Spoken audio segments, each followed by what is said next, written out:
The blonde babe is impressed. She has more muscles than Sibum, but she can't believe what she just saw. One of the strongest senior prodigies of the academy was just humiliated. She looks at the mountain of muscles that is our protagonist and steps closer, saying she always wanted to meet someone like him. Then teasingly, she says, "Junior, my name is Ernest Vernus, but since it's you, I'll give you permission to call me Mommy's sister." "Oh yeah, Mommy Vernus. I'll call you whatever you want. Sorry, guys." Later, she's in her room thinking about that boy. His strength and muscles were so cool, but now she feels embarrassed about what she said. The scene cuts back to the moment this blonde dude named Wols enters the room, having heard everyone talking about a new prodigy. He approaches the protagonist and introduces himself, to which Mord replies that it's always good to meet a senior. Strangely enough, Wols offers to take Mord to his lord, saying that under his guidance, the boy would learn much more. He almost kisses our boy while telling him he's going to be taken to his lord, even if it means beating him into a pulp. Mord just laughs and accepts the challenge. Face to face, they decide not to use weapons. Wols then activates his impulse gauntlet. He thinks Mord has nothing to show when it comes to warrior skills,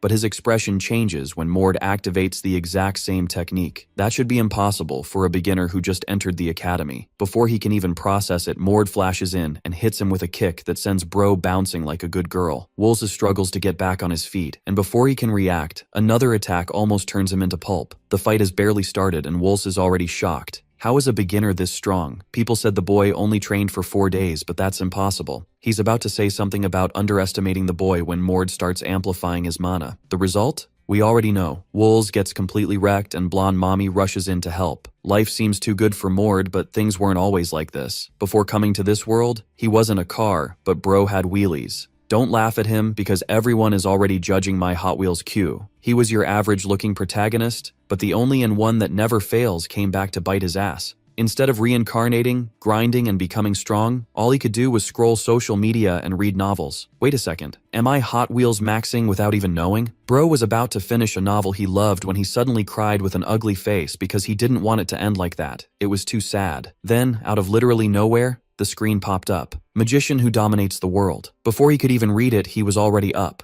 with that rice picker face and that 15th century slave build, but at least no more wheelies. He was shocked. Holy cow, I can move my legs. Now I'm screwed since my excuse to stay in the hospital scrolling Instagram is gone. Then a flood of memories reveals the entire life of Mord Vernus. 6'5", muscular build, dark triad jawline, maxed sigma. His SMV was off the charts. Even the real main character would struggle against this dude, yet theoretically he's just an extra in this story. His goal is to change the fate of destruction, the novel ending that made him cry like a baby. The truth is, the protagonist of this world will destroy everything in the end, and now it's his job to stop it. The problem? He was brain rot maxing before, and now he has to save an entire world, but he decides not to repeat his half-paralyzed everyday life ever again. He doesn't care if this is a god's prank or some cosmic joke. He always wanted his body back. And this is a story he knows everything about. Plus, magician who dominates the world sounds interesting. Best of all, he has Mord's talents. Yeah, this life is worth giving a shot. Or better yet, he guarantees he's going to do it. The explanation about Mord Vernus continues as he is a part of the bloodline of Archduke Verners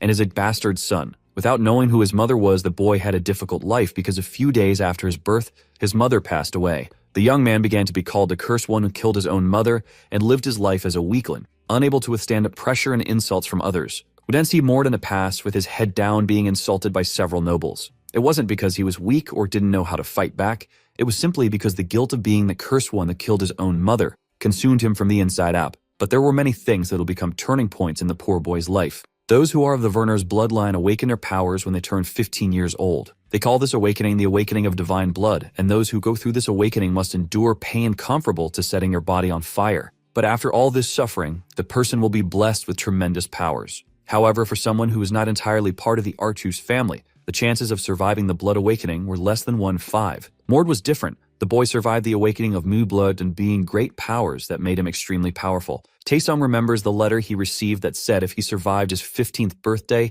he should go to the Verners family's main house. Our protagonist explains that Mord read the last letter his mother had left for him and went to where the Archduke's family lived. He agreed to undergo a test to be recognized by his father, whom he had never seen before. All of his explanation is Taesung's memories now in Mord's body. The boy thinks that according to all this, he must have arrived the day before at the Vernar's house to take the test. The boy considers that Mord is a supporting character in the novel, but Archduke Vernars is the antagonist of the story, and so the young man says he knows a lot about that family. This family already has several direct descendants, so it would be difficult for Mord, a bastard son, to be accepted by them as they would despise him. But growing up without parents made the supporting character full of a desire to be recognized as a son of the Archduke. However, his father only wanted to use him. Had he managed to survive the awakening of new blood made the boy so strong that even the protagonist would struggle in a fight against him. Since the supporting character didn't show all this power in the novel, Taesum sees this test as an opportunity to see the true potential of his new body. However, diverting his attention, a bearded man enters the room calling our protagonist and asking if the boy had forgotten what day it was.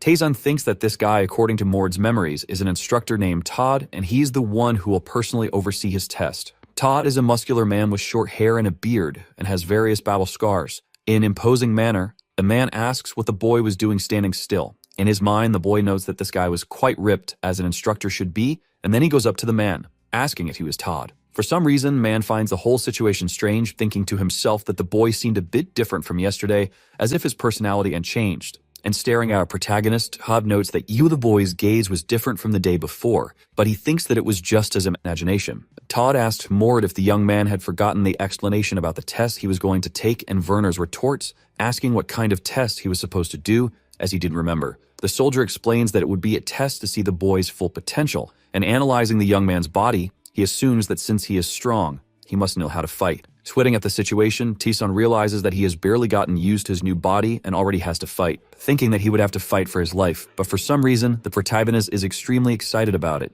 seeing it as an opportunity. Nervous about what was about to happen, Taesum states that he wanted to test his powers, and this would be his first chance to do so. After a short period, we see the boy walking behind Todd through a forest. The instructor asks if the protagonist had also forgotten what he explained yesterday. But Mord is confused, and Todd explains that he had already mentioned that the boy should not claim to be Archduke's son. Our protagonist then confirms that he understands. Ward thinks that Todd was talking about the unwritten rules for bastards, but it didn't make sense to follow them since rumors were already spreading everywhere. And there are rumors that Yumi Archduke had already met Mord before, and soon everyone will discover who the bastard is that will become an official warrior. Several muscular students are also standing nearby, and Todd begins to approach them, saying that he had already arrived and noticed that everyone was already there. Werner stays silent, observing the situation, and one of the other students questions if that's the newcomer who will be tested that day. Meanwhile, Mord thinks that the other students seem too young to be ordinary trainees and are probably unofficial warriors. Todd says that he was already assuming that our protagonist knew how to fight,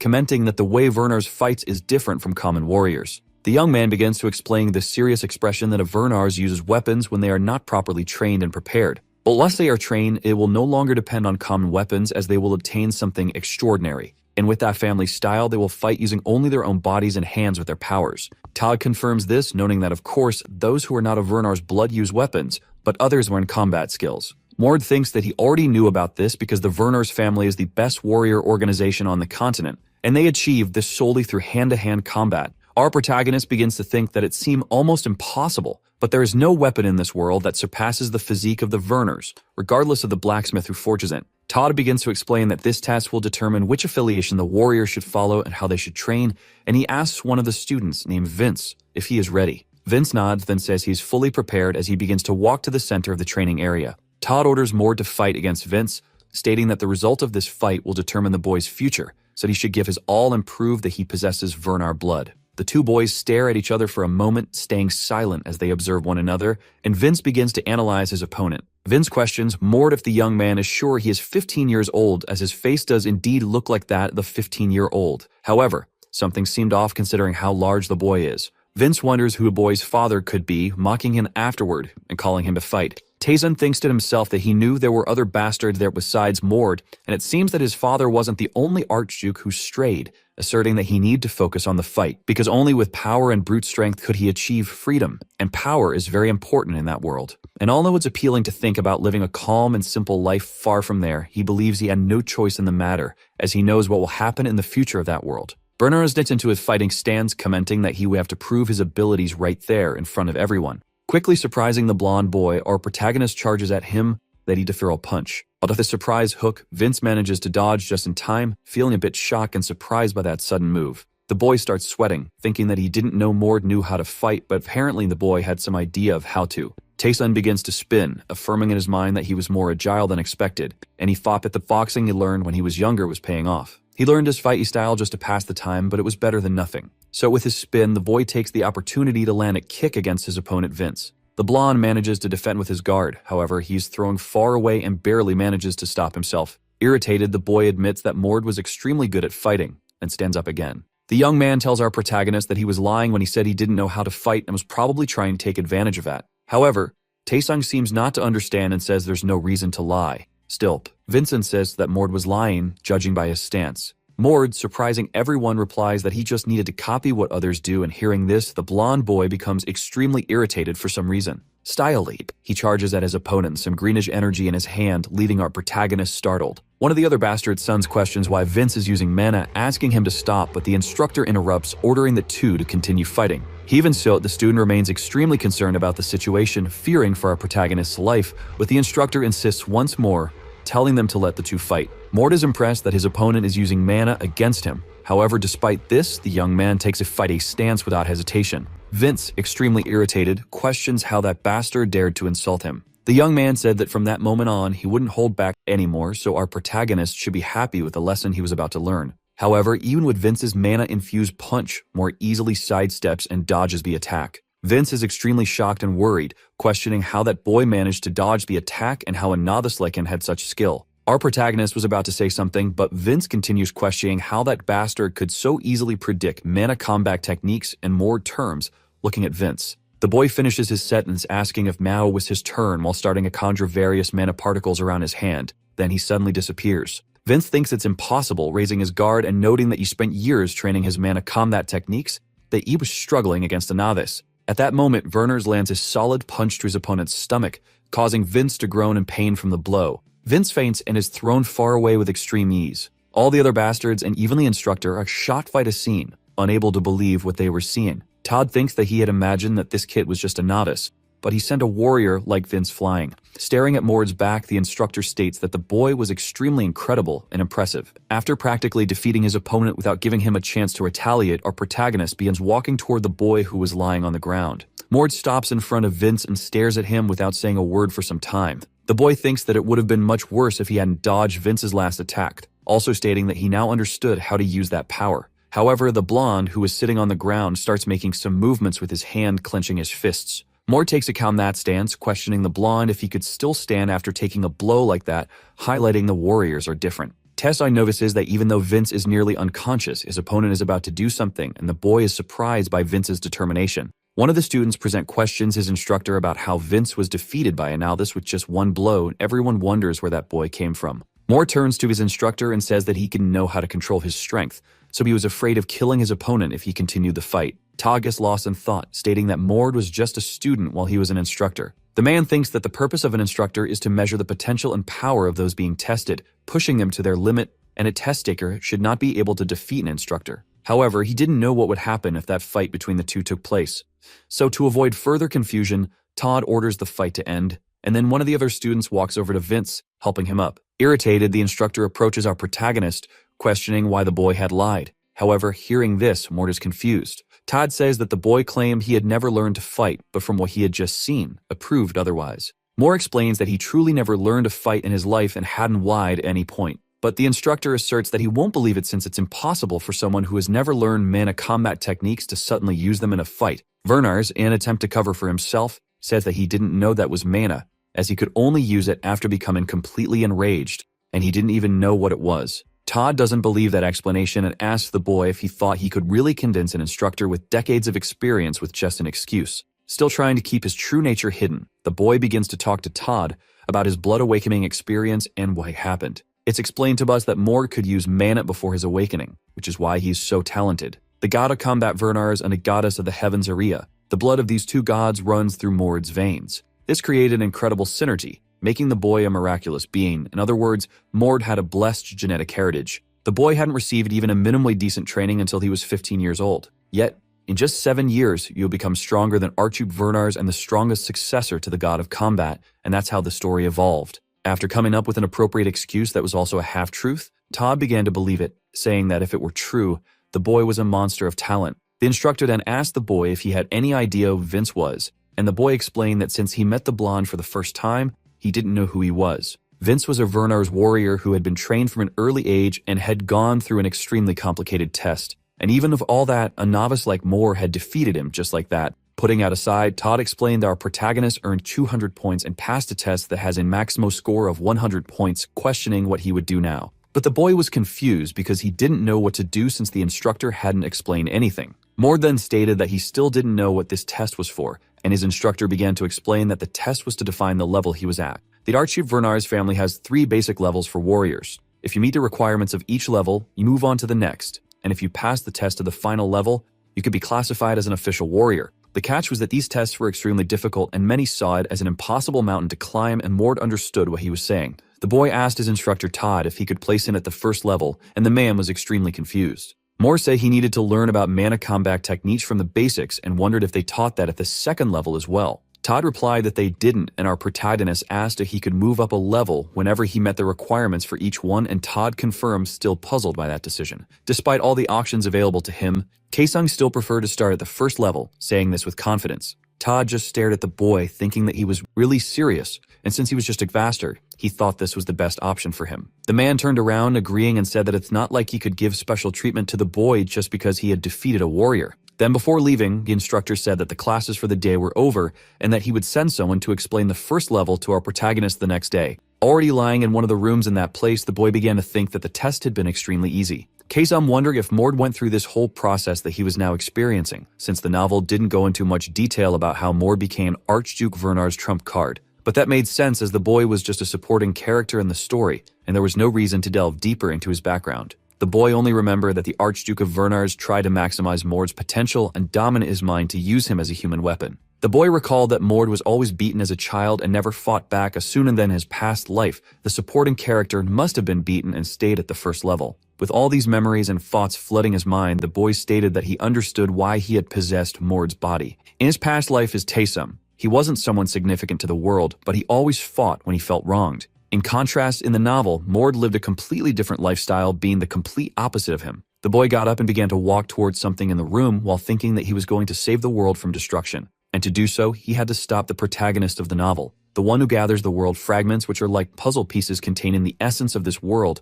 could be called the supreme god or the wizard who dominated the world. Just like in the title, the great wizard Aiden manages to gather the fragments and become a being who dominated the entire world. However, at some point, it corrupted him, and with it, he brought destruction to the world. Aiden not only killed his enemies, but also killed his own allies, and the novel depicts the struggle between Aiden and his enemies to become the world's destroyer. The next day, watching this summarized, the boy thought that he would stop Aiden, no matter what it took. Because this might be the last chance for him, Taesung, and now he will live as Mord instead of his former self. The Vernar's family governs the Archduchy of Vernars and is renowned worldwide in that world. The castle of Vernars, the heart of the nation, is as luxurious as other royal castles. But what sets it apart is the warrior training center, located outside the castle in the 3rd region, which is extremely massive. In a carriage speeding toward a certain location, someone informs the protagonist that from that day forward, he will stay in the 1st level dormitory. Mort thinks that the training center seems much larger than the campus of most universities in his world. However, that was the least to be expected.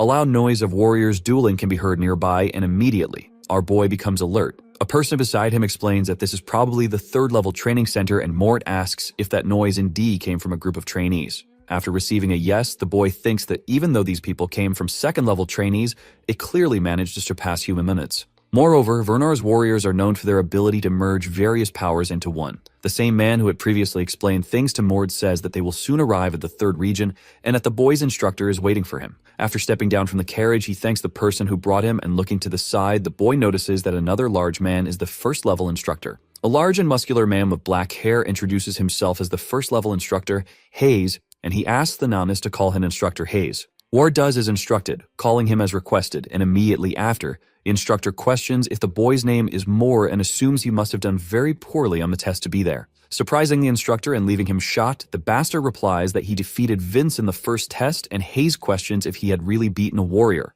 After receiving confirmation, the man is incredulous, not believing what happened and wondering why the young man is there. Mord thinks there's no reason to lie about it since everyone will soon know, and explains that he never learned combat techniques, which is why he came here to learn the basics. Still shocked by everything he heard, the instructor confirms, asking the boy to follow him, while thinking that the novice defeated a warrior without any basic training. The two begin to walk toward the battle center. Hayes explains that there are some people training, so our protagonist shouldn't distract them. The boy thinks that this might be the 1st level, but the instructor must be strong since he's training people who will become Vernar's warriors. Upon arriving, they see various muscular children, and the instructor introduces the new trainee, Mord. The man says that Mord is a novice, and at that moment our protagonist is sweating, not believing that this level is meant for children. Mord starts to assume that he should have gone straight to the third level, and if he had the option to change, he would have done so. Hayes questions if the boy had never learned mana combat techniques, and Werners explains that he hadn't, but for some reason, he could use mana. The instructor states that just by having gone through the awakening of divine blood, he's already blessed, and since he has no mana, what he's going to teach now will be very easy. Hayes begins to explain some steps that the boy probably already knows, so the final step is learning to control the basics of mana and sense amplification. Our protagonist asks if he doesn't need to learn anything about the basics of combat skills. The instructor then questions if the boy wants to stay there for a long time because if he does, you will make that happen, but he supposes that the boy wouldn't want that. Werners becomes extremely nervous and says to forget about it, and the instructor remarks that he understands what happened. The man states that he will try to teach the boy a few things, and after that, he'll have to learn everything on his own because of his second level. The instructor will only help with the things he's terrible at. Mord thinks that he needs to learn everything from the basics, and he cannot underestimate himself just because it's the first level. He needs to start from the beginning to master his power. The children are shocked, questioning if it even makes sense since the novice has only been training for 10 minutes. One of the children comments that they think the novice's mana is stronger than mana of the instructors, and it's possible to see the boy surrounded by a blue aura. Imposingly, he asks if that's all or if there's more he needs to learn,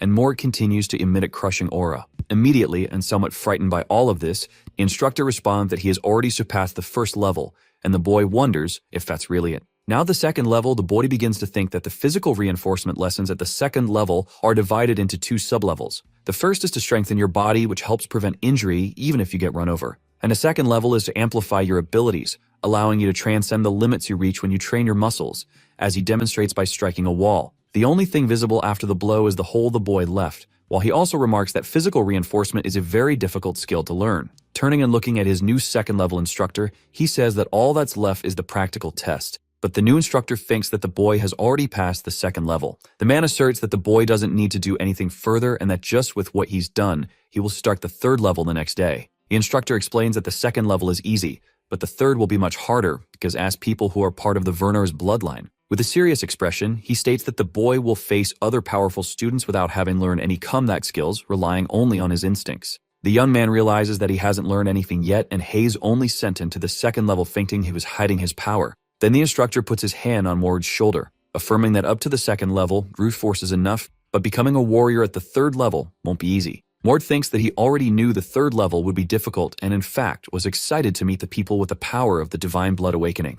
The next day at dawn, we can see the quarters where the third level warriors stay. Some people are talking about the rumors related to Mord as he managed to pass through 2 levels in just 2 days and has Werners blood. Fian, a red-haired young man who is also part of the bloodline, remarks that people like our protagonist only want to attract the Archchief's attention. With a serious expression of someone asking for trouble, he declares that he will show this rack that there are rankings within the Werners bloodline. People inform the red-haired boy that the novice has arrived, and shortly after, Mord reaches the place thinking he should have come here from the start. Fian, eager to make his point, approaches the brown-haired boy, questioning if he's the novice, and Mord responds by asking who he is. The boy introduces himself as the captain of the second class. Fian, our protagonist, thinks that this boy is also part of the Werners bloodline, just like him. Mord also says that he is part of that bloodline and is in the third level, then introduces himself. With arrogance, Werner says that he doesn't know how long he will stay there. Hearing this as an insult, Fian gets irritated, letting his aura leak out, questioning if our protagonist thinks this is a joke. Dismissively, Mord tells him not to take it that way since he wouldn't have come here if he thought it was all a joke, which only enrages Fian further.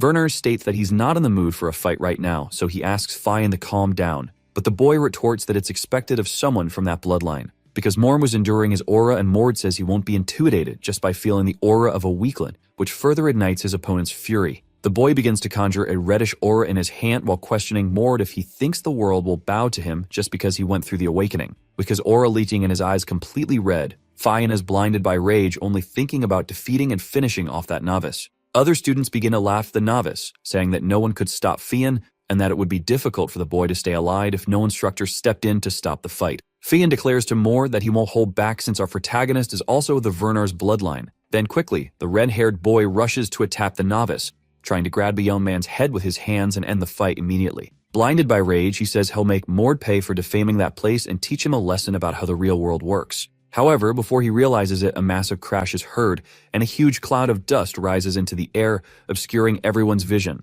The friend who was with Fian earlier comments that the power was monstrous, and that the novice was very unlucky to run into Fian, the leader there, but he hoped Mord would survive. As the smoke begins to clear, it becomes visible that one person is standing while another is kneeling as if they had taken a powerful attack and fallen to the ground. For some reason, all the other students are stunned by the scene, watching someone tremble after being struck by a powerful blow. The one standing is Mord, not understanding what is happening since he thought Fian was stronger and would at least withstand one of his attacks. However, looking at Fian lying on the ground with blood dripping from his nose and mouth, he remarks that Fian was nothing more than a bully who barked a lot but had no dignity. Defeated and with his ego shattered, Fian wipes the blood from his mouth. The young man stands up, still trembling from the blow, and curses our protagonist, claiming that he only got lucky. However, the boy imposingly states that it wasn't luck, it was because his opponent was too weak. Once again, Fian lets all of his aura and mana flow out and charges at his opponent to end the battle for good and prove his strength. Taking advantage of the opening Fian left by being enraged and blinded by anger, Mord easily sidesteps the blow with extreme ease. He uses this opportunity to spin his entire body and quickly position himself behind Fian, ready to land a kick just as he did with his first opponent Vince. Then, coating his foot with mana, the boy takes Fian, sending him flying again several meters away, causing the poor boy to crash into the ground multiple times. After rolling from the impact, Fian stops when he hits a wall, and at that moment, a curtain of dust rises with the impact. Watching his opponent lying unconscious, Mord thinks he overdid it and hadn't expected Fian to be so weak since the boy was the leader of the third-level Vernar's warriors. Looking in his own hands, the young man judges that his strike was so strong because of the basic mana combat techniques he learned at the first and second levels. Worried, Fian's friend rushes to him, waking the boy to check if he's okay and trying to help him up. However, the warrior doesn't give up, and angry with all the humiliation, he pushes his own friend away, declaring that the battle isn't over yet. Mord, with extreme disdain and pity for his opponent, remarks that the boy had fainted and was unconscious for about 10 seconds. Despite everything, Fian doesn't let go of his pride and insists that it's a lie because Mord only struck him when he was off guard, which is why he was hit. Mocking his opponent, our protagonist says that leaving his guard down while fighting someone who will become a warrior is pathetic. Bummish in all this rage and inner power, Ian declares that just because his opponent could talk didn't mean he could say everything that came to his mind. Thus, a red aura begins to envelop the young man and the students, feeling that immense power, panic, realizing that Fian had awakened his powers. They shout at the novice to flee, otherwise he will die, but Mord remains unshaken and stands firm, thinking that Fian must have invoked the divine blood awakening. But he was controlling the divine blood in a completely wrong way, which makes sense since the boy was also a bastard child and didn't possess pure blood. Amidst all the chaos, someone begins to walk toward the two young men, questioning what the commotion was and trying to understand the situation. That person was an elder, and one of the students called him the third-level instructor, explaining that a fight between Fian and the novice had started. Observing the situation, the elder remained silent, and when his student asked if they should stop the two, the old man replied that they should do nothing and just wait for now. The elder thought that Fian was strong enough to compare to a regular warrior and hadn't had many opportunities to test the boy's true power, but now there was an opportunity. Looking at Mord, he assumed that this boy must be the Vernar's child who had reached the third level that day, so it wouldn't be too problematic if a child died. Red electricity began to course through Fian's body, and with a malevolent and extremely irritated smile, he declared that Mord would pay with his life. Mord, realizing what kind of power was in his opponent's hands, couldn't believe that his enemy could use such a technique. Fian clasped his hands together and quickly leaped towards Mord, attempting to strike from below with several powerful bolts of lightning emanating from his body. Seeing the attack coming his way, Verners thought that this was an advanced technique that uses the body or a weapon as a vessel to create a powerful magical form. The name of this power was Body Impulse, and finally, Fian landed on the ground, almost hitting Mord, who barely managed to dodge the attack of what he being struck. The powerful blow hit the ground, causing the entire area to emit a massive rumble and begin to crack. Seeing the sheer force behind his opponent's strike, Taesun thought it would be bad if he were hit squarely by that attack. But using his new power, Fian quickly approached our protagonist, telling him not to dare run away. And once again, he conjured several bolts of lightning in his hand, charging at the boy to end his life for all the disrespect he had shown. Before Fian could even react, he was quickly struck by a blow at his face, leaving him surprised. With blood once again flowing from his nose, Fian was incredulous at having been hit so suddenly, but he remained determined. A flurry of attacks followed, aimed at Mord, but the young man managed to dodge and counter every one of them. Even with his new power that allowed him to endure more hits, Mord was able to evade all of Fian's strikes without even using his divine blood. The students noticed that the novice wasn't taking any hits, but also commented that Mord's attacks didn't seem to affect Fian, as he appeared to be holding up well. However, the elder instructor pointed out that something was off as the red-haired boy was indeed suffering and gradually wearing himself out in the fight. The red-haired boy became extremely exhausted, and the old man noted that Fian's impulse was weakening. Moore remarked there was time to get a bit more serious, and changing his strategy, it was now Werner's who charged and his enemy to land a blow. With a quick punch, the boy struck Fian's stomach, catching him off guard and preventing him from reacting to the extremely fast attack. When he was hit, Fian groaned in pain, with more tomato juice spilling from his mouth. The boy was once again thrown far away, and Mord remained in his fighting stance, apologizing because he tried to hold back, but seemed to have used too much force. Recovering from the punch, Fian angrily told Mord to shut up, claiming that all he had done so far was run away like a coward, trying to set a trap for him. However, Taesun became extremely irritated by this, really listening to Fian's threats and using them as fuel. Imposingly, he declared that he would stop dodging and that he had been going easy, but since Fian was getting on his nerves, he would end this. Fian thought he had successfully manipulated our protagonist, assuming the boy had fallen into his trap. Hidden charge once again at his enemy, telling Mord not to regret it after being defeated. For some reason, the boy simply stared at the powerful punch coming his way, doing nothing to dodge, just as he had said. With the impact of the blow, numerous mana particles were scattered throughout the area, creating a brilliant light. When the students could see again, they realized that Mord was holding Fian's arm. The boy explained to his opponent that impulse doesn't work when your enemy is stronger, so Fian's attacks were nothing because Mord was stronger. Also invoking a power in his hand, but now with a bluish aura, Mord concluded by saying that this was a great lesson. Fian, filled with desperation, realizes that a user of impulse is supposed to always win against someone who doesn't have that power. It's common sense. But this guy Mord had changed everything. The last thing the red-haired boy sees is a punch coming straight at his stomach, and Fian thinks he never had a chance of winning. Once again, he's thrown back, groaning in pain, and soon after, the boy rolls across the ground, already defeated. Finally, he crashes into a wall, raising his hand as if to say something, but before he can utter a word, he collapses unconscious, unable to withstand the impact of the blows. The instructor, shocked, wonders where a monster like Mord came from, as a bastard child had defeated Fian without even using impulse.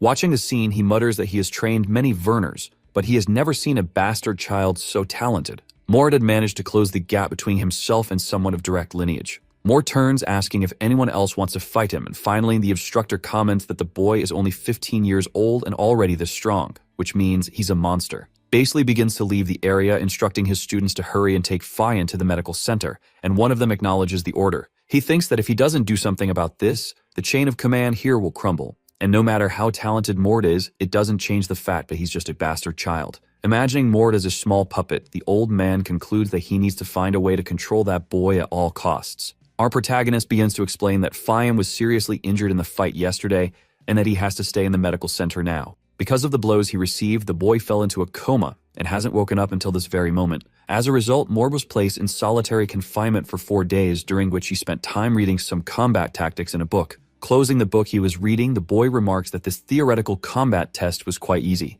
Considering that he did postgraduate studies in his past life, the theoretical test shouldn't be a problem for him, and he would be able to handle it. The boy begins to stretch, stating that staying in the dormitory all day was boring, so he would go practice his mangaCapped technique. A mysterious figure arrives, telling Mord that he heard he had already caused trouble in the 3rd level training area. When our protagonist looks up, he notices that the person is Todd, and he asks his instructor what he's doing there. The man explains that the Archduke wants to see him. Our protagonist is confused, questioning why such an important figure would want to see him, and the man explains that he'll find out when he gets to the designated location. Todd also mentions that the boy doesn't need to change his clothes, as the Archduke doesn't expect him to know noble etiquette, so he's fine as he is. Our protagonist simply agrees, thinking that Archduke Werners didn't care much for noble etiquette, even in the novel, and with that, they set off. Todd explains that rumors about the boy have spread everywhere, about how he completed the 1st and 2nd levels, and he didn't expect things to go so smoothly. He also mentions that he thought the boy was very smart, and that he's sure others think the same. Mord doesn't understand what his instructor means and asks what he's talking about, to which the man replies that it was all a plan to attract the Archduke's attention.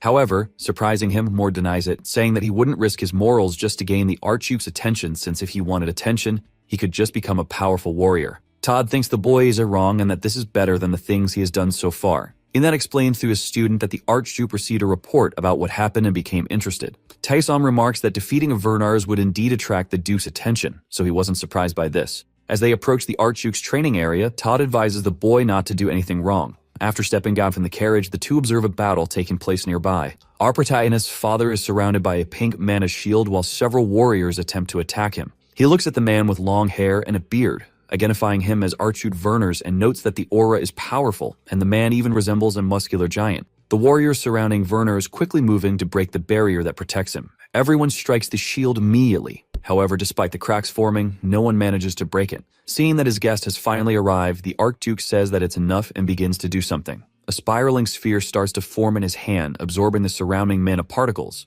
turning a deep red. Suddenly, what was a small marble-sized orb transforms into a large soccer ball in Werner's hand. The enormous sphere rapidly evolves into a powerful and gigantic magic orb that begins to draw everything around it toward itself. For some reason, upon seeing this, Ward seems to recognize the ability, and then Werner prepares to conclude his attack. The boy explains that this is a powerful ability that absorbs both physical and magical attacks and converts them into a shockwave that throws enemies away. The massive magic sphere that was once gigantic concentrates in the palm of Werner's hand, and the man launches it at his opponents like a burst of energy. The blast creates a massive crater in the wall, and a curtain of smoke rises as all the other adversaries are flung back. Seeing this, the boy thinks that the god of combat's reflector is the name of this ability, and he believes it's still being developed by his father Vernars. After launching the attack, the man considers that it's still not enough, and our protagonist concludes that even in its incomplete state, the ability is already incredibly powerful. Turning to face the instructor and his son, the Archduke apologizes for making them wait, and the two quickly kneeled,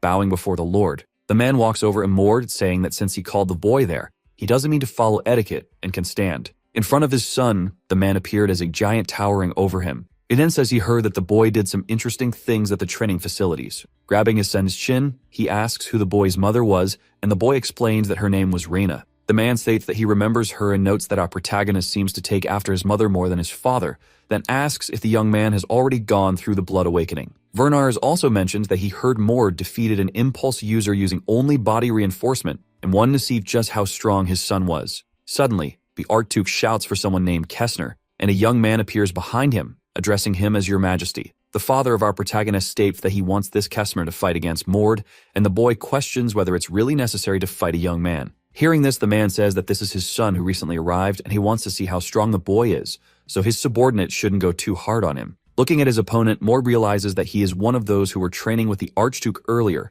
and Kessner asks the boy to follow him to the duel arena. He informs the young man that he could use any weapon and that he would wait for the boy to choose. However, Kaesung says he doesn't need one. Getting into a fighting stance, Mord explains that he never learned to wield a weapon, so he'll only use his fists. Kessner lets out a small chuckle, underestimating the boy and asking if he's really serious. Immediately afterward, he charges at Mord to attack him and see what the boy is capable of. He throws a strike at the boy, but the young man easily manages to dodge it. In his mind, Mord thinks that his opponent is fast, which is expected of someone close to the Archduke. Kessner comments that the boy dodged without using mana, getting excited. A barrage of blows begins to come at Mord, who tries to defend himself but quickly realizes that this opponent is on a completely different level compared to Vince and Fian. After the sequence of strikes, the boy is thrown back and barely manages to stay on his feet, still alive in the fight. Kessner begins to emit his alright, which is ablaze, saying that he likes the way our protagonist fights because even when cornered, he wasn't giving his all. Mord starts to sweat from the heat he's feeling, thinking that his opponent is using mana, and judging by the strength, he must be of the Werner's bloodline. The boy also acknowledges that now that he thinks about it,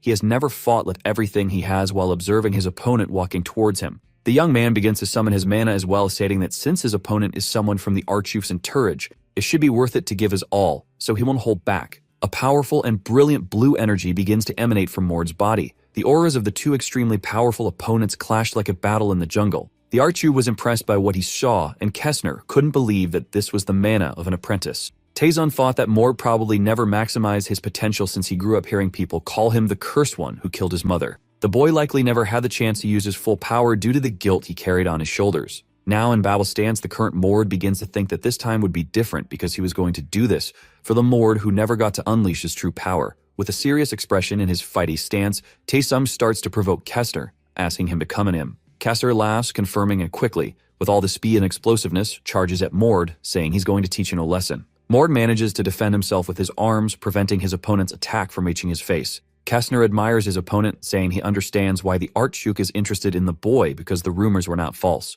But all that was useless, so with one fist still pressing against our protagonist's guard, the man unleashes an unknown attack. Once again, Mord is thrown back, thinking that he was sure he blocked it, and assumes that must be a technique that doubles the attack's impact. Kestner doesn't give him a chance to breathe, affirming that the boy still has a lot to learn and quickly charges at him again to end the fight. Before Mord could think about how vast the power gap between them was, he was struck by a powerful blow to his stomach. The boy is slammed into the wall, feeling the impact of the punch and spitting out some saliva. Kestner gives a small smile, stating that he hasn't even started yet, so the boy better not disappoint him. As the dust clears, the Archduke's subordinate knight starts to mockingly ask if that was all our protagonist had. Still hurt from the attack, the young man tries to stand up, acknowledging that there's a huge difference between them, even without the man using impulse. As he struggles to his feet, Morn wonders if he should use the power of divine blood, but he dismisses the idea, realizing that if he did, his opponent would likely do the same. Kestner starts to get irritated, saying that the boys seem to be overthinking things. Morn remains silent, groaning in pain and wiping the blood from his mouth caused by the blow. When he doesn't hear a response, Kestner becomes even more annoyed, stating that if the boy won't fight with everything he has, he'll force him to do so, charging at him again. Kestner notices that the young man is finally about to fight seriously, and our protagonist raises his hand to strike him. However, the man easily dodges, forcing the boy to punch the ground instead. Pleased and excited by the battle, he says this is what he wanted and immediately goes on the offensive again. Preparing his punch, Mord thinks that he didn't want to show everything he was capable of just yet, but getting beaten up was boring, so he decided to hit back. A sincere exchange of blows between the two begins, with punches almost impossible to see. After trying to land a direct hit on his opponent, Kestner dodges the blow and comments that the boy made too many unnecessary movements. Come slightly below, the man remarks that the young man is talented, but his combat skills are still that of a novice as he begins to gather mana in his hand. The man launches the attack at his opponent, but only manages to hit his forearm. Kestner comments that he thought the boy wasn't going to defend anymore. Mord responds, saying that he knew he would do that, and then counterattacks with mana, landing a solid hit on his opponent's vulnerable arm. However, Kestner is surprised to realize that the attack on his arm was the same one he used earlier, double attack. The man notices that his opponent had not only blocked his attack on purpose, but had also copied the movement, replicating it too quickly. Kestner becomes extremely irritated, clenching his fists as he realizes that the boy managed to replicate his double attack way too fast. A golden aura with several lightning bolts begins to emanate from the man's hand, and he says he's becoming more impressed and interested in our protagonist. And because of that, Mord would now have to give it his all. Seeing that his opponent was using impulse, the young man wonders if his enemy is finally going to use his true power. However, the Archduke immediately interrupts the fight, ordering them to separate, surprising Kestner. The elder tells his subordinate that what they had done was enough to test Mord's strength. He begins walking towards his son, remarking that it's incredible to see the young man at this level, especially since he just went through the Blood Awakening. However, cutting short the moment of pride, the Archduke comments that there's something else he wants to see and begins to prepare a burst of energy in his hand.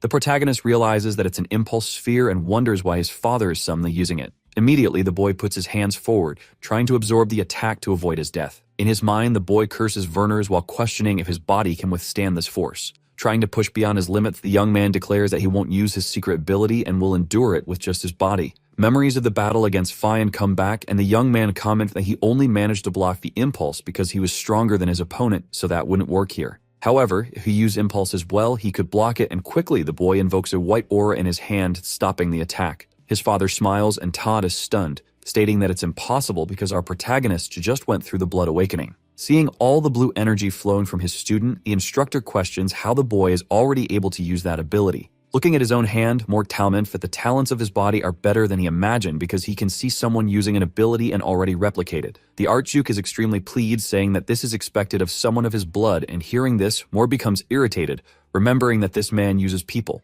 Werners, brimming with pride, promises that he will reward his son since he passed the test, then asks what the young man desires. The nobleman says the boy could have wealth beyond imagination or a mentor to train him, and he could ask for anything. Our protagonist is momentarily confused, noting that she never expected something like this, but she already knew what to ask for. She just needs to collect the world fragments before Eden does, as that's what's necessary to prevent the world's destruction. The boy replies that he doesn't want such trivial things, and his father then asks what his wish is. Surprising everyone, Mord says he wants to challenge the tomb of the god of combat. Taesun explained that there are places called dungeons in the novel. They are dangerous and filled with monsters. The dungeons in this world are a bit different because they have signs of erosion from other worlds. In other words, dungeons form with this world and another overlap. Almost all dungeons overlap with the demon realm, but the tomb of the god of combat is said to be where the god of combat Vernars was created. This place has an overlap with another world, and it's where one of the world fragments is located. Upon hearing his son's request, the Archduke becomes extremely serious and remains silent for a few seconds.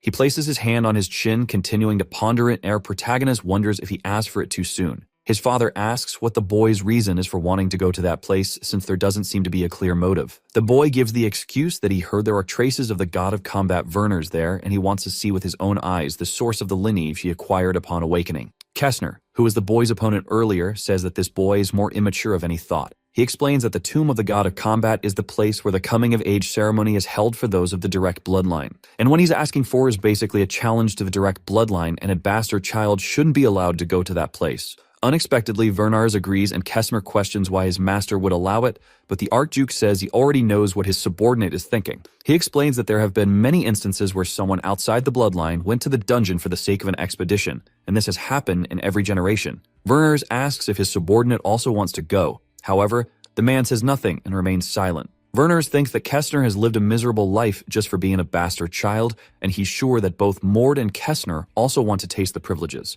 However, he tells our protagonist that it's too early for the boy to go, but he'll give him a chance when he becomes an official warrior. Clenching his fists, Mord thinks that becoming an official warrior isn't too difficult, but he needs to be faster than the protagonist of the novel Aiden and obtain the fragment from the tomb of the god of combat. With confidence and hope for a promising future, the boy confirms to his father, stating that he understands. Kester, who had just fought against our protagonist, watches the boy leaving with his instructor, remaining silent. The blond man asks his master if the boy's name was Mord. However, ignoring his question and surprising him, Vernars asks what he thought of the boy given that he had fought against him. The man explains that it seemed like Mord was hiding a lot because he was certain the boy hadn't given his all in a fight. Vernars, hearing this, responds that it seemed like Mord had given his all to hold back the impulse sphere and had also learned that ability the moment he received it. Kessner acknowledges that he knew there were people who could learn things quickly. However, the thing that shocked him most about the young man was the amount of mana he possessed, as even though he didn't yet know how to control it, the boy's mana level was astonishing. The R2 comments that Mord's mana had a resemblance to that of Erna,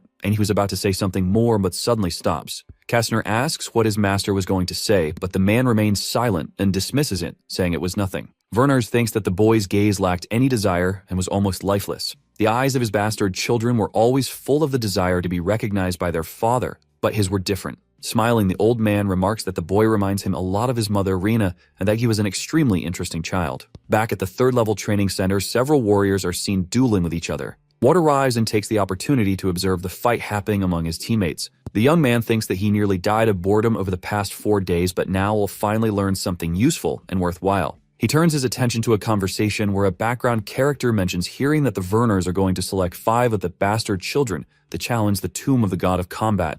A brown-haired boy says that apparently this is an expedition to discover a pattern in the tomb of the god of combat since the pattern changes every time. Hearing all this, Mord thinks that Kessner has also decided to try facing the tomb of the god of combat, and he needs to hurry to become a warrior. Daisley arrives at the scene asking if everyone is present, and a background character responds that everyone is there except Fian. Imposingly, the instructor commands all the students to prepare for training. After saying this, the man walks over to our protagonist, asking if he's the novice, and the boy promptly responds that he is. The elder remarks that Mord cannot participate in this training because it's his first day and that he should ask his peers for help in learning what has already been taught. Vernars becomes irritated, questioning why his instructor doesn't want to teach him since he doesn't want to learn from other students. Basely, enraged, comments that the young man is given orders right after beating Captain Fian on his first day, and the boy retorts that he has already been punished for what he did. However, this does not calm the situation, making the instructor even more furious. He orders the boy to stop talking back, questioning if this is how he was taught to behave. Mord maintains a firm expression, saying that Daisley should misunderstand since he's only speaking the truth,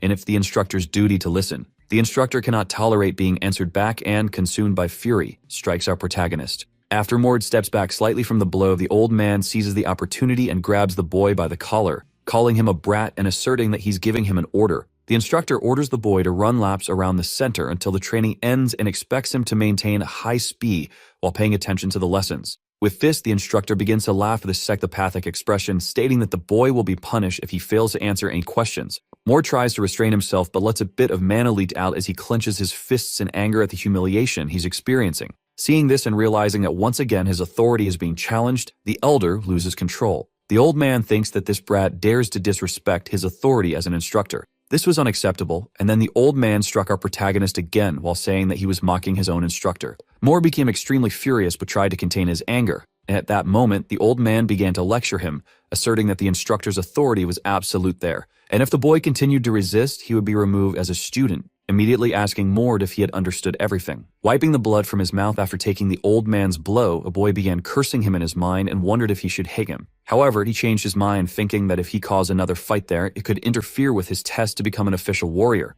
and for that reason, he needed to hold back so he could go to the tomb of the god of war. So the young man responded that he understood, addressing the old man as Sir. Seeing that his authority was restored, Baisley questioned what the boy was doing because he should be running. And even though he was silent, swallowing all the anger he was feeling, our protagonist began to run as his instructor had ordered. Watching the back of the student who had defied him, the instructor thought he would ensure the young man was punished for disrespecting him. Our protagonist explained that during the time that passed after that event, Baisley seemed to hold a grudge for what happened and continued to punish him for no reason. It became apparent that the boy was constantly being assaulted by the old man. The boy also stated that Daisley had gone mad with the authority he had and let it completely go to his head. If he felt that his authority was being even minimally threatened, he would punish anyone verbally and physically without feeling pain or remorse. And he always imposed punishment in the form of training for all the students, and because of that, no one could resist since it was something he could do. This was how Daisley governed that place, the third level of the Vernar warriors. After a few days, Mord could be seen doing an exercise using only one finger.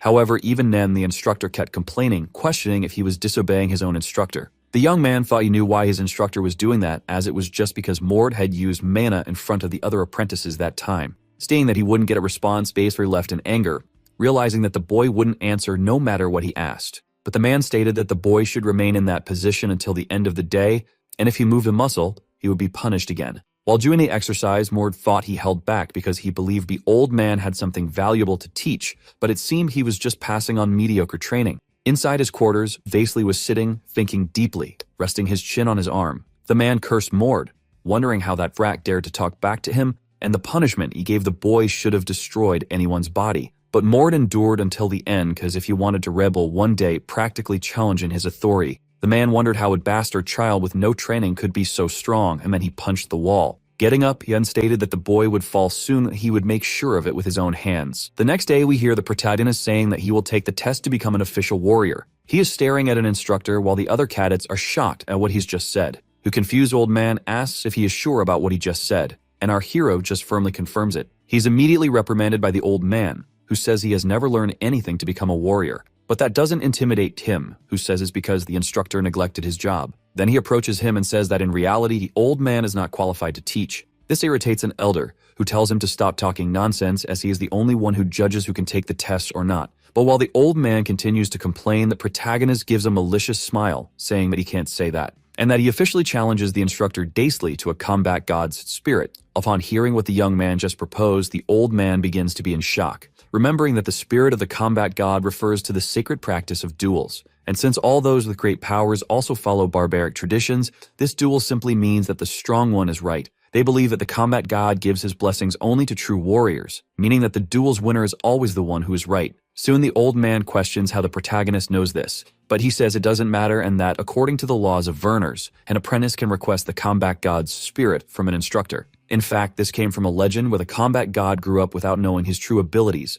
as when he was younger, he was harassed by powerful beings. Soon after he took the throne, he told all his descendants that those who dictate over others must have the necessary ability for it. Therefore, in Vernar's laws, it is allowed for apprentices to challenge instructors for the combat god's spirit. The protagonist thinks the old man was crazy when he considered this, but now will dare to use it in his favor. However, soon Daisley grabs his collar and says he is just a child to be asking for this, and that he is too young to talk about such an important sacred right. But the protagonist quickly tells him to shut up and not to fool himself, since he does not have the right to demand a combat god's spirit. He then lets go of the instructor's hands and slowly walks away from him, while his back is being washed by the same. The protagonist then prepares to do something with his manner, and shouts for everyone to hear that apprentice Mort requires the combat god's spirit to duel against third-level instructor Daisley. He repeats this message as a shout that echoes throughout the palace so that everyone can hear what is happening. But this displeases the instructor. However, before he can say anything, the protagonist turns around, telling him not even to think about denying his request. But if he plans to do so, he will spread to everyone that he ran away from a disciple. Daisley gets irritated by the brat's presumptuous actions, but our hero remains firm and asks if he still hasn't understood what is happening, and that this is his last chance to prove himself a true instructor, warning the old man that he no longer wants to waste time with useless people like him. Feeling the pressure the young man is emanating, the instructor begins to think he should have come wearing brown pants, and that it seems he didn't show all his power when he faced Fian. Thinking that now he can't hold back, and even if he is talented, he is still just a child. Daisley then says that he will regret acting like this and begins to prepare the day of the duel, but before he finishes his sentence, he is interrupted by the protagonist, who explains that the challenger is the one who chooses the time and place, and that the duel will be held in the same place in 1 hour, since he doesn't want to waste time with useless people like the instructor. And as he begins to walk away, he says he won't stop him if he wants to flee, completely scaring the instructor, who wonders where this psychopath came from. A little further from the training ground, the protagonist's shout echoes, making the blonde man standing by the window curious about an apprentice requesting the combat god's spirit against an instructor. The man knew he wasn't an ordinary child, but he never imagined he could entertain him in this way. Soon he calls his servant, who promptly responds, and says they will go to the third-level training center. Then we discover that the man is the one he faced a few days ago. Heading to the training center, we notice a lot of movement with 2 other people in the middle of a hall. The protagonist seems very calm while the people around wonder if this is the guide who requested the combat god's spirit. Then, we also see Instructor Daisley, fully prepared and equipped with weapons, shields, and even armor. Mord approaches, saying that he really chose to fight instead of fleeing, and is answered by the instructor, who says he will take that arrogance out of him by force. But this threat ends up being in vain, as the MC says that a barking dog doesn't bite. This makes the instructor even more irritated by the young man's insolence, while he just smiles calmly. Suddenly, someone arrives, asking if they are late and saying they thought they wouldn't make it in time. Soon both realize it's Mr. Kestner, and they question why he's there. The problem is that hearing the protagonist speak so calmly to the official makes the instructor suspicious. Realizing that the boy knows this official and confirming that he wasn't being arrogant for no reason, as he is supported by someone powerful.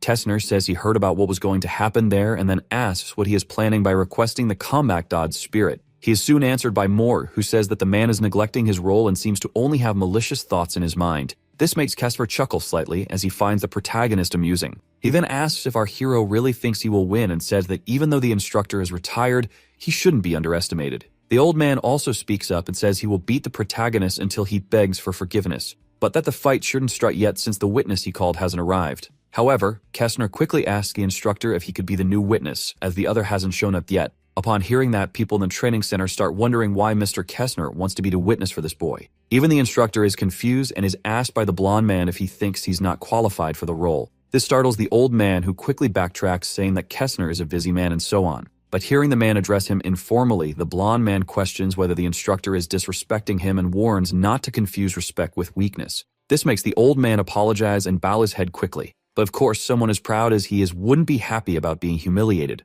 The protagonist then apologizes for interrupting and says it's almost time, prompting Mr. Kestner to ask what he's talking about. But he soon understands the situation and wishes the boy good luck, hoping he didn't come all the way for nothing. Mord then tells the instructor that it's time to start, and the old man, so angry from being humiliated so many times, also wishes to be in the fight. He says that the protagonist managed to surpass Fian's momentum with just his body reinforcement. But while preparing an aura on his sword, he says that Mord will regret it if that's all he has. This makes our hero get a little more serious. The old man then continues, saying he wants to see if Mord can also block a sword with that momentum. But before he can do anything, the protagonist says he's funny, leaving Daisley confused. While preparing his aura, Mord says he's completely wrong, and asks if he really thinks an apprentice would challenge an instructor with just that. That he shows his aura spreading across his entire body while looking confident in the fight. This makes the old man realize that Mord is using body impulse and wonders when he learned that. But before he can continue his line of thought, the protagonist quickly advances, gathering all his aura into his fist to throw a punch. But the confident old man says it won't change a thing, and soon the two attacks collide, causing a powerful shockwave. However, the protagonist's fist ends up winning, shocking the old man, who realizes the attack is coming his way. And soon he's hit by our hero's strength, being thrown backward, where he uses all the strength in his legs to stop, becoming extremely confused, wondering how Mord pierced through his attack and sent him flying. But once again, the protagonist advances, already preparing a new attack. This time is blocked by the instructor's shield. He admits that our hero is good, but he won't be able to defeat him with those skills. Soon, Mord notices something coming his way. Then the instructor uses his impulse on the shield, sending a wave of mana that throws our MC backward. As he says that despite being strong, he still lacks experience, and Evie has no deep knowledge of mana techniques. That's why he is too young to fight someone like him, who carries great experience, attacking our hero, who barely manages to dodge. But his dodge wasn't perfect, and a small part of his cheek ends up getting cut. Realizing the situation is getting worse for the protagonist, the instructor says that he has survived maid battles and near-death situations. So someone as weak as him daring to challenge an elder is practically a death sentence. and that he is not a bastard child like Mord, who could be underestimated. With the last attack, the instructor throws the MC far away. He manages to stay on his feet, but is now much more cautious. He knows the old man is right about having more experience. And the blonde man watching the fight says that although the boy is talented, his combat skills are still those of a novice. If he loses here, he will have to leave, and that's exactly what Daisley wants. So he wonders what the young hero will do now. Back in the fight, the instructor asks if a cat got the protagonist's tongue. But Mord just approaches, saying that even though the instructor is a jerk, his skills aren't bad, impressing the old man with his arrogance. Even so, Mord remains cold and says that if the instructor thinks he will lose, then it's clear he's an unqualified instructor. But the old man just laughs, saying he will train him right here and now. However, the MC says that's impossible, startling the elder, who wonders where all this energy came from. Looking closely at the protagonist, he notices some changes in his physique, in addition to the aura emanating from him. When he realizes that the young man now has completely white hair, the instructor instantly knows he is lost, since his divine blood has been unlocked. Our hero just opens his eyes, determined to finish off his old man. And as he approaches, the elder is now absolutely certain that he should have come to this battle wearing brown pants. Mord says this is the first time he's fought like this, and he doesn't think he will be able to hold back. So it's better for him not to be resentful when he dies and becomes a ghost. After going through the divine blood awakening at 15 years old, those who belong to the Vernar's lineage can use the powers of divine blood. However, most of them stop using the divine blood powers to increase their mana storage, and this allows them to gain incredible powers. Let if someone exists who can fully control the divine blood, that person will gain incomparable power. The people watching the scene in the training room are shocked, wondering if the protagonist is really only 15 years old. Yim Kesmir is impressed at how a 15-year-old boy managed to awaken the powers of divine blood, and although he was considered the most talented among several boys, it took him 4 years to awaken it. Yet this young man who arrived just 8 days ago has already reached this level. Instructor Daisley is also beginning to soil his pants because when he looks into the boy's silver eyes, he is certain that he has awakened the blood. As the protagonist throws his superior instinct aura all around, he finds it unbelievable. Mord then tries to show a little mercy and says that if he wants to give up, he can do so and will only lose his pride. But the instructor shouts, telling him not to talk nonsense. It's even if you manage to awaken the divine powers, there's no way he would lose to a novice. However, before he finishes speaking, the protagonist quickly approaches, telling him not to regret this later. But this attack is something the old man anticipated,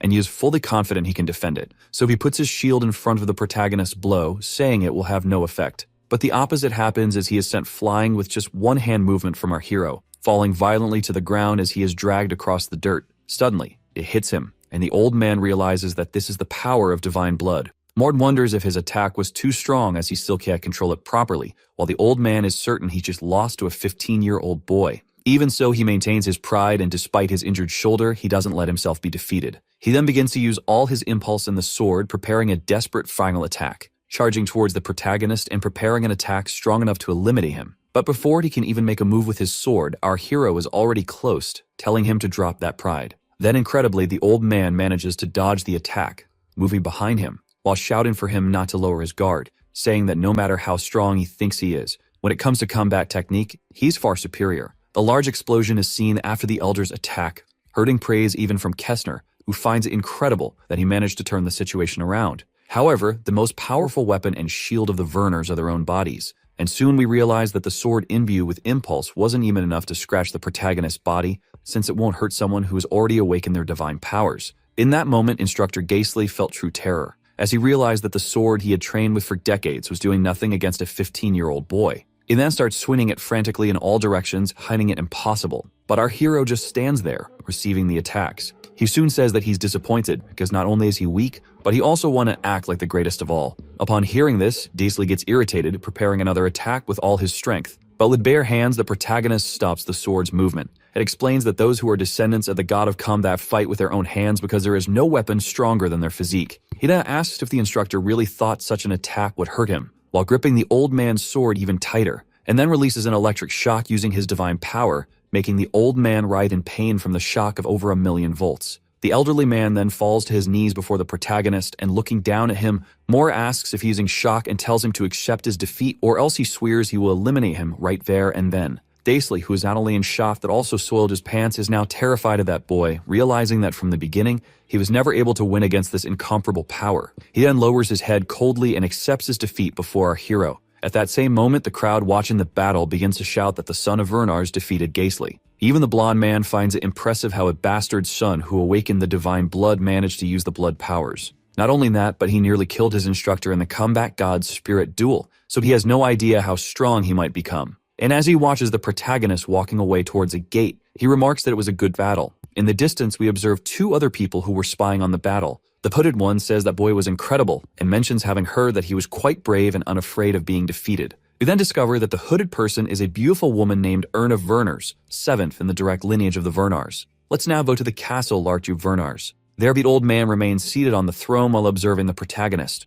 He says that the young man became an official warrior and even easily won the duel against Mr. Ghastly. Moore simply confirms this and says he's there to collect what was promised him. Then the Lord asks if he only requested to combat God's spirit to become a warrior faster. To which the protagonist responds that he actually couldn't stand by while his instructor neglected his role. The patriarch then approaches saying that the strong are always right, and that's the motto of the Vernars. That's why he sees no problem with his actions. But what piques his curiosity is why he hid his powers before. Our hero explains that he was being cautious with the use of mana and impulse because he didn't know how to control them, as it was his first time using both. The patriarch finds that explanation reasonable. He's sure the protagonist came there just to challenge the combat god's tomb, and the latter affirms this. However, one of the guards present advises him to reconsider his choice a bit, as allowing him to challenge the tomb before the announcement will make some people complain. But upon hearing a subordinate try and give his opinion, the patriarch becomes completely irritated, asking how he dares suggest that he rethink his decision. The man quickly asks for forgiveness from his lord while thinking he should have come wearing brown pants. He explains that a promise is a debt. Soon he allows the protagonist to challenge the combat god's tomb, though he doesn't know why he wants to do so.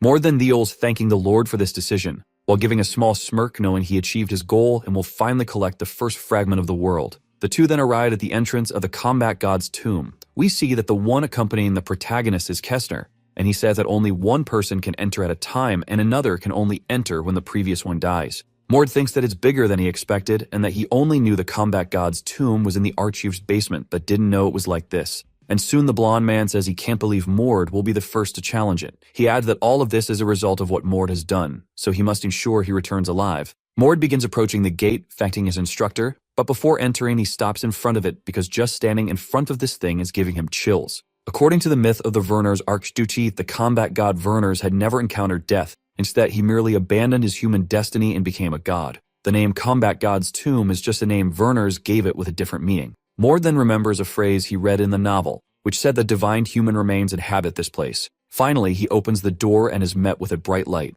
As he approaches, he knows that in 7 years, Aiden will obtain the first fragment of the world and that he will also need an assistant. However, at this time, the fragment of the world should still be inside. And soon the gate closes, locking the protagonist in that space. As he walks further into the place, he comes across various extremely bizarre structures. He is startled because it's completely different from what was described in the novel. He knows that the combat god's tomb has 6 spatial sketches, but the one described in the novel was only one of those 6. And no matter which one it is, they should all have a seal. So Yoma needs to find it. The seal should be a stone statue representing the life of the combat god, but soon we realize that something is watching him. After walking for a while, he remarks that nothing in that place seems realistic. In fact, it looks like someone made it in Photoshop and only halfway done at that. But soon something catches his attention as he notices smoke and fire coming from somewhere, realizing that it's hellhounds ready to attack him. Moreover, there are 2 of them, and our protagonist seems cornered as the rabid dogs watch him. Mord, who thought he wouldn't have to face so many monsters, feels a little disappointed, and soon he sees one hellhound charging at him.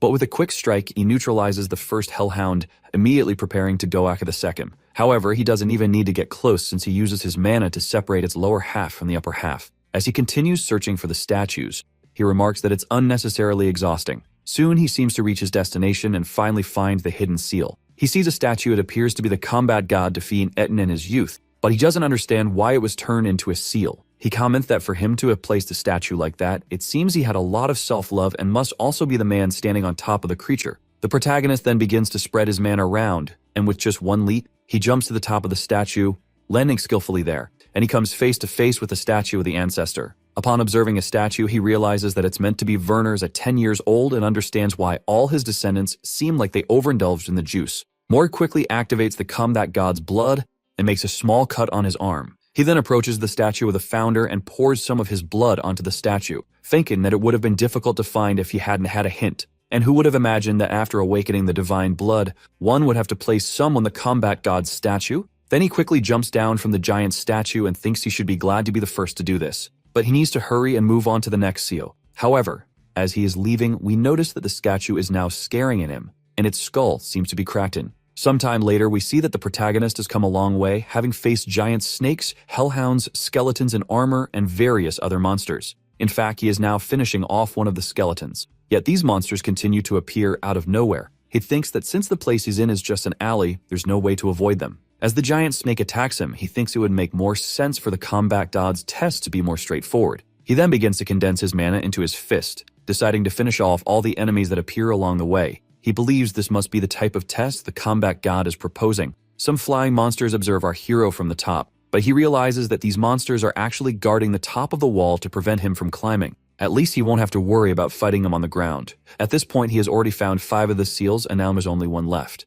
Then he will finally be able to acquire the fragment of the world. As he advances, he feels more mana, and perhaps because he's awakened the divine blood 5 times, he's also running low on mana. But something catches his attention, making him stop. Mord looks up with a serious gaze. It seems he has finally reached the 6th seal, a giant stone dragon. Like the others, this statue is very large, and it looks like it's going to be a challenge to climb. But before he does anything, the noise catches his attention. When he looks back, he sees a huge blue ogre staring at him. He immediately assumes a battle stance, knowing this is a monster that even magical impulse fighters would have difficulty with. The blue ogre roars and prepares to charge our hero, slaying its fist into the ground in an instant, completely cracking the floor. However, Mord quickly dodges the ogre's attack, realizing that this is an ordinary monster since the average height on ogre is 4 meters. But the monster in front of him is definitely over 5 meters tall. The battle continues with the blue giant trying to hit the protagonist, while Mord uses all his speed to dodge the attacks. As he prepares to counterattack, he thinks it was too easy to be true, and that it will be much more interesting to fight this monster.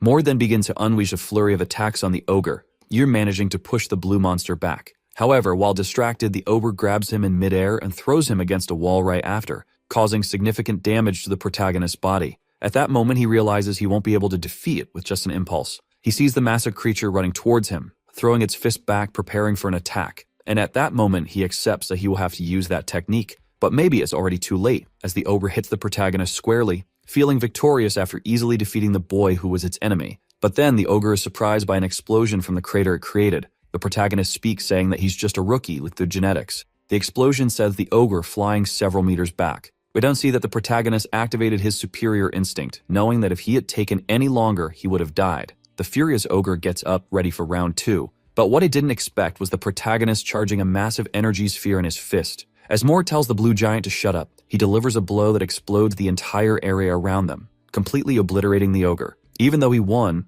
Mord feels a little disappointed that he had to activate the divine blood to win. He thought he could defeat it without using it. Mord then walks away from his enemy, thinking that this dungeon is used by 15-year-old boys from the direct lineage. And then it seems battle knowledge and physical training really make a difference. That's why as soon as he leaves, he's going to start everything from scratch. He now reaches the top of the stone dragon and looks at the combat god, thinking there's something wrong with his height. Since his father is 25 meters tall, the combat god, who is supposed to be his ancestor, should be a little taller than that. But the truth is, it doesn't really matter. He pours some of his blood on the statue, trying to attain the fragment of the world. But some time passes and absolutely nothing happens. Mord begins to think something went wrong, as according to the novel, he should have gained a fragment of the world after activating all the statues. And he thinks that maybe he forgot a seal, so he decides to retrace his steps and find each one. But suddenly, he hears a voice saying it's disappointed and that it expected its descendants to be a little stronger. When turns around, he finds himself face to face with a mysterious man staring at him. We soon realize that the man is the statue of the combat god, now brought to life, and he says that if he had been left there, he would have been sad about his descendant. The reason our hero decided to enter the combat god's tomb is because he remembers the protagonist from the novel obtaining a fragment of the world inside. However, the only thing he's seeing is a moving and talking statue. Our hero wonders if this is some kind of hidden text. He then asks the man who he is, but the man ignores him, instead asking how old Mord is. But as Mord activates his superior instinct, he remains determined to find out who this man is, which impresses the elder. The protagonist quickly charges in, delivering a punch that causes a powerful shockwave. However, the attack doesn't affect the man at all, who simply says that Mord is overstepping his limits. He immediately counterattacks, throwing the protagonist backward, causing him to crash into a wall, leaving him a bit confused about what just happened. But then he sees the massive figure leaping toward him, saying it's time to give him a proper welcome. Mord receives a punch straight to his stomach, launching him into the ground like a cannonball. The impact is so strong that it kicks up a massive cloud of dust. Soon, we see the protagonist emerging from the crater slightly battered, as he wonders if he's experiencing some kind of illusion. since this was just a stone statue a few seconds ago. The old man then asks if Mort truly doesn't know who he is, while the protagonist responds saying he knows he's the stone statue of the combat god. But the man quickly explains that he isn't exactly a stone statue, but rather the human shadow that the combat god left behind. Upon hearing this, our hero was shocked, as it was mentioned in the novel that the combat god's tomb contained his human remains, and this means the tomb was meant for his human form, not his divine one. However, the novel said that the statues represented achievements in his life, and it probably means they were also imbued with his will. The elder says that although it's hard to believe, it's the truth, but you will show Mord a bit of his power to make him truly believe. The protagonist then sees only a shadow of a hand approaching, while the elder says that reality checks are called shocks because they hurt for real. He delivers a punch to his descendant, who barely manages to defend himself. Excited, the elder says the protagonist is weaker than he had imagined, but our hero doesn't retreat and begins to prepare his Satama punch, which excites the ancestor, who is thrilled that Mord has the energy to fight him. Mord then throws his straight punch, but the hero dodges and moves into the elder's blind spot, impressing the old man with the young man's speed. While Mord prepares an attack powerful enough to kill him, he charges a Kamehameha imbue with his manner. However, the truth is that the elder seems disappointed that he used such a trick, effortlessly slapping the condensed energy sphere away as it approaches. Mord takes advantage of the smoke caused by the explosion to strike the old man, surprising him that the impulse ball was fake. But in the next instant, the old man grabs the boy by the head and throws him far away, saying only a weak and foolish person would use such a trick. Even in the air, the man manages to catch up to him, delivering more blows, while psychotically saying he loves hitting people with his bare hands. As Mord takes the hits, he realizes he won't be able to defeat him with divine power alone. He even wonders if he's dreaming, since the power difference between him and the elder is massive. He is then furiously slammed into the ground, while the elder continues to strike, saying that Mord has a long way to go. He suddenly stops with a smile on his face, since the protagonist is already completely beaten. But even so, he delivers a final kick, sending Mord crashing into a wall. The elder then says he's disappointed that the protagonist had such little strength. He explains that if this were a real battle,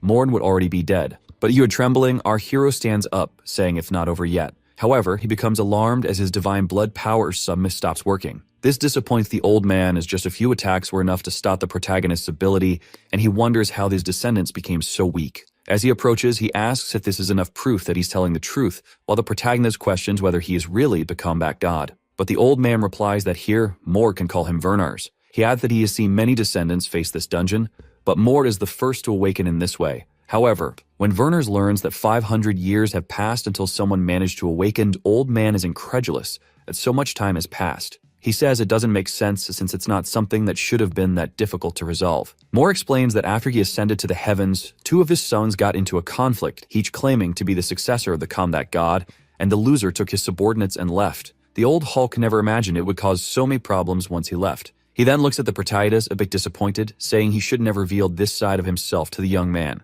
He then turns and asks if the young man has any idea what awakening truly means. With conviction, our protagonist says he has no idea. Hearing this, the old man can't believe it and asks why he put his blood on the statues then. The protagonist responds that he was searching for the fragment of the world. In the novel, when Aiden obtained the fragment, the combat god didn't appear, so he figures that the god only awakened because the blood Mord placed was from his direct lineage. The old man then explains that the meaning of the awakening and the reason he left the shadow behind is to teach about the personification of divine blood. This puts the protagonist on high alert, imagining that the old man's about to teach him how to fully use his blood and power. Mord quickly questions why this knowledge wasn't passed down to future generations, but the old man explains that there's a problem. The first generation that learned wouldn't have been able to pass it on to the second. Since the talent to use divine blood is proportional to the concentration of that blood, this means that with each passing generation, the blood becomes weaker. In other words, the more generations, the harder it becomes to improve, and if someone appears who can't master it, they'll have a serious problem. That's why the combat god's tomb was created. It's a training ground for descendants and a teaching method, since once you can personify the blood and reach this stage, you'll be able to use divine power perfectly. Our hero knows that compared to 500 years ago, the blood is diluted significantly, and the reason the Archduke is the villain is because he broke a taboo caused by this limitation. And although things have gotten a bit more complicated, Mord now has the chance to learn overpowered skill, so he'll have to start training with this old man. Mord eagerly says that if it's training, he'll be happy to do it, and asks how Vernars will teach him. But as you can imagine, this old man isn't likely to be a good teacher. So the training method will be simple.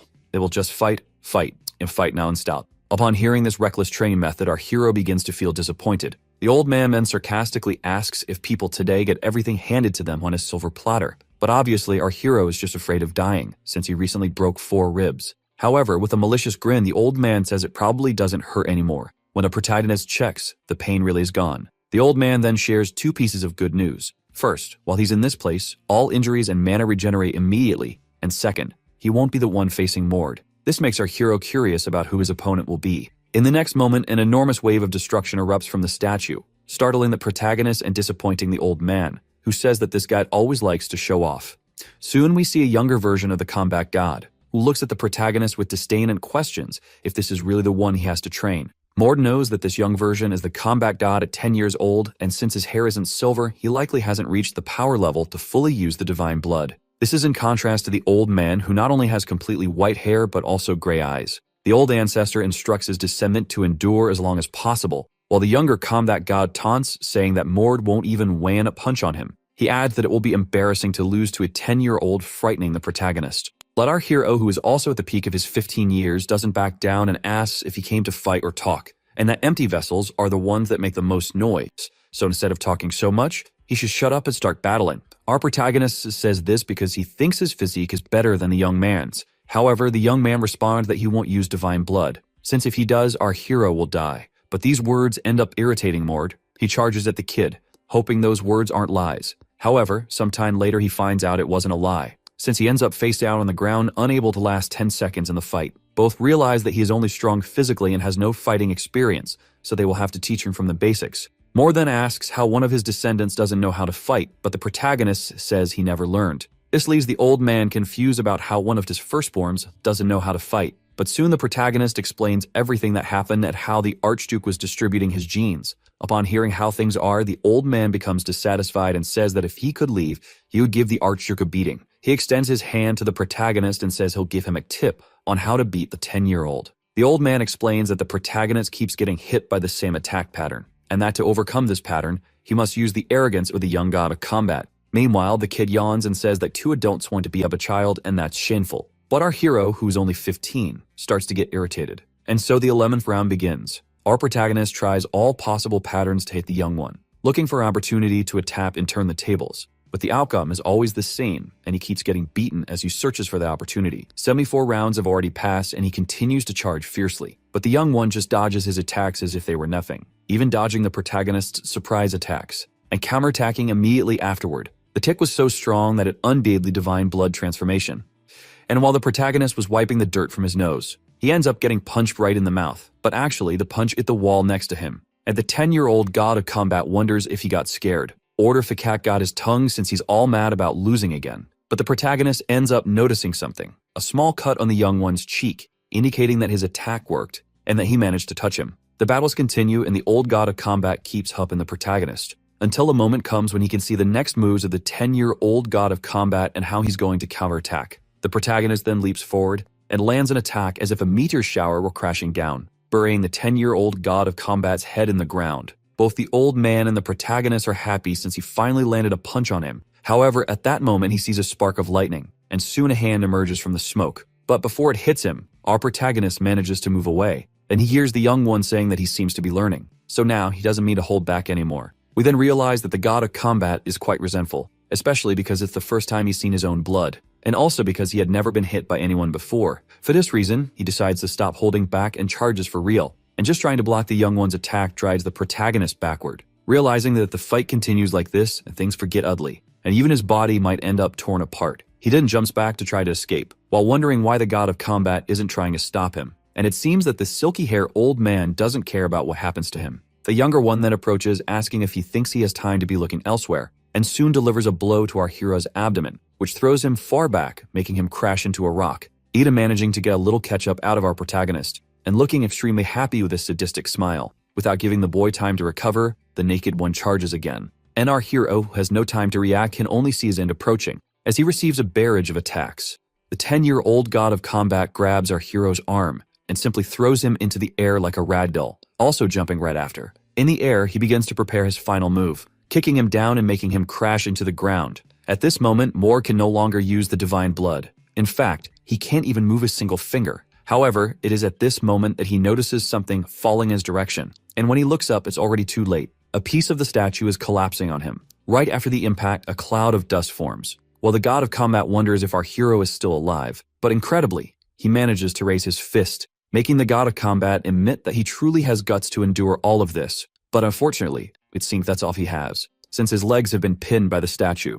And when he looks down, he realizes he can't move them, automatically panicking. The 10-year-old jumps from the top of the statue, while preparing an attack that will ensure his legs stop hurting. Meanwhile, our protagonist reflects that he can only use the divine blood in at least 8 seconds. Time keeps passing, but he probably won't have enough time to recover, since the attack is practically upon him. But at that moment, he shows all his cunning and says he's curious about something. Then we see something quickly approaching the 10-year-old's eyes, and swiftly passing like a line across them. Mord says that the Werner's lineage has terrifying physiques, but wonders if their eyes are as sensitive as normal people's. Soon, the confirmation of his question is evident, as the god of combat's eyes swell up and he can no longer see the protagonist in front of him. However, at that moment, in a fit of rage, he uses the divine blood, as he prepares to truly finish off a protagonist. But before his punch can land, the countdown finally stops, and the god of combat's attack only creates a crater in the ground, since the protagonist managed to activate his divine blood and dodge, automatically attacking him from behind. When the boy realizes this and looks back, he already sees the protagonist questioning him since he said he would kill him if he awakened the divine blood.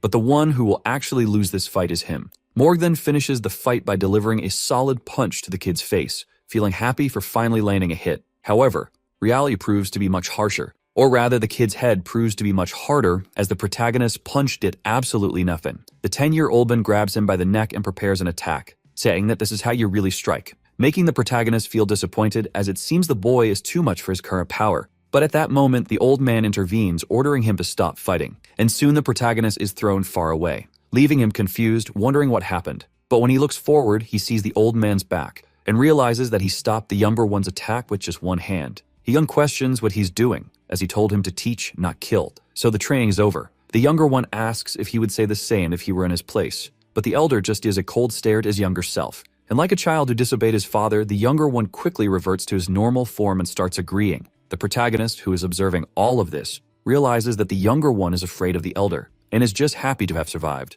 But at that moment, he begins to hear an earthquake, and when he looks up, he notices the entire subspace collapsing, while the elder says it's time to differentiate between dream and reality. He explains that the protagonist has divine blood different from his, and it's likely because he's a descendant of Arita, who is also part of the Vernars. In fact, not even the elder knows what this combination will do, as even though he is the son of the goddess, he never imagines someone from the Vernar lineage would have their blood mixed with hers. He then points his finger at the protagonist's head and says he will grant him the blessing of the body of the god of combat as a reward. The protagonist then begins to feel a small energy taking over his body and spreading through every cell of his organism, granting him immense strength. When he looks at his body, he says that he's never seen this appear in the novel, and then the old man says that's all he can do. He hopes to see him again and even telling his younger self to say goodbye, but the younger one seems clearly irritated. However, his attention is caught by a protagonist, who says that he has only faced weaklings so far, but it seems that he's different and believes the current generation can't even reach his level. For this reason, he thanks him for everything he learned. And although the 10-year-old boy has the physique of a man who's been on steroids for 50 years, his personality is so very easy to please, and he becomes quite happy with the protagonist's compliments. Our hero then wakes up lying on the ground, and as he gets up, he wonders if that whole subspace was just a dream. But when he looks forward, he finds his objective, the fragment of the world, a tool used by great ancestral gods to create the world, is right in front of him. This piece is the perfect world that Aiden used to gain enormous power and eventually bring this world to its end. Our hero then touches the fragment and begins to absorb its essence, while thinking that since he got it first, now the novel's hero won't be able to become as strong. And even though it's disappointing that the protagonist is losing to a supporting character, it's all for a good happy ending. We then return to the real world, where someone is calling for Lady Erna. The man says that Morn has returned from the tomb of the god of war. The young woman explains as why she's creating a plan to appear as a cool sister to her adoptive brother. Unlike other families, the candidates for succession in the Vernar's family aren't just the Deuce's children, but all the children, whether from the direct bloodline or not.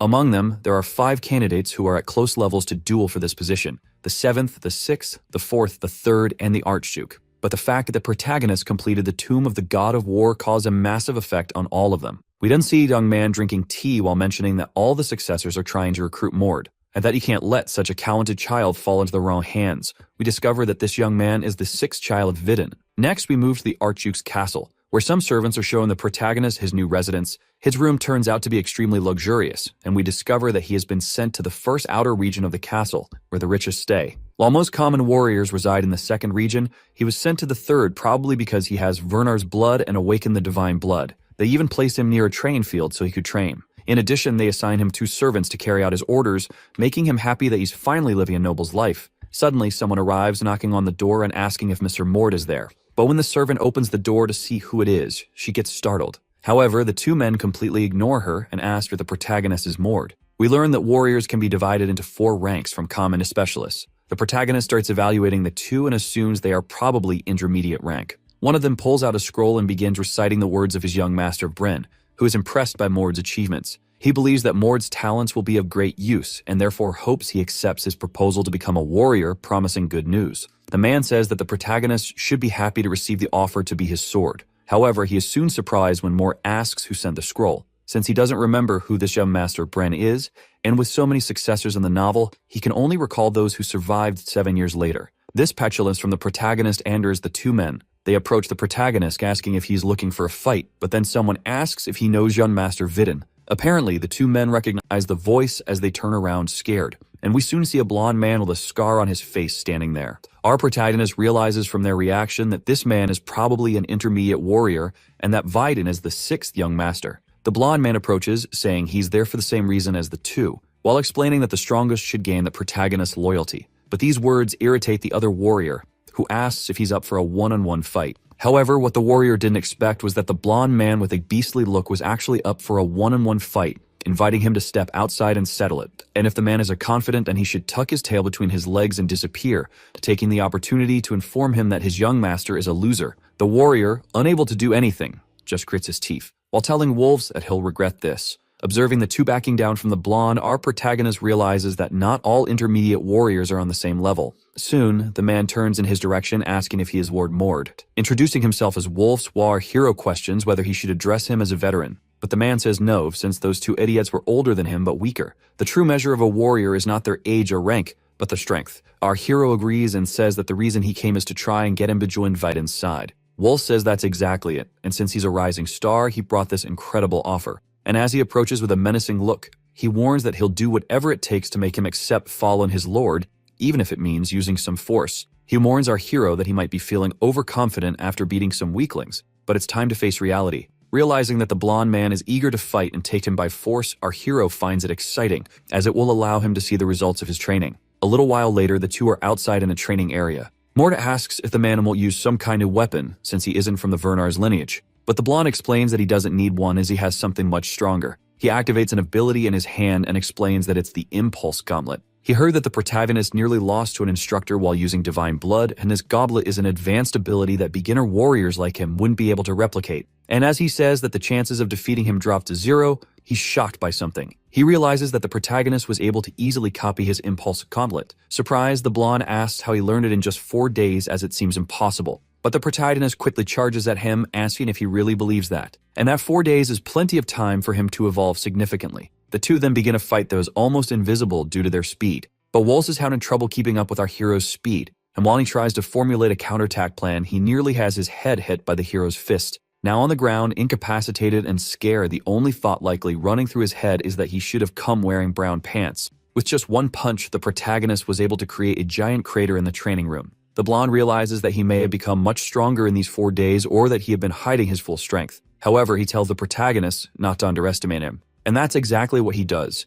He starts amplifying his mana even more. Looking at him with a superior tone, he says he was just warming up. Wolves begins to lose confidence, saying that there's no way he almost lost to the instructor with this amount of mana, and that even as a Vernar's descendant, it's impossible to have this much mana. That's why he assumes the protagonist was hiding his strength and questions him about this, asking if he was holding back during the fight with Instructor Daisley. Our hero knows he wouldn't believe him if he explained what really happened, and that he truly evolved in 4 days. In reality, this tremendous evolution is due to receiving the blessing of the body of the god of combat, and beyond bringing innate talent to the surface, his physical abilities and mana gradually increase as a result. Furthermore, the fragment of the world acts as an almost infinite mana source, and although he hasn't used the mana from the fragment of the world yet, it's amusing to see them react like this when he's not even using his maximum power. The blonde admits that he underestimated him, but now he will fight seriously, since he would like to see the protagonist's true strength. Watching what the man is doing, our hero starts to feel a little scared. As his clothes begin to tear, and his hands transform into terrifying claws, along with his jaw that resembles that of a dog with sharp teeth,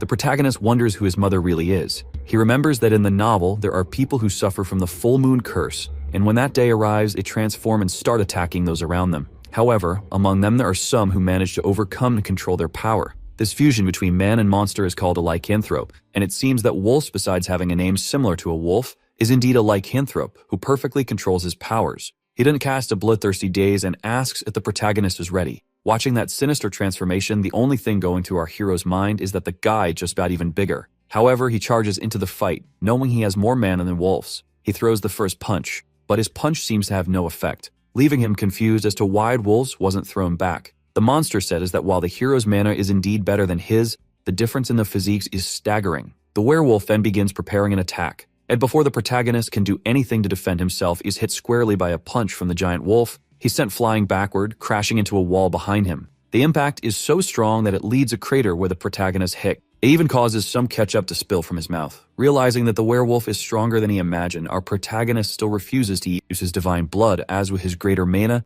the fight is still even. He then gets up, asking the wolf what he thinks about ending this. However, the man gets irritated and thinks the protagonist has realized he's going to lose and is trying to end the fight without using divine blood. But the protagonist explains that he doesn't know what will happen if he uses it and fears he might accidentally kill him. This only irritates the werewolf further with such arrogance. So instead of using divine blood, the protagonist decides to use the fragment of the world. While preparing a mana in his heart, he explains that he hasn't used everything he has. He explains that people with a fragment of the world can use it by extracting its mana after completing the tomb with the god of combat. He managed to do this by using a training method he read in the novel. But since he only has one fragment, he can only use the blessing of the body of the god of combat for 20 seconds. But that's enough time to break the imbalance in the fight. Upon realizing the young man has increased his mana even further, the monster says that the protagonist is the real monster. Still, he launches his slicing attack toward the young man. But the protagonist just stands there watching the attack approach. However, with quick movements, he dodges all the slashes. Then he advances immediately to capture the wolf.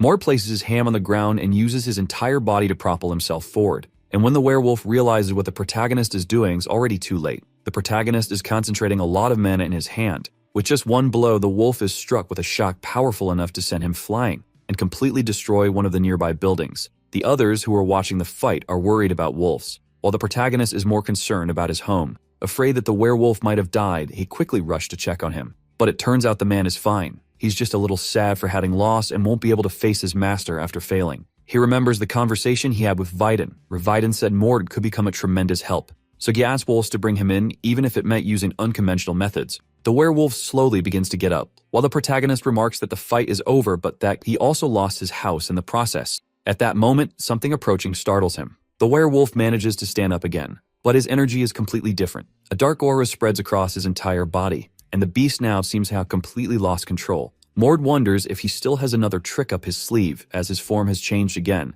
And since the man's strength has grown tremendously, the protagonist realizes he won't be able to hold back and will have to use his divine power. However, before he can do so, someone yells for him to stop the fight. And at the same second, something strikes the werewolf's back. The blow sends him flying meters away, halting his transformation. The two men rush toward the person who did this, shouting the woman's name, revealing to the protagonist that she is Erna, the Senif child. The men are concerned about all this violence, but she explains that if Wolves had continued, he would have died from being unable to control that form. She adds that Wolves will agree with her so that she'd take him to the doctor. We then see that the man is completely incapacitated on the ground. She turns to the protagonist and says that they'd never met before, but that she's heard great things about him. As she approaches, our hero notices that her physique is similar to his. However, unlike him, her face looks like that of a delicate girl, while her body resembles that of a gorilla. When she says she wants to be called Big Sis, the protagonist immediately refuses, thinking this girl is very strange. A while later, we see Erna in her room, hunting a pillow and screaming in embarrassment. Her butler comments that this is why he told her not to execute the cool big sister operation.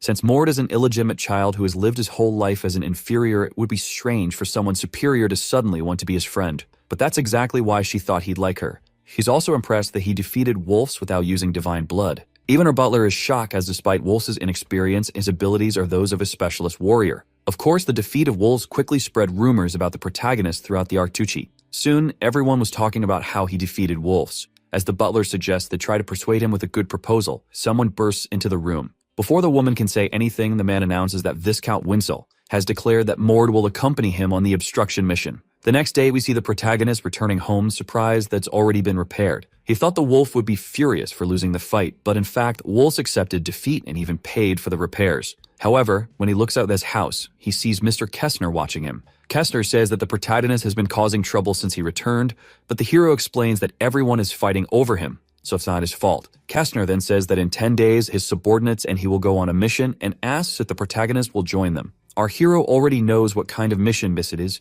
and the man confirms that it's to prevent demonification. Demonification occurs when the demon world attempts to contact humanity, causing monsters to mutate and a demon appears, becoming the core of the dungeon. In short, demonification can be separated into 3 stages. The first stage is when an unknown vortex appears. The second stage is when the vortex solidifies, making it possible to enter. The third stage is when the region around the vortex begins to corrupt and creatures from the demon realm become more powerful. When the third stage is complete, a dungeon break occurs where demonic monsters fully connect to the world. To prevent damage from the third stage, it's best to stop at the second. Kestner explains that although it's a good opportunity, it's a dangerous mission where many people die, so he won't force him. Our hero knows that Kestner, the Archchief's right-hand man, will be very helpful in the future, so it's worth the risk. And since he's already gained a lot of attention after the fight with the wolf, it's better to accept Kestner's offer and be under his protection. He then gets up from his chair and says he accepts, asking if he should start training in the afternoon. A while later, the protagonist heads to the training hall with Kestner, where he's introduced to the teen he'll be joining.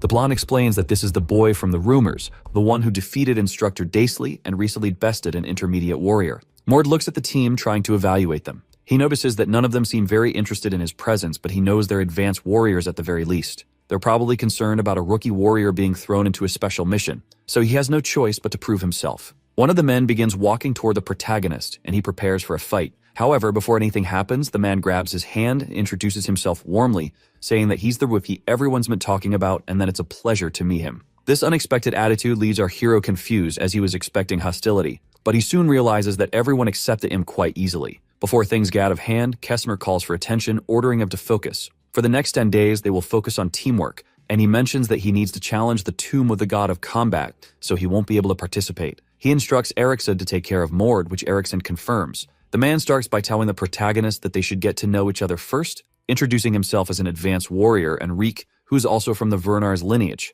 If the strategy they will use, our hero, will help Reek support Kestner, and since teamwork is important, he hopes they all get along well. However, the protagonist looks at Reek's unfriendly face and wonders how he's going to get along with this guy. Eriksson then calls their attention, saying they don't have time to waste, pointing to the training area and telling them to start. 10 days later, Viscount Kestner emerges from the tomb of the god of combat. Some men ask if he wants to eat something before heading out, but he says he must prioritize the mission. Kestner bids farewell to his subordinates, who urge him to take care. He's worried about the protagonist, wondering if he has adapted well. But when he arrives at the training grounds, he sees that Morn has adapted all too well. There's a battle happening between 2 people using divine blood. Not even Kestner can immediately identify whose power it is. When he looks at the protagonist, he thinks Mord looks completely different from when he first used the spirit of the god of combat. At that moment, Eriksson approaches and Kestner asks how Mord is doing. Eriksson responds that they taught him mana combat techniques and basic skills, as he didn't know them before. He adds that Mord has also managed to increase the time limit of his divine blood activation, impressing Kestner, who comments that's not something easily trained. Meanwhile, our hero seems to be having fun, engaging in combat training with Reek. He finds it thrilling because every time he learns something new, he feels like he's evolving a little more. He reflects that in the past, he had no dreams or goals and couldn't do anything. But now he feels like he can do anything he sets his mind to. A few hours later, the captain gathers his subordinates and tells them they are heading to the mission area. He asks if anyone's concerned about how the mission will go, but Eriksson says no, since with Kestner around, everything will go smoothly. Kestner, however, is thinking that while individual skill is important, teamwork is crucial, which is why he was worried about whether the protagonist could adapt. But it seems Mord is mature enough to adjust to the surroundings, and Kestner finds him to be a bit more mature than he expected for his age. He then asks Mord if he'll be able to handle it, and the protagonist confidently replies that he can't wait to get started. Kestner is relieved, knowing that the hero is confident. He then orders his team to conserve energy until needed and to press forward into the battle. Sometime later, the squad reaches their destination. But when Kestner checks the dungeon situation, he realizes that the second stage of demonification has already begun. One of the dungeon observers arrives, and knowing the agent's capabilities, Kestner questions why the erosion has started earlier than expected. The man explains that it's because a new demonification front has appeared in the region. He goes on to explain that if demonification occurs in 2 nearby locations, the likelihood of them merging increases, which accelerates the erosion and makes it more dangerous. Even though they are tired, Kestner orders everyone to get ready. He leaps forward, followed by the rest of the group as they search for the dungeon's core. Our protagonist, while observing the castle, thinks it looks like he's staring at a picture. The reason for this is that a massive demonic castle stands in the middle of nowhere, surrounded by a huge storm of lightning. He deduces that this is likely the dungeon's core. However, it won't be that easy to reach as a swarm of hellhounds appears, all of them bloodthirsty and spewing fire from their mouths. But of course they aren't the only monsters our heroes will have to worry about, since right behind them a group of orcs can be seen. Kastner orders the protagonist and Cage to activate their divine blood. At the same time, the three begin their transformation, causing a small burst of destruction around them. As the three undergo their transformation, those without Werner's blood simply watch.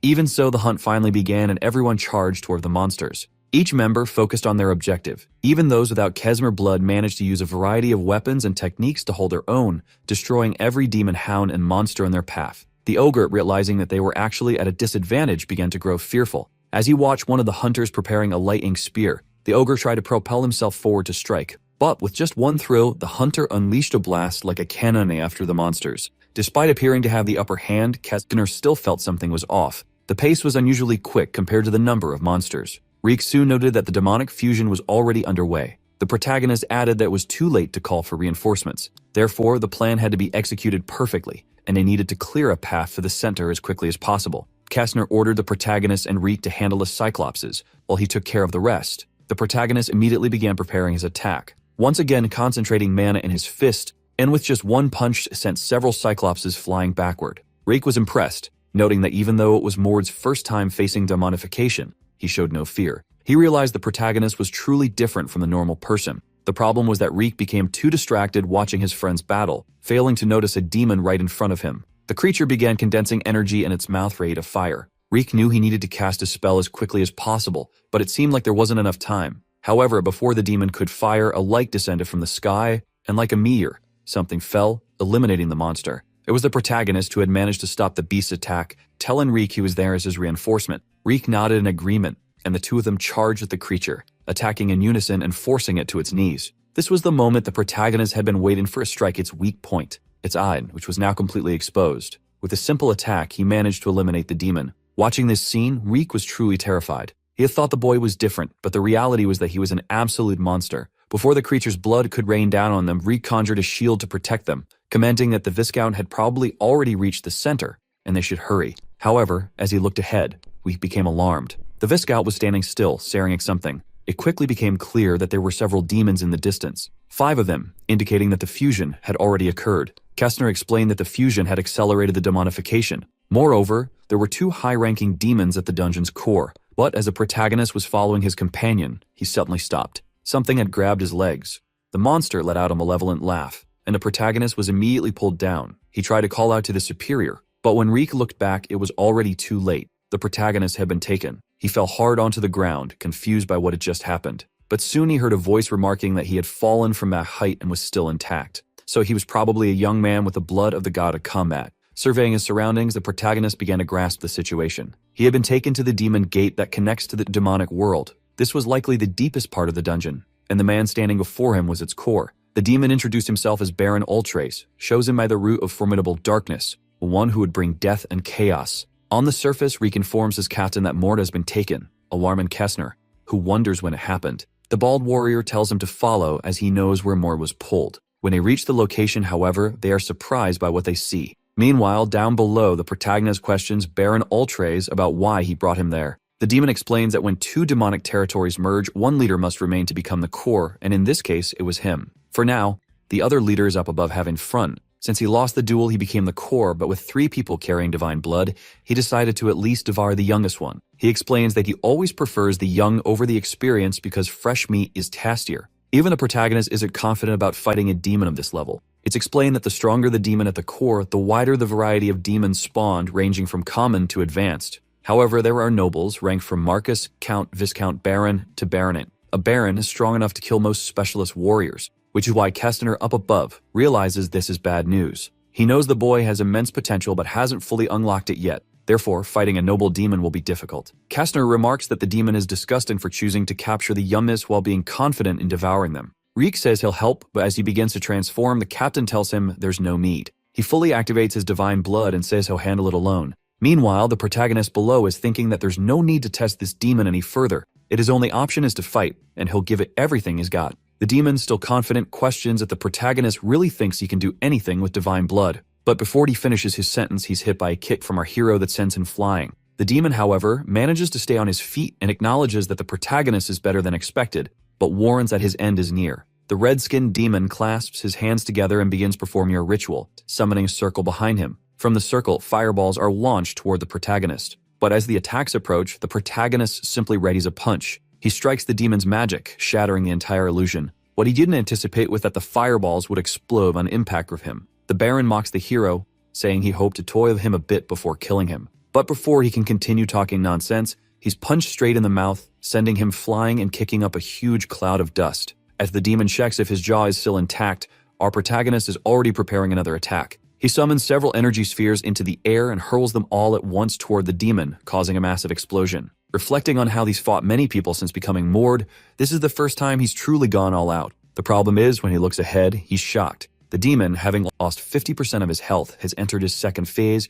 triggering Berserk mode, and the protagonist is stunned that he can still move after that attack. Even so, Mord had anticipated that it wouldn't be easy to defeat this demon. The Baron begins to approach, destroying the ground with each step. With no other choice, the protagonist starts to tap into the power of a crystal, raising his mana to match the demons. The two energies clash, causing a shockwave to burst in all directions. However, a sword begins to materialize in the demon's hand. Its sheer size alone matches the height of the protagonist. Baron Ultraze readies his first attack, but the protagonist is closely watching the sword's movement. Before the blade can reach him, he charges at the Baron, delivering a punch with all his strength. After the successful strike, another cloud of dust rises from the impact. As the protagonist looks back to see if the demon has finally been defeated, it seems that the Berserk mode took its toll, as the demon's head is now consumed with rage. At that moment, the demon's body begins to fall slowly, and the only thing left floating in the air is the dungeon core. Realizing what it is, the protagonist is left astonished. All the core glows, showing that he finally managed to complete it. On the outside, it seems that Kessner was also successful in his fight. Stubby orders Reek to collect everything, since he must head as quickly as possible to the deeper layer to try and rescue the protagonist. Reek says it's dangerous for him to go alone, and that he should wait for the group, but he quickly leaves, telling the men to stay calm. However, when he gets there, he finds the protagonist unharmed. He becomes startled, looking around and wondering where the demons are. Our hero says there was only one wielding this sword. That the man says that this is a sword used by a noble demon and wonders if he killed him. The protagonist says he got lucky since the monster let its guard down, but Reef thinks that even with its guard down, it would still be impossible for a noble demon to lose to a boy who just awakened. So he says that the money this sword will bring in is quite a lot, thanking the boy and finally considering him a true warrior. We know that Kessner brought the protagonist on the mission so that he wouldn't get involved in the conflicts of the successors. He wanted to become a protective shield until it reached a point where Mortar could choose what to do, and for that, he thought it would take at least 5 years, but now he thinks 1 year will be enough. After completing the mission and preventing demonization, they received a few more, which is why it took a month and a half to return to the Archduchy. There, Kessler explains that in a few days there will be a banquet. Way to gather everyone who has completed missions to receive rewards, and it's held every 2 months. Since the rewards are given by the Archduke himself, it's an important event, so he tells him not to be late. Our hero knows that many important people will be there, and he'd assure that the successor candidates will be too. In the novel, the protagonist faced many life and death battles with the Archduke and therefore devised a plan to resolve the conflicts with him. The key to this was getting close to Leon Werners, someone who left the house. He made an Archduke, and after that, the succession war began with Leon Werners at the center. So when he won and was officially recognized as Archduke, the Werners family became an important ally of Aiden. Since our hero is against the protagonist and against everyone who is his enemy, the best ally now is the Werners family. So he needs to bring the Archduke to his side, and so far there are 5 strong candidates, and they will all probably be at the banquet, so he must keep an eye on everything that happens. Eriksson appears, calling Mord, and when asked if he was waiting for him, he said that probably no one would accompany him, inviting him for a drink after the reward ceremony. Someone then calls the expert warrior Eriksson and the common warrior Mord to enter, and as soon as they step in, everyone at the banquet begins talking about the protagonist who managed to defeat a Baron demon alone. Talking about his physique and that he might be even stronger than the legitimate sons. Someone then greets Eriksson, saying it has been quite some time, and he quickly bows his head, explaining what he truly does, introducing himself to the young master Dren, the 3rd candidate to succeed the Werners. He asks the young master to give him a moment as he would like to speak to Mord alone. However, someone appears, saying they don't find that polite and calls him brother. Soon the blonde man with a goatee looks back, questioning what he is talking about, then realizing that the young man is Vidin, the 6th candidate to succeed. Vidin says it's obvious what his brother wants to talk to Mord about, assuming he wants to bring him to his side. However, the man with the goatee says his brother is completely wrong. The man, in fact, he came to apologize for the rudeness of his subordinate. Last time, he sent a letter to the protagonist through his allies and clearly instructed them to be polite, but it seems they were rude to our hero, so he must apologize for not controlling them properly, handing a small golden box to the protagonist. and hopes he will accept it as his apology. But our hero realizes that he is only apologizing in front of everyone, so that he can't refuse. In truth, this man is much smarter than he had imagined and probably excels in socio-political matters. Mord thanks him for the gift while the man remains smiling, but someone who is not all happy is the redhead watching the scene, who is furious with his brother, thinking he is trying to take more for himself. So he also approaches the protagonist, explaining that he met him through his subordinate Wolves whom he had previously defeated, but before he could finish speaking, someone calls for the protagonist, and immediately the redhead knows whose voice that is. Soon our hero turns, greeting his sister Erna, while she says there's no need for all that formality. She also turns to her brothers, saying she wants to talk to the protagonist for a little bit too. This makes the redhead even more stressed, saying he doesn't want to lose him to a younger sister. His sister says that he's someone who really likes younger relatives and even hurt his arm in their last encounter. But the redhead responds that it was a necessary punishment because she hurt his legs. The bicker continues while the protagonist analyzes that Vidin is the Duke's son and Erna is the daughter of the Duke's sister, so they likely don't get along well. Looking around, he realizes that there are only 3 successor candidates present: Dronzer, who is careful but not very trustworthy, Vidin, who is a spoiled daddy's boy, and Erna, who is somewhat odd, though he still doesn't know what her real abilities are. However, at that moment, another person arrives, giving orders to the younger siblings. Erna is surprised that her brother is there since she thought he would be busy. Even the redhead can't believe he came, as he doesn't like banquets. But soon the young man explains that he only came to personally meet the star of the event, introducing himself as the expert warrior Huring. When he shakes our hero's hand, he remarks that his hands are callous and that he must have trained a lot. He is impressed by his recent feats of defeating a baron with his fists and says he would like to fight alongside him one day. Our hero remembers that this man was one of the candidates who made it to the end and that he seems like a nice person with monstrous talent. However, at this banquet, one person is missing, and he starts looking around, wondering where young Master Alan is. But at that moment, his search is interrupted by the man presenting the banquet, who announces that the Archduke wishes to speak. The old man says he is impressed by the achievements everyone has made in these past 2 months, and that now they will begin the reward ceremony. The first to receive his reward is Kessner, who kneels before the Archduke as he speaks some words of honor. The next to be rewarded is our hero, Mord, introduced as a 15-year-old boy who killed a baron demon, and to make the reward match the level of his achievement, besides giving him the trophy, it will raise his rank into intermediate warrior, leaving the other nobles impressed, as he has only completed a few missions. However, since he already killed a baron, everyone assumed he would be ranked as an expert warrior.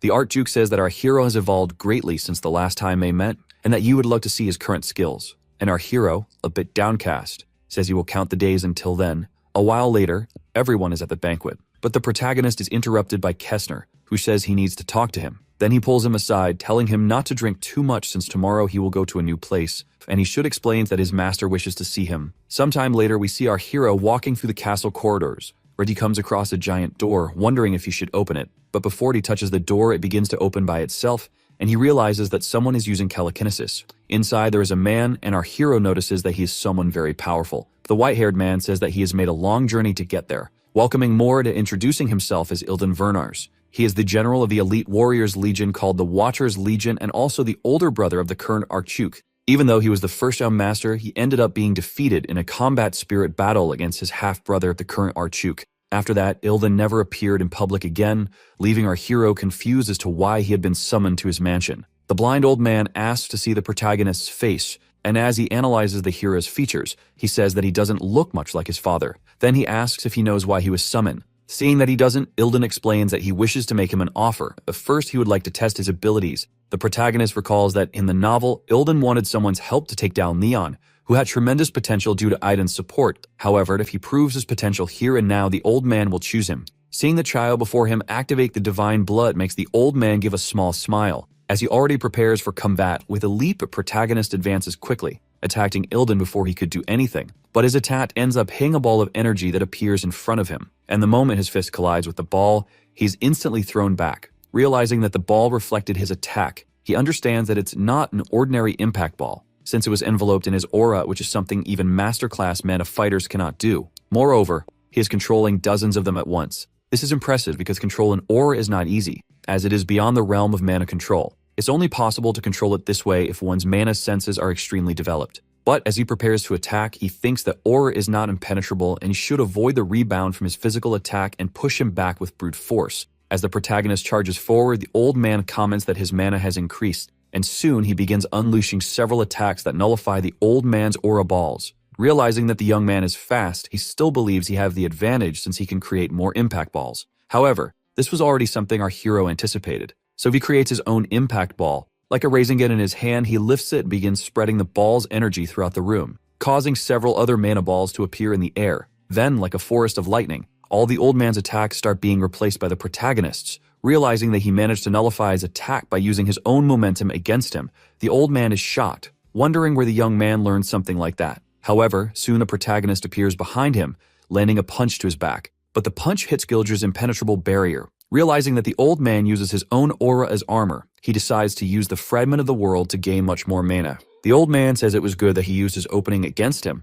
but the momentum is decreasing. However, while distracted, he ends up getting hit by an impact right in the middle of his back, which hurls him into the wall, causing massive damage. Mord is happy that he finally managed to land a hit on him, but then he starts hearing laughter echoing through the room. It is explained that there are several levels of awakened divine blood, and the first is when the color of one's hair and eyes turns gray. Still laughing, the old man says that finally, while wondering if this is fate, he believes the god of combat is probably watching this fight. You're then shown that at the second level, gray lightning circulates around the user's body, and reaching this level means one's existence is nearing the divine realm. Before our hero could even react, the man's already behind him, preparing to strike him with his fist, but Mord doesn't retreat and strikes back as well, making both attacks collide in the air.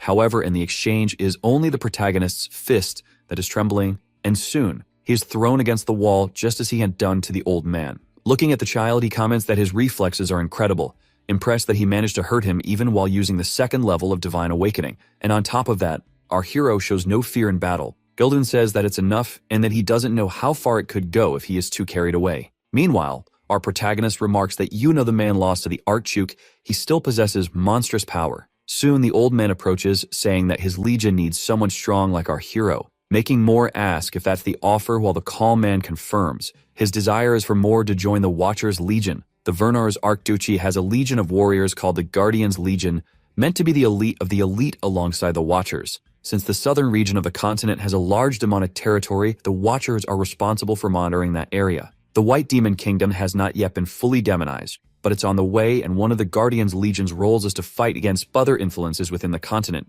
Their opponent is an organization that holds nearly the same level of power as the Vernar's family, the renowned Orgar's family. One of the reasons it's dangerous to join the Guardians Legion is the recurring conflicts with this family, which lead to the highest death rate. It's likely why Kessmer wasn't too happy, as it's the most dangerous place in the world for a warrior who has just awakened his powers. The old man explains that all the successor candidates want him, and the special treatment and requests will not stop coming from all sides. Kessner is helping him, but he has his limits. However, the White Demon Kingdom is a place where the successor's influence doesn't reach. The protagonist knows he's right, and besides, he stands to gain a lot if he goes there. So he says he has two conditions, leaving the old man intrigued as to what those conditions might be. The first is that the protagonist wants the old man to be a spurned partner for Malon, making him think that Mord wants him to teach him. But Mord quickly clarifies that he just wants to spar, leaving the old man curious, wondering if he believes he'll grow stronger simply by dueling with him. Then he quickly states the second condition, which is that he wants to roam freely for a year under the excuse of being on a secret mission. The old man asks what he plans to do for an entire year, but the protagonist doesn't answer, even though he knows it's a selfish request. However, it is during this time that the novel's protagonist becomes stronger, so he needs to find the world fragments before Aiden discovers their existence. For a second, the old man gives a small smile at this request, understanding that he has no other choice but to accept it, but he will only allow the protagonist to roam for 8 months. This was expected, and it shows that Ilden is very generous with those he holds high expectations for, as was depicted in the novel. Even though he doesn't fully understand why he's given his all to make Leon the Archduke, this is still a great opportunity, so he thanks the old man for his generosity. While he thinks that even a current lord wasn't as strong as him at his age, and as a bastard son, he cannot become Archduke, but he can be the shadow of one. Sometime later, we see the protagonist talking to his servant, asking why those soldiers are there. But he finds out that they are Erna's subordinates and that she is waiting for him inside. Upon entering her residence and finding his sister seated, he begins the greeting, but she explains that he doesn't need to be so formal since they are not in public. She then places a box with some inscriptions on the table and tells him to take it. His sister asks if Dran's gift was good, discovering that it was just an expensive Huan potion. Then she quickly said that this is much better than a Sybil potion. As he opens the box, he begins to see a glow coming from it, revealing a crystal ball of blue liquid inside. He instantly realizes it's a treasure that can make any human credited with strong. This is his chance to make a giant leap in his progress, and it's called the Tear of the God of Combat. In the novel, Aiden gave this to Leon to boost his strength. However, a side character ended up taking it instead and died. Erna explains that she received it as a birthday gift when she was 10 years old, and it is a very valuable item. But if he can't handle it, it will act as a poison, advising him to take it only when he's ready. She explains that when she helped the Imperial family on an expedition, she received the same gift. So she used the one she got for her birthday and kept this one. Meanwhile, our hero is simply shocked that she gave him a potion that only 3 succession candidates had in the original story. He didn't thank her, but she says it's nothing and just wishes to talk more when he returns. Sometime later outside, our hero thinks that she only came to deliver this gift. He won't forget this and the fact that she valued him to this level even though he's not on her side yet.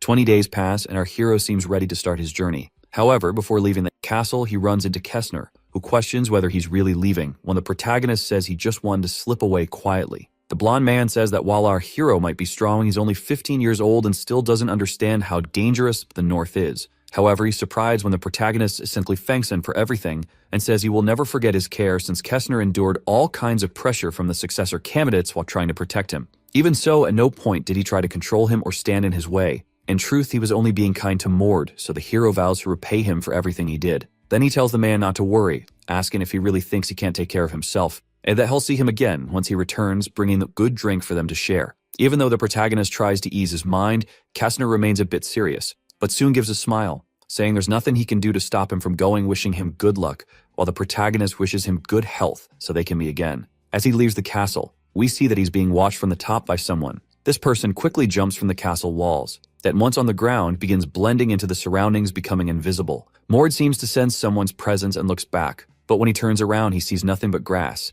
If then explain that those who learn Impulse must go through several levels, and the first is using Impulse on the sword and body. The second is using it like a gauntlet. The third is to imbue and strengthen objects with Impulse. The fourth is to condense and accelerate it into an explosive power. And the fifth and final level, which most magical artists can't reach, is known as Aura. Our hero spent 20 days dueling the building. However, he wasn't satisfied with just duels and taught him several important things during those days. Thanks to this, he became stronger, but is still not close to using Aura. However, the small creature before him is capable of making our hero awaken his Aura immediately. A few days later, deep in a forest, our protagonist is thinking that the warriors sent by the Archduke to ambush him should arrive soon, since they want to capture him before he reaches the Northern Territory. At that moment, something almost hits the protagonist, who barely dodges it. And when he looks up, he is surprised as a battalion of warriors is there to ambush him. One of the commanders shouts, "Fire," and a barrage of arrows is launched toward our hero. The man thinks his plan works since there's no way he can dodge those thousands of arrows. However, from the smoke, small lightning bolts emerge,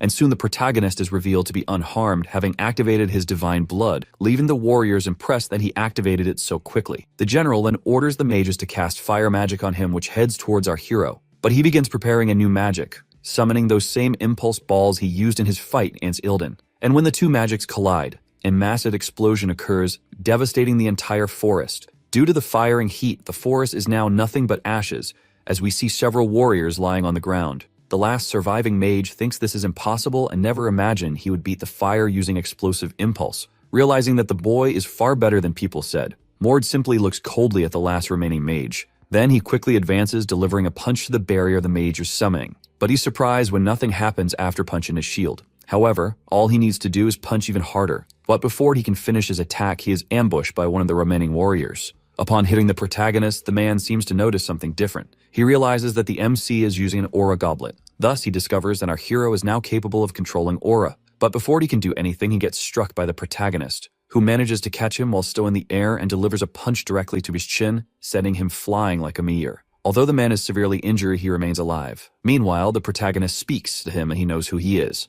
He states that his name is Varing, and that he is considered the best warrior. He quickly explains that he saw him once in the training center on the day of the banquet. He asked about him because he was alone in the ceremony and was told that he's the best martial artist in magical combat. He's a cunning man but has a short temper, so it's best not to approach him. The enraged man asks who said that, but the protagonist doesn't answer, of course. Instead, he says that Varin is the loyal dog of the Archduke, so he's sure it was the Archduke who sent him, probably after his fruit. In the novel, the Archduke appears as a powerful but unforgivable villain, and there's a simple reason for that. He committed the terrible sin of consuming his own children. The Archduke's subordinate is shocked, wondering how the protagonist knows this. But the protagonist remains silent, looking at him with superiority. It's explained that in the novel, the Archduke always displayed great combat talents but became alarmed as he started aging. At that time, a secret society called Silver Blood approached him, offering a solution to consume his own bloodline. with the Werner's bloodline as a fertilizer, a fruit that maintained his youth would grow. And since it was more effective when he used someone who had already awakened the divine blood, the Archduke sacrificed all the bastard children, leaving only Mord. The reason was that he needed someone to fill the role of Archduke since 5 years ago the god of combat left the seal of the demon king for his descendants to protect. Once a year, the Archduke must fight against the reincarnation of the demon king in a one-on-one duel. Since the duel doesn't take place in the real world, he doesn't die if he loses, but the seal weakens. However, he can't enter again, so losing is akin to losing his position as Archduke. That's why he needed someone to fulfill that duty for him. We don't see the Emperor holding a twisted apple with veins while someone asks if he's going to see more before leaving. However, he replies that he won't and that he doesn't understand why his brother is taking the boy to the Guardians Legion. He even trained him for several days at the mansion, so he can't comprehend why someone so precious was sent alone to such a dangerous place. But in reality, that doesn't matter. It would me great if Mord swore loyalty, but he's someone who can't be controlled by anyone. So the best option now is simply to devour him. After Mord bites into the apple and closes his eyes to focus, when the Emperor opens them again, his transformation is complete. Lightning bursts from his body, showing that he's in the second stage of divine blood. He enters to Varian, ordering him to bring the protagonist no matter how much power it takes, warning him that Kestner is also keeping an eye on him, so he must be very careful not to get caught. Baron thinks that only those chosen by the Archduke can know about his dark side, and even though Kestner is the warrior the Lord trusts the most, he doesn't know about this place. That's why Varian is determined to prove to the Archduke that he is better than Kestner. But currently the man who is confident in capturing the protagonist finds himself severely injured. Meanwhile, the protagonist questions whether he came to capture him to obtain the fruit. Our hero had guessed this because it wasn't hard to figure out that the Archduke wanted to capture him. For the bastard children, there are only two paths. Considering the fact that the bastard children had been disappearing more frequently, he likely already met with the silver blood. Also realizing that he can't use him, the Archduke must be thinking of simply getting rid of our hero by consuming him. Mord was sure they would send him master rank magical combat artist, which is why he acquired aura by using the tears of the god of combat. Then he approaches the man, telling him to be quiet and explaining that he's going to die here, so he'll be kind enough to explain the future.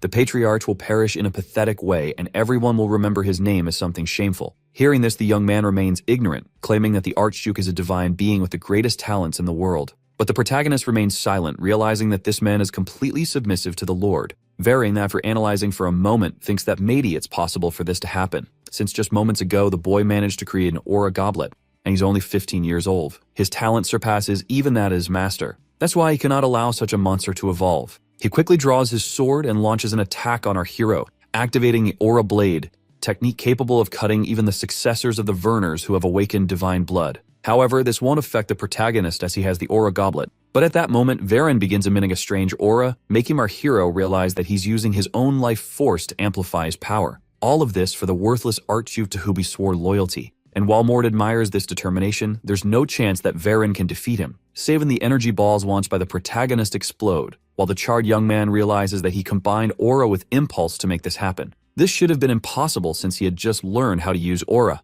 However, the protagonist appears, bidding farewell to the Archduke's loyal dog, and finishes his opponent with a well-placed punch. The masked man who had been observing from a distance thinks that Mord is much stronger than they were told, and that he knows about the fruit and the silver blood, making him a huge risk to the organization. He immediately starts running to inform his superiors. But what the mage didn't count on was that the protagonist had not forgotten about his presence, finishing him off with a simple attack. As the mage falls to the ground, the protagonist looks at the remaining blood on his hand, noticing that it has a silver hue, realizing that the man was part of the Silver Blood organization. Mord thinks that he got involved with them sooner than expected. It's going to be annoying if they come after him. But that doesn't matter. He just needs to become stronger and eliminate whatever comes his way. However, at that moment he ends up punching the air and hitting something. He then says to the invisible person that he knows they've been following him all along, asking them to reveal themselves. Yet the person remains in a transformation, trying not to be detected. His arrogance irritates our hero, who starts delivering a barrage of punches at the invisible figure. This forces the person to partially reveal themselves,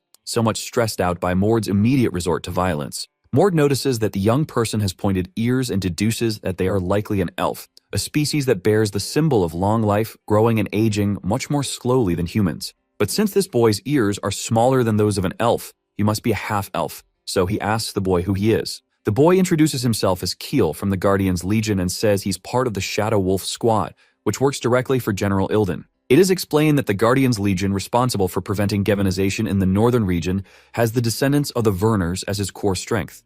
However, there are other squads like the Shadow Wolf, which specialize in different tasks, such as protecting allies and assassinating enemies. For this reason, it possessed stealth abilities that are different from the common Vernar's warriors. The young man believes his stealth is the best among all the Shadow Squads, but even so, the protagonist managed to detect him. He then explains that his master sent him to escort Mord, and that he was supposed to help him when he was in danger to assure an escape route if necessary. But after seeing how easily the hero destroyed those men, he realizes that Mord is a much greater monster than the general had described. To prove it was a direct order, he hands over a bracelet, explaining that his lord said this would be proof enough. Upon seeing that mysterious item, our hero understands that it was indeed Sir Ilden who sent him, as this is the bracelet he himself broke in battle. When the young man hears that the protagonist managed to break the general's bracelet in a one-on-one fight, he's astonished, while the protagonist tells him to go back home. Turning away, Mord tells the young man to leave since he has already failed his mission, or rather, neglected it. However, the boy knows he can't return as his general would be disappointed. Thus, he says that he will repay his failure by assisting a protagonist throughout the journey. Not only that, but he will also stand guard during the night so that Mord can sleep and take care of basic tasks like cooking. Hearing the young man practically humbling himself, Mord is confused, wondering if he's really willing to do that, and he recognizes the boy's name from the novel.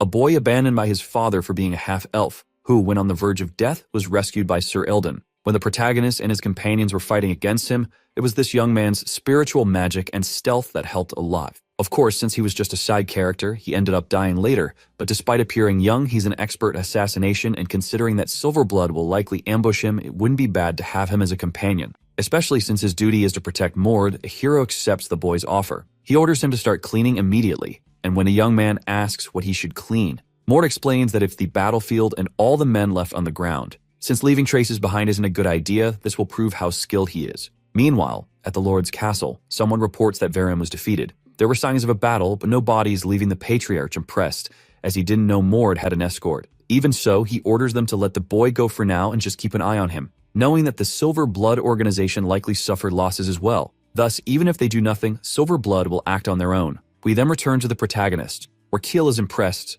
saying that this was the tomb Mord was looking for, and that it took them 5 days to find. He soon asks what they should do, but the protagonist simply lies down, saying he will wait until nightfall. He orders the half-elf to stand guard until then so no one gets close. The young man tries to ask why they're doing this, but our hero is already deep asleep, leaving the young man disappointed since he realizes Mord won't tell him anything during the trip. By nightfall, the half-elf looks a bit frustrated while lighting a fire. He is a respected person in the Artucci and an advanced warrior with 10 years of experience, but now he's practically working as a cleaner for a child who is only an intermediate warrior. He tries to calm himself, thinking that this is just a job, but as he's about to curse the protagonist, he hears his name. He quickly pretends that he wasn't talking about anyone, but Mord merely warns him that it's starting. When the young man wonders what is starting, he notices a dimensional rift forming in the air. It is explained that there are secret dungeons that can only be revealed when all the conditions are met. And in this dungeon, there are 3 conditions. The first is that the moon must be in its waxing phase. The second is that nothing must obstruct the moonlight from reaching the ground.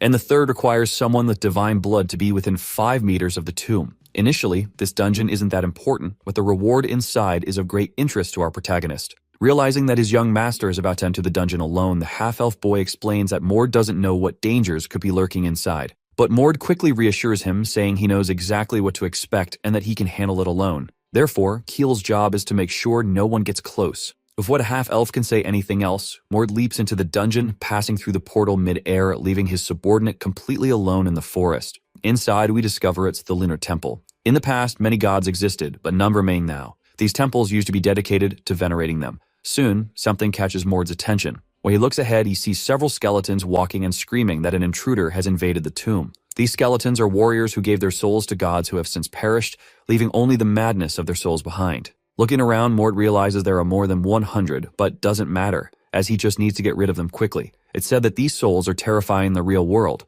but in this realm, defeating them is possible with ordinary methods. All because of the mana, and we see the protagonist easily smashing through several skeletons. Even though they are easier to deal with here, they are still warriors from past lives. So Mord prepares a mana ball using aura and hurls it at the skeletons, causing a massive explosion. No matter how strong these warriors once were, our protagonist is far stronger now. Now that all the minions are gone, he just needs to deal with a guardian. As he approaches a statue, a goddess with a dog's face, he says this is the core, and the guardian is this creature now rising before him. We then discover that the guardian is another werewolf, angered because Mord has trespassed on sacred ground without permission and declares that he will be sacrificed to the goddess. Moore recalls that this lycanthrope was supposed to be a powerful enemy in the novel. Even though Aiden was stronger than most advanced mages, he struggled against the werewolf because it had magical defenses thanks to the blessing. While the werewolf warms up, he says that the protagonist has invaded the sacred realm alone. And though disrespectful, it seems he understands the pride of a warrior. For that reason, he will be treated as one. Soon, all the wolves and werewolves gather around Mord and the Guardian,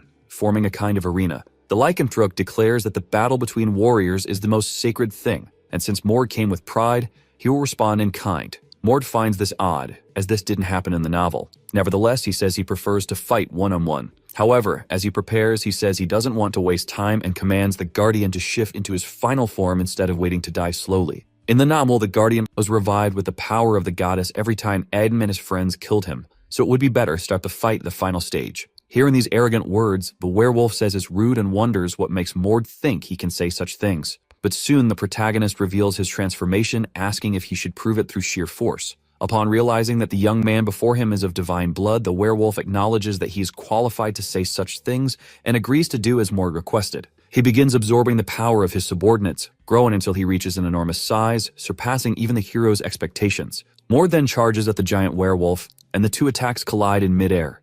However, in that moment, Mord is surprised by the light the werewolf emits, realizing he's using a divine shield capable of blocking aura. But just because something can block aura doesn't mean it can block it forever. So our hero starts breaking through the shield with a flurry of punches. The werewolf has no choice but to defend with his body. Yet his strength isn't enough and he is thrown far away. Realizing that the young man is as strong as expected from someone with divine blood, the werewolf considers trying something else, but the protagonist is already in front of him, delivering another attack. However, the strike misses as the werewolf ducks his head just in time. With a malicious grin, the werewolf lands a counterpunch to Mord's abdomen, feeling pleased to have landed a direct hit. But his satisfaction fades quickly as he notices that Mord absorbed the impact through his muscles. Mord then grabs his opponent's arm and remarks that he has an interesting acceleration ability, but in a fight, speed isn't everything. He then throws the werewolf into the air, leaping after him. Mord begins preparing an aura-infused attack. Delivering a solid hit to the lycanthrope's face, the creature is sent flying into the goddess statue, bouncing off it and crashing towards the ground. Our hero uses the statue to change his trajectory, preparing a final blow to finish off the monster. In midair, the werewolf is helpless and Mord knows this is the end. But before completing his attack, he notices a smile on the werewolf's face. However, this doesn't stop our hero from kicking the creature, finally ending the fight, and he feels relieved that he didn't need to use the world fragment or the blessing from the god of combat. Still, he wonders why the werewolf was smiling at the end. Suddenly, a voice echoes saying that the battle was impressive and thanks Mord for granting its warrior an honorable rest. The statue explains that the werewolf wanted to die as a great warrior, but was stabbed in the back by an enemy and died dishonorably. Unable to forget this, he became the host of this dungeon, and what the protagonist did for him was a great gift as he freed his soul. Mord understands that this was probably why the werewolf smiled. He finally got the jewel he wanted. The statue then gives Mord a gift for freeing the warrior's soul, explaining that it is a bracelet that when exposed to moonlight, will protect whomever he wishes, whenever he wishes. Analyzing the item, Mord realizes that this is something Aiden never obtained in the novel, and it will be extremely useful when needs to fight while protecting someone.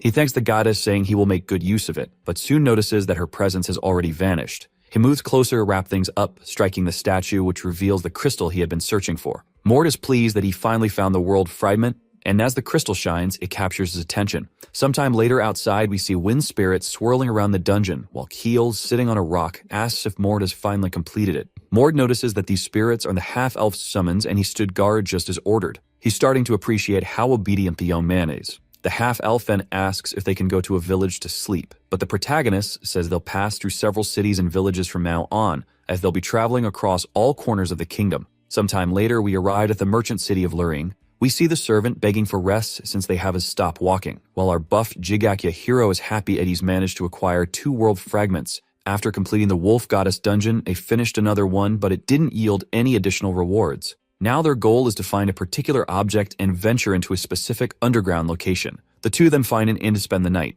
Mord explains that they'll stay there until nightfall, but the half-elf says he needs to leave, hoping his master will stay in the room until he returns, begging him please as he has something important to take care of. Mord lies down on the bed, telling him he can go report to the city leader all he wants, as he already knew everything from the beginning. The half-elf is shocked that Mord already figured it out, but he also explains that he needs to ask for more money, as these expensive lodgings and daily meals have left him completely broke. As he leaves, he says he'll be back, and our protagonist replies that he won't read unless something inevitable happens. Several hours pass and night is almost upon them. However, as Kyo returns to the inn, he notices everything is on fire. He almost feels like he has clairvoyance since something inevitable really did happen. It is explained that as pieces the ancient gods used to create the complete world, each world fragment contains a different element. While one might contain lava fields where fire spirits dance, another might hold arid, sun-drenched deserts. Like puzzle pieces, they can fit together, and once they do, they can grant immense power. Another incredible thing is that when these fragments are united, the user can unlock a mental realm they can access at will. From the outside, it appears as if they are simply meditating,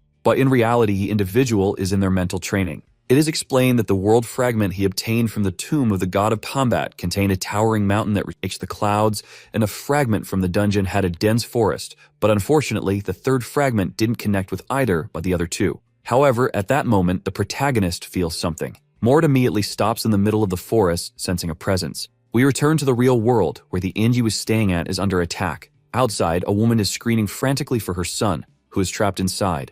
She begs the men holding her back to let her go as she desperately wants to rescue him. At that moment, our hero emerges from the burning building, holding the child in his arms. He hands the boy to the woman, who thanks him profusely. However, Mord isn't interested in the gratitude and immediately assesses the damage caused. People are helping each other, and had hired a Hulan mage to assist the injured, since women, children, and men were caught in the explosion. Seeing this disgusting scene, Mord begins to feel stressed. At that moment, he spots two people fleeing amidst the chaos. Realizing that one of them is responsible for the explosion, he picks up a stone from the ground, muttering that he doesn't know who the person is or where they're from, like he will make sure that their coffin stays closed at their funeral. We don't see a man with a ponytail running from a hooded figure. Frustrated that he can't catch the man, the hooded figure fails to notice the protagonist approaching from behind. Mord launches a quick attack, which the hooded figure barely dodges at the last second. Even so, the man had to stop his pursuit and angrily demands to know who the protagonist is. But Mord dismisses him, saying it doesn't matter and he doesn't need to know who he is, especially since he's already dead.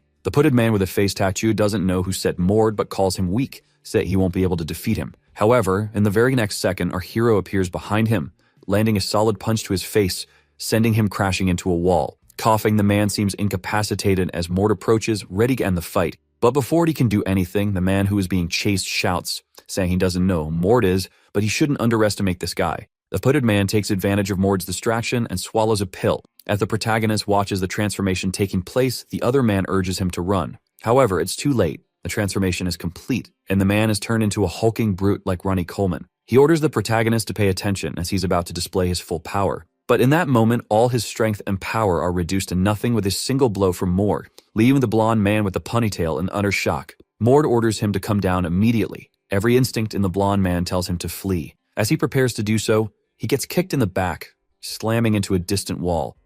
Our hero then orders the man to kneel and answer his questions, remarking that knocking him out would be the best option. We don't see that the man is already trapped in a chokehold by Keel, panicking as he struggles to breathe. Soon, his mind begins to fade, and he wakes up later in a completely different place. Terrified, he threatens to scream, but the protagonist gives him a warning. Other than answering the questions, he'd better not dare open his mouth. The first question is why he was being chased. Mord explains that the man probably belonged to the organization of the Second King. The man tries to speak but gets punched in the head, and the MC explains that these people are part of the Monarch's return group who seek to revive the Archlich. It's explained that the hierarchy of mages is clear. There are beginner-level mages, intermediate-level mages of the 4th circle, advanced-level mages up to the 6th circle, senior mages, and those in the domain of the 9th circle are called high mages. The title of Archlich is given to high mages who have become undead, commonly referred to as monarchs, as they command armies of the undead. The Archlich of the Monarch's return group had a backup plan in case he was defeated, fragmenting his soul into pieces and scattering them.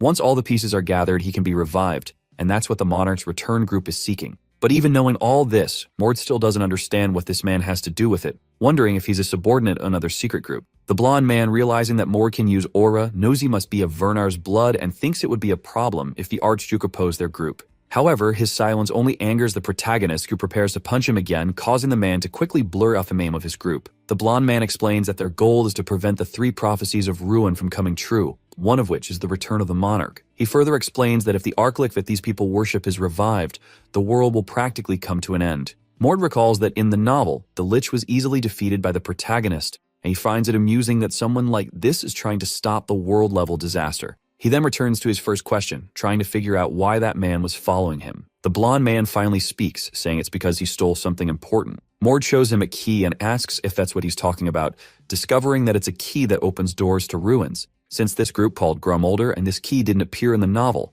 Mord realizes that the story has likely deviated from the original path due to the theft of the key. The resurrection of the monarch happens near the end of the story, and even though Aiden and his friends manage to defeat him, he still caused thousands of deaths. For this reason, Mord decides to prevent the sacrifice of those people and stop the monarch's return group. Mord then turns around saying he's going to keep the key and orders the man to leave. His servant Keel questions whether it's really okay to let him go, but Mord responds that the group isn't that strong, so there's no need to worry. He explains that the current goal is the complete annihilation of the monarch's return group. He then states that there are fragments of the Archlich's soul in the ruins, and that's where they'll start. His servant asks if they're going immediately, but Mord explains that they first need to go to the black market. It is then revealed that he purchased a torn book and an old dagger, leaving Keel confused about what he plans to do with these items. The two head to a rather foul-smelling place, and Keel wonders if the great Archlich really left part of his soul there. The protagonist explains that there's a hidden passage in the water, and he instructs the young man to use his spiritual magic to unlock the path. The half-elf activates some of his wind spirits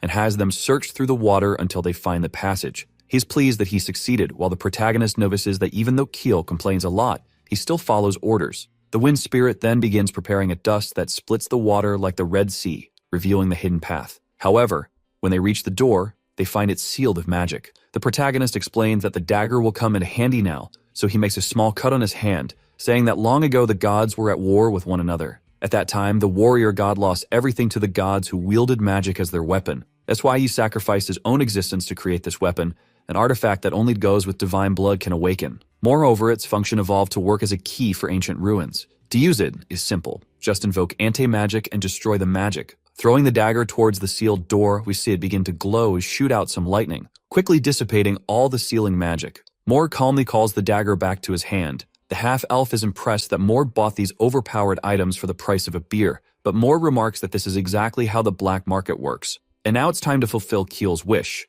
It is revealed that before their journey began, Keel wanted adventure into dungeons and discover hidden treasures. Mord then tells him that after they finish off the monarch's return route down there, this is the exact secret dungeon he was searching for. The two descend, and Keel is amazed by how vast the place is. He asks if they shouldn't launch a surprise attack, but the protagonist explains that they likely already know of their presence and will attack them soon enough. At that moment, several ghoulish monsters appear, while a group of mages and warriors question who these intruders are and how they managed to enter. Mord immediately charges forward, plowing through the ghouls and heading straight for the group. During the attack, he senses two men approaching, so he summons his aura gauntlets to block their attacks, leaving the two men confused by the gauntlets and realizing that if those are aura gauntlets, Mord must be at master rank. Mord easily disposes of the monarch's henchmen, and as his eyes glow the golden hue, the enemy mages begin preparing to strike. But before the mages can do anything, they are practically wiped out by Keel's wind magic, who asks what the mage was even planning, as multiple wind spirits swirl protectively around him.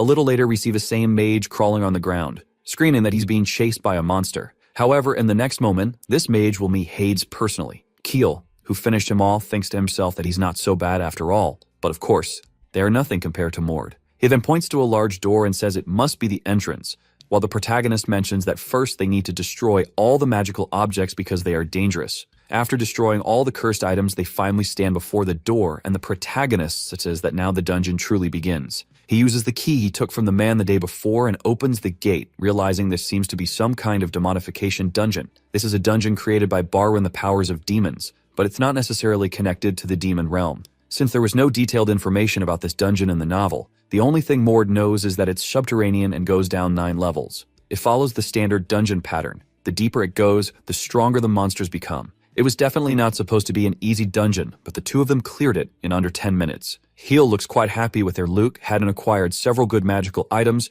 and says that with all these, he won't need to worry about meals for months. Looking ahead, he notices their true objective. We don't see Archlich Monarch seated on his throne. The Lich remarks that it's been a long time since he's seen something alive. Just when he energy alone, the half-elf can sense the Lich's strength. But Mord says there's no reason to be afraid if this is only a fragment of the original. This surprises the Archlich, who acknowledges that despite being an unwelcome guest, Mord knows of him. However, as Mord begins to transform, he says that he doesn't know much about the Lich, nor does he need to, as he's merely a relic of the past, and Ho makes sure to render him even more dead. Seeing Mord's transformation, the Lich recognizes him as being on the Werner's bloodline, and remarks how strangely only the most arrogant seem to pass through here, yet all of them have been eliminated. He explains that the protagonist is nothing more than a remnant left behind by the god, and for that, he will teach him the greatness of magic. He then summons 2 diamond golems, but the protagonist quickly appears behind one of the dolums, destroying it and creating a cloud of dust, while the Lich expected him to have this level of power. What he didn't expect, however, was the punch that was about to come his way.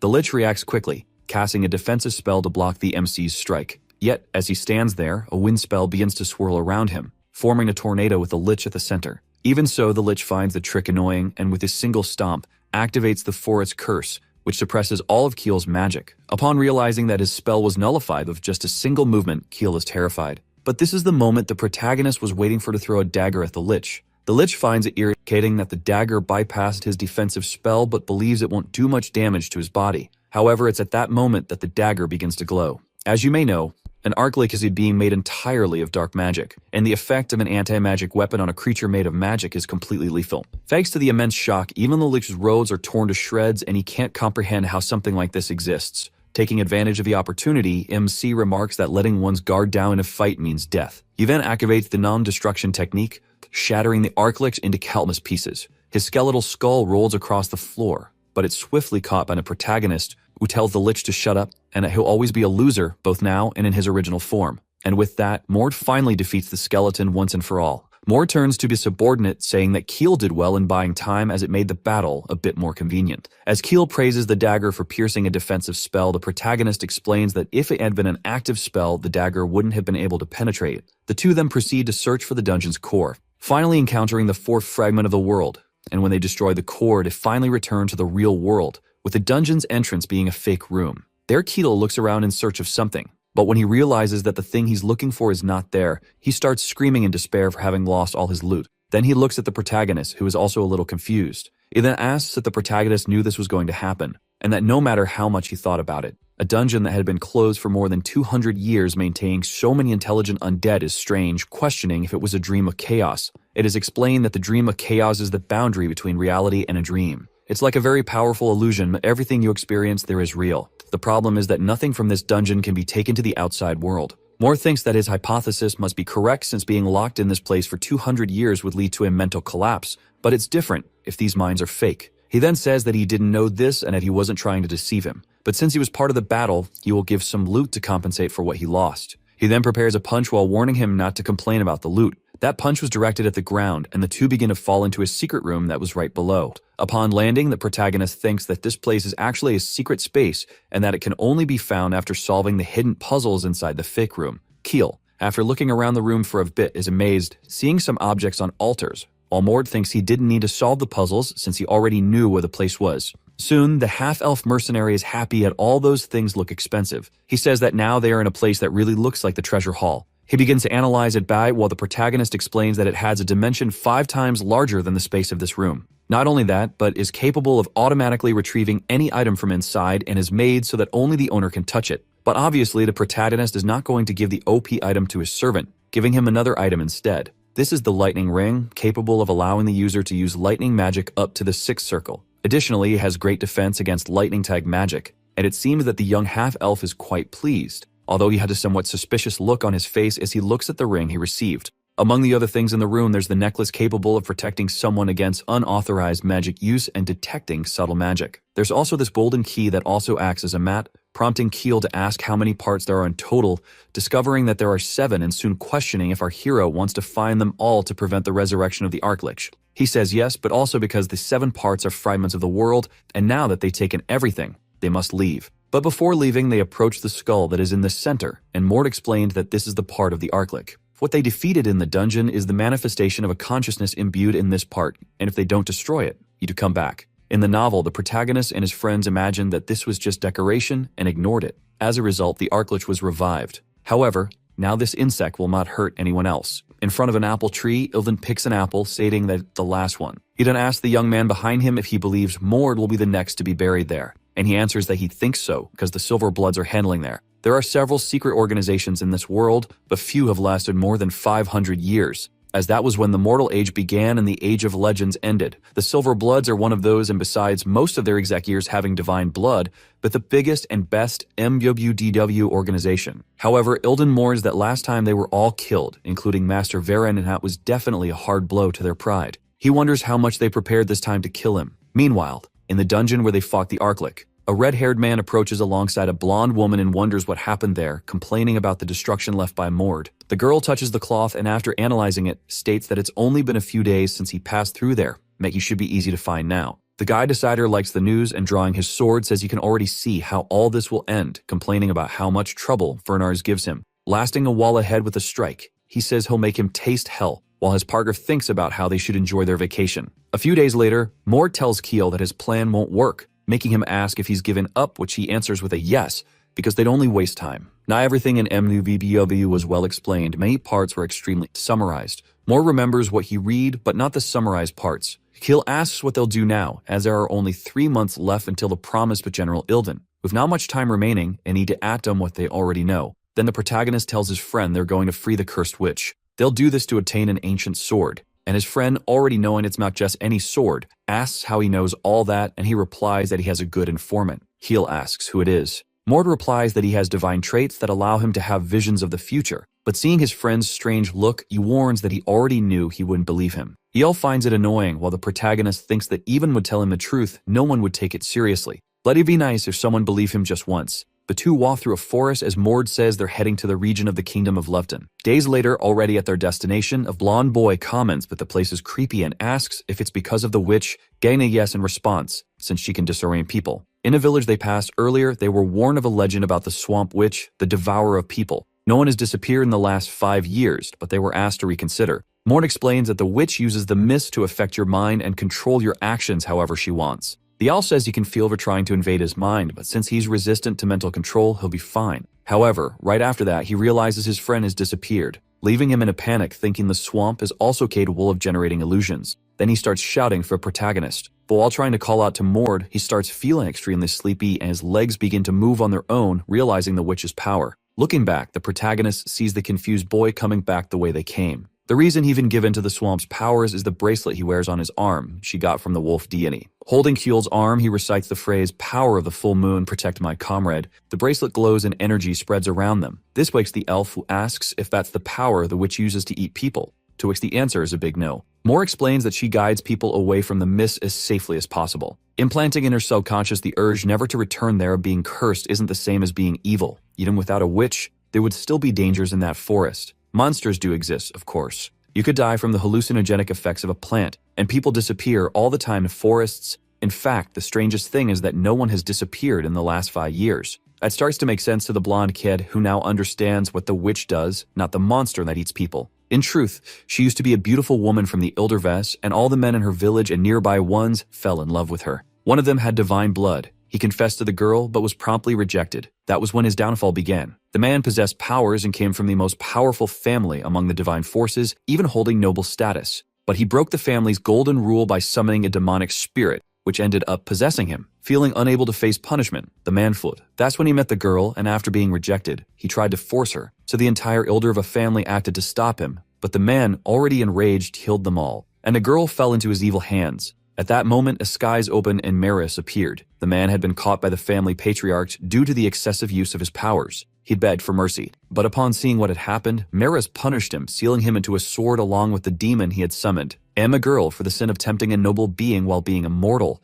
was sentenced to guard the sword until the demon's spirit faded. Only then would she be free from her crime. In the end, the witch was never a monster that devoured humans. She was only the victim of divine wrath. Mord then shouts to the witch that he will restore her name. Someone hears him, and suddenly a strong wind starts blowing the mist forcefully in his direction. But the boy stands his ground, unlike his friend who's already stabbing his knife into a tree to avoid being blown away. He watches as Mord prepares his attack, and once fully charged, it's unleashed against the mist, opening a hole in the mystical curtain that covers the swamp. Revealing 2 glowing red eyes ahead of them and recognizing it as an enemy, he charges forward at full speed. And upon reaching the creature, he declares that the witch has finally awakened from her dreams. The elf is confused by his words, wondering if the protagonist really said witch. Mord says there was never a promise to be fulfilled as he stares at the figure before him, a monster with crystal eyes covered in massive fur. The creature claims it must fulfill a promise. Calling the 2 intruders, it forms several orbs of energy around itself, launching them at the 2 right after. Mord saves his friend from the attack, grabbing him and carrying him to safety as the attack explodes behind them. The elf is stunned by the Ram attacks, comparing it to an army of mages, and asks what they'll do now and if there's a plan. The protagonist's idea is to beat it down first, and then use a keyword to awaken her. But the blonde kid has no idea what the guy is talking about. Moore, leaping away from his comrade, asks him to hold the line for a bit. With the agility of a rabbit, he dodges the attacks around him as he closes in on the monster, finally getting face to face and close enough. He lands a punch on it, releasing a massive burst of energy that makes it scream in pain, and right after, he says the name Elderva, changing the creature's expression. He says that's the name of her species and those who fought for her. This makes her remember the past and a lifeless body in her arms. With that opening, Mord lands a solid tick on the monster, even heavy damage. The witch screams in hatred and pain, and again the protagonist speaks another name, Calvis, as he approaches her, preparing another strike. That was the name of the one who killed her family. Here it awakens the monster's fury, and she is struck again in the face. Mord says the name Mariz, already ready to land another blow, making the creature see in him the face of the god who cursed her. As he unleashes a flurry of attacks, he says there was never any promise to fulfill, only a curse, begs her to remember what must not be forgotten, for the sake of those who died needlessly. In preparing the final blow, Mord shouts that at last she must remember who she really is. Placing his hand on her head, he calls her Sadia. That was the name her parents gave her on the day the sun shone the brightest. He asked her to open her eyes as the glorious child of the spirit of the sun. Keel realizes the attacks have stopped and is about to celebrate his victory when a massive explosion occurs. The sun shines there once more, and Mord celebrates because he had always hoped for this instead of a depressing military life in the kingdom of the white demons. An incredible adventure like this, saving the witch from her curse and helping her recover her beauty. The former cursed witch, calling him the savior of the unknown god who freed her from the curse, asks how she can repay him and what his name is. While Keel stays with the giant girl, Mord introduces himself as a descendant of Verners, god of combat, but the giantess has never heard of him. But considering his power, she imagines he must be an incredible god. The protagonist explains that he's a god who emerged at the end of the Age of Legends, which is why she doesn't know him. The giantess is confused to learn that the Age of Legends has ended, and Mord says the end of 500 years ago, and the only thing left of it was the giant blue crystal in front of them, a fragment of the world, a piece of the perfect world that the ancient gods used to create this one. When the Age of Legends ended, its fragments were scattered across the world. When he touches the crystal, it shrinks. That is the fragment of the misty swamp, starry night and mountain peaks combined with a floating swamp mist. Now the three fused fragments and the two individual fragments are together. Turning to the giantess, Mord speaks about his reward when he hears a loud crash caused by a sudden explosion. Giantess protects him. The ones causing all that chaos and looking for him are three people. One of them says he's there to beat him up, calling him the illegitimate son of Grand Duke Verners. He says they're there to capture him. But he asks who the bombshell behind him is, while Mord questions who he is and whether he belongs to the Silver Blood, prompting the man to ask how he knows that. The protagonist explains it's obvious since they have divine blood. His attacker finds it strange that the guy can tell whether from just by their divine blood, but that doesn't change his goal of capturing him. The red-haired swordsman is ready to educate the rookie. But before the fight begins, his friend tells him to activate his divine blood first, making him question why, since he just wanted to have a little fun. However, he's warned again not to underestimate him because this guy isn't just anyone. The redhead gets pissed and activating his divine blood says he needs to hurry up and become a high-ranking officer. Meanwhile, the blonde girl on the team looks like a corporate drone,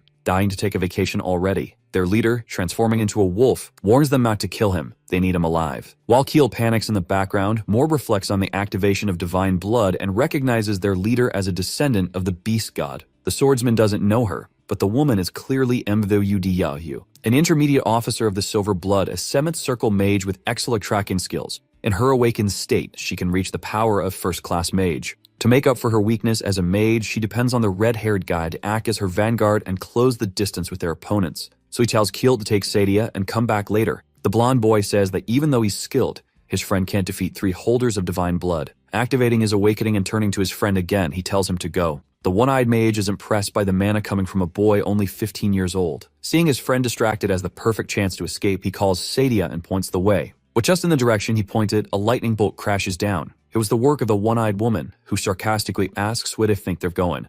She says the blonde kid has a lot of faith in his mediocrity, but that won't work with her. Keel tells his friend there's no way they'll have to fight because their lives are at stake. But Mord says he'll create an opening so he can escape with Sadia, because the girl has nothing to do with this. Meanwhile, the enemy group's swordsman says he'll show him how imbuing his blade with lightning. He charges at the protagonist, delivering a strike powerful enough to create a massive energy sphere that destroys the surrounding landscape. But when the dust settles, both the one-eyed woman and the wolf-faced leader are stunned by the result. Mord isn't just still standing, he also killed his opponent, literally disintegrating his torso with a single punch. What a disposable extra. On the other side, Keel faces the one-eyed mage, creating a tornado of wind to lift her up, while thinking that his friend will find a solution, so he just needs to deal with the mage. Amount of mana and physical strength. Mord has all those traits. The werewolf in front of him is surprised he can use aura, And upon realizing that as it creates a physical enhancement effect, he says he will treat him accordingly. When our protagonist least expects it, he takes a punch which he blocks with both arms. Even so, the force of the blow sends him flying, creating a crater in the ground.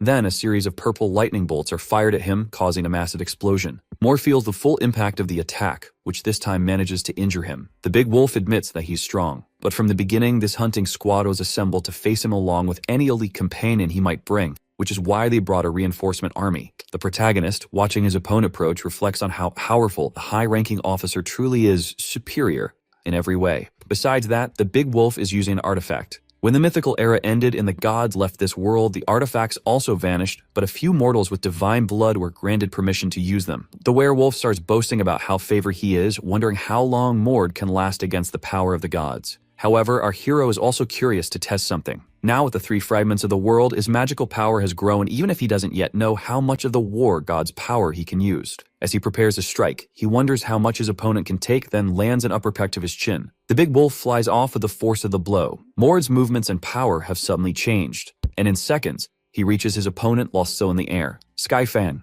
Before he can land another hit, a powerful spell strikes him and sends him crashing to the ground. He recognizes the voice behind the spell. It was the one-eyed mage still mocking the wolf for losing to a 15-year-old boy, and the mud agrees with her. The rookie they're facing is giving them more trouble than expected. Mord wonders why the mage interfered in the fight and what happened to his friend. Turns out that on the other side, Heel is being chased by the Silver Blood support troops who have just arrived on the battlefield. But now is the time to worry about that. The big wolf in front of him admits he was shaken by the attack and says that after that last spell, Mord won't go much further. He then charges at the boy, promising to make him pay for what he did. It seems like the end, but he halts the attack when he hears a scream. It's the mage from his team whose foot is on fire. She's the one responsible, saying that her savior doesn't want her interference, but she can't just stand by and watch this. It's Cydia, who stares at the sorceress and calls her arrogant for thinking herself a god while being nowhere close to that. Calling them fools, she releases torrents of fire in their direction. The one-eyed mage wonders how she forgot about the giant and how she didn't sense her with her abilities. Stadia replies that the Eldervads share divine power among themselves. The more of them there are, the weaker each one becomes individually. However, right now she's the last of her lineage, and for that reason, she is as strong as is possible to be. Her flaming aura is proof of her power. But for some mysterious reason, she starts to feel unwell and collapses to the ground, wondering what happened to her powers. Since the Age of Legends ended, Cydia should not exist. Using divine power requires giving something in return, and she has nothing left to offer. Mord tells the giant to take it easy. He just needs to focus on the opponents in front of him, and he'd appreciate it if she'd help Keel. The Ilderver protests, but the boy tells her not to worry, because his opponent will fall as long as he keeps punching, and then charges an energy sphere. The wolf in front of him sees the sphere in his hand and says he won't win with just that, charging toward Mord. But what he doesn't know is that the orb in his hand is imbued with lightning, and the consequence of that is a devastating destructive power. Guardian the Thornbush Forest. As he throws his attack, several bolts of lightning hit and trap the wolf, making any counterattack impossible. He wonders why he can't move when right in front of him appears Mord, unleashing a barrage of fast and powerful punches. Voidbreaker, an attack capable of concentrating all his power into a punch with explosive capacity. The beast questions why he isn't hurt after that many hits, until he starts to feel a large amount of energy building up in his chest, realizing what's happening. The blows delivered by Morg had concentrated his energy in a single point, creating an explosive sphere of pure power, capable of turning his opponent to dust. The battle is over. The attack was enough to wipe the one wolf off the face of the earth. It's all over here. Meanwhile, on the other side, Cydia uses her fire powers to trap the weaker troops of the Silver Blood. Then, using her powers as the Swamp Witch to immobilize them, she gives Keel the opportunity to take them down with his sword techniques. The protagonist is glad to see Adolf meet his help, now only needing to finish off the one-eyed mage. After the fight ends, Keel says he thought he was going to die and asks why he killed the blindfolded woman. Mort explains that high-ranking officers have bans placed on them. When they try to reveal important information about the Silver Blood, they transform into enraged, monstrous creatures. This information makes Keel understand the group's danger. He says he sometimes came across members of theirs in the White Demon Kingdom, so people like him in high positions receive some intel.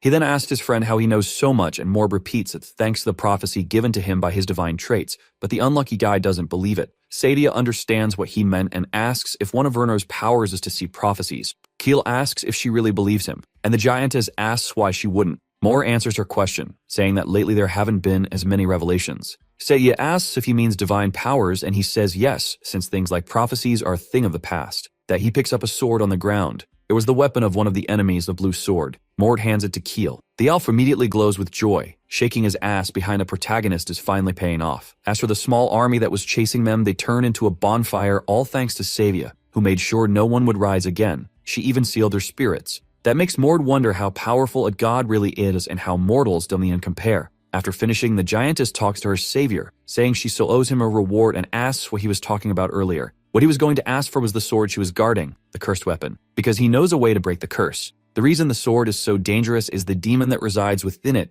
an object with a consciousness capable of driving its wielder insane and leading them to ruin. Mord just needs to invade the sword with his own consciousness and get rid of the soul, but Seiya questions whether that's really possible. And in fact, that when she was cursed, it wasn't. But now that the demonic soul has weakened, it is. Aiden freed himself from the curse in the same way. During a battle, Mord realized that the second level of divine blood isn't something that can be achieved just through training or talent. He had observed Kester and Ilden since they reached that level, but only now it became clear. You need to do something grand enough to be considered a legend, if the only way to achieve this status. Only a great victory can grant it. Mord achieved that today with a significant victory over 3 people at the second divine level. And the one responsible for wiping out the entire race of giants, Vikalos, is perfect for that. He asks Sediet if she can place his consciousness into the sword. Excited, the giantess agrees. Now the preparations for his grand battle are ready. Marius, the king who rules over countless gods, sacrificed his own blood to create the sword capable of sealing Vikalos, a being so powerful that even Meras would struggle to defeat him, so sealing him was a great achievement. And that very being is now facing Mord, laughing a bit strangely, celebrated his new chance to escape. He offers our hero the power to dominate the world, but he makes a pact with him, calling him a fool if he tells him to shake his hand. That way, he'll possess him and regain his physical body to kill Marius and establish himself as Demon King once again. But Mord calls him a liar, saying Attack the Skull is lying because he'll possess his body and never give it back until he finds his original one, which by the way doesn't even exist anymore in this world, something even a big skull didn't know. After he was sealed, the world went through huge changes. His empty body was probably devoured by other demons, turning him into a wandering soul. In other words, the dead guy is about to die again. That leaves the cosplay Geth God furious, shouting if he really thinks he'll walk out alive after speaking such nonsense. Mord then decides to play Jojo and bets his life that he's telling the truth,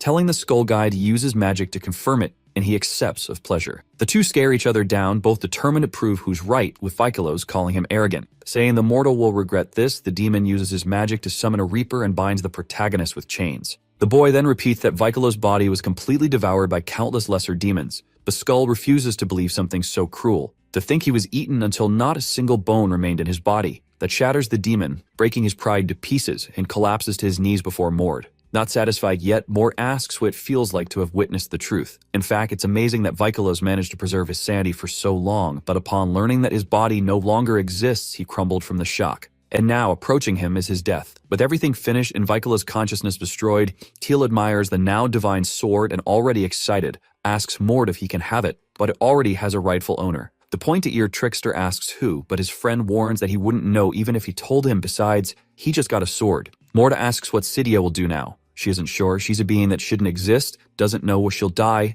and has nowhere to go. She believes she doesn't have many options, but the protagonist says there's still a chance for revenge because Maris exists in this world as a member of the Silver Blood. The giant is shocked and asks how that's possible, and Mord explains that he'll look different than she remembers since a lot has happened. She understands, and even though she doesn't know what happened since her sealing, if Maris still exists, then she has a reason to be here. This world denies her existence, so she has no choice but to seal herself until the right time comes. When she enters the door behind her, she will be sealed. She then asks Mord to carry with him the key to her seal. She became the strongest witch of her kind and is certain she could kill a god. However, such power is meaningless if she can't use it. So handing over a key, she asks Mord that when he fights Mariz, he breaks the seal so that she can have her revenge. He asks if she's sure about that, and the giant replies that she is, so our hero agrees. Meanwhile, in a distant place, the old Goglass. Someone asks him what he finds so amusing, and Mariz responds that he feels his power being unleashed in a fog-covered swamp. Then he's asked if there were still traces of his power in this world, and why he left them behind instead of reclaiming them. He answers that he would have died if he tried, and that's why he planned to retrieve the sword and the fragment once he had gathered a few more. But someone went and did all the work.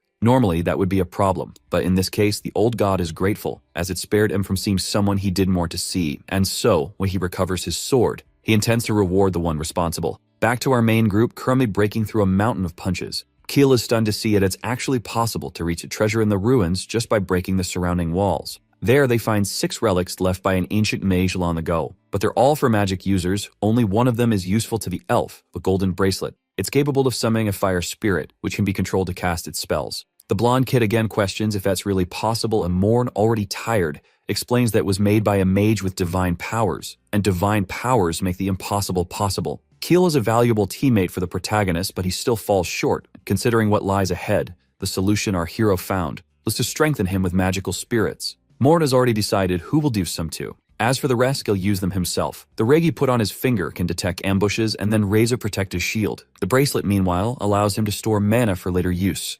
All the items are quite powerful. While they eat, Mort explains that the Silver Blood have trouble locating them, but they have a huge problem, which Keel will discover soon. Taking the cue, the elf asks that his friend also feels the strange atmosphere in the place with people whispering around. As they continue commenting on the weirdness of the area, someone approaches them and asks if the two are mercenaries, causing Keel to go silent. Mort asks if the guy needs a mercenary, and he replies that ogres have been appearing for the past 2 weeks. Ogres are terrifying creatures, far too much for humans to handle. The stranger had heard of them before but never seen one. Luckily, his village is made up of skilled warriors and they managed to defeat the creature, but that wasn't the end. The monster invasions continued, and as the number of wounded increased, so did the fear that followed us. However, 3 days ago, a guy appeared, and the moment he saw the state of the city, he offered help. He tore apart all the monsters. Even the new ogres that keep showing up now bear the mark of his sword. But after going out this morning to kill more of them, the swordsman did not return. Mord seems to recognize this person, and to be sure, asks what he looks like. He's described as a muscular man with brown hair tied back, carrying a large two-handed sword. Now more eager to confirm his suspicions, Moore asks the guide to show him the way to this mysterious figure. The path there is covered in the bodies of dead creatures, looking like a small-scale hell, almost like a dungeon break, but it's not that. Keel wonders who the village's hero is. His actions have earned him quite the reputation. Moore believes he's probably someone from the Vernar's lineage. But the elf reminds him that the figure uses a giant sword, and his friend explains that it's not a rule that descendants of that lineage fight unarmed. He could be in disguise. In MGPW, Leon told Aiden that while passing through a rural area, he coincidentally found the ruins that gave him the blessing of the god of combat. After walking a bit, the group reaches what seems to be the origin of the area's demonization, where there's a large vortex of dense red energy. Moore believes the ground collapsed after an earthquake, revealing the ruins and making that spot the source of the problems. As he gets closer, he's sure that the monsters are coming from there, and he feels lucky enough found the ruins, because thanks to that he's about to meet the character he's looking for. Inside the tower, a man is mewing, while his opponent comments on his strength, but questions why the hell he uses a sword if he's so bad at it. Wiping the blood from his face, the fallen warrior asks what kind of question that is. The man activates his divine blood, and by observing the fighting style of the undead, it becomes clear they were made from the remains of the Vernar's lineage. One of the skeletons laughs at the boy's arrogance for still fighting, but doesn't mind as long as the fight continues. However, the boy's divine form dissipates, and he wonders how the remains of his ancestors ended up here. At the same time, he already tastes death in his mouth. Still, even if he dies, he refuses to give up. Right after saying that, one of the undead reaches toward him, ready to attack, happy that the boy will fight to the last moment, since that makes it all much more fun. But before it reaches him, it's struck by a blow and collapses to the ground. The one who did it is Mord, arriving all flashy while one of the undead questions his interruption and asks who he is. But shamelessly, the Vernar's descendant throws the question back at him. He says those creatures aren't the core of this dungeon, and in fact, everything is being controlled remotely through some trick, so he asks again, who is he? Getting up after being dismantled, a monster complains about how Mord is underestimating him. Calling him an arrogant bastard, he wants to see how long he can hold out against the group of undead. Immediately, the skeletons, who ironically have noses, rush at the boy, preparing to strike him. But they receive an uppercut imbued with energy, and without wasting time, Mord charges toward the rest of the opponents. And without giving them a second, he hits them with a flurry of blows, tearing through their formation like a beam of energy. Right after, he launches a series of energy spheres that hit the skeletons precisely, causing a massive explosion. In the end, he didn't even need to activate his divine blood. Mord asks why the man in front of him was being so dramatic while playing with those puppets, but before he gets an answer, the skeleton on the ground starts talking. He no longer had mana to regenerate and introduces himself as Count Wordven from the demon world, saying he'll never forget the humiliation he suffered. Tired of all the drama, Mord punches the skull and destroys it, saying she was the only arrogant one there. The boy next to him, watching everything in disbelief, wonders if that was a man or a monster, believing he wouldn't be able to beat him even with his divine blood. Teal arrives shortly after and calling the boy Leon Verners, asks what he's doing there. But aggressively, he responds by asking who they are and whether they were sent to bring him back to the main house. Liev is the 5th successor to the Verners lineage Grand Duchy, but 5 years ago, he gave up on the succession competition and left the family. In MBUGW, he meets Aiden after that and becomes an important ally. Gio replies that they only came at the request of the villagers. The young man doesn't believe that, but Mord says that if he wants, he can just leave. It's his choice. Because if he doesn't want to believe the person who literally saved his life, then he can go to hell. Besides, he's in no position to resolve the demonization of the area, especially after getting his ass kicked. Teal then awkwardly approaches Leon, saying that he knows him because they had seen each other before, and even if it doesn't look like it, he's also an advanced warrior. But in the eyes of a former noble, it makes no sense for this boy to be on the same level as him. Meanwhile, the elf introduces himself as an affiliate of General Ilden. He explains that the Verners couldn't care less about him, so no one will come after the boy. Not embarrassed, Leon agrees with Keel's words, which Mord observes quietly. In Amdru he was arrogant and hot-headed, but here he's acting a bit different, even thanking them for the help and apologizing for his suspicion. Since he was very young, William Verners was compared to his talented brothers and never had support from his family. As he grew up, opportunities became scarcer and even his mother died of an illness. Little by little, he kept falling in the hierarchy until he finally left his family, eventually obtaining the inheritance of the god of combat in a ruin, thus becoming stronger than his brothers. 5 years later, he met Ida, who saw his potential and convinced him to enter the competition to become successor. And with his support, he achieved the rank of Archduke at the same time. He was given all the fragments of the world, believing he would be the savior to protect the world from evil. But that trust would be completely shattered. Handing a rent potion to Keel, Moore asks him to guide Leon outside, prompting Leon to ask if he's being kicked out of the raid. The protagonist explains that he doesn't know what will happen next, so it's not a good idea to bring along someone who's injured, even if the fake swordsman insists he can still fight. But Mord repeats that he should leave and asks if he really wants to become an obstacle to the one who saved him, just to feed his own ego. Swallowing his pride, the young man decides to comply, leaving his savior relieved that you won't have to knock him out and carry him outside. Heel says they're heading back and asks if his friend will keep going, to which he's told yes, and that if he needs to find him, he just has to use the wind spirit. As the two head out, Mort recalls that after falling into a trap and ending up in those ruins, he obtained the inheritance of the god of combat. He wonders how he'll find it, and no better idea comes to mind than destroying the whole place. And it seems to work, because that way he finds the record of each person defeated in battle by the power of the Verners family. A series of books teaching and explaining combat techniques, he's not sure if they have any value, but since he has a magic bag, it won't hurt to take them. Looking ahead, he sees a coffin he recognizes as the box that can only be opened by someone with Werner's blood, like with the inheritance he's seeking. Touching it, the door emits a glow and opens, revealing a fragment of the world. That would be 8 when combined with the ones he already has. 3 plus 3 plus 1 plus 1 equals 8. Alongside the crystal is a stone plek, and he wonders if it can summon the god of combat. Touching it, a bolt of energy flows from the stone through his body as if a wave of power were running through his soul. Just touching that thing making Craig a fight. It's definitely not an ordinary plek. It apparently makes you feel the same as the deceased god of combat did. Moore believes that the inheritance of the god of combat that helped Leon awaken his hidden talent. Dragons are creatures that no longer exist. Digging through the coffin, he finds an item made from parts of these creatures hunted by the god of combat, the combat belt. At that exact moment, Keel returns and asks if that item is a magic object, and he's told no. It's just an ancient relic made from dragon hide. That makes the elf wonder why this piece isn't enchanted, considering all items of similar rarity are. Moore thinks it's because the god used it up until the moment he ascended. But in any case, Buffik looks really stylish, with Keel even asking if his friend sent me on a way just to avoid showing him the artifact. Meanwhile, outside, the said boy is still sulking about someone so powerful being left out, until he finally notices movement at the dungeon entrance, from which Mord and Keel emerge. The blonde says he went in excited to find a demon, but there was nothing left, and the protagonist asks Leon if he's feeling okay, and the boy confirms he is. He then takes the opportunity to ask the name of his savior, who introduces himself and says he's from the other side of the Vernars family. He had already expected him to be a descendant of the lineage, but doesn't know anyone by his name, so he asks how old Mord is. He answers that he's only 15, leaving the poor guy in shock and making him collapse. Teedle even agrees it's hard to believe. Leon asks if the boy already uses aura. When that's confirmed, he questions how he's a master rank in both combat and magic at only 15, and whether he's been training since birth. Moore replies no, and even if he had, there's no reason for him to share that. Thinking he might have upset the boy, Leon says he's just shocked, but didn't mean to be rude.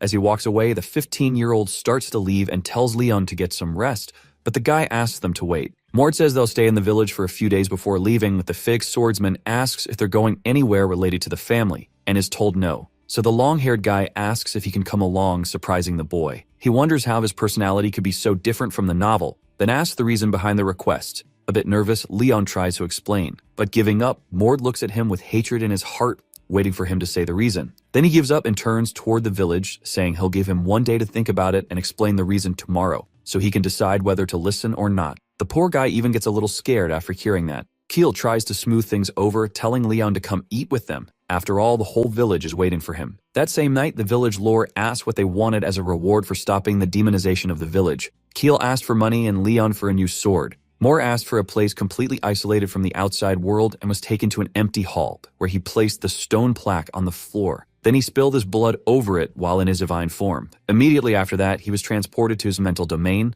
but it doesn't seem like he had control over what the place would look like, until someone arrives behind him laughing, commenting that it's a good place to take a quick 5-minute brawl. Hidden says it's been a while since he saw a descendant. Mord recognizes him as the same figure who appeared to him last time, something confirmed by the figure, claiming to be a projection of the will of the god of combat. He asks if the boy wants to continue the last lesson, something confirmed by Mord, who then raises a question. Why is the god shorter than his descendants, and does having potential come with some disease? The god doesn't understand the question, so Mord explains how the Vernar's family has changed and the things the Grand Duke is doing to avoid aging, leaving the god quite displeased. The boy explains how the Grand Duke is called the reincarnation of a god of level 4 divine blood, but he ages very quickly. Verners responds that it might be due to mixed bloodlines. His family has existed for 500 years, so it's normal for them to mix with other races like the giants, if you consider their height, and among them, there are people with short lifespans and great strength. Interrupting the boy's train of thought, the god asks if the questions are over. Eager for a fight, he says it's been a long time since they fought and he still feels bad for losing last time, so he plans to go all out now. The two activate their awakenings and prepare to fight, but Mord senses that something's different this time. Werner is the demigod born from a union of a Rita and a human woman, and by using the power inherited from his father,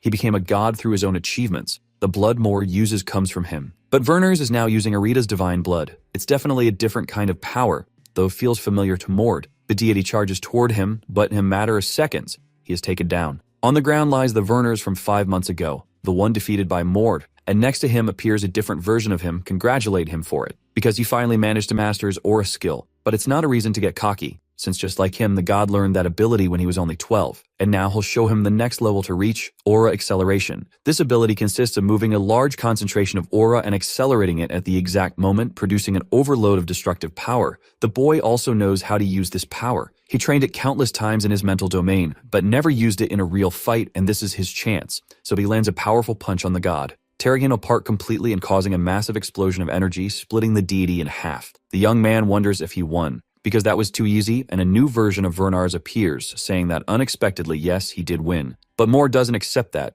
The deity says that in skill he was superior, but his arrogance was his poison. His descendant says you can't be a legendary hero without luck, even if they're skilled, and Verners asks if he's trying to comfort him, to which he's told no, because the boy doesn't feel like a winner. The god apologizes for disappointing him and says that his 23-year-old self won't let him down. His version introduces himself and says he will do his best for his older self. This time, this projection of Werner's has an appearance closer to the divine, and he has it awaken his divine blood or release his mana. He's closer to Mord's level, the true monster. It's time to start teaching him something worthwhile. The boy charges at the deity, who easily dodges the attack, only getting grazed. Then he distances himself, impressed by the boy's speed. But that's no reason to be impressed. You know it's not shown to us. The truth is that they've already fought over 500 times, and Mord has barely laid a finger on him. The god says that's surprising after just 500 battles, as he was taking it seriously, and still almost got hit in the face. But the boy doesn't care about that, because in that place, even if he recover from physical damage, the mental damage persists,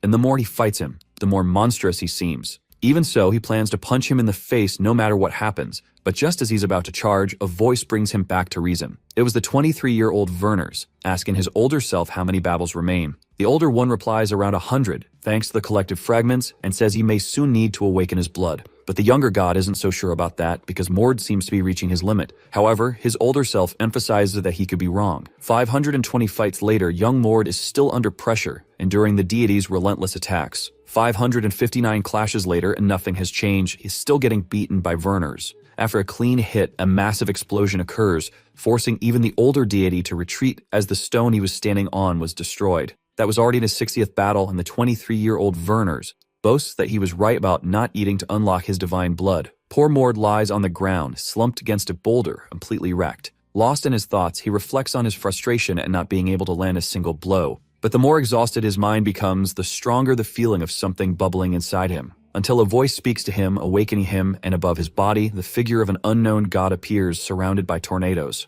It tells him there's no need to think. He must simply let his instincts take over. The 20-year-old god asks if it's over already, because this would be the perfect moment, but it's not the end yet. The boy rises, surrounded by a whirlwind of mana, now using all of his power. Even the younger Werners notices something is different this time. It's as if you could see an image of a different god within the boy. Mord charges forward, surrounded by energy, toward the god, who quickly begins activating his divine blood in an attempt to escape the attack. The boy lands a punch on him. Despite defending, Werners is still thrown back. But there's no time to rest.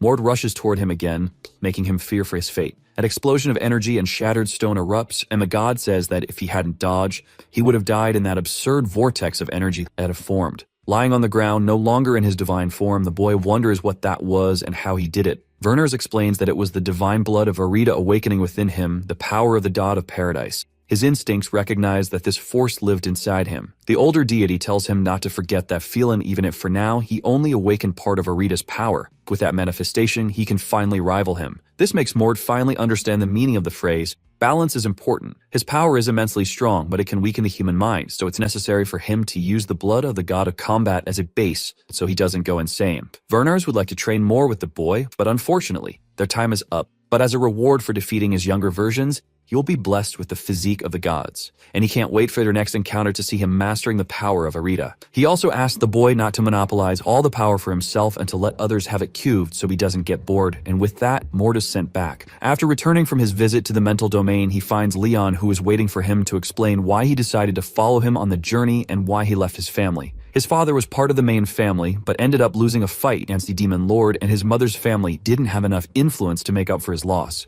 One by one, their supporters left them, and others began harassing them, and the pressure grew heavier and heavier on him. Compared to the other successors, he had no talent. Becoming a warrior, he realized that while he was seen as talented, the others were seen as geniuses. Unlike them, he crumbled easily under pressure and words. His family, especially his mother, were hard to endure. Is this all you can do? You should be better. Are you trying to become the shame of the family? You useless bastard. His mother started brainwashing him, and as time went on, she became more and more hysterical, to the point of assaulting him when he didn't meet her expectations. He just wanted to run away, but Erna was there for him. However, she turned out to be a genius, and the comparisons kept growing, making him stop seeing her with a smile and instead view her as a threat. That made him hate himself and decide to leave the family. Eventually, his mother died of illness, and looking at him with demonic eyes, she cursed him with painful words. See, that was hell for him. On the day of her funeral, he left the family for good and away from the Werners. He felt free and strong again. But he realized all that was an illusion. He was unlucky enough to meet enemies stronger than him who pushed him to his limits, making him feel powerless. He only learned this at guest's door. But then Mord appeared, as if the world were giving him one more chance. That made him feel like it was fate, and that's why he wants to go with him, to figure out exactly what he felt in that moment. Mord, tired of it, asks if the monologue is over, leaving Leon confused. Our protagonists actually enjoy hearing something that wasn't than end the venu d'you, but the guy just talks too much. He then warns the boy that this journey is more dangerous than he thinks because they're being hunted by the silver blood. Leon says he's heard of them, that they work as mercenaries, but he wasn't sure if they actually existed. Mord says they're even stronger than the Werners. The boy doesn't know when they might run into them, so his relatives should think more before deciding, but the desperate guy doesn't want to think and just wants to join the group, because he's sure he'll be useful in battle and can repay them for saving his life. Even though he's unsure about the boy's motivations, Mord decides to accept him. After all, he's still a Werners, and with the right push, he'll be strong. Liev is happy with that. I'm just surprised because all this time Kiel was in the room and asks if it won't be a problem to take him north with them, to which he's told no. Leon says they don't have to worry because now he's just someone who gave up on the succession competition and won't bring them any trouble. Finally, Mord tells everyone to head to their rooms now because they're leaving tomorrow, and Teal asks where they're going this time, being told they're heading to the country of Palos. Already at their destination, they notice a lot of mercenary activity in the area drawn there because of the monsters coming from Mount Limos. Keel changes the subject and asks why the lion bought that thing. And he, holding a giant sword, says it's to hide his identity as a member of the Werners family. Even with Mord on the team, fighting bare-handed. Besides that, he's already used to using a sword since he left his family. Keel roasts him by saying that's why his combat skills suck, because he dueled several times with Mord on the way there and got beaten every time. As a way to defend his honor, Leon says the kid is a master, so it's not fair. Ogelf keeps teasing him, saying the master is 15 while he's in his 20s. Our protagonists start off the fight, saying they need to find the black market. Keel gets excited at the idea, and Leon says he knows a way in. After they pass through there, he asks why, out of all things, Mord bought something so small, and the boy asked his friend to pour blood on the object. Obviously, he asks why, but after some reluctance, he just does it, dripping a tiny bit of blood onto a shard of, I don't know what that is, an old toenail? My grandma's in-ground toenail starts glowing, and then it grows, turning into a relic called the Giant Glove Stone, capable of increasing the user's defensive power. Seeing that it's actually really strong, Leon asks if the boy truly wants to give him that. The truth is that ever since they started traveling together, Mord has been trying to make him stronger because he took what should have been Leon, so it's only fair to give him this item. Along with that, he also shows an alert earring, which contains a spirit that warns of danger and boosts your senses during battle. After explaining what it is, he hands it to Keel, noting that he'll need to pierce his ears to use it. Then the elf, saying his friend bought 3 things, asks what the last one is, and Mord explains it's a continuation of the last item he bought previously. Ian pulls out 2 books and Keel recognizes one of them. After both are placed on the ground, they begin to float and fuse into a single volume, which Mord picks up from the floor. When he opens it, a map appears on the pages. The rest of the work the boy will have to do on his own. He asks to pose a question to Leon while putting the book away, and asks if he knows where to find informants, but before he can answer, Teal volunteers to find out, and asks who the boy is looking for, to which he replies, Aiden, a mercenary mage about 15 or 16 years old. Sometime later, the 3 head to a location and the elf asks where they're going, getting the answer with the real reason that there is a gungeon. Liam then asks who Aiden is, and Keel replies that he's someone with divine blood, an enemy of the Silver Bloods. The boy asks what lineage he comes from. The blood explains that it's a god who appears in the form of a hermit to help others with his wisdom, the Thou the Forest and knowledge magenta. Nowadays, it's hard to find someone who inherited his blood, especially in the field of magic. That's why Aiden is the only one capable of awakening and controlling the power of that lineage. Because of that, he's called a genius mage, but of course, all that talent was only possible thanks for sacrifice. His older sister grew up hearing the voices of divine power inside her. When the Silver Bloods ambushed their family, she sacrificed herself to save Aiden, awakening his divine power in the process. By dying, she turned herself into a blessing, which was passed on to her brother. The result of that was the divine blood inside him finally awakening. After that, he started working as a mercenary in Pallors and slowly made a name for himself despite being very young. Keel asks what Mord will do when he finds him, and he replies that he doesn't have any immediate plans. The thing is, the future is changing because of him, so he needs to see how much Aiden has changed before making plans. Finally, the 3 reach their destination, a huge waterfall that doesn't even look like a dungeon. In the near future, Aiden would find there his first fragment of the world with details about what they are. This dungeon is made up of puzzles and traps, in other words, a ruin-tech dungeon. Upon hearing that, he'll comment that they won't be able to complete the dungeon without solving the puzzles and scolds his friend for stepping around randomly, but he's already stepped right onto a trap tile that activates several suits of armor that, looking in their direction, throw spears at him. But he's the guy and takes it all the chest without even flinching. Then, focusing his aura into his hand in the most Cayman way possible, he punches the ground and breaks everything. Because if there's no puzzle, there's nothing to solve. Leon comments that he's never been in other types of dungeons besides demonization ones, but that definitely wasn't the right way to clear one.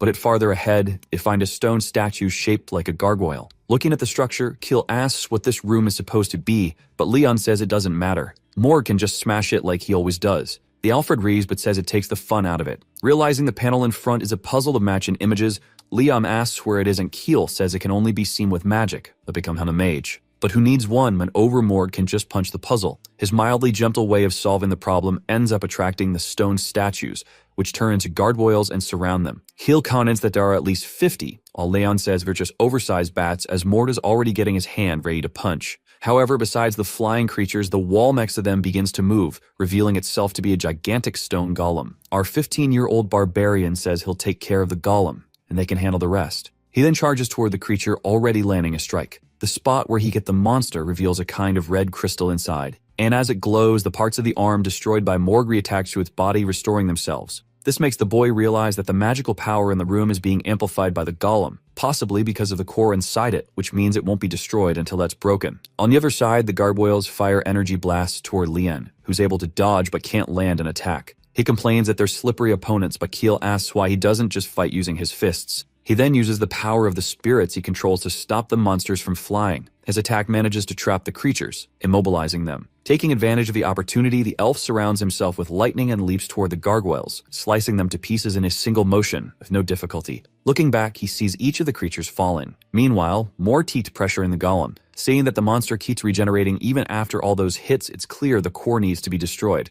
But for that, he'll need more than just punches, so he uses aura acceleration. With a powerful attack, he shatters the creature's entire body into tiny pieces, blowing it up completely. The small red core inside is hit, turning into glitter. Liam is stunned to see that the boy destroyed that giant golem. He had seen geniuses before, but that was a monster. Looking back, Moore asks if he's still not done. Realizing he'd been standing still, the other Vernar's descendant drops his sword and decides to finish this quickly. Jumping at a gargoyle, he learns a solid punch on it, then starts taking out each of the creatures flying around. Keel, watching that nonsense, wonders why he didn't use his fists from the start if he's so bad with the sword, even losing to the elf in their last duel. Anyone can see that this dummy is way better fighting bare-handed. They finally arrive the final room but see nothing there, until they hear a voice congratulating them for making it that far, and that only people with courage and wisdom can reach this place. Something dumb to say considering the old room the room. The voice keeps embarrassing itself, saying that people who rely only on brute strength could never get there, and that all these trials were to find out who is worthy to receive divine power, and since they've proven themselves, they must now receive their reward. It hopes they'll use that power wisely. Upon saying this, a stone chest and a plaque are presented in front of them. Seeing the writings on the plaque, Heel doesn't know what it says, wondering if it's an ancient language. It contains explanations about the fragments, which would change Aiden's life. Mord destroys the plaque so the mage never gets to read it, prompting Keel to ask why, and he answers that he just felt it was dangerous. After that, a blue light is emitted from the chest. It's a fragment of the world. Liam wonders what that is, already feeling an immense power coming from the crystal, and asks Mord why he's collecting them. The boy responds that it's to save the world. Meanwhile, he touches the fragment. His blood awakens. In the previous times, he felt a slight change in his body, but this time the change is greater. The fragments don't just bring out the owner's power, they also change them. The more he absorbs, the more his power grows. This is the fragment on the cliff. The 3 pieces found earlier now form one. A great stroke of luck for Mord. Leon asks what he means by saving the world, but the boy changes the subject, saying the dungeon is going to collapse and they need to leave quickly. This annoys the guy for being completely ignored, but Teal comforts him, saying his friend is just like that. Still, Mord's words caught him off guard too, but he knows he's not the kind of person who lies. Even without knowing what he's talking about, he's sure his friend is trustworthy. In a swamp where Sadia was found, a battle is taking place. The last survivor among the fighters from the Silver Blood asks who the 3 figures in front of him are. Getting no response, he asks again who they are. One of the attackers replies that he had high expectations for the fight. His companion says they're just as weak as expected. The last survivor recognizes them as elite members of the Dark Wolf Squad. He had found it strange that 3 users of Divine Blood were killed, but now he understands why. He definitely has no chance of winning there. His only option is to release the giant within his body, causing him to grow and tear from his clothes in the process. With a devilish look, he says he'll drive them to hell with him, but his throat is immediately slicked. The one responsible was one of his enemies who decided to act before the fight could escalate. In the end, he found it all far too easy. Disappointing even. But they were all pawns, and it would surely be dangerous if the lights had been sent. Turning to a young man seated nearby, he says that if he feels tired, he should give a warning in advance, because they'll be in a bit of a hurry now. Standing up from the rock he was sitting on, he asks loudly what kind of person Mord is, for them to have to go through all this just to meet him. That really makes him curious. After leaving the dungeon, Mord looks at his own hand and realizes he's truly gotten strong, and even used them to recover. As for the divine physique he received from Werner's, it's exhausting to use but very useful in the right situations. Back at their lodgings, Heel heads to his room and informs that he's returned with the results of his investigation. He's found Aiden. Opening the door, the boy asks where he is now, and his friend replies that he's currently outside the city. That surprises the Vernar's descendant. Aiden appeared in Palace 5 months ago, where he worked with a mercenary until he met Levin, a mage who made him his disciple. Levin was an advanced 6th Circle mage, popular among the dark families of Palace, which is why no one messes with the organization he's affiliated with. Last night, an unidentified group attacked the base of that organization, causing the deaths of dozens. At the moment, guards are tracking down the culprits. Apparently, Aiden left through the eastern castle gates and headed inland at his mentor's request. But informants say his mentor did it to keep him safe. Moore reflects on how the future is changing, or was said occurred in the latter half of last year. But Levin couldn't have predicted it. In the novel, he sacrificed himself to save him. MGW begins with Aiden setting out for revenge. He grew up as the son of a prosperous family in the kingdom of Loveton, living like a flower in a greenhouse. But he lost his family in an ambush by the Silver Bloods, and because of that, he hated himself and blamed himself for the deaths of those close to him. But things are happening differently this time, making Mord wonder if the Gramalder massacre led to this. Not only did it cause him to return as an enemy monarch, but also as a dark sage. A future he didn't know has now begun. So he asks Keel what happened to Levin, but it seems he's been missing since the last ambush. The boy says he understands, and the elf asks why his friend seems so eager to get involved in all of this. Moore replies that you may have to face the one behind it all in the future. That makes Keel think about the number of enemies his friend already has at just 15 years old, and he asks where he plans to go now. Mord knows that Levin created several secret locations throughout the city for situations like this and magical research, so he's surely in one of those places. Meanwhile, in an unknown location, a tired and nervous man complains that his workplace has been destroyed, while a group of people confront him. Their leader says the man in front of him is quite skilled for a tavern owner, but that's all he is, and understands that he doesn't want to reveal Levin's location, so he'll kill him now. But before anything can happen, someone yells for them to stop. It's the Sixth Circle mage Levin himself, offering to go with them as long as they stop the chaos. But the friend who had been hiding him tells him not to be stupid, as they definitely won't let him live after this, and that's why he told him to hide. The blonde apologizes for dragging him into something so dangerous, but the tavern owner says it's not a problem, and that he'll hold them off for as long as possible, so we should hide quickly. The villain laughs at that, calling their friendship adorable. Then he calls him number 29, which makes the mage angry. Pointing his staff, the villain refers to him as a disciple of the dark. The tavern owner asks what they're talking about, and Levin explains that those in front of them are the leaders of an organization called the Dark Mages, who refer to each other as disciples of the dark. Long ago, there existed a great mage known as the Dark Sage. His name was Erickson. He fell into his enemy's trap and was sealed. His disciples laid their hands on his consciousness and used the seal to attain his knowledge and power. The villain, once again calling him number 29, says they've been looking for him for decades. But Ledham refuses to be called that. Still, the blonde doff insists he is indeed number 29, an experiment, a vessel,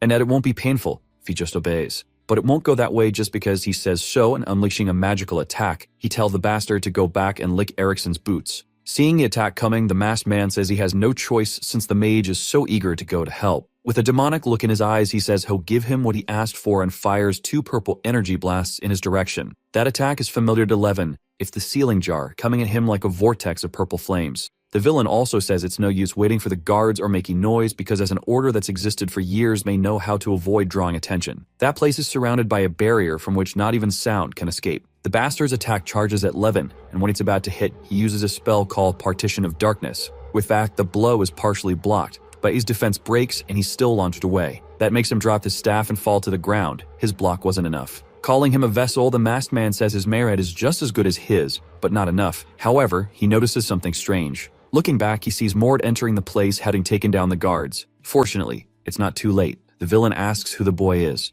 But like everyone who's fought him before, he won't get that answer, though Mord knows the villain is a disciple of Erickson, because his eyes look like something out of a horror story. That makes the masked man realize his opponent knows who they are, and in that case, he needs to get rid of him quickly, so he casts a spell called Execution of Light. But when his magic is about to hit the boy, Mord calmly watches it, and with cold, mere surgical precision, unleashes his own attack. Mirage Destruction, beam of golden energy that overrides the opponent's spell and hits him in an instant, so fast that he can't even believe or understand how his end is coming. The power of the attack is so strong it launches him far away, dragging him through the city by the force of the impact until he crashes into a wall. That's the end of him. Levin can't even believe it. How could that be possible? Such a devastating blow against such a powerful opponent. Unbelievable that an unknown person could eliminate a disciple of the dark like it was nothing. A person he feared his entire life was already gone. Turning to Moore, he asks who he is, already guessing he's from the Vernar's lineage because he fights barehanded. And cocky as always, the punk insists that the mage doesn't need to know. The boy explains that those dark followers show their faces here, and he ended up saving the mage as a consequence of hunting them down and crushing them. This surprises Levin, who can't believe the boy doesn't even know who he is. Keel and Leon arrive right after, saying they'd already taken care of the others around. Our fake swordsman questions how an advanced mage wasn't a match for Mord, but he ignores the question and says the silence barrier is down, so they need to go now. But before they leave, Levin says that even if they don't know each other, he'd like to know if there's anything he can do for him, and the boy replies there is one thing, that he doesn't get caught by the Dark Sage, but also that he doesn't need to fear him for long, because soon he's going to crush him along all his followers. The mage says that's a ridiculous claim, but thinking it over, he actually believes there's a chance, especially since he took out a disciple all by himself. Levin had always lived in fear, never knowing when he'd be ambushed, but finally, this might be his chance to be free. So he thanks his savior and asks if he may know his name, and Mord finally introduces himself. The mage says he'll never forget this, and it may not be much, but he'd like to repay him, and asks if the boy would accompany him. That surprises Mord a little, but if that's what the guy wants, and there's no reason to refuse. Keel helps the tavern owner by giving him a healing potion and wrapping his wounds, and the 5 of them head to a more private place. As they walk, the elf wonders how long a structure like this has existed, not believing the mage built it all by himself. Levinman says there's still an hour of walking ahead, but suddenly they're interrupted by a loud crash, making them wonder if it's the disciples of the dark. But the tavern owner says it's actually just the sound of the explosives he planted collapsing the passage. Leon asks if the man is sure about that. Since that would also destroy his tavern, he replies that for him, there's no way to keep living in that place anyway. He then nudges his long-haired friend and says that now, with his tavern in ruins thanks to Levin, he's going to follow him around and take the chance to collect some debts. That scares the mage, and his friend adds by asking what he thought would happen after all that he did. In the end, he thanks the owner, who says it's all right, as long as he does his best to pay off the debt. But changing the subject, he asks why that masked man called him number 29, and what that means. Then the mage has no choice but to explain. That was his name as a test subject of the Dark Sage. That organization conducted cruel medical experiments to turn him into a vessel for the spirit of the Archmage Eriksson. He doesn't know how he became a test subject, but his childhood memories were erased. However,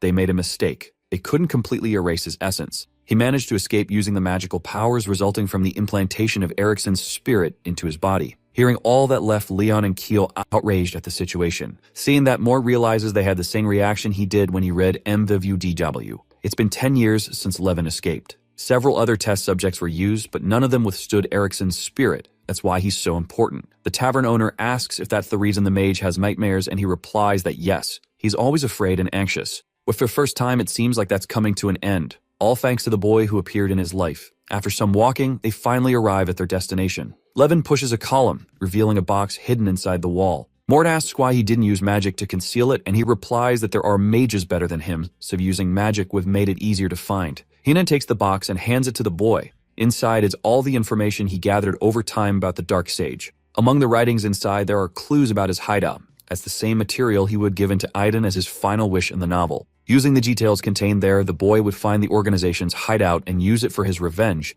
and in the process get involved with the Silver Bloods' his main target. Mort asks what he'll do for Malwan, and the mage replies that he'll leave the city and meet up with a contact inside him. And if he ever needs him, he just has to go to the Red Dragon Drunken Frenzy on 23rd Street and ask for him. Hearing that, the boy thinks maybe Aiden fled there. Returning a favor, he says that if Levin ever needs him too, he can ask for him at the Guard Legion in White Demon's Hell. There's no guarantee he'll be there, but it's the closest he'll get to finding him. Balingame says he'll do his best to remember and thanks him for the consideration, also wishing him luck in his future encounters. As he leaves with his friend, Heel and Leon comment on how sad his story is and that they're glad they could help them. Kulv, as always, Mort decides to leave too. And with that, the story of Aiden as a vessel who would conquer the world ends. His master didn't die and he left Palos early. But the question remains, how will these incidents change the future? Leaving the underground passages, Mort now knows that the wheels of fate have begun to turn, and now it's time to guide the story toward the future he wants. Then we see a beautiful castle that someone's saying they are on shock. Sitting at a lovely table with a cup in hand, the man tells Ruth he never thought he'd be capable.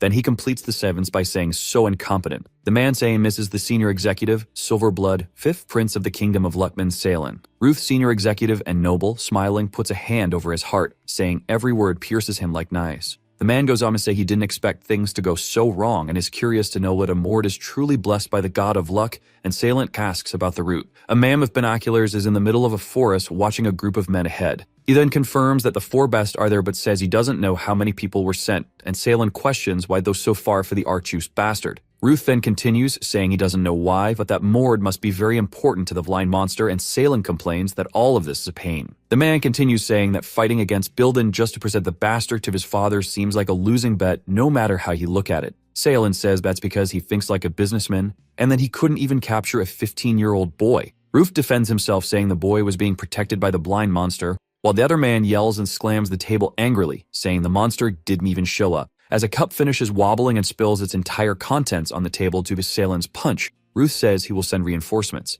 The prince then yells for him to deal with this once and for all and to take care of the little Northern dogs loyal to the blind monster as well. Ruth then, with blood in his eyes, says he likes the proposal and that he'll get rid of the brat before he falls into the old monster's arms. Sometime later, Ruth counts the reinforcements Salen sent. Some divine bloods, some elite silver bloods, and all of them are full executives or higher. He then asks the men if they know who he is and says he will be the commanding officer of this mission. Then he asks if they're ready to hunt the newborn pup. Leon says it's strange to ask at now after everything is over, but that the man said the guys they encounter are the returning marks. He then continues, saying they already have everything they need to defeat the Sage of Darkness, so why face the monarchs first? Then Mort explains that they would have to face both anyway, and that he has other important matters to resolve. Mort then thinks that what he's looking for must be around there. Then, without warning anyone, he prepares a powerful punch and breaks the ground beneath them, making them fall into a room that looks like an office. Leon says Mord really loves breaking the ground to find hidden rooms, while the man says there are a lot of people in that world who like to hide things like that.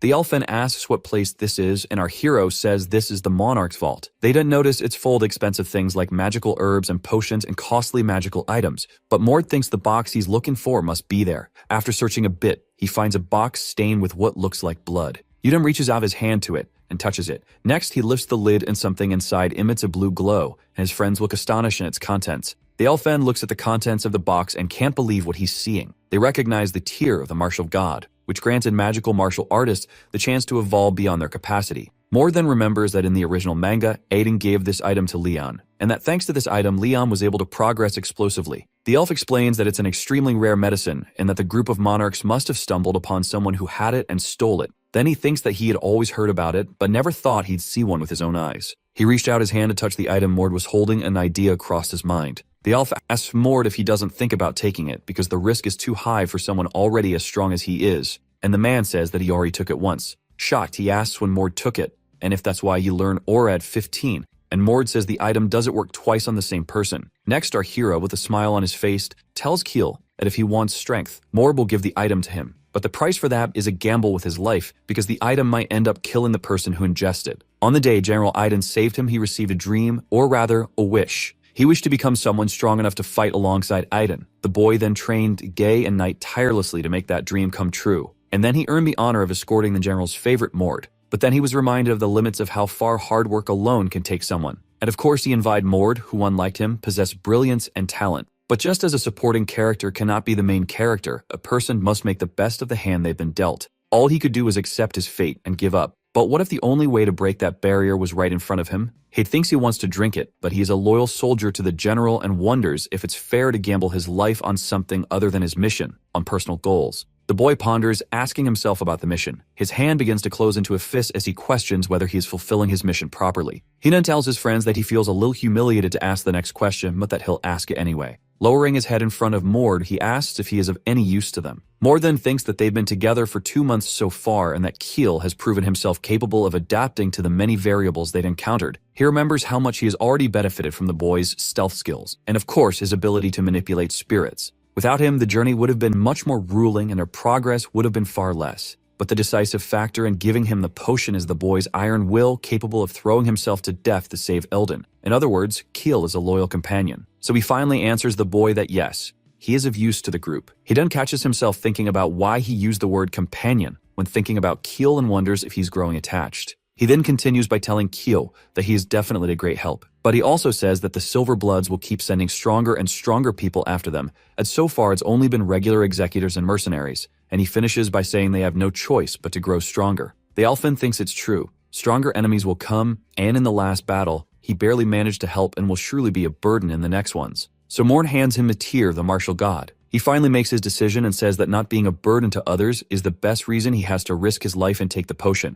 Leon then shouts as Keel drinks the potion, telling him to wait, that this decision is too drastic and he hasn't thought it through. The elf's feet lift off the ground as lines of magical power form around him. A gigantic lightning bolt strikes toward him as he is taken higher and higher, and more magical energy pours out of his body. Then finally, when the lightning hits him, Keel screams in pain. Leon asks Mord why he's exposing himself to such danger. He continues saying he doesn't know how important this work he does is to have so many assassins after him, but that he could always just run away. Mord replies that he can't just run away with his family, that the Silver Bloods are after him to fulfill the Archduke's wish. The warrior is in shock upon learning that the Archduke and the Silver Bloods are working together to Targan, and Mord says that this has been going on for quite some time. To delay his aging, he has been feeding on the Werner bloodline. Liam is in disbelief and says that this is absurd. Indignant, he says that the Archduke is a living legend and is revered and he can't be feeding on children to stay young, while Mord says it's the true truth. In the original manga, Liam was a bitter man but believed himself to be a most devoted of all to Aiden, and when he saw that his efforts were in vain, he became the most desperate.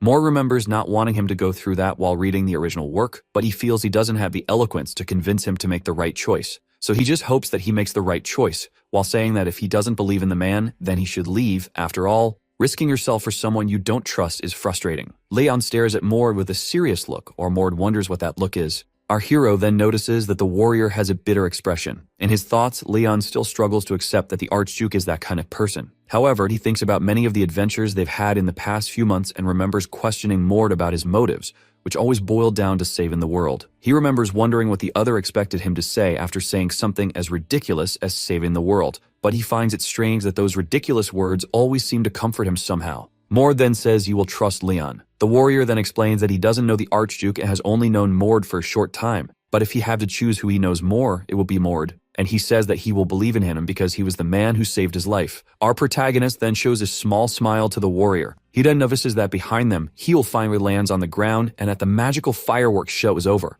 Mord then turns around while Leon looks on in disbelief. In his thoughts as he observes the elf, he says that the boy actually managed to do it in the end. A man paces back and forth thoughtfully in front of his desk. Then we see the leader of the monarchs, Derek, wondering which soul fragment had been completely destroyed. 70 years ago, he found the Archlich's soul and made a contract. 40 years later, he himself became an Archlich and formed the Monarchs group. He had managed to expand the organization to its current size, and the only thing left for him to do is gather the soul fragments for the resurrection. Then he thinks that since he only has one fragment, it's very difficult to find the others as they retain the memories of the Archlich Lord, and he wonders if it's still possible to resurrect him. His Archlich is frustrated and wonders we could have defeated all of his forces in Lyrian, and a fragment tells him not to worry. It then continues saying that it's possible to be resurrected with fewer fragments, and that there is a way to transcend his former form, and also that the second piece is on its way. The Archlich then says that indeed he received a message informing him that the second fragment had been found, and with it, it would be easier to find the others. Smiling, he then begins to say that it's far too early to despair. Then he feels something that makes him stop mid-sentence. His body begins to tremble as he tries to understand what is happening. Then he says with a trembling voice that the group that had found the second fragment had vanished, and he wonders what it could be. The fragment then confirms, saying yes, another one of his fragments has just been destroyed. Mord then, standing before one of the fragments, hears the monster say that he can't believe he lost to a child, while our hero tells him not to be upset. After all, he's already a second one to lose. Our boy then thinks that he has finally destroyed the second soul fragment of the Archlich Lord. Recalling the fight, he thinks that this fragment was slightly different in terms of magic, but in combat, it was basically the same. Clearly, it made things easier for him, and it was easy to defeat it. It hasn't even been 2 months since the fight in Lyrian, and he has definitely gotten stronger. Looking at Kiel, he thinks that Ketil was definitely the one who progressed the most. Kiel then looks at Mord, asking how he managed to defeat it before them. Leon thinks about how incredibly strong the elf became after drinking the potion made from the tear of the martial god, and even though he still can't manifest aura, he's become much more skilled. The Archlich has been summoning advanced undead, even bringing forth Death Knights, which are the pinnacle in necromancy. While Mord fought the Archlich, he and Kiel battled before Death Knights. And then he thinks that if he were to consider the actual contribution in the fight, the elf probably accounted for 8% of what was done. The elf turns to the warrior and says he'd be faster than Mord if he stopped using that sword, and Leon tells the elf to stop getting in the way. He knows other people won't understand why, but he gives very good reasons for using that sword. The sword to Leon symbolizes the freedom from a past as a prisoner, and if there's one thing he wants, it's to live freely. The group then looks at the table with some tomes and books. On the ground in front of them are 4 treasures: a die, an iron circle, a potion, and a book. Mord thinks that he destroyed the golden throne and took the 10th fragment. Even if it didn't match any of the others, at least he got it. But he really wanted to find something useful, and looking at the 4 items on the ground, he says half of them are useless. The book is an ancient text that allows him to make a contract with a powerful demon, something he doesn't need, saying with the die. He doesn't recall any information about that silver bracelet, so he'll keep it with him to evaluate later. And then there's the potion. He bends down to pick it up and examine it. Tossing the potion to the elf, he tells him to drink it while the boy asks what it is. Then Mord tells the elf that it's nectar. The Archlich Lord had been preparing it for his resurrection. Nectar is the name of the drink that was only allowed to the greatest of gods according to myth, and is supposedly made from the essence of the Tree of Life. They say that if a human drinks it, they'll gain divine powers. With a trembling voice full of emotion, Kiel asks if that's the drink of the gods from the myth, and Leon asks why he gave it to him instead of drinking it himself. The warrior then asks if the man has already drunk it, and he says no, that if he did, it would bring more harm than good. Liam asks for the reasons, and Mort says it would be too complex to explain, and he thinks he was about to drink it, but when he held the potion in his hands, his instincts whispered something to him. Surprisingly, he knew it would be poison for him. It didn't matter when it was just Verna blood in him, but now that Arita has awakened, he doesn't know what would happen to the balance of powers he drank for nectar. But if Kiel drinks it, it will make him stronger and allow him to possess fragments of the world as well. Only those with divine power can absorb fragments of the world, but that doesn't necessarily mean having divine blood. People who receive strong blessings or were combined with something that holds divine power, or those who consumed nectar, all meet the requirements. Mord then thinks it's obvious that he's not going to share the fragments of the world with Kiel, but there's something else he's concerned about. The creation of the new world. In the new world, all the people who loved Aiden would have their memories erased about the destruction of the old world and would live happily as victors. The new world would be like a model garden created for Aiden, a model where the only real people would be Aiden's friends, while the rest would be mere fake models of people he created. Aiden didn't dream of a world like that from the start, but the new world his enemies wanted was made from their desires and fantasies, and that's not what he wanted. But the more fragments of the world he collected, the more he was drawn to that model of a world. And in the end, he created a world far more terrible than the ones dreamed up by his enemies. Mord then thinks that if collecting fragments of the world makes you unable to resist the temptation of a new world, he thinks then that it's probably wise to keep a trusted companion who can share the world fragments if needed. After leaving Palos, they only did two things for 20 days. They destroyed the Monarch's secret bases. They also found a soul fragment that not even the Monarchs had discovered yet, and they destroyed it. And now they're heading to the base of the Sage of Darkness, according to Levin's information. Leon thinks he didn't like that Levin was attacking the Monarchs from the beginning, knowing how dangerous it was, but he's happy that they're finally going to face the Sage of Darkness. The elf looks up and starts thinking how strange the sky is that day, and then he notices something. Stopping the group in front of the hill, he points toward the city, showing something in the sky. Leon says it's a demonification, and a big one at that, while Keel says that several high-level warriors must be here too. Mord thinks that the first demonification he saw was about 500 meters tall, but this one is swallowing half the city and is incomparably dangerous. Leon points at the anomaly and says that maybe that's where the Sage of Darkness's base is, and Mord says yes, it was probably swallowed by the demonification. The warrior asks if they shouldn't wait for the high-level warriors to deal with the demonification before going in. Mord then says no, that there's someone there he has to repay a debt to, while noticing something inside him has changed, that his perception has reached different dimensions, an activation of the seventh sense. If even the sixth sense is considered human, a seventh sense is a divine sense. Only those who have access to the power of the heavens can see the essence of the world through this seventh sense. And this seventh sense is telling Mord something. He says that Erna Verna is there. A camp is set up with raised flags and assembled tents. Erna Verna says that going in now is impossible, while a man lying on the ground in front of her says that if they don't go in now, something might happen to him. The man begs them to save Vidin, who stayed behind to save them, while Erna says they can't, they need to wait until the emergency squad arrives. The woman looks up and thinks about the feeling she's having. Soon after, she realizes where she's feeling is divine blood. 3 guards are standing by and ask if they need to find Miss Erna. They then ask Leon to remove his helmet and say they can't let him in without knowing his identity, and yell that he can't because he has a terrible scar on his face. Mord then thinks about how stubborn the warrior is, that if he'd known Leon would be such a disturbance, he would have left him behind. He also understands the warrior, since Erna was important relative to him and he wanted to see her, but couldn't because he was ashamed of having abandoned the family. Thinking then that he'll have to enter in a more forceful way, he begins charging men around himself. The guards then shout and ask what he's doing and if the divine blood intends to fight them. Ketil says Mord is crazy and asks if he really wants to fight the military principality of Verna, but he says he doesn't want to fight, he's just trying to get her attention. While the elf wonders what he means by that, a woman drops in among the guards in front of them. Jaw drop, Heel and Mord stare at the newcomer, who says she knew the divine blood felt familiar to her. Smiling then, the extremely strong woman welcomes Mord. Our hero then pulls his power back in and meals, saying it's been a while since they last saw each other if she agrees. She then tells them to escort the group to her tent, and one of the guards becomes furious, saying they couldn't even verify the identity of the one still wearing a helmet. Erna looks at the man in the helmet, sizing him up. He then looks back at Erna, also sizing her up. She then says it's fine and he can come to the tent too. Erna's tent was the largest in the camp. Sitting at the table, she says she thought Mord would head north and asks why he's there, while he says he's on a secret mission for General Ilden. The guard next to Erna gets irritated by how casually Mord speaks to her. Then Erna asks him that if the mission is secret, why draw so much attention to himself like that? Then our hero says he came to repay his debt, that he was saved by the tear of the martial god that she gave him. Erna then asks if he consumed them, and he says yes. Showing a power in his right hand, he says that when he consumed it, he learned aura. She's shocked and questions how he learned aura at 15, and the guard next to her, surprised, thinks that not even Earl learned aura that young, and she's a genius.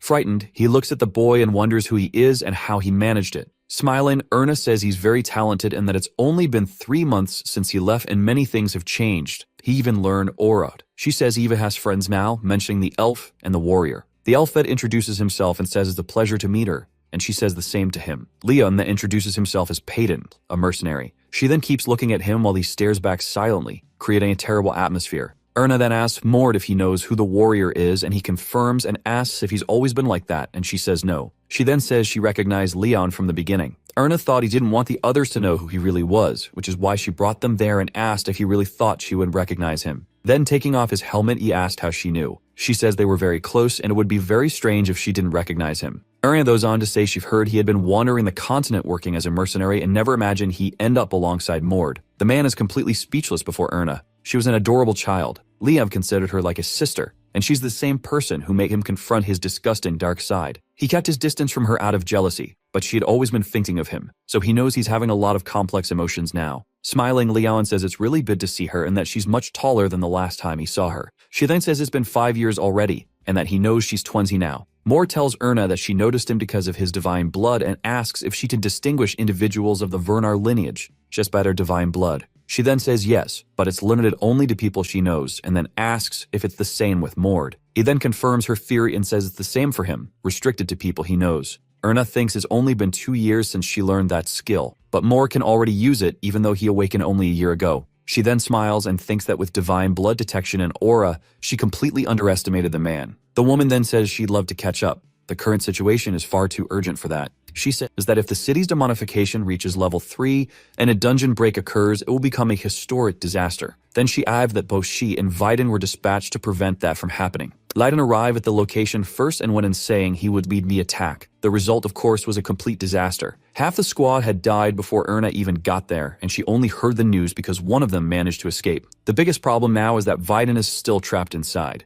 The 3 heroes are surprised by the news she gives. She then says they requested assistance, but it will only arrive in 3 days and that they can't do anything until the help gets there. The core of this demonification is likely a demon of feudal lord rank, and are assuming it's the domain of a demon count. Besides, a demon count from the demon realm commands an army led by other feudal lord rank demons, and Erna's squad alone can't handle that. Looking at the 3 of them, she says she has a proposal. Dad, with their help, maybe I'll have a chance to rescue the survivors. Mord thinks that in the original work, Biden doesn't appear, which means you must have died there, but something's bothering him. This Erna also doesn't exist in the original story. If the reason for that is because Erna died before Iden's story began, then there's no guarantee she won't die here. He then thinks that this is a good opportunity to prevent her death and see if she's a good candidate to become the Archduke. There's also the fact that if he earns more achievements associated with his name, like defeating a feudal lord-ranked demon, they'll be very valuable for reaching level 2 of Divine Blood Awakening. Later, gathered outside her tent, the one who reminds them that the mission is to rescue the survivors and retreat. Mord then thinks that Erna's squad has 15 people.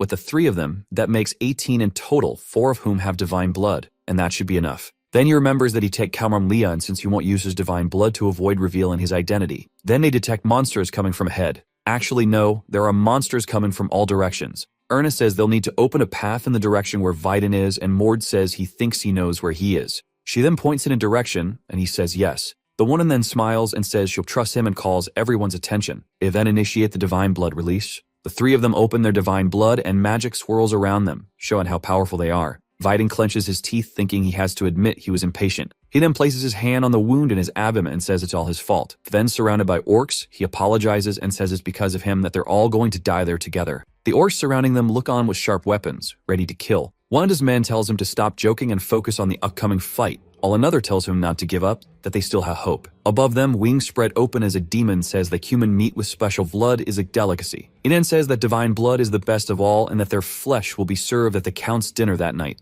The demon then says that at least they to taste their flesh before sending it to the Count. The dark-haired boy asks if that's the high-ranking demon who leads that group and if the situation just keeps getting worse, while the blonde one says to take care of Vidin. Then he says he'll try to open a path for them. Fighting shouts for Wolfson to stop, but he has no idea what he's doing, while he asks if his master remembers anything. One day, he was cursed with lycanthropy and nearly burned alive by the villagers because of it. Then he says that if Ida hadn't saved that boy that day, he wouldn't be alive in the world now. Looking at the full moon in the sky, he begins to grow fur and shift into a different form, saying that he'll finally be able to repay what was done for him that day. Fully transforming and letting out a loud howl, he tells him to promise never to give up again. The demon licks his lips and says the Count won't mind if he eats the lycanthrope. Then he shouts to the group that he'll show them who the real prey is here. The werewolf then assumes a battle stance and prepares to charge. The wolf bites one of his enemies with ferocity. He then tears a large chunk of flesh from his opponent. The demon then seems to notice something. Looking at the werewolf, the demon realizes that he consumes the flesh of enemies to recover his mana.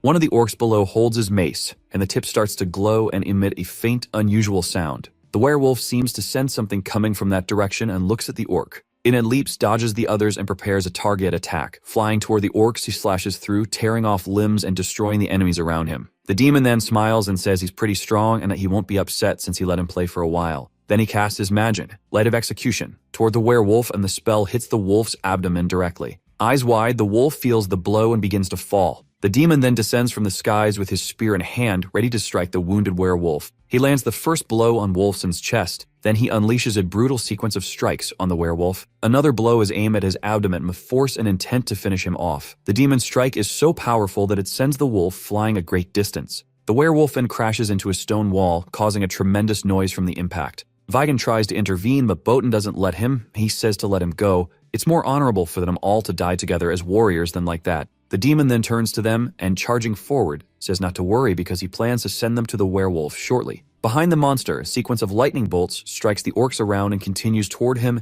and he quickly senses the attack coming from behind. He then flies, gaining some altitude, and sees that his orcs have been defeated and thrown to the ground. The demon then sees a flash in front of him as he wonders who the hell just showed up there. He is then hit directly by the destructive mirage attack while Vidin and Botan watch with their mouths wide open in surprise. The destruction starts spreading around them, and Botan grabs young Master Vidin and says they have to get out of there. He then lifts Vidin in his arms and hides behind a boulder, getting out of the spell's range of destruction. Botan looks back thinking that was a rain of impulse orbs and wonders who showed up with such power. Looking behind, they see someone's feet coming to rest on top of a boulder. As soon as the man lands on it, the boulder crumbles, taking the good part of the surrounding ground with it and leaving the demon stunned. The white-haired man then gets ready, taking advantage of the demon's dazed state, and focuses his attack. Staring directly at his target, he stretches his hand forward as waves of magic swirl around him and pulls the demon with telekinesis. Then he grabs the demon by the head before he can react at all. Frightened and bleeding, the demon is still slack-jawed in shock at the appearance of this new enemy while his head is being held. And then he sees the white-haired man preparing the other fist for a probably fatal punch.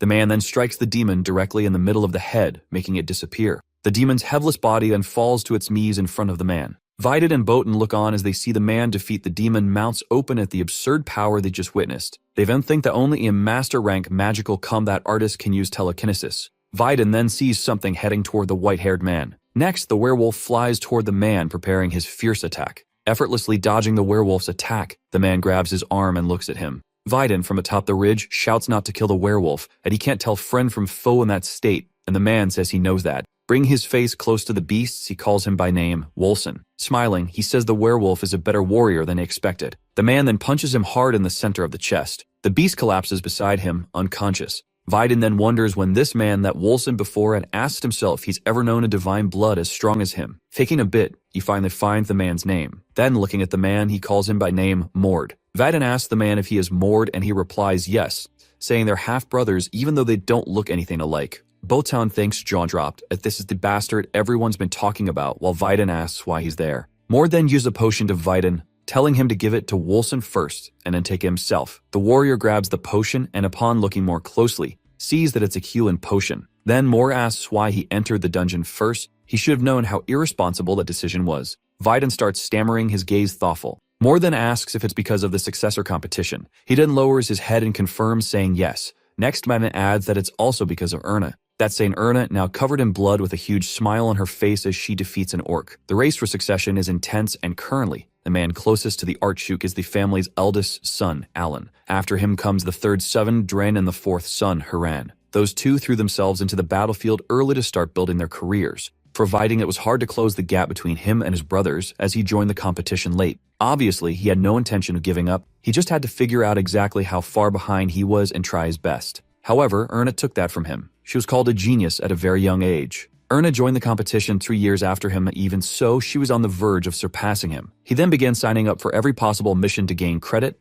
and at first, it started working. Then he started to create a distance between himself and Erna once again. But at the beginning of the year, he made a big mistake. During a mission in the White Demon Kingdom, the renowned Ordar's family interrupted and caused great damage. The failure of the mission alone was already a significant impact, but being caused by the arch-enemy family left a major blemish on his image. That's when he was paired with Erna for the mission, and he was overwhelmed with panic at the thought that she might surpass him. He had to make sure he would come out better than her in that mission, so he decided to go ahead and clear the entrance. He ended up using senseless logic to justify his greed and ended up pushing several of his innocent subordinates to their deaths. He keeps saying that he should have waited no matter how anxious he was. Mord thinks he didn't know why Erna wasn't in the original story, but he knew that the woman had the best mana of all, though it was clearly not just that. The warrior then asks why he came there to save him, since he has no reason to do so. Our hero then says that Erna asked him to go there and save him while her squad distracted the enemies. Just as he finishes speaking, someone appears behind them saying that they finally found them. Mord says she arrived quickly, while Erna explains that there were some strong monsters.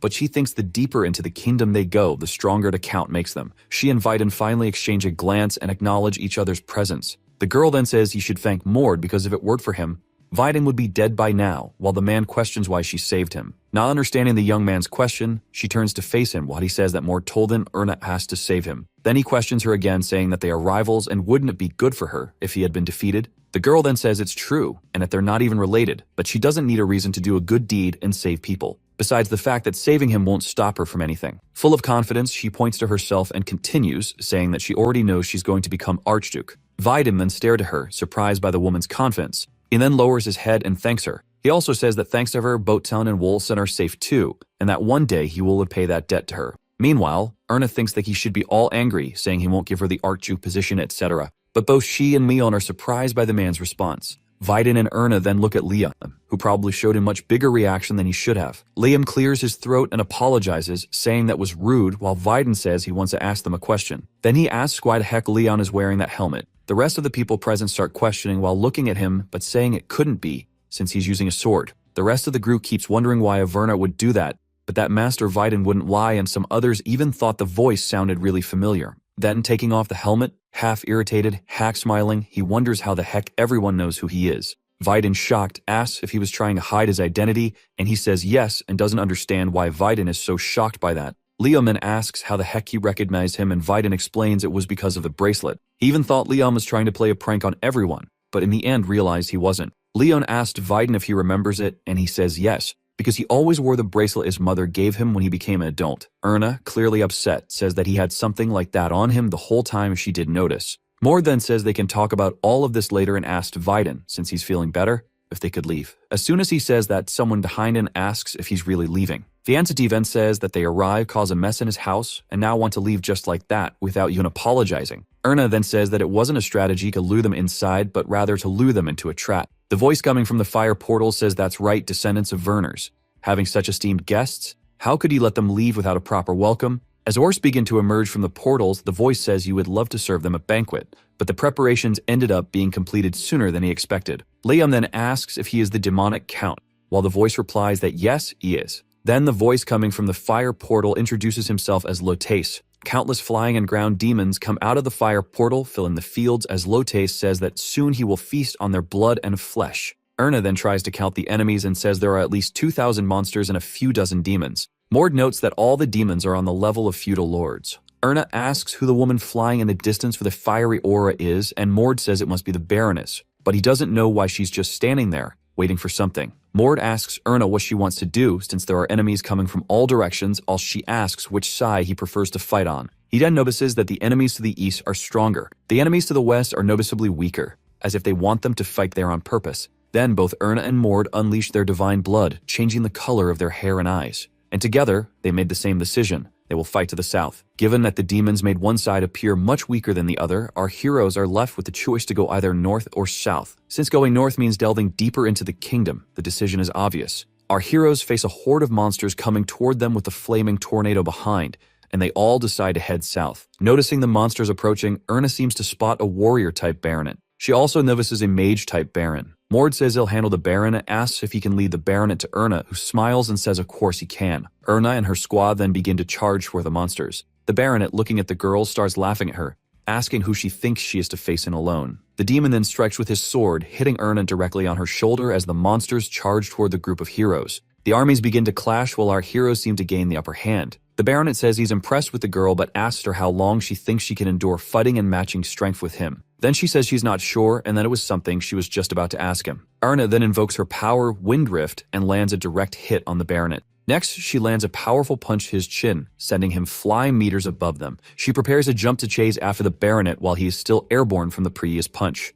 The baronet then starts to concentrate his flames into his sword as she flies toward him. He then invokes his red flame frenzy power and unleashes it against Erna. The demon seems to notice something within his red flames. Erna emerges from the whirlwind of fire he summoned with her power and her kicks ready. She then spins, channeling all her power into her right leg. Then she uses her mountain-splitting strike and the sky shines as bright as day for a few seconds. The girl then lands on a hill near her friends. With her power coursing through her body, she looks at them, smiling victorious from her duel against the baronet. Leon, with his sword in hand, thinks about how strong the girl has become in his absence. He then wonders why she no longer seems so absurdly talented. Everyone then notices a huge noise and massive tremors. Mord uses his power and it passes through the heart of the mage-type baron. He then crashes to the ground with a loud thud. The pages of his grimoire fallen around him, catching fire. Mord then gracefully lands atop a nearby mound and stares at the defeated baron before him. He stands there looking down at his fallen enemy, thinking about the next step. The allies then think that for a baron and a baronet to have been defeated so easily, it might mean they really have a chance.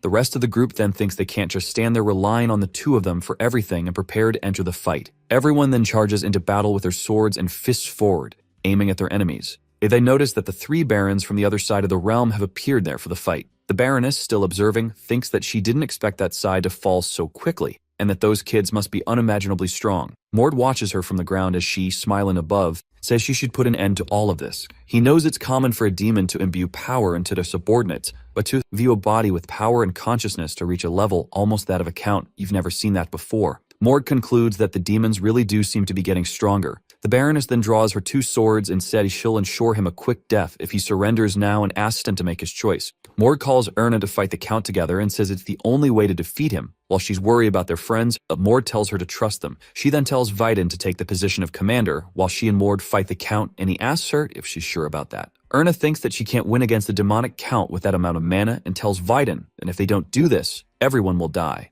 She then continues by telling him to do an excellent job while she thinks that she's going to have to use absolutely all the mana she has available. Charging her mana, she flies toward the Count, who is possessing the Baroness's body, and prepares an incredibly powerful punch. The punch connects directly with the Count's blade, which blocks the blow. She then takes the chance to use her Wind Rift strike, which seems to have no effect. The Count then yells while smiling at her, saying that cheap trick will never work on him. Erna then, also smiling, says that in that case, it's not enough. Coming up beside her, Mord channels his mana and lands a punch on the demon's abdomen. The blow was so strong that it threw the Count to the ground with a loud crash. Irritated and on the ground, he grits his teeth in anger as he looks at the two above him. Wasting no time, Erna and Mord prepare another joint attack, falling from the skies toward the Count. The Count then, desperate, stretches his hand to the sky. He then conjures his ability Massacre Flash, which hits Erna's left arm. She then, with her arm burned, crashes face first into the ground from the power of the attack. The girl gets up, trembling and seeing her arm completely burned by the Count's attack. One arrives at her side and gives her a healing potion, and she tells him to wait, and as the fight will be tough for him too,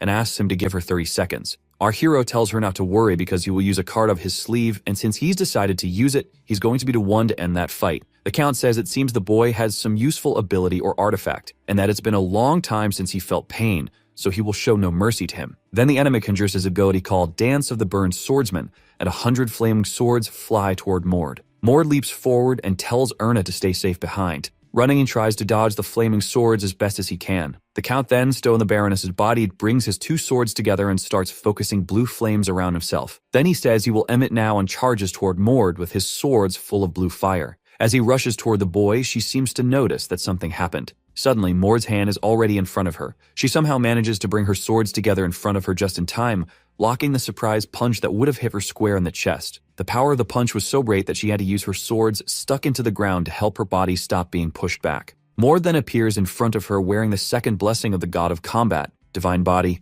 while the Count thinks that should be impossible. The demon, desperate, asks how he is using a technique of the Verners, while Mord responds saying he is a descendant of the god of combat. Erna, mouth agape, stares at the divine body at Mord invoke and remembers only having heard about it in the legends of the Verners and thought it was just an exaggeration. Before the end of the Age of Legends, many giant races existed in the world. Then the god of combat, to lessen the gap in power that size provides. He created the divine body, a technique that forms a body of light made from the power of divine blood. Mord Ben, charging toward the Baron, thinks it feels like he's controlling a robot and notes that his weight is 30 times greater due to the mass created by the divine body. He also says it consumes a lot of mana and makes it difficult to use abilities that require more precise control. Then he lands a direct punch on the Count, making him drop one of his swords and crash violently to the ground. The Count then once again stretches his hand forward and prepares to attack. He then encounters countless energy rays that mutilate and damage Mord's divine body. While he focuses on dodging the rays, the Count smirks and runs in to make another attack. His next attack, using the weapon he still held,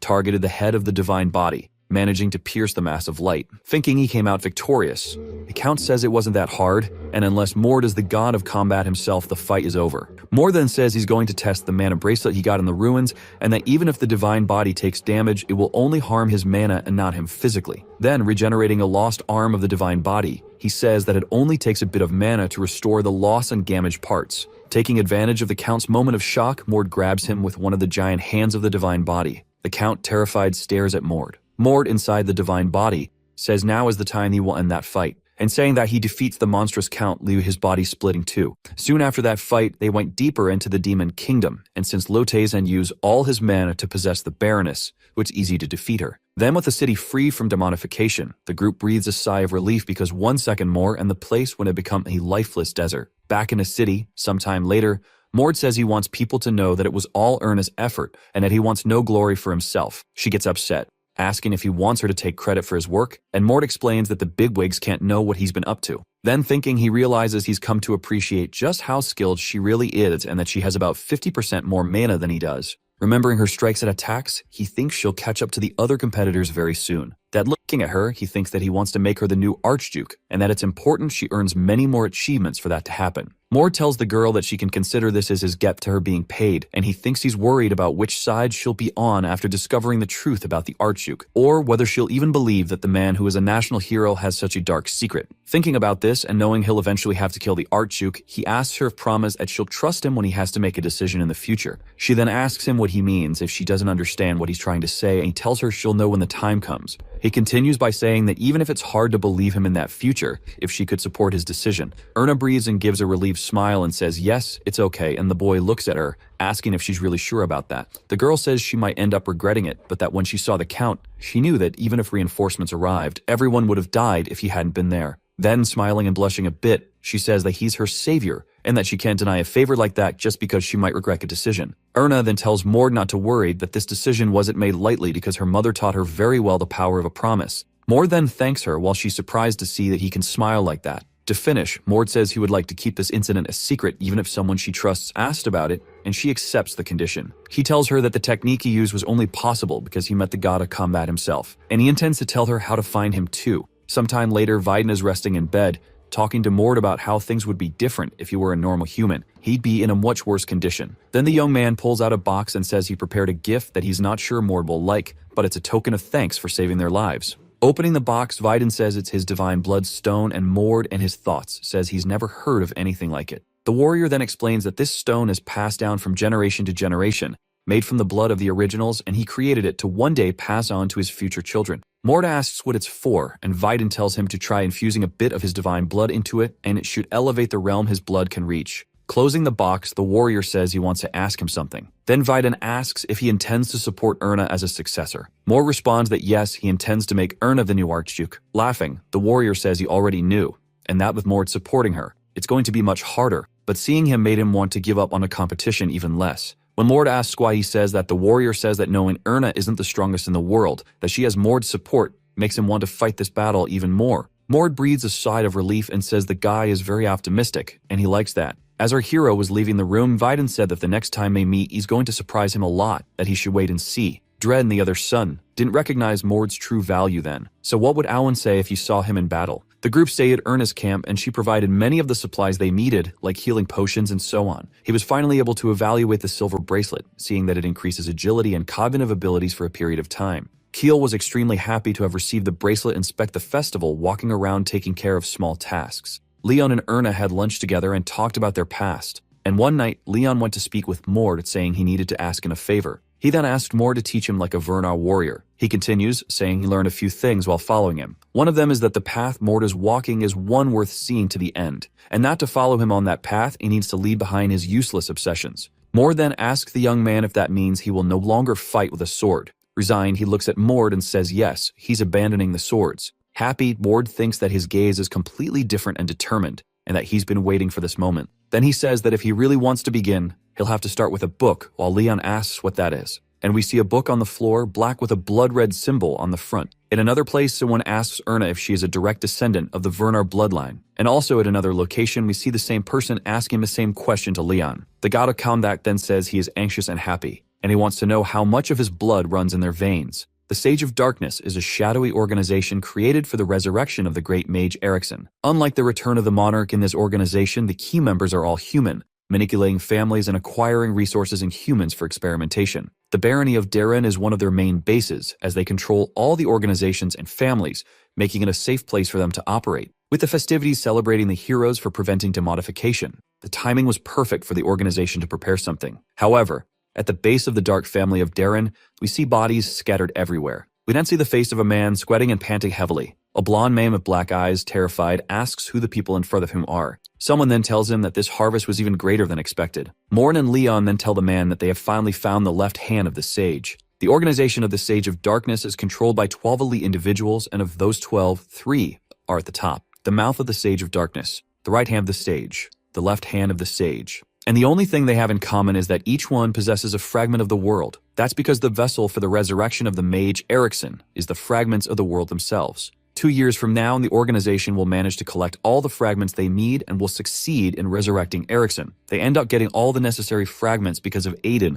and Mord must prevent that from happening at all costs. So he needs to eliminate these guys who will eventually bring about the destruction of this planet, and in the meantime, obtain the world fragments for himself. Mord then tells Leon to be careful because this is one of the strongest among the Dark Disciples, and that he also possesses a fragment of the world. Since our hero currently holds around 10 world fragments, it's easy for him to detect others who possess them as well. Leon turns to Mord and asks to let him fight this guy. He then says he wants to test the new strength he gained after going to hell. The blonde man then sees that he's a divine blood of Werner, and says that's why they're so confident. He continues by saying that in reality it's just arrogance on their part. Mord, smiling, asks if Leon is sure because he can see that the enemy has more mana than him. Leon says he wouldn't have even started if he was afraid of something like that, and the enemy uses his ability Serpent of the Eastern Lands. Countless serpents charge toward Leon. Our warrior then, dodging the snake attacks from the Dark Disciple, gets right in front of the enemy. The Disciple then tells the insolent child to bow before his incredible magic. Leon widens his eyes as he hears the enemy's ability being called Curse of the Soul. The Mavis attack hits Leon directly in the chest.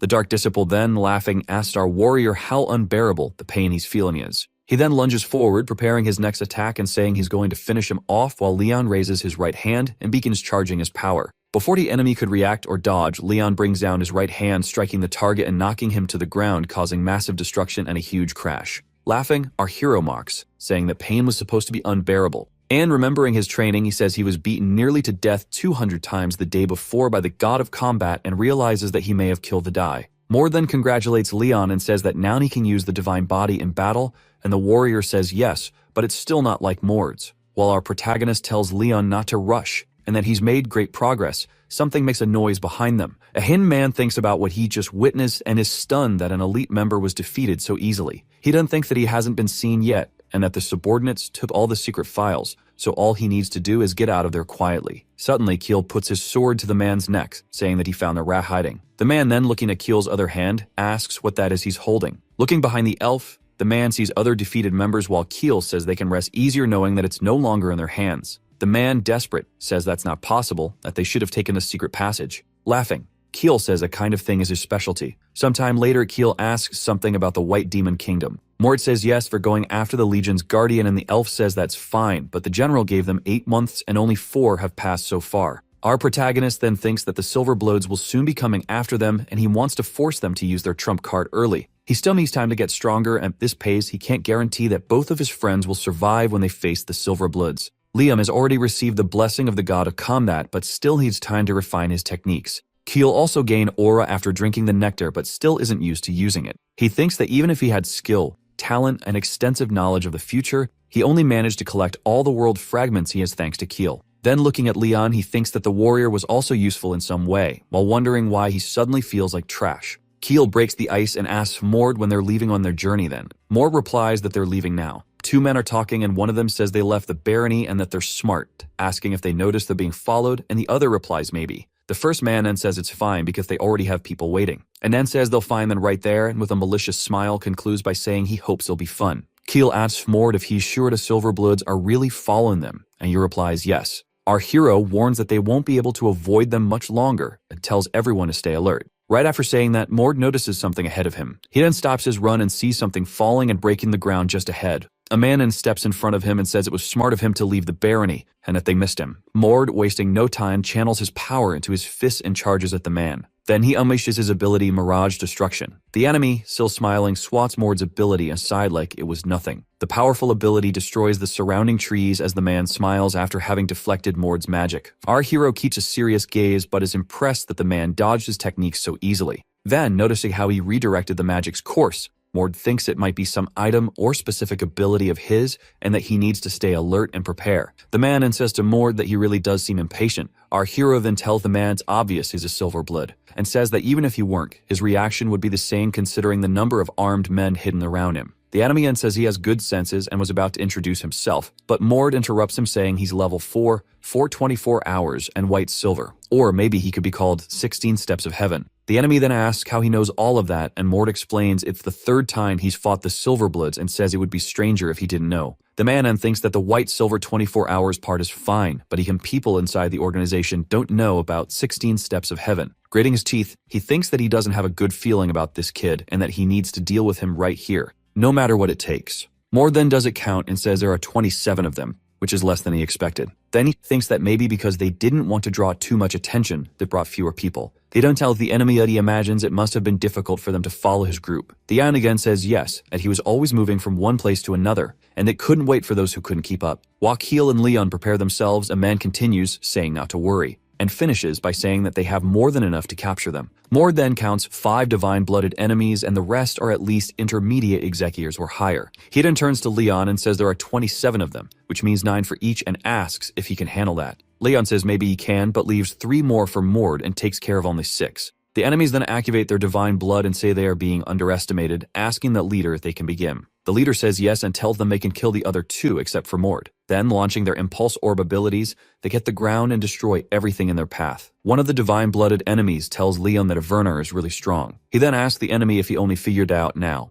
The man then locks his gaze on Leon and says this is going to be a lot of fun. He will stand still with his sword while 4 enemies surround him and run in his direction. He then shouts for someone to answer his summons, while channeling magical power into his left hand. Then he uses his Wind Spirit ability, which strikes the enemies around him. He then sees 5 of the surrounding enemies fall to the ground while the Divine Blood remains standing with weapon in hand. The enemy then says he is surprised they weren't warned that he was a master-level magic artist. Keel, with wind spirits swirling around him, then says their informants are really bad and suggests he take the chance to replace all of them. Jumping toward the elf, the man says he'll think about that after eliminating him. Keel is surprised by the man's speed when he suddenly appears in front of him. The elf then quickly blocks the enemy's sword strike. Upon blocking, he notices something strange about the strike he just deflected. Keel then jumps back, trying to gain distance from the enemy. The man then says he can fight all he wants as it's been a while since he defeated a master. Our elf then looks seriously at the enemy, thinking about his next moves. The leader then asks more why there are only 3 of them and where the rest of his group is. He continues, saying that the blind monster should have sent all his elites to try to keep him alive as long as possible, and asks where they are. Moore gives a smile and thinks that maybe the enemy doesn't know he was the one who single-handedly defeated all the other squads. Then he says that if they had used all their forces to stop him from the beginning, then he might have had some trouble. He adds that even now there are only a few members of the 24 white-silver hours. The enemy leader says he talks that he knows everything about them, and that it's better to deal with him now before he keeps wandering around talking nonsense. Then focusing his power to tell the successor of the Werners, Moore, to come to him for combat. He then introduces himself as Ruth, the successor of the god of the lake and peace, and says he will show him what it means to fight him beside the lake. Moore then notices that the man have the 2nd level of the divine blood awakening and still possesses an artifact. Ruth then says they formed this squad thinking they would face more enemies, and Mord thanks him for the little introduction. Then staring at the silver blood, he tells him to look around before he starts getting arrogant. Taking a quick look around, he realizes that those aren't the sounds of others fighting. Then scenes of his battalion being slaughtered are shown, and a woman resembling Erna walks over the fallen bodies. Someone then shouts that there's another Werners there while Erna asks Mord, beside Leon, if she's too late for the fight. The night before in an alleyway, Mord meets with Erna. He then tells her that since she trusted him, he will tell her the truth. Mord decided to repay his get to the woman for trusting him despite the risks, so he finally decided to tell her disgusting secrets of Archduke Werners. And he also told her about how he eats his own children in exchange for delaying his agent. After telling her, he shows the proof he has, messages between the silver blood and the Archduke. Erna then comments that she knew the truth would hurt and to think that her greatest hero, the Archduke, was the devil himself. Returning to Mord's fight against Ruth, the enemy asks him if that was his backup. The man says that although it was unexpected, the result will be the same. He'll eliminate Mord right there. Our hero says he'll take him down first and that Lexion didn't like deaths by ambush. Then he asks that his blessing isn't specialized in preventing ambushes. The enemy, surprised, then asks if he knows about Lexion's divine blood. In the original work, the god of the lake and peace was very famous, mainly for his defense, and his successors were known for not dying in ambushes or assassinations. That Moore continues, saying the blessing is quite powerful because it's limited to being near a lake and comments that extending the blessing to all allies has been annoying. He then says he'll deal with him first and then defeat all the others, while Ruth, clearly affected by Mord's words, calls him an arrogant bastard. What he says to Squad will defeat Mord's allies. An arrow flies from the middle of the forest toward Ruth. The enemy then interrupts his speech and his blessing activates, protecting his flank. Right after, he shouts what the hell is going on. Someone in the forest tells the hidden archer, but they warn him it wouldn't work. But he says he wanted to see how the blessing functioned. Then he and his two friends, all dressed in black and wearing masks, say it's quite interesting. Keel and tell the elite group, the Shadow Wolves, that they took their time getting there. They don't say they simply followed the instructions to take an alternate path to ensure they weren't seen. They go on to say they'll deal with the enemies quickly to make up for being late. One of the members of the Shadow Wolves drops him on the enemies and causes a great impact, cracking the ground and making a loud noise around him. Ruth then thinks that the blind monster is truly willing to keep that bastard alive if he sent master-level people. The archer then positions himself and fires an arrow toward Ruth. The enemy warrior then prepares to defend against the arrow coming in at incredible speed. Stretching his hand forward and summoning his defensive magic, he deflects the Shadow Wolves member's arrow. The archer then realizes that he actively blocked his arrow, which means his blessing doesn't block all ranged attacks. Ruth, while assessing the archer's strength, wonders how many master-rank magic artists are there with more at that moment. Even so, he keeps thinking that a master-rank magic artist is an extremely valuable asset to the country,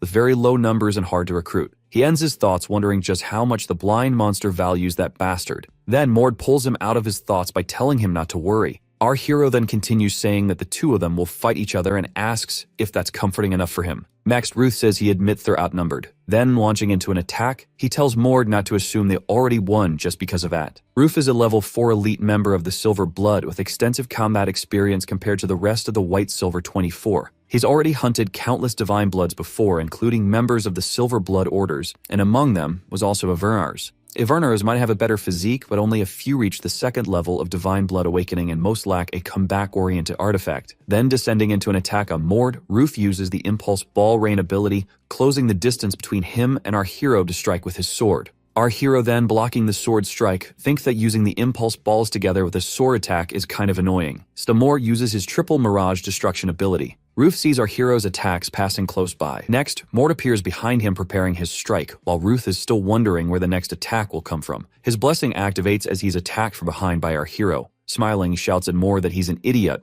and that he already warned ambushes wouldn't work. Mord then lands a punch right in the middle of Ruth's face, surprising the man. The violent blow knocks him to the ground, not understanding what had just happened. Mord then says it's not an ambush if you saw the blow coming, and that the punch could have finished Ruth, and that he feels sorry for him. While Ruth is recovering from the blow he took, our hero says that now he understands. Then he begins to awaken his divine blood while saying he won't use tricks anymore. The enemy warrior says that even if he were a genius, how is this even possible? Elsewhere on the battlefield, Erna detects the aura Mord is manifesting. Keel, also in another area of the battlefield, senses the power from afar. Mord then manifests the second level of Divine Blood Awakening. Erna thinks it's impossible, even if he proved to be a genius, for him to have trained enough to elevate his Divine Blood Awakening to the second level in 6 months. And she still wonders if it was because he had defeated the demon count in a one-on-one duel, but even that wouldn't be enough. Mord then, with a faint blue aura around him, scares at Ruth while everyone wonders what he had been doing until now. A battle against the Baron of the Demon Kingdom. He fought against the Silver Blood troops, as well as Varen,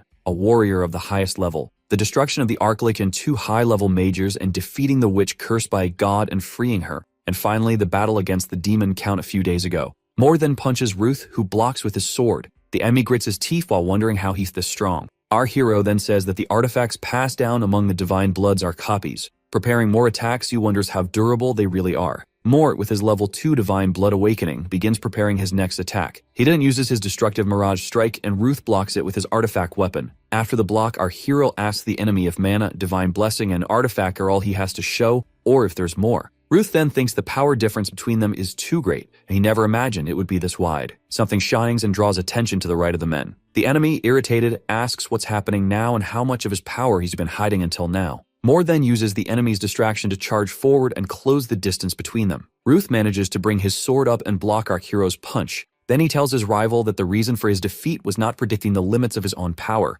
Ruth's soldiers are standing still, trying to catch their breath and scared at what they see in front of them. Mord then finishes his statement to Ruth, saying he also didn't know how to predict the strength of his companions as we see Keel emanating power. We then see an elder elf with a ball of energy in his hands. To possess the blood of the elder elves means to be a noble elf, descendant of those who fought against the gods and successors of the Tree of Life. but for a half-blood to use the power of an elder elf, one cannot imagine what it would take. Then Keel smiles, thinking that's exactly how surprised they should be. After all, he himself was surprised. After drinking the nectar, he managed to access and successfully activate his divine blood. Keel remembers Leon being surprised when he showed him and Mord, and the warrior asked if he was a monster, just like our protagonist. Mord explained the theory he had at the time that Keel had gone down a completely different path than them. He explained that with warriors like them, the aura only comes after the divine blood, but Keel was already a magic artist beforehand, so all that was left was accessing his divine blood. Keel then uses the speed bracelet and charges at the enemies,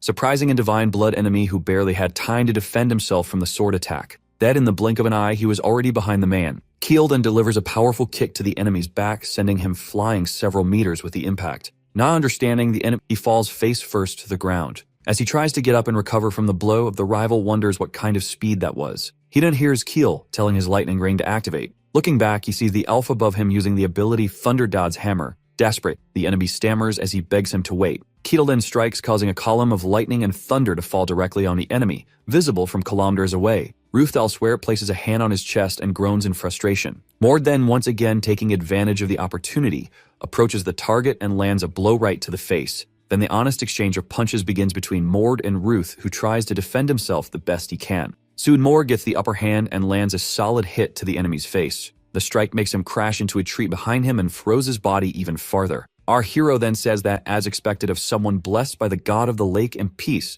he's surprised Ruth is still alive even after breaking the artifact. Ruth then begins to beg for his life to be spared, saying he's a high-ranking member of the Silver Blood and can provide useful information to Mord. Mord says he doesn't need his information because he's only level 4 and the truly important intel is restricted. He wouldn't be able to speak it. As our hero gets in front of him, Ruth starts pleading, saying he's sure he can be useful if Mord spares his life. Preparing the final blow, Mord responds to the man that no, he will not spare his life. Mord then delivers a powerful final blow to Ruth. Somewhere far from there, a man notices that something strange has just happened. He then tells the man in front of him that it looks like a need to replace one of the White Silver 24 members. The man in front says it's not a big deal, considering he was only level 4, but the other says the problem is where the screams they heard came from. He goes on to say that he was able to see a great monster. It's as if a monster that spells disaster for them had awakened, opened its eyes, and annihilated one of the White Silver 24. The man in front then says that's interesting and asks if this monster is of divine blood, while the other replies that probably is. He also says they'll see it better once they return. However, he still doesn't know how long it will take to finish what they were doing there. Someone with large hands and protruding males welcomes the Silver Bloods.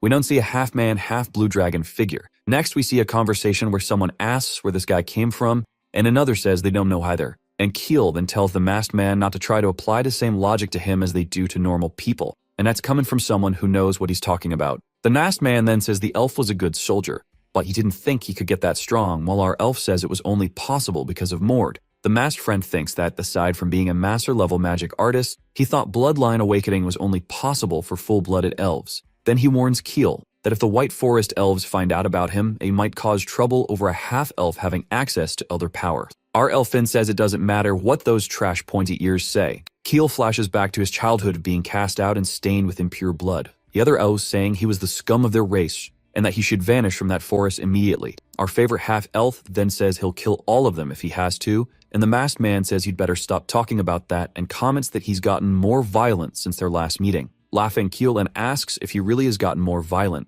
and finishes by saying it's probably because he's been following that guy around everywhere, as he points to Mord. Erna is all happy with a box full of items in her hands as she asks if it's really okay for her to take all that for herself. She hands the loot to one of her men and asks where Mord is heading next, and our hero says he's going north to the White Demon Kingdom. The girl then wishes him luck, saying that place is really dangerous, and he tells her she has to be careful from now on too. Mord thinks that now is really dangerous for her because she knows the arch-huge secret and plans to do something about it later. Eden says he doesn't recommend she spread the truth or increase support for it right now. The girl gives a big smile and asks if he's finally starting to worry about her. She then says it's not a problem because she and don't really know each other yet, and asks who else she should be worried about. Mord then names the 10 people the Archduke trusts. He then remembers that actually since Verum was taken out, only 9 remain that even knowing the truth, they still chose to help him, except for Castor. Erna then asks if he doesn't find Lord Kestmer suspicious. Our hero says he trusts him and thinks he knows the man doesn't know the Duke's secret because of Teal. The woman confirms that he's not the kind of person who lies or deceives others like that.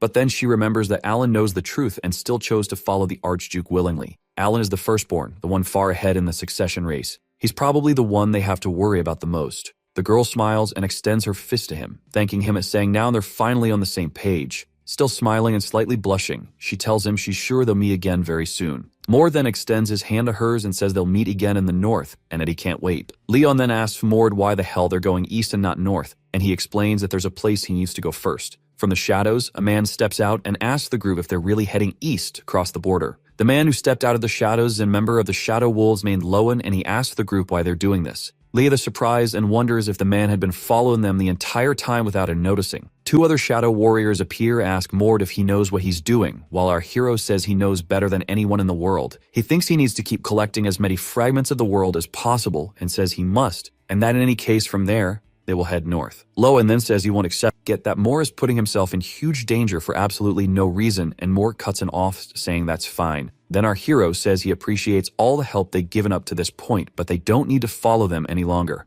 Mord then continues saying that the Shadow Wolves can continue on and head north by the shortest route possible, but they will take the eastern road. Lowen insists that he is of great value to General Ilden, and that their mission is to get him to him safely. He then continues to saying he is an intermediate warrior from the Legion of Guardians, and asks if Mord doesn't think he should follow his command considering they're together. Keel thinks that Lowen has the highest seniority among the Shadow Wolves, and that what he said makes perfect sense, but he doesn't know how Mord will handle it. Mord then says that Mr. Lowen seems to have misunderstood something extremely important, and that he will try to be as clear as possible with them. He then says that first of all, he is not currently affiliated with any organization. Second, he has absolutely no intention of joining their squad. And finally, he was promised the right to come and go freely for 8 months by General Ilden. He finishes by saying that it is Lowen's duty to protect him until arrival in the north, and that he only seems upset because the mission will be prolonged by taking a different route. He then continues by telling Lowen not to try to tell him what to do just because he values his own comfort more, and goes on to say he has two choices. Either they go with the group and help them, or they part ways and meet again in the north. Lowen then,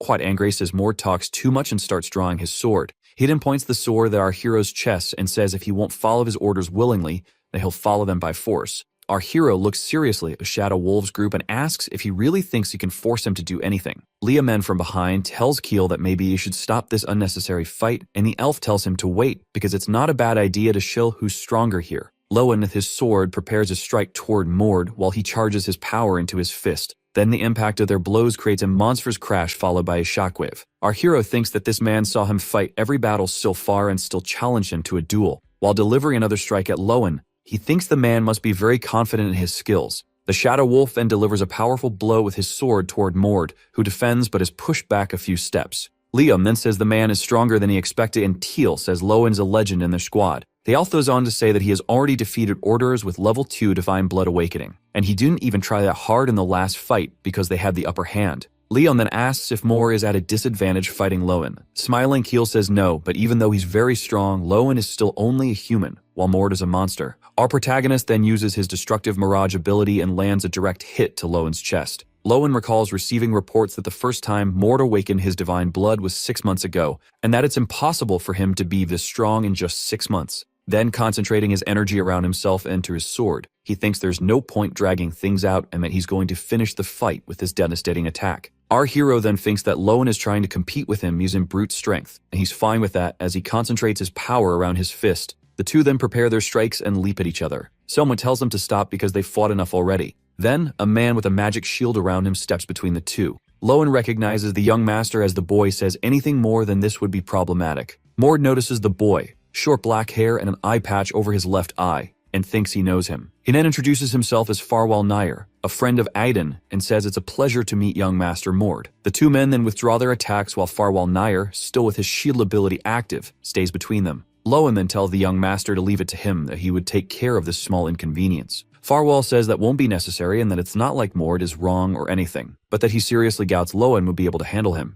and that our protagonist is skilled enough to teach him a lesson. And as he says that, his magic shield breaks from our hero's strike. Lowen is shocked when he sees the magic shield break and thinks that his own strike didn't even scratch it. Farwell then looks at our protagonist and says they need to talk. Looking at our hero, the man calls him by name, and then he says he has business to discuss with our protagonist. Sometime later, away from the others, Mord asks why the man wanted to speak with him privately, and Farwell asks why he's speaking so casually with him. Our protagonist says that he can speak casually to if he wants, and the other says he's not too comfortable talking that way.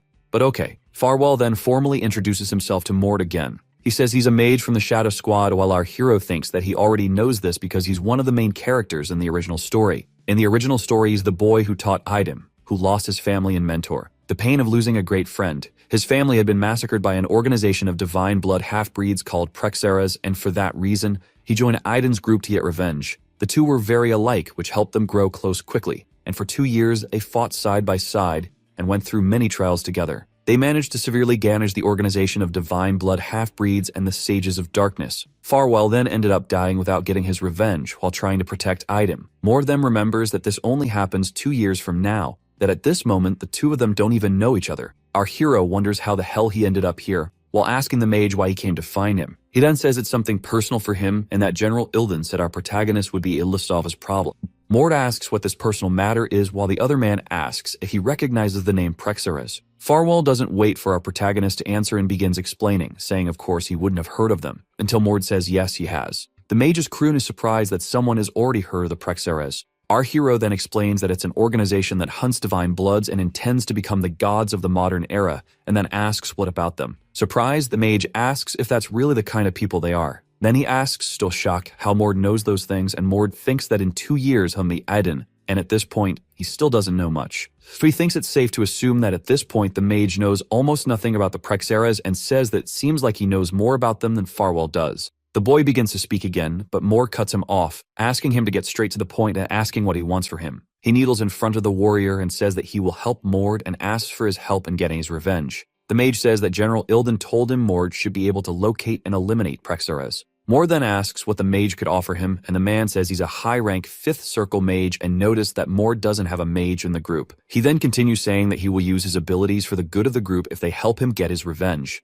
Simply and abruptly, Mord then says yes, while the boy is once again startled by how quickly he made such an important decision. Our protagonist then thinks that he's as good a mage as Aiden, and that it won't be hard to get rid of the Prexeras since they're a small organization. Recalling the original work, he says that the organization will disappear at some point in a conflict with the Silver Bloods. But he also thinks they'll rid the world of a lot of evil it would cause until then and take the opportunity to recruit one of Aiden's group members for himself. Then he thinks that just getting the mage into his group is already a great achievement for them. He thinks and thanks Aiden mentally, saying he'll take Farwell for his group. Already sitting with everyone around the campfire, Mord says he'll have to work for the Legion of Guardians for a while for his own growth. That means Farwell will have his revenge immediately, and he asks if that's a problem for him. Leon arrives behind Mord with a box of items while our hero says he can use this time to prove he's capable of helping the mage get his revenge. The mage, seeing the box of items, asks what that is, noticing a scepter, a book, and some other things inside the box. Follow picks up the scepter and immediately thinks he can already say with full confidence that it's better than his current staff. There's also a necklace from the magical archive and mana containment earrings. He continues analyzing the items and sees that the spellbooks are things he would probably find in some ruin or ancient dungeon. The mage points out that they don't have any mages in the group and asks why they have those things, while Leon says it's precisely because they don't have a mage that they keep them. Mord thinks that magic is something very hard to level up without external resources and says there's a massive amount of magical knowledge in the world. In other words, it's much easier to use external resources to evolve your magic than to try to create something new from scratch. Our hero then thinks that he's a more competent mage than Aiden at this moment, that he's 15 years old and already a 5th Circle mage. He also thinks this is the perfect chance to help a mage like him become truly strong. The boy then says he felt he was reaching a plateau in his magical studies and that he'll pay for the items somehow to the group. Mord then says he doesn't need to because that was for having persuaded Lowen. Looking at Leon and Keel, he says it's really fun making the members of his group stronger. And then looking at the mage, he thinks it'll be nice to see how fast he can grow. Farwell then asks our protagonist how old he is, and he replies that he's 15, while the mage is completely shocked upon hearing the information. The mage says the world is huge, and that maybe he'd never meet someone as monstrous as him at the same age,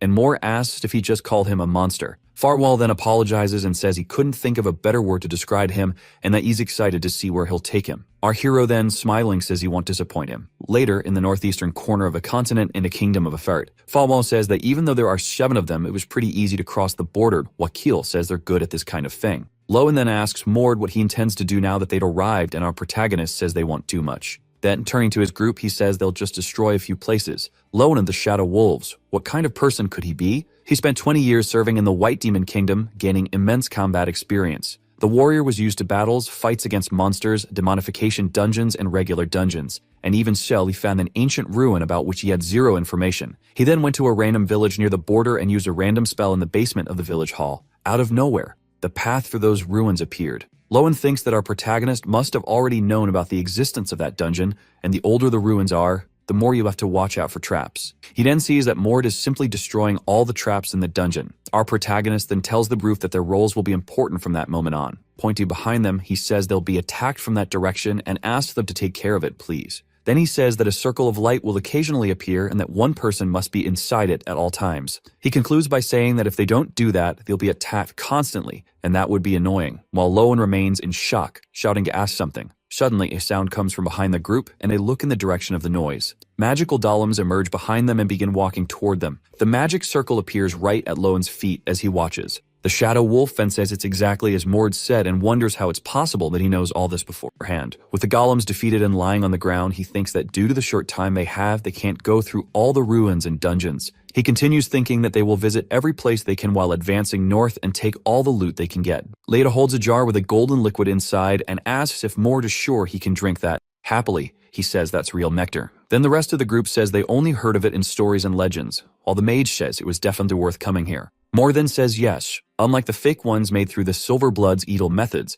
this one was indeed made in the era of legends. He then thinks that this was part of the reason why the Silver Bloods attacked Aiden's family. Nectar from those days was made by sacrificing divine bloods who hadn't awakened yet. He thinks that two of the five he knows to exist have been used, and that he needs to consider the best way to use the third one, which he knows is in the north. Mord observes that Leon's lack of talent will be compensated by the nectar, and that he'll probably reach master level in a few days. Follow then asks our hero what the next stop is, if it's some ruin or dungeon, while Mord says no. Then looking at the mage, he says if the next thing they'll do is a cleanup. Somewhere nearby in a dark forest, a group thrown to the ground screams at someone in front of them, asking why he's doing this and saying that if it's money he wants, they'll give him money. The assailant then says he can get money easily without meeting them, but they will answer why he's doing this. The blonde assailant continues drawing a symbol on the ground with his dagger, saying it's simply because life is just like that. He then goes on saying that unexpected tragedies happen all the time in the world and that they were just unlucky enough to be the ones as happening to this time. The blonde man then says it's finally done and stands up, or when the man asks what he just did. He then says that the sacrifice must be made while the victims are still alive. The assailant begins forming a triangle with his hands and says the man did well to stay alive this long. One of the victims looks at him in shock and asks what's going on. The man then brings his palms together and the circle he drew with his gather around the victims begins to glow. Then we hear the screams of the victims from a distance as they are consumed by blue fire. After some time, the victims vanish and the circle stops glowing. All we see the blonde man still smiling with his hands pressed together. Still with a wicked smile, he says that was a good sacrifice since they were magical combat artists. Still looking at the circle, he says that now he needs to find some money. As he checks the card the victims were using, or introduced to the man as Emmett, one of the main candidates for godhood within the Prexuras group. There are many secret organizations in that world, and Prexuras is one with a very simple goal. They just want to become gods. Their name is Prexuras, which is also the name of a relic left behind by an ancient god. The relic chose 9 people and grants them powers whenever they make valuable sacrifices. The sacrifices vary, living humans of unique lineage. They can also be strong humans with a lot of mana, and of course,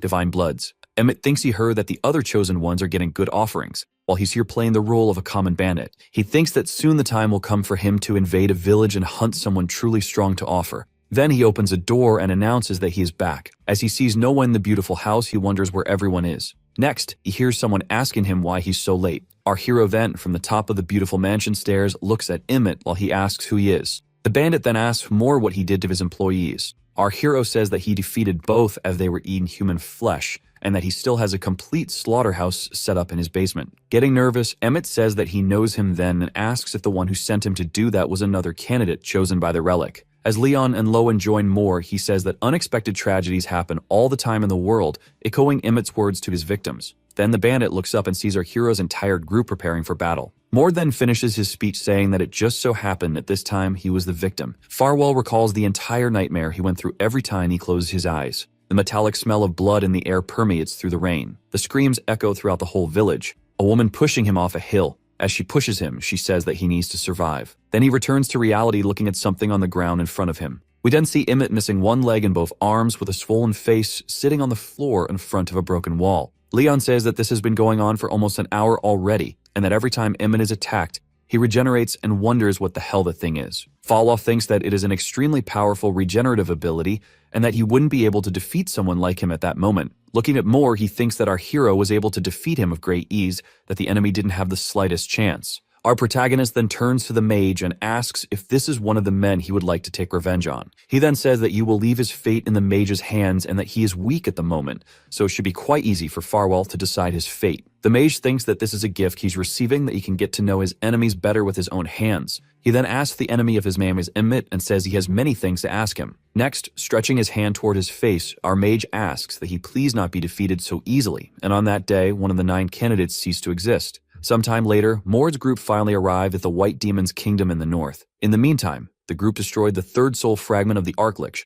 leaving only 4 more to be destroyed. They also attacked the county of Huven, which was one of the main arms of the Sages of Darkness, and they also collected more fragments of the world, leaving Mord with a total of 13. Meanwhile, within the county of Huven, a man is surrounded by scattered corpses and the ruins and wonders we did bet this time. We didn't see Mord entering a room as a man says he is early. Mord then, with a serious look, greets the man in front of him, who is none other than General Ilden. Our hero then thanks him for the backup he sent. He continues by saying that in the past, the difference in power between them was immense, and that he always held back during training. Then, approaching Ilden, he asks to train one more time. Excited, Ilden ends up breaking the stone under his hand, saying he intended to let him rest today, but if that's what he wants, then it's fine. The general then says he wants to see how much he has improved during this time. Then, already shirtless, the general says that they don't need to worry about how others will see them. Next, he says they don't need to hold back, that they can go wild. Mord thinks that he doesn't need to hold back and study the enemy, and that he will go all out from the start and jumps toward Ilden, already activating the 2nd level, his divine blood opening. Defending Mord's strike, Ilden is surprised that the boy has already reached the 2nd level of his divine blood opening. Ilden then thinks that our hero is someone truly talented, and that maybe he is the monster that will surpass even the current Archduke, someone who can transcend his hopes and even the impossible.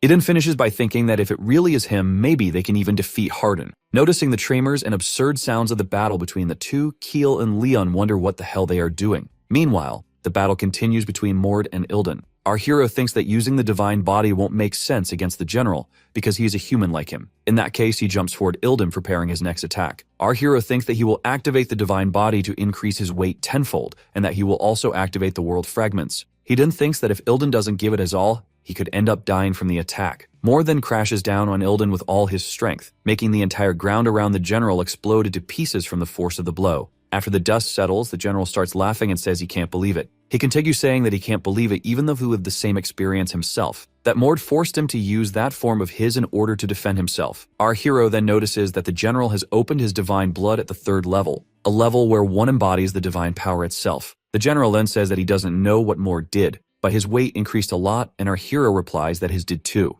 Mord thinks that just by looking, he sees no difference in the general, but he doubled his weight and theorizes that he must have used a bit the power of the divine body as well. He continues thinking that only he and Liam have full authority over the divine body, and that the attack forced Ilden to open the 3rd level to defend himself. The general then says that he only managed to understand his power after reaching the 3rd level of his divine blood opening, but that Mord was able to do it much earlier. Ilden then says he assumes that this is due to Mord's journey so far, while Mord thinks that of course it is, since he fought against the god of combat himself. Our hero then asks the general if he is jealous, and he laughs, saying that Mord makes it sound as if he could give him that power whatever he wants. Then Mord says yes, he can. The general is surprised and asks him what he means. Our hero then says that he will be able to fully control that power with his teachings. Then he continues saying that it won't be for free, of course, while the general asks what he wants. Mord then, looking at the general, says that he will want 2 things. He then says that the first thing is honesty, that he wants them to talk about everything and anything directly, without fear or avoiding any topic. While the general ponders about honesty, Mord thinks that he was never completely honest in the original story. So without delay, Mord then says the second thing he will want, and he says he wants Keel,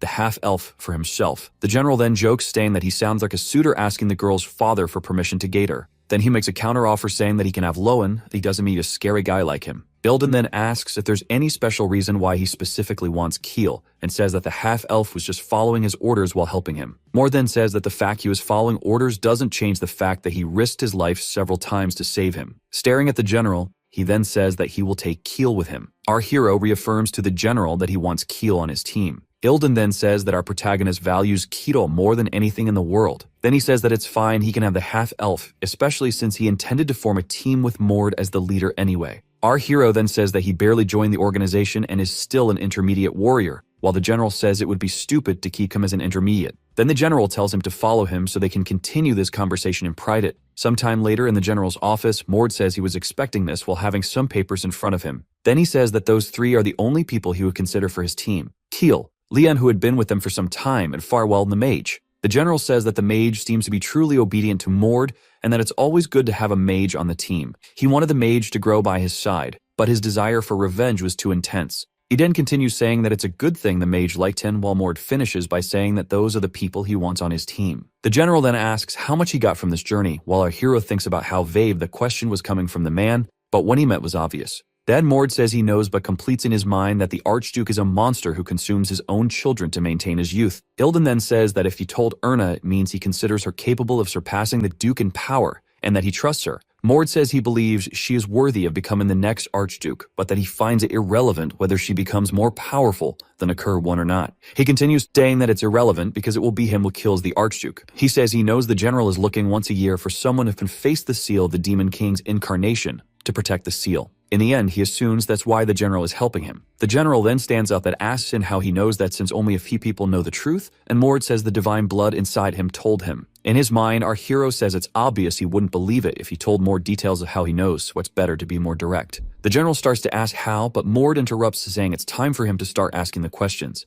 Then he drops the bomb right away by asking what is the real reason the general wants to kill the Archduke. He then says that taking both of his eyes and stripping him of the Archduke position are not enough for him to want Harden dead. But Mord says no. He adds that he has to face the Archduke and put his life on the line for him. That at the very least he deserves to know the real reason if he's going to risk so much. The general then says yes and agrees to tell him more. Ilden says he will then tell the story of what happened between him and Harden. Meanwhile, a blonde man writes a letter in his office. Then he looks forward and asks someone if they came to make excuses for their uselessness. A magical flame appears in front of the man, and it asks if he will allow it to present itself before him. All the warrior responds yes. The flame then becomes a well-dressed blonde man who begins to introduce himself as a second-level executive of the 8 Silver Star Bloods. Then, opening one of his eyes, he introduces himself as Killian. The man then says he's jealous of the boy, to which the boy seems unsure why. He says the boy's exterior looks so youthful despite the ancient and powerful monster inside him. Killian laughs and says that's embarrassing. The man then says that to maintain that youthfulness he needs very high-level magic, and that he must have to transcend far beyond the Ninth Circle. He then asks the young man what he would like to say, and the boy says he came to ask for forgiveness for his failure. The boy says that Mord was Ilden's favorite, that he should have been better prepared, although he wasn't. The older man says it took him a while to arrive in the north as well, and that he must have overestimated his abilities. The young man sincerely apologizes for that, but says he brought something to try and at least partially make up for his failure. Then he conjures a potion in his hands and says it is nectar. Nectar is called the drink of the gods in legends and has the ability to enhance the power of divine blood within a person. The boy then says that it's usually diluted in water and used to reward soldiers, but since it's to express his apologies, you can have the pure concentrate. He then says that before getting the nectar, he would like to ask a small favor, and the man asks what favor he wants to ask. He then asks that they be allowed to intervene in the north to defeat Mord. The man then says that he will eventually have to face Ilden, and the boy says he knows that. Pondering about it, he thinks it would be much better if Ilden were loyal to the Archduke, but currently Ilden considers the Duke an enemy. Then he tells the boy in front of him that he will consider his request, while the boy thanks him and says he will return soon to see him and receive his answer. The young man was about to leave when the man asked him to wait and answer a question. He then says that he probably wasn't the first to work with them and asks who was the first.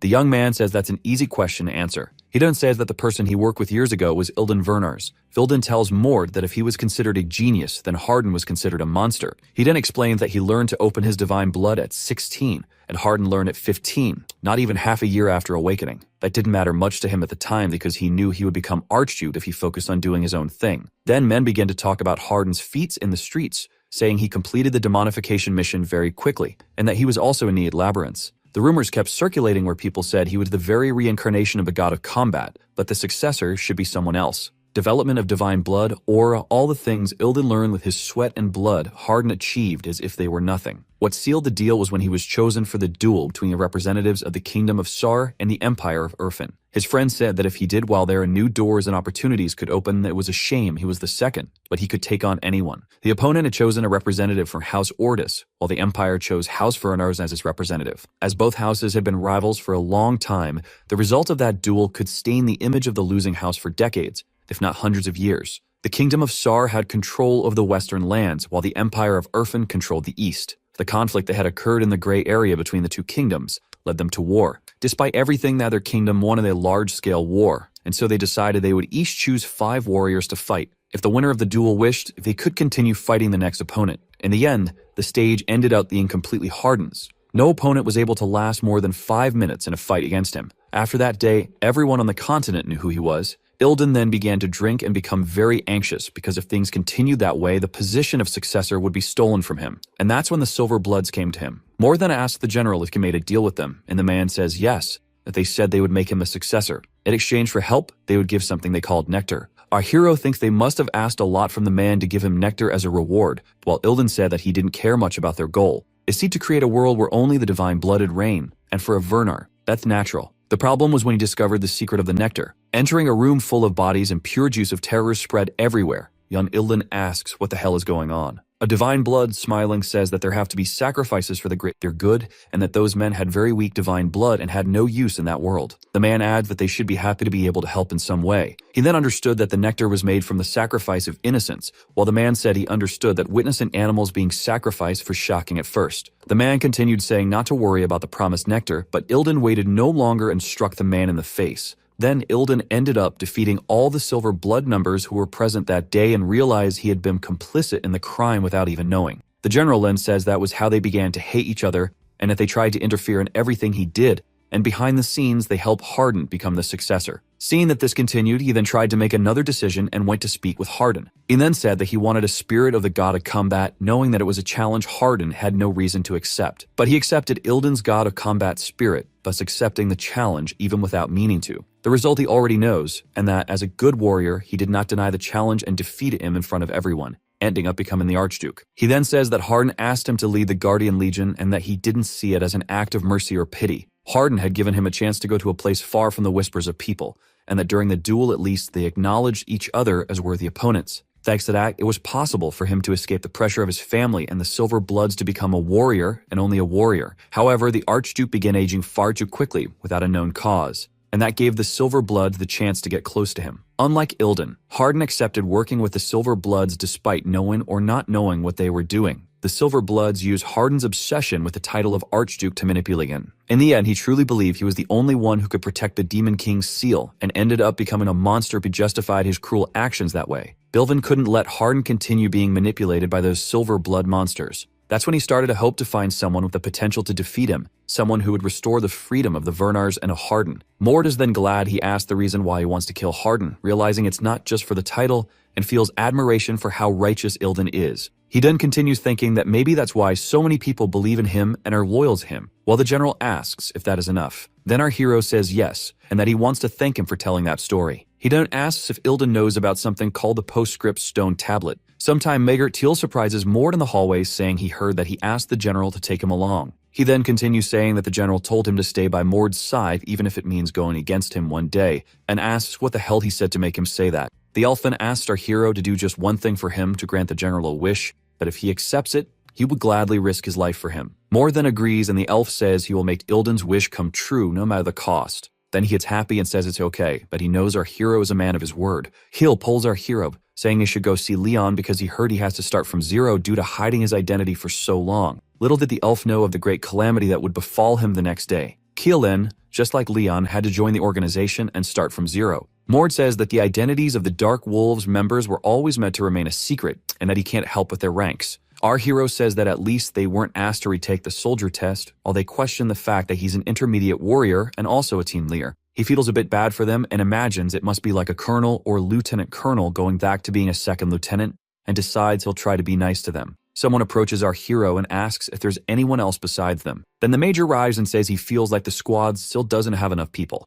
Mort says that's just how it is, that there'll be a small elite squad. Taking advantage of Farwell's comment, our hero asks him if it isn't a good opportunity to let everyone know about his abilities. He then says he's from the lineage of Britas, one of the 5 stars closest to the moon, and that his authority is very good for research but not so good in combat. However, when he opens his divine blood, he can use his left eye, which remains covered by an eye patch. Keatle then says he thought he was blind in that eye, and he confirms that he is, but when he opens his divine blood, he can use it. When he does that, he takes control of mana residue with his left eye, and Keel quickly asks what mana residue is. He then explains that normally no one can use their mana 100%, and that eventually some mana gets left behind when used. He then explains that he can use that leftover mana with his left eye, recovering someone's mana or amplifying effects. Mord says they can test the real effects during training since they don't have a good reputation right now for not accepting more members. That means they'll have to prove themselves and raise their ranks within the organization. Leon and Keel, who had their ranks lowered, quickly got excited to level up again. Mord then explains that since they don't have enough members to form a complete squad, they can respond directly to superiors or join up with others. In other words, there's not much they can do at this first moment except train hard during this time. Meanwhile, in the White Demon's kingdom on the border of the demonified region, a group of 3 warriors is surrounded by orcs. The bald member of the group says that warriors do not retreat and tries to motivate his companions, telling them to hold firm. His name was Aduit. He thinks that there are at least 500 of them against thousands of orcs. He also thinks they called for emergency reinforcements, but it will still take time for them to arrive. Besides that, their opponents are ice trolls. He delivers a cross slash to the ice troll in front of him, nearly splitting its torso in half. Next, he starts observing the wound caused on the troll as it regenerates the cut it just received. The troll then glares at him menacingly. They face the monsters scared yet still with swords in hand. The beast charges at them already with his wound fully healed. The bald man thinks that all of them will end up defeated if things keep going this way. Suddenly, a huge boulder falls on top of one of the giant trolls nearby. The bald man is surprised to see the rock that fell on the monster in front of him. He then thinks about what he should do as an intense light shines above the heads of the other beasts. Then 2 of the trolls look up, just a bit too late, and see something coming down toward them. An explosion caused by the impact of whatever descended into the middle of the trolls sends them flying, while the bald man watches everything shocked. Then we see Mord stepping out from the column of snow and dust he caused by landing among the trolls. Leon says he hopes they didn't arrive too late as the dust clears to reveal the entire group came down with him. The half-elf then says there are at least 1,000 ice trolls. It should be enough to earn them a promotion. Leon then smiles and says he wants to make a bet on who can defeat the most monsters. Keel agrees enthusiastically, and both prepare for battle. The bald man, still watching and listening to everything, is left speechless and awkward, just staring at the group. The mage says they receive an emergency help request. Making the tip of the staff glow, he begins to say that they are Mord's squad. Somewhere in the snow, we see a beautiful small cabin with footprints and stains marking someone's path up to it. The cabin door opens, and we see a hunter in leather clothes carrying a bear as he enters. Another man, already inside the cabin, welcomes him. He then drops the bear on the floor near the entrance. Right after, he closes the door and grabs a cloth to clean his mace while looking at the masked person and asking what he's doing there. The masked person then says that the general means him. The man, actually revealing herself to be a woman, asks what he needs from her. The other man politely asks her to join the Guardian Legion and help someone. She then asks for a month to finish what she came to do there, while the masked man says that's fine. Then the man asks her name. After thinking for a moment, she says she will use her real name, and he says again that it's fine, Lady Ario. Over time, Mord's squad continues to gain reputation within the Guardian Legion, and people's opinions about them begin to change. Lowen was hired by Ilden to be the new combat instructor for Keel and Leon. Farwell received help from Mord to master the 5th circle and begin preparing for the 6th. Mord also trained for his next mission, fighting against Ilden throughout that entire time. After some time, Mord's squad received their 2nd mission, to prevent demonification together with Hether's squad. Already in the mission region, red-eyed wolves roam freely. The bastard son of Vernars, the intermediate warrior Hether, tells the frontline fighters to rotate quickly, while Mord's team provides support from the rear. Mord quietly watches the combat movement against the wolves from a distance. He then asks Keel beside him why he is using strategies that way. Observing the battle, he says that this amount should be easy enough to handle with brute force alone. Keel then thinks that Mord is only 15 years old and says that he's doing it that way so that the squad numbers can gain combat experience. Our hero questions the need for experience, and the elf says that not everyone's like him, that it's a process people go through to strengthen the squad's potential. Then he points to a entire group of soldiers and explains that sometimes they purposely take on easier missions to train new soldiers. Mord then thinks that he didn't have to go through any of that because of his physique and talent, and that he still has a lot to learn from them. Hether then tells the members of his squad that they're almost at the deepest part, and that the place isn't big enough to have a lord-level demon there. He then says not to let their guard down anyway, and just as he was about to continue speaking, an explosion occurs. A huge beast appears, saying that this is where the Vernars warriors are then. Hether identifies the beast as a demodified black orc and says it shouldn't be too hard to defeat it if they fight the way they trained, but Farwell says something feels off. Looking into the beast's red eyes, Mord tries to identify the monster. The beast then thinks that they're all in the same place, the human who humiliated him and the group who humiliated the Count of the Demonic Tundum, while Mord says he didn't recognize him. The demon, possessing the black orc, then screams, asking if he's trying to humiliate him again, but pulsive energy is already flying in the orc's direction. The blow hits directly, destroying a large part of the area behind the monster,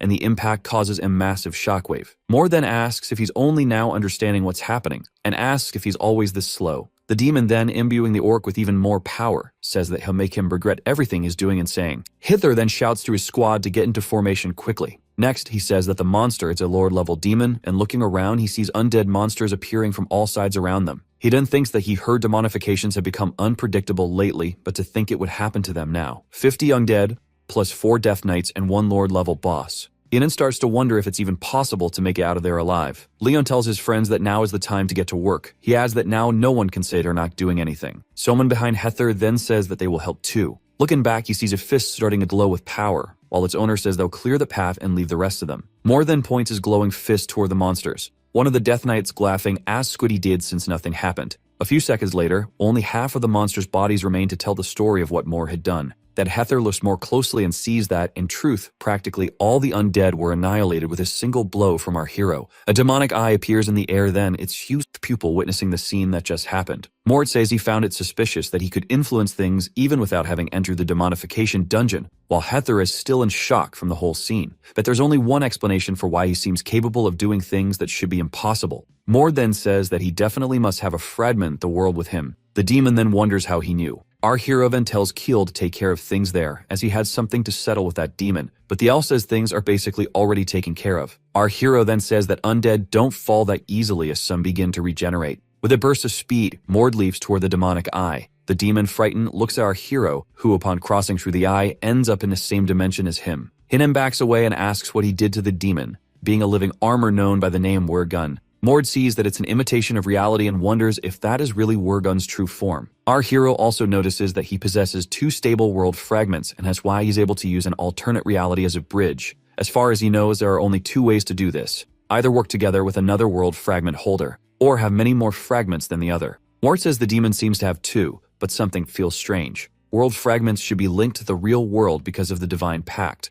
There's no way to take the fragments to another world, which is why the gods left the fragments behind when they ascended to the heavens. Our hero then says he has many questions he would like to ask the demon. Since he has more fragments than the demon, he can't tell how many the demon has. He can probably only sense that he has many more. The living armor then tells our hero that he is insolent if he thinks he can defeat him in a duel. Mord then looks at the demon and wonders what he's doing and senses someone coming in their direction. Then, looking up, he sees someone breaking through the barrier of the world created by the demon. The monster then stares in shock. Next, he is struck head-on by a giant club. Our hero, still stunned by the sudden entrance of someone into that world, stares at the person who came in and smashed the demon with a hammer. Then the person says that General Ilden sent her there and that from now on she'll be part of his squad. Mord then sees the girl, black hair, blue eyes, and gigantic club, and connecting the dots, he concludes that she is Aria Ranfalos. He then thinks that she is one of the villains from the original work. Aria Ranfalos was a villain who appeared halfway through the original saga and left a strong impression on Aiden. In the original saga, which is full of very powerful characters, the villain cornered Aiden several times, even though he was an archmage. He doesn't know how the girl ended up there, but if Ilden asked her to be there, it must be because she's an ally. In any case, Aling understands how she was able to interfere in the realm created by the demon. After all, she has 3 world fragments, and the girl interrupts his thoughts to say there's something below them. The 2 then, floating in the void, look at the same point. The demon then appears, asking how they dare mock him, account, and says he'll make them pay for it. Hinan tells the girl they'll talk later, but first they have to get rid of this demon. She agrees. The monster then says they are too confident and stretches out his hand, preparing an attack against them. He then unleashes his attack, the Ray of Carnage. Quickly, Moore activates his divine blood at level 2 as the demon's blow comes his way. Dodging the ranged strike, our hero closes the distance while the demon taunts him, telling him to come in. At their punches clash, he tells Moore he'll take him down right there. The demon then notices the girl coming from his flank and asks what she's trying to do. She then starts to create ice crystals around herself, drawing the monster's attention. Meanwhile, Moore asks the beast where the hell he's looking. He then charges at the demon, saying she's not his only opponent. The beast then thinks he's at a disadvantage, that its cord is from the humans. A beating is delivered to the monster as he pleads for them to stop. Moore then says he'll ask only one question. He asks how the beast, who only existed within the demon realm, managed to cross over with 2 world fragments. The demon then says there's no point in hiding it anymore and reveals that he used to be an armor with a special power. He could create more armor, splitting himself, and could share it with others through a contract. He gives the example of the orc Mord eliminated. He also says the weaker ones didn't even need contracts. They naturally submitted to his power and became his possessions. He used them to explore several dungeons, and eventually he found a world fragment at the bottom of a ruin he was exploring. Mord then thinks he must have gotten the other one the same way and tells the demon he'll end the fight like then. The beast begs him to wait, saying he still has things to say, and if Mord defeats him there, the fragments will shatter, and he'll never find them again. Our hero thinks there's no reason to let thousands of people perish over just 2 fragments, so he tells the beast there's no need to think too much. He stares into the flames where the armor's head should be and says it will be defeated here and now. Heather, on the outside, wonders what the hell is going on and what that glow above them is. Liam then says that the girl who appeared jumped into it, so they can too. Yahello says they don't know if they could get back out. The mage asks them to calm down while something is clearly happening with that thing. Suddenly, the girl with the club and Mord come out of the portal. Heedle asks if he's okay and what happened, while our hero says Wargun really was a count of the demon realm. He explains that they fought the beast and defeated it, while Keel and Leon say that's just like Mord, and Heather wonders what kind of conversation that even is. Then Mord calls Heather, snapping him out of his little world. Our hero then says he did well on that mission and congratulates him on a job well done. The man stood there frozen, not knowing what to do while receiving that praise, and finally he thanks him. A conversation happens where someone asks the girl if her name is really Aria Ranfalos, and she confirms it. She then continues saying that from that moment on, she's part of his team. Moore then says that's fine, thanks her, and says that without her, the fight would have been much more difficult. Our hero then asks her if she could explain it better, how she ended up in his squad, and she simply says she owed Ilden a favor. As she says she's to stay with the group until this dream comes true, Teal and the mage listen closely while she continues. Our boy thinks she's cold in the way she speaks, but doesn't see any bad intentions, especially since she let him keep the world fragments. In individual work, she would take down everyone who had a world fragment and take it from them, but that was after the fight of the fragments escalated. Mord then thinks he has to ask her a different question and says he wants to make sure of something. So he asks her if she has dragon blood. She says no and asks what made him think that. Our hero says she used their power in the fight and asks if he's wrong. The woman then says that doesn't mean she's one of them, that she has no dragon eyes, no dragon tail, and definitely no horns. They then think that she's really not a dragon. She's even superior. She's a descendant of a true dragon that fought in it for each gods. Wrapping up the interview, he says they can rest now. Everyone watches the girl leave the room in silence. Leon asks Keel if he knows her, and he says he's heard of her, that she's a secret member, that he'd never seen her before. Leon doesn't understand what Teal means but puts a hand on Mord's shoulder and asks if she's strong since they fought together. Mord calmly says that, at the very least, she's as strong as he is. Everyone around feels a chill in their bones at the girl's power, because after all, everyone there knows how strong Mord is. A red room with low lighting and several cells is shown. Inside one of the cells, Aria is lying down. She then opens her eye as she hears a man with a cruel face approaching and staring at her. The girl then wakes up, coming out of the nightmare with a scream. Aria clearly suffers when remembering the things she dreams about. In the White Demon's realm, the group walks calmly through the courtyard, with Keel frustrated, saying that Farwell is already an intermediate warrior. He says he's already frustrated enough for still being a normal warrior after a year, and now they go and promote the mage. Mord then says there's nothing they can do about it, that Farwell is an advanced mage and was treated accordingly, while they haven't done enough missions to level up. He continues saying their image improved after the mission they did with Heather, and that he thinks it's time to test their skills. Liam then, seeing what was ahead, says that maybe that really is the best place for it after all. This mission will take them to the depths of one of the White Demon's dungeons to defeat all the monsters there. The monsters, all looking like Eddas or ice giants, sarcastically greet and welcome the humans. Then they charge at them, saying they will become their food. We see Moore using his triple destructive mirage skill and hitting a group of monsters head-on. The monsters ask them to wait as our hero's attack struck them. One of the monsters points at our hero and says he has divine blood. Moore, laughing, says it's too early for them to be in shock. He then says that every member of his squad is unique. Sometime later in the depths of the dungeon, they comment that there are Yennis and demons, but this dungeon is truly excellent training. Kido smiles, saying all the hard work was worth it. Then the group enters a room full of gold and treasures. While Aria fights the demons and Keel gets emotional over the gold bars. Mord says that the same god must have built other dungeons like this. He goes on to say that the existence of this god was forgotten because he lost the battle and control of the north. Farwellen says that God must have been very powerful. While Ario Comey watches the group, Mord says it should be a problem for them. Sometime later we see Leon panting and saying that one was a bit tougher. He continues, saying it was a little dangerous, but it was worth it because it definitely helped with training, not to mention they got some useful items. Mord comes up behind Leon and calls him. He shows him a glove and tells Leon to wear it,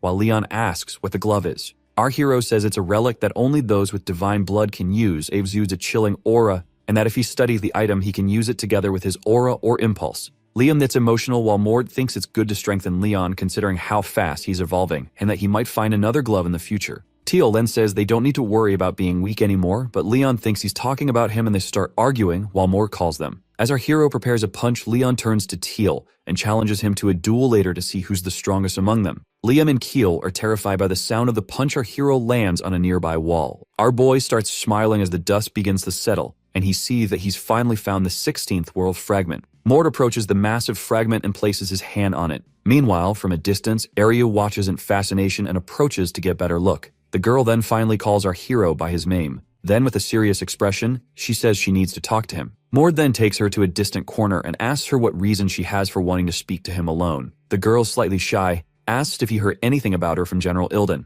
On the day the independent mission was offered to Mord, Ilden also spoke about Aryu. He said that Aryu had been asleep somewhere within the White Demon's realm. 3 men from the distant east found the girl. They called themselves half-dragons despite having immense resentment toward dragons. They performed countless experiments on Aryu, which ended up tormenting her. The 3 needed more people for their tests and started kidnapping humans from nearby villages, which drew the attention of Dilden, who ended up freeing Aryu. Even though she was free, she never got rid of her traumas, and in the original story, she ended up becoming a villain even after getting a revenge. The girl looking at our hero says that's fine then, she won't need to explain anything. She then asks if there's any way to remove that world fragment from that place, while Mort asks why she wants to do that. The girl says she has 3 world fragments, one for each monster that experimented on her, that in trying to hold back her hatred. She says she hates having those fragments. She says she hates having something in her body that belonged to them. Mord then thinks for a moment and says it's relatively simple, while she's surprised and asks how he does it. He then says she just needs to give the fragments to him.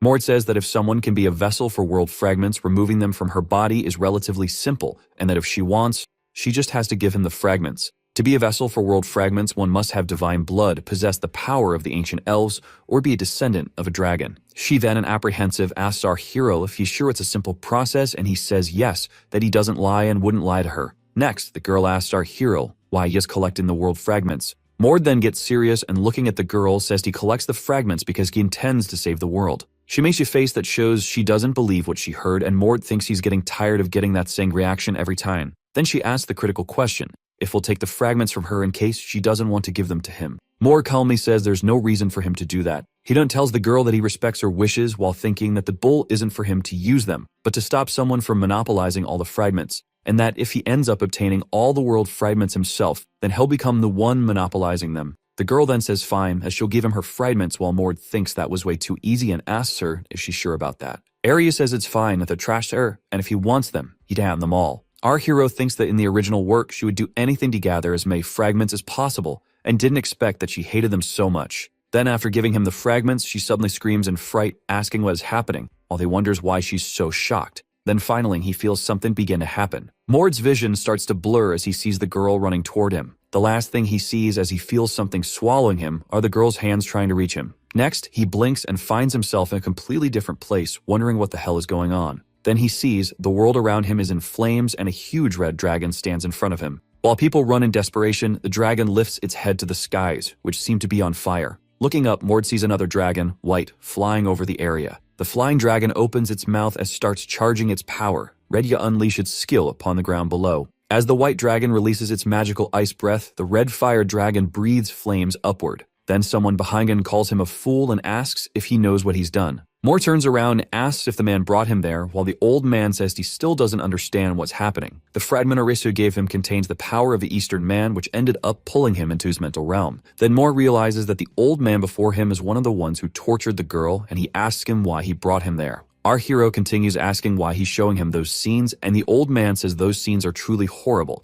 and that dragons are evil by nature. Kieran says they did everything they could to stop that from happening, but Mord ruined everything. The old man then, nervous, says to return the fragments to the dragon descendant girl, because the moment she opens her eyes, destruction will begin. Mord then says he won't return them because he doesn't want to, and says the old man was defeated a long time ago. Why bother showing him all this? Meanwhile, our hero says this mental realm was created long ago by that man. He can't tell whether he's lying or not. Then preparing for battle, he continues thinking that one thing is certain. The old man is trying to mess with his mind to make him hate dragons. The old man then, staring intently at Mord, calls him a fool once more. He conjures a circle beneath our boy's feet and says that if he doesn't plan to return the fragments willingly, the old man concludes that he has no choice but to take the fragments himself, while our hero feels something happening to his body. Soon after, both dragons that were fighting the sky descend, one on each side of Mord, while he remains trapped in the magic circle. The red dragon begins charging its flame breath. Our hero looks at it, thinking that of course this had to happen now. The white dragon begins charging its ice breath on the other side at the same time. Both breaths collide in the middle, where our hero stands, causing a massive explosion. The old man laughs and says this is his mind's realm, he can do whatever he wants, and demands that Mord give him the world fragments. Our hero asks what the hell the old man is talking about and clearly shocked. The old man looks toward the dust from the explosion caused by the dragon's breaths. In the middle of the destruction, Mor, activating his divine blood at the second level, flies toward the old man. As he charges forward, our hero thinks that this mental realm is definitely a curse embedded in the fragment, and that the girl has to endure this problem as well. Then he remembers the original story. After she was freed from that hell, all the girl could feel was freedom. A freedom with being abandoned in the middle of the desert. Not knowing who she was began to drive her mad when the army of treacherous dragons seduced her, claiming they would help her recover her memories. In return, Arya became the dragon's hunting dog, exterminating countless villages and people. Mor then tells the old man that now he understands, that it was his plans that caused all those disasters. Then he concludes the thought that he'll make sure this won't happen again, while the old man says he can't do that. In a blink of an eye, our hero closes the distance between them, telling the vengeful spirit to shut up. Then he lands a precise blow straight to the face of the evil spirit. The hit is so powerful that the mental realm begins to shatter. Next, our hero hears his name being called louder and louder. Then he feels himself returning from within his mind back to the outside world. The girl's in front of him asking if he's okay and what happened. Mor then remembers that in the original story, the girl only recovers part of her memories and ends up being used by the dragons without ever truly learning her identity. He then sets a new goal for himself, not to let that happen again, while thanking Aryu for the world fragments. In another place far away, we see someone welcoming everyone as we are shown a beautiful stained glass window. A hooded man that asks what happened to Eltane as he doesn't seem very happy. Another hooded man says it's because he couldn't predict that situation, and that they don't have a good reason to be gathered there today. Then a third hooded man says they've already talked enough about personal matters. He continues by saying that since the executives of the Silver Blood are present, they have many things to discuss and should begin the meeting. As the meeting begins, one of the men asks if the negotiations with the treacherous dragon army succeeded and assumes they didn't, since they're hard to please. Elte then replies, more or less, explaining they concluded that neither side intends to cross the seas for the next 3 years. The other manman says it's good that their expansion has been delayed since they already have enough to deal with the Gold Branch guys. It then adds that he had a very strange dream. One of the men says that considering the other's powerful prophetic abilities, that could be dangerous, and asks what kind of dream it was. The man who dreams says it was kind of blurry. He saw the three of them in the dream. However, there was a fourth person. This fourth person was trying to do something and the three of them were trying to stop him. It seemed like a very serious issue when he can't remember anything else. Another man then says it's hard to predict what could be happening now and asks to be informed if he dreams of something like that again. Then they move on to another topic and question if it's really necessary to talk about that bastard Werners, who is responsible for the mess in the White Silver 24 hours. One of the hooded men then says that Gildan, the blind monster, must really value that boy. The hooded man then fixes his eyes on the topic list while thinking about the name Mord Werners. Elsewhere, far away, Morn and Ari are training combat. The girl is more terrifying by the day, and Farwell and Keel wonder if she can even control her strength, while Lowen says that's what he was wondering too. Leah then recalls the beating he took from her and says he doesn't know what he was thinking when he suggested training with her. The only person who can keep up with someone like her is Mord, and in the middle of combat, she stops the training and asks him why. She then asks him why our hero doesn't freeze and says that everyone she's fought so far has frozen. Mord then says the girl isn't using her abilities properly and she asks him if he's calling her weak. He says no, but she's strong and that her very existence is strong. However, her ice abilities are tiny compared to her potential, while he thinks that her true identity is only revealed after Aigen is defeated. But our hero can make some assumptions and thinks. A dragon disillusioned with what she is. A being that came from another world alongside the creation of this one. A true dragon with ice powers, and Ario is a descendant of that dragon. Her ice powers are very weak considering where she came from, so Mord says that her being able to fully use those powers is what will guide her on the journey of finding herself. The girl then, with her giant club, asks him if that's Relia, and he says there's no reason not to try. He continues by saying that to truly know what she is, they'll need to try many different things. She then, convinced, says that yes, he might be right about that, and that she'll do as he says. Our hero then says it's been a year since he started living Mord's life, and that many things have changed in the process. He thinks he's already collected a total 24 roll fragments, and that if he can combine them, the first phase of his plan will be complete. In the original work, at the moment, Adam managed to form a whole piece of the world using the 24 fragments. Only then was he able to reach another level. Someone then outside the training arena calls out to Mord. Hether says the training arena is wrecked, and that Mord should be thankful it's not completely destroyed, while Mord sees another Werners behind the man. The man then introduces the other Werners as Yurik, a newly promoted advanced warrior who is leading his own squad for independent missions. Yurik then approaches Mord and says he's heard a lot about him and introduces himself again as an advanced warrior. Mord introduces himself as an intermediate warrior and asks the man what he's doing there, to which he replies that he needs to ask our hero for a favor. Yurik then asks our boy to support his squad. Our boy asks what kind of help he needs.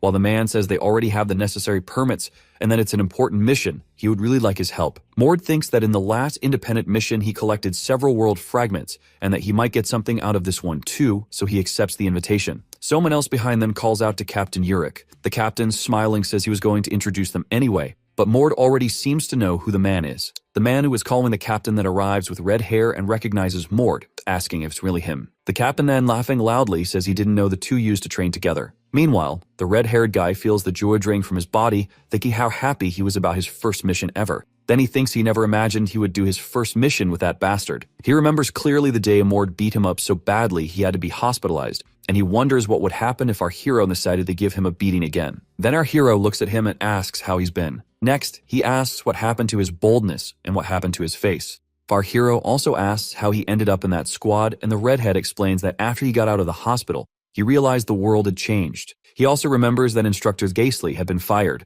Mord asks if he was really fired or just retired, and the redhead says he was actually fired because of the spirit of the god of combat. He then continues saying that the Archive opened an investigation against him after that, and everything he did came to light, and the redhead had to go into hiding too. He ended up wandering for 8 months until he heard about the shortage of men in the north, and that any divine blood who applied would get a spot, and that's how he ended up there. Mord then says that independent mission squads are complicated and asks if the other guy is ready for that. The redhead says that if complicated means having a chance to do something great, then yes, he's totally ready. Our hero then wishes the guy good luck, while clearly the guy wasn't expecting that reaction and is surprised. Next, the captain, who's walking ahead, tells them to listen and turns around the city. Can't fail this mission. Then he reveals that the enemy is the former arch-nemesis House of the Verners, House Ordar, the son of the sun god Radis. He punished all who challenged his god, carving a path of defeated enemies toward the throne through countless battles. He was truly considered retribution incarnate. However, in the process there was someone who blocked order numerous times, and it was none other than the son of the sky god Arida, the god of war of the Vernars. The battle between the god of war and the god of retribution showed no sign of ending and continues as a family feud even 500 years later. The captain continues the explanation, saying he heard that the Order clan wiped out the support troops of the kingdom's army, and now they entered this demonification dungeon. He goes on to say that the dungeon is in the 3rd stage of demonification, which means a dungeon breakout could happen soon. The captain then thinks the Order Imperial Army will wait for the monster escape to happen to flee, since they're especially good at hiding. Mord then says they won't have time to look for the orders because the dungeon escape will happen first, and the captain asks if he has a better idea. Smiling, our hero says he certainly has a better idea. Meanwhile, somewhere inside the dungeon, the 3 Ordars are talking among themselves, saying they went so far that additional forces were sent to get them. One of the men is named Tefa Orders, and he says those bastards from the kingdom of Vert must really be grinding their teeth. Another man apologizes and says he ended up selling them all, that it wasn't even supposed to be such a difficult mission. Then a girl places her hand on his shoulder and tells the captain not to blame themselves so much. Her name is No Orders, and she says it won't be long until the dungeon escape happens. She then says they should find a place to rest in the meantime. Dickel Orders, a captain, then turns to the girl and says she's right and thanks her. The captain then feels something strange and says someone has entered the dungeon. He then says 4 of them are Verners and that they came well prepared, thinking that it's not just 1 Verner, it's 4. The girl then asks the captain what they're going to do. The captain thinks that if you consider individual combat abilities, the Verners have the advantage, although that's not always the case, but they are outnumbered. He then says it's too dangerous to face that group and that they will retreat. The captain thinks he'll wait a bit longer and try to use the monster as a shield when the dungeon breakout begins. As soon as he finishes that thought, they feel a massive tremor coming from the back wall of the room they're in. The wall then suddenly explodes with debris flying everywhere. Then our group of heroes emerges from the exposed hole in the wall, declaring that the Orders will pay for the sin they committed. Rewinding a bit, we see the plan Mord proposed to get there before the dungeon escape occurred. The idea was actually quite simple. To clean the dungeon, that way to break out won't happen, and the Orders will have nowhere to run. The captain thinks Mord's voice was so full of confidence that he approved the plan that we still had a strange feeling about it. That strange feeling quickly disappeared when he saw how fast they were clearing the dungeon. Mord's unit led them quickly to the dungeon center. The monsters were completely crushed as soon as they appeared, and while the captain's unit was considered veteran, there was no comparison with our hero's unit. He continues thinking that the rumors weren't exaggerated about this group. In fact, they might not even do them justice. The captain of the Orders then says he tried to avoid unnecessary fights, but now he has no choice. He then tells Tifa and Mill not to let him give in his all. He says they will crush those Verner bastards and escape that dungeon unharmed. The captain says those are bold words and says the one who will be crushed is him, and then introduces himself as Pirate Verners, and the other introduces himself as Dickel Orders. Mil then shouts, calling the tall guy, while Leon points to himself and asks if she means him, and she confirms, saying she's calling the tallest of him. She says she doesn't like how he looks all tall and brainless, and says she'll face him, introducing herself as no orders. Our boy Leon introduces himself, slightly offended by the girl's comment. Ketel starts mocking Leon, saying he's always popular with the girls, while the warrior tells him to shut up. In the original work, it's tradition for the Werners and Orders to announce their names before a fight, so the winner will always remember the loser. Looking at the three, Mord wonders who his opponent will be, seeing that only one is left. Both Mord Werners and Tifa Ordars introduce themselves, while Ario in the background looks sad for being left out of the fight. The other Orders' present state of Werners are full of confidence and prepared to enter the fight too. Ario, who had been watching, concentrates her ice power while eyeing the other Orders. Suddenly, an ice barrier forms in front of them, blocking their advance. Then, standing on top of the ice wall, Keel tells them they have no manners, interfering in a family dispute like this. He goes on to say that their opponents are the rest of Mord's group, Farwell, Heel, and Ario. The fight between the family members begins with Dickel firing a kind of yellow lightning at his enemy. He then thinks he's tired of this kind of fight and that he has to finish off his opponent quickly to go help his friends. Then Tifa shouts Dickel's name, and he looks back to see him being choked by Mord. Gasping, he tells Dickel to run and save himself. Our hero, holding Tifa by the neck, says that even in a guaranteed defeat, he still puts his friends first. Dickel is shocked as he hears Mord say that Tifa Order's determination is impressive. Byret jumps at Dickel, shouting and asking where the hell he was looking, that he didn't pay attention to his opponent. Then, just before landing on the enemy, he yells for Dickel to focus on him. Mord, who was nearby, watches the ground being shattered by the impact of Irek's blow. Our hero then senses that something strange has happened and looks toward where the other two are fighting. Dickel then says he warned them not to do that, while our hero thinks that it's a second-level divine blood awakening, but something is different. The opponent then yells that he warned them not to let him get stronger. Hyrek is leaning against the wall where he was thrown, with the wall behind him completely cracked and crushed. He then wonders what the hell is going on, and the commander can't fight anymore. Bidert then wonders if he should use that. He keeps thinking that if he does, he could definitely bring him down, and as he looks at Dickel, the floor and walls around the man start to crack as he walks. In just a second, the Order leaps at him with an open hand aimed at his face. Face to face with him, the Order says he'll take care of him first since he's the squad commander. Then he strikes the Vernar with force, picking up a ridiculous amount of dust from the power of the blow. Where the dust clears, we see Dickel shocked, because Urek had blocked the blow despite its strength. However, it wasn't the commander who blocked the attack, but Mord, who says their commander can no longer fight. Then looking Dickel in the eyes, he says that from now on, he will be his opponent. The commander's body lies stretched out on the ground while someone shouts that he's still alive. Next, some men bring a stretcher and place the man on it, and another says to take him out of there as soon as possible, no matter how. The rest of the men shout that they'll join the fight and put an end to the Order scum, when they're interrupted by someone telling him to stop. The mage Farwell then explains that Dickel's unique power makes him stronger every time an enemy is defeated, and that if he keeps getting stronger, it could be a big problem. He then tells Leon that he especially can't defeat his opponent too quickly, and Leon says he understands. Mord then thinks that this is exactly what he'd expect from Farwell. He saw the change in Dickel, and immediately understood what was happening. Commander Order then jumps while carrying a giant energy orb in his hands and prepares to attack our hero, saying he will avenge Tepa. This energy orb splits into several arrows when the commander uses the ability rain of flaming arrows on the enemies. Dodging the arrows, our hero closes the distance between him and Dickel. When he is close enough, our hero uses his mountain-crushing strike. The blow lands squarely on Commander Order, who is thrown backward by the force applied.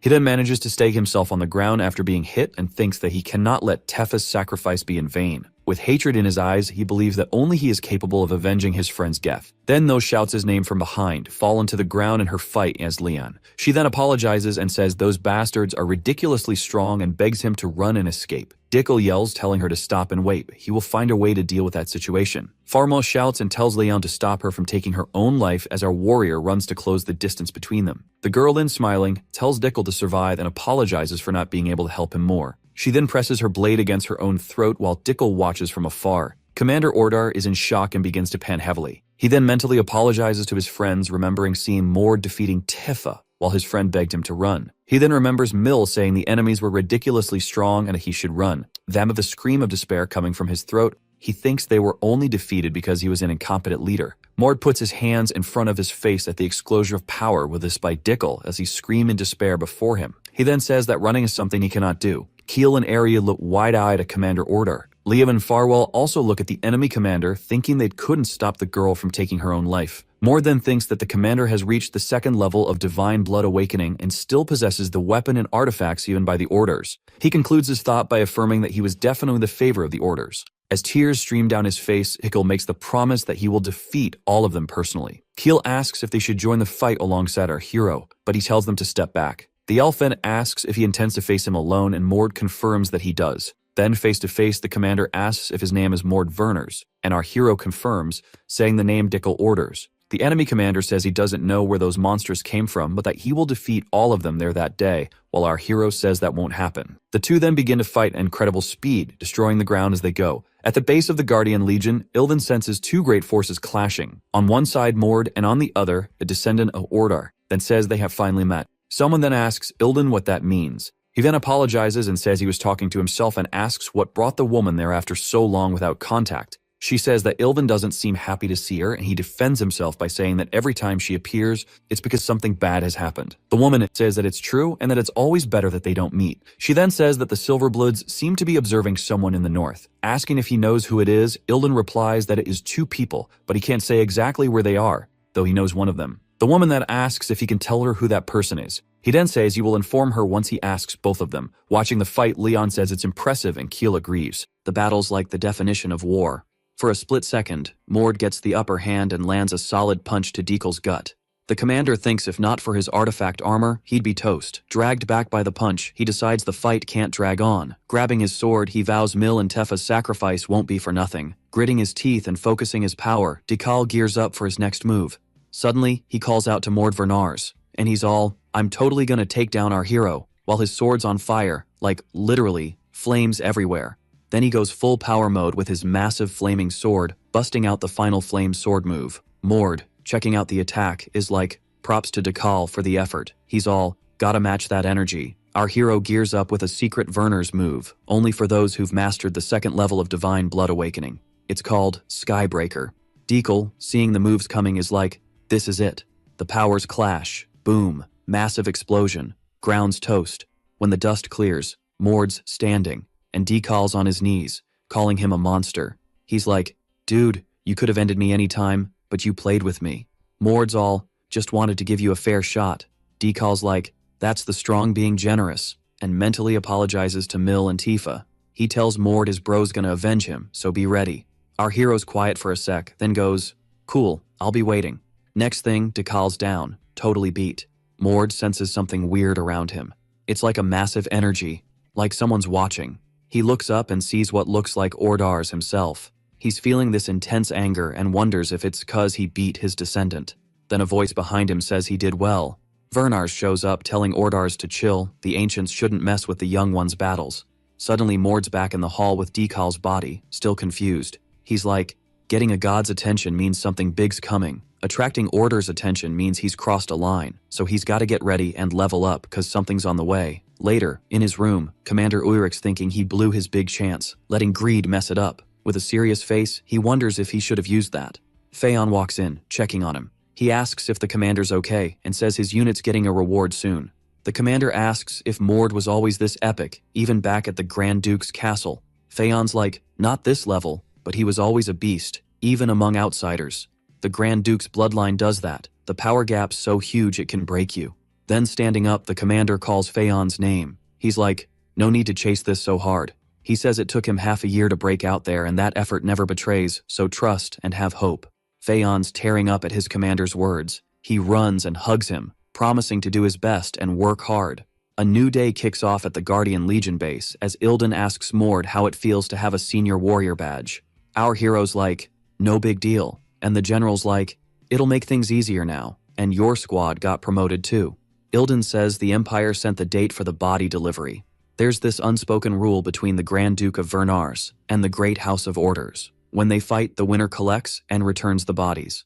The general says they want Mord to deliver the bodies and asks what he'll do, if he'll go or not. But the hero didn't expect to be picked as the delivery guy. Talking about Dekel's threat involving his bro, the hero asks if the request is linked to it. The Lord thinks it over and figures it's Sorkal Ordars who's calling him out. Sorkal Ordars is a new gen talent, raised with top-notch care, a strong heir candidate, and since Mord's now on Sorkal's radar, he agrees to go. He knows he's gotta own up to the beef he started, so the Lord says they'll head out in 2 days to get everything ready, but he also mentions someone else wants to meet the kid. After getting prepped, they set off at night. Mord's brain is on overdrive, thinking about this Erisvain dude the old man mentioned, who's somehow linked to Lord Ilden. In the world of MWDW, there are these top-tier gods called the Five, but way back in the day they split up again. There was Arita, the sky god, and then there's Meltis, the land, and Pesaita, the sea. These three were the OG primordials, and serving them, a secret squad called Erisvain popped up. Mord's clueless about what they want from him, but he's sure he'll figure it out soon enough.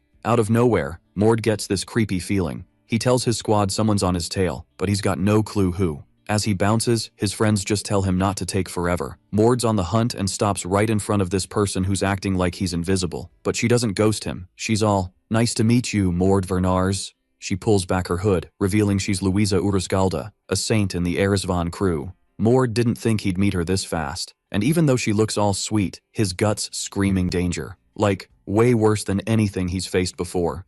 To test him, Luisa steps forward, and Mord steps back, matching her move, which makes her grin. Seems like he's already figured out her range. Luisa chills him out, saying she's not here to slice him up, but with her being in the crew and packing 2 long swords, it's sus. Mord asks if she's a celestial swordswoman, leaving her speechless. The celestial sword is this cursed skill, said to come from Urus Rera, the sky god's forgotten daughter.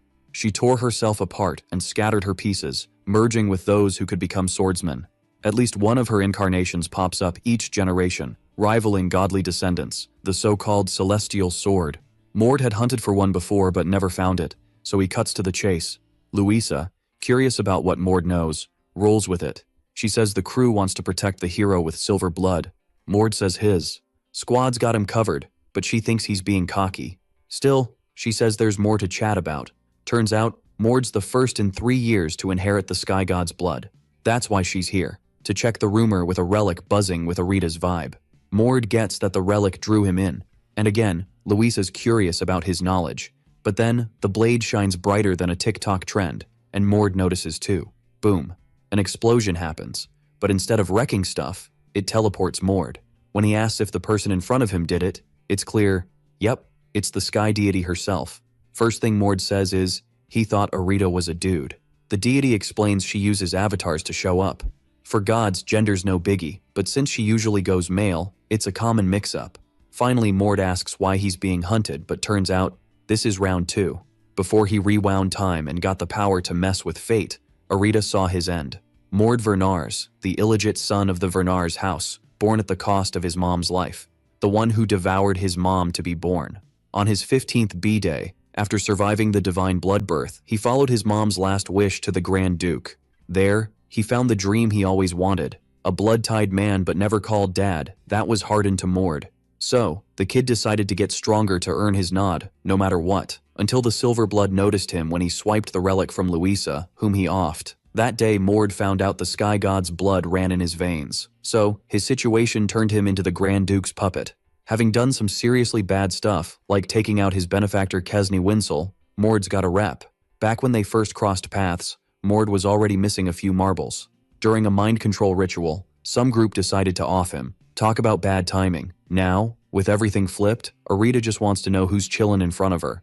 Turns out, even gods don't have all the deets on time loops and stuff. Arita tries to break it down, saying Mord's more of an effect than a cause. She can peep into Mord's future, but it's like hitting a wall after that. Being both his ancestor and descendant, Arita promises a gift and says they'll meet when he's ready. Boom. Mord's back in the real world. He asks how long he's been gone, but Luisa's all confused. Time was on pause while he was having his divine chat.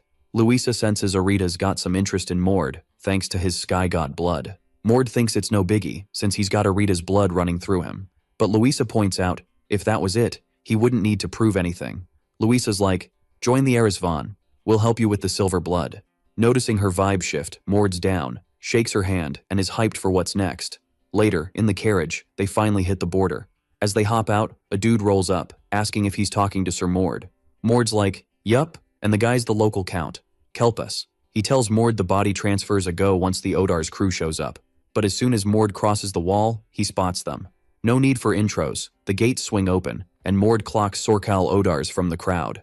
In a flash, they ask Mord who he is again. Sorkal's like, you're way younger than I thought. Feeling a bit roasted, Mord fires back, calling him old. Everyone's got beef with Dekal's killer, but Mord's chill. He tells Sorkal his bro's last moments were honorable, Even though Mill and Tefa Odars were foes, they fought with respect, calming the Odars crew. Out of nowhere, a blue bird spirit lands on Mord's shoulder, making him curious. But he's more shocked by the message it brings. Mord's like, "We gotta bounce ASAP." But even with the heads up, they can't dodge the Silver Blood's trap. Somewhere else, a fallen blonde dude's like, "Whoa, impressive." He got attacked to make an opening, and an info spirit was summoned.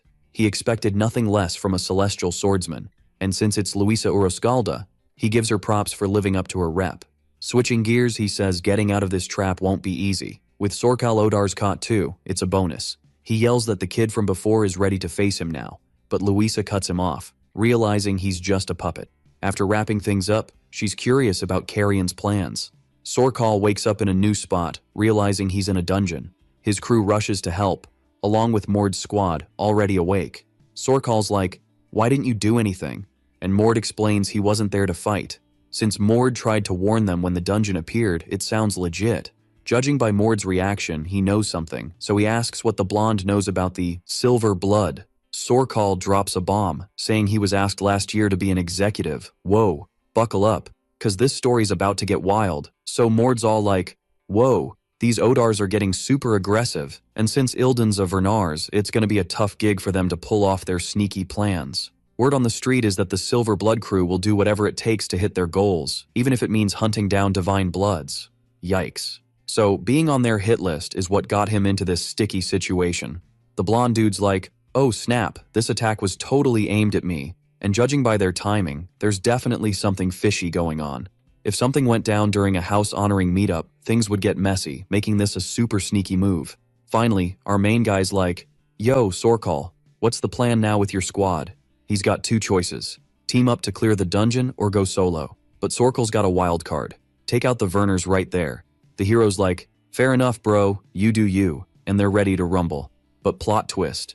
Sorkal's down to team up with the hero's crew until they escape. Mord's like, "Sweet deal, even if it's just for today." Then out of nowhere, some dude up top's laughing, saying it's hilarious that two enemies are teaming up. He's part of the Silver Blood gang and drops a bombshell. He spills that this dungeon's a god-made trap to weed out the weak, but Mord's not sweating it, cause it was made before warrior gods were a thing. Rumor has it, those who bite the dust here become power-ups for the survivors. Trust issues much? But Sorkal's not about that shady life. He's like, "I don't need to off Mord, I'll just hunt down the Silver Blood dude and level up." The hooded guy's fuming at Sorkal's cockiness and kicks off the dungeon madness, but not before teasing a special surprise for Sorkal's big head. Boom! A giant magical golem shows up to teach him a lesson. Sorkal's like, "Hey hero, no holding back, alright?" Mord's grinning, "Easy peasy, let's do this."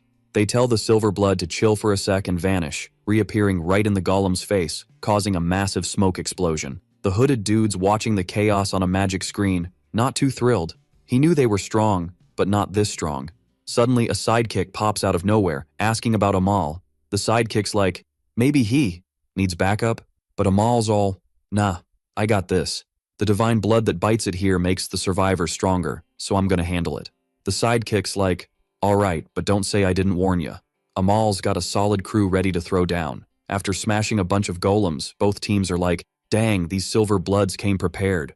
Mord's ready to tackle the root of the problem, but then, boom, tremors hit. Uh-oh, something's up. The Odar's house members start transforming out of nowhere. The hero's like, "Only those who've hit phase 2 can keep going." That leaves Sorkal and Mord as the only ones who can transform. This dungeon's got some serious divine power blocking mojo. The hero remembers someone special, the great mage Carrion, a big shot in the Silver Bloods, and a top-tier powerhouse in the West. Even though he hasn't shown up yet, his puppet's a tough cookie. Just when Mord thought he had it all figured out, a portal opens up, and out steps someone, giving a nod to our warriors, Mord and Sorkal. Game on. And there he is, Amal, the dude who locked everyone up, flexing his status as a third-level member of the Silver Blood, and he's got one of those 16 celestial steps. He's all, "Yo, me and my crew are gonna lead you guys to a future that doesn't suck." Mord's not having it though, and he's like, "Bro, you don't know squat about the future." Amal's just chillin' transforming, and he's like, "Same goes for you, hero." Everyone's jaws hit the floor when they see the enemy busting out divine release. But our hero's like, "Nah, let's trim down these numbers first." The silver-blooded soldiers are shaking in their boots because boom, the hero's second release phase kicks in, zooming forward. The place was built to squash divine power, so it's no shocker that power's getting nerfed. But that doesn't work on the big shots, like the great Duke Vernars or anyone rocking a world fragment. Knowing this, the hero's like, yo Keel, time to transform. Keel's grinning like he just won the lottery, unleashing his powers, and he's like, is numbers all you got? Then he busts out the Thunder Spirit dance, zapping 3 baddies like it's no big deal. Everyone's losing it because they can't wrap their heads around a half-elf wielding ancient power. But no time to freak out, cause more baddies are charging in. The girl in the hero's squad is causing chaos, and the enemies are like, why's she so OP? One dude's ticked off, unleashing his solid ice magic, freezing everything in sight. But she's just like, nice try buddy, deflecting it with her sword, teasing him to freeze more.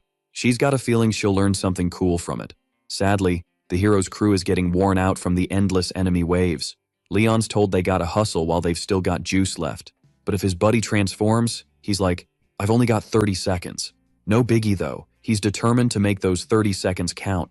Leon senses something funky in a magic circle under his feet. He's like, hey, besides buffing muscles, I threw in another spell. So Leon transforms to honor Farwell. With Farwell's spell and Leon's gear, the Stone Giant's gauntlet and storm gloves kick in, unleashing the broken mirage attack. Amal's getting salty cause his plan's going sideways, but the hero's like, yo, where you looking dude? He's right there with Sorkal, ready to throw down. Amal's getting ticked at their cockiness, so he unleashes a scary energy vortex, I don't know how you transformed, but it won't change the endgame.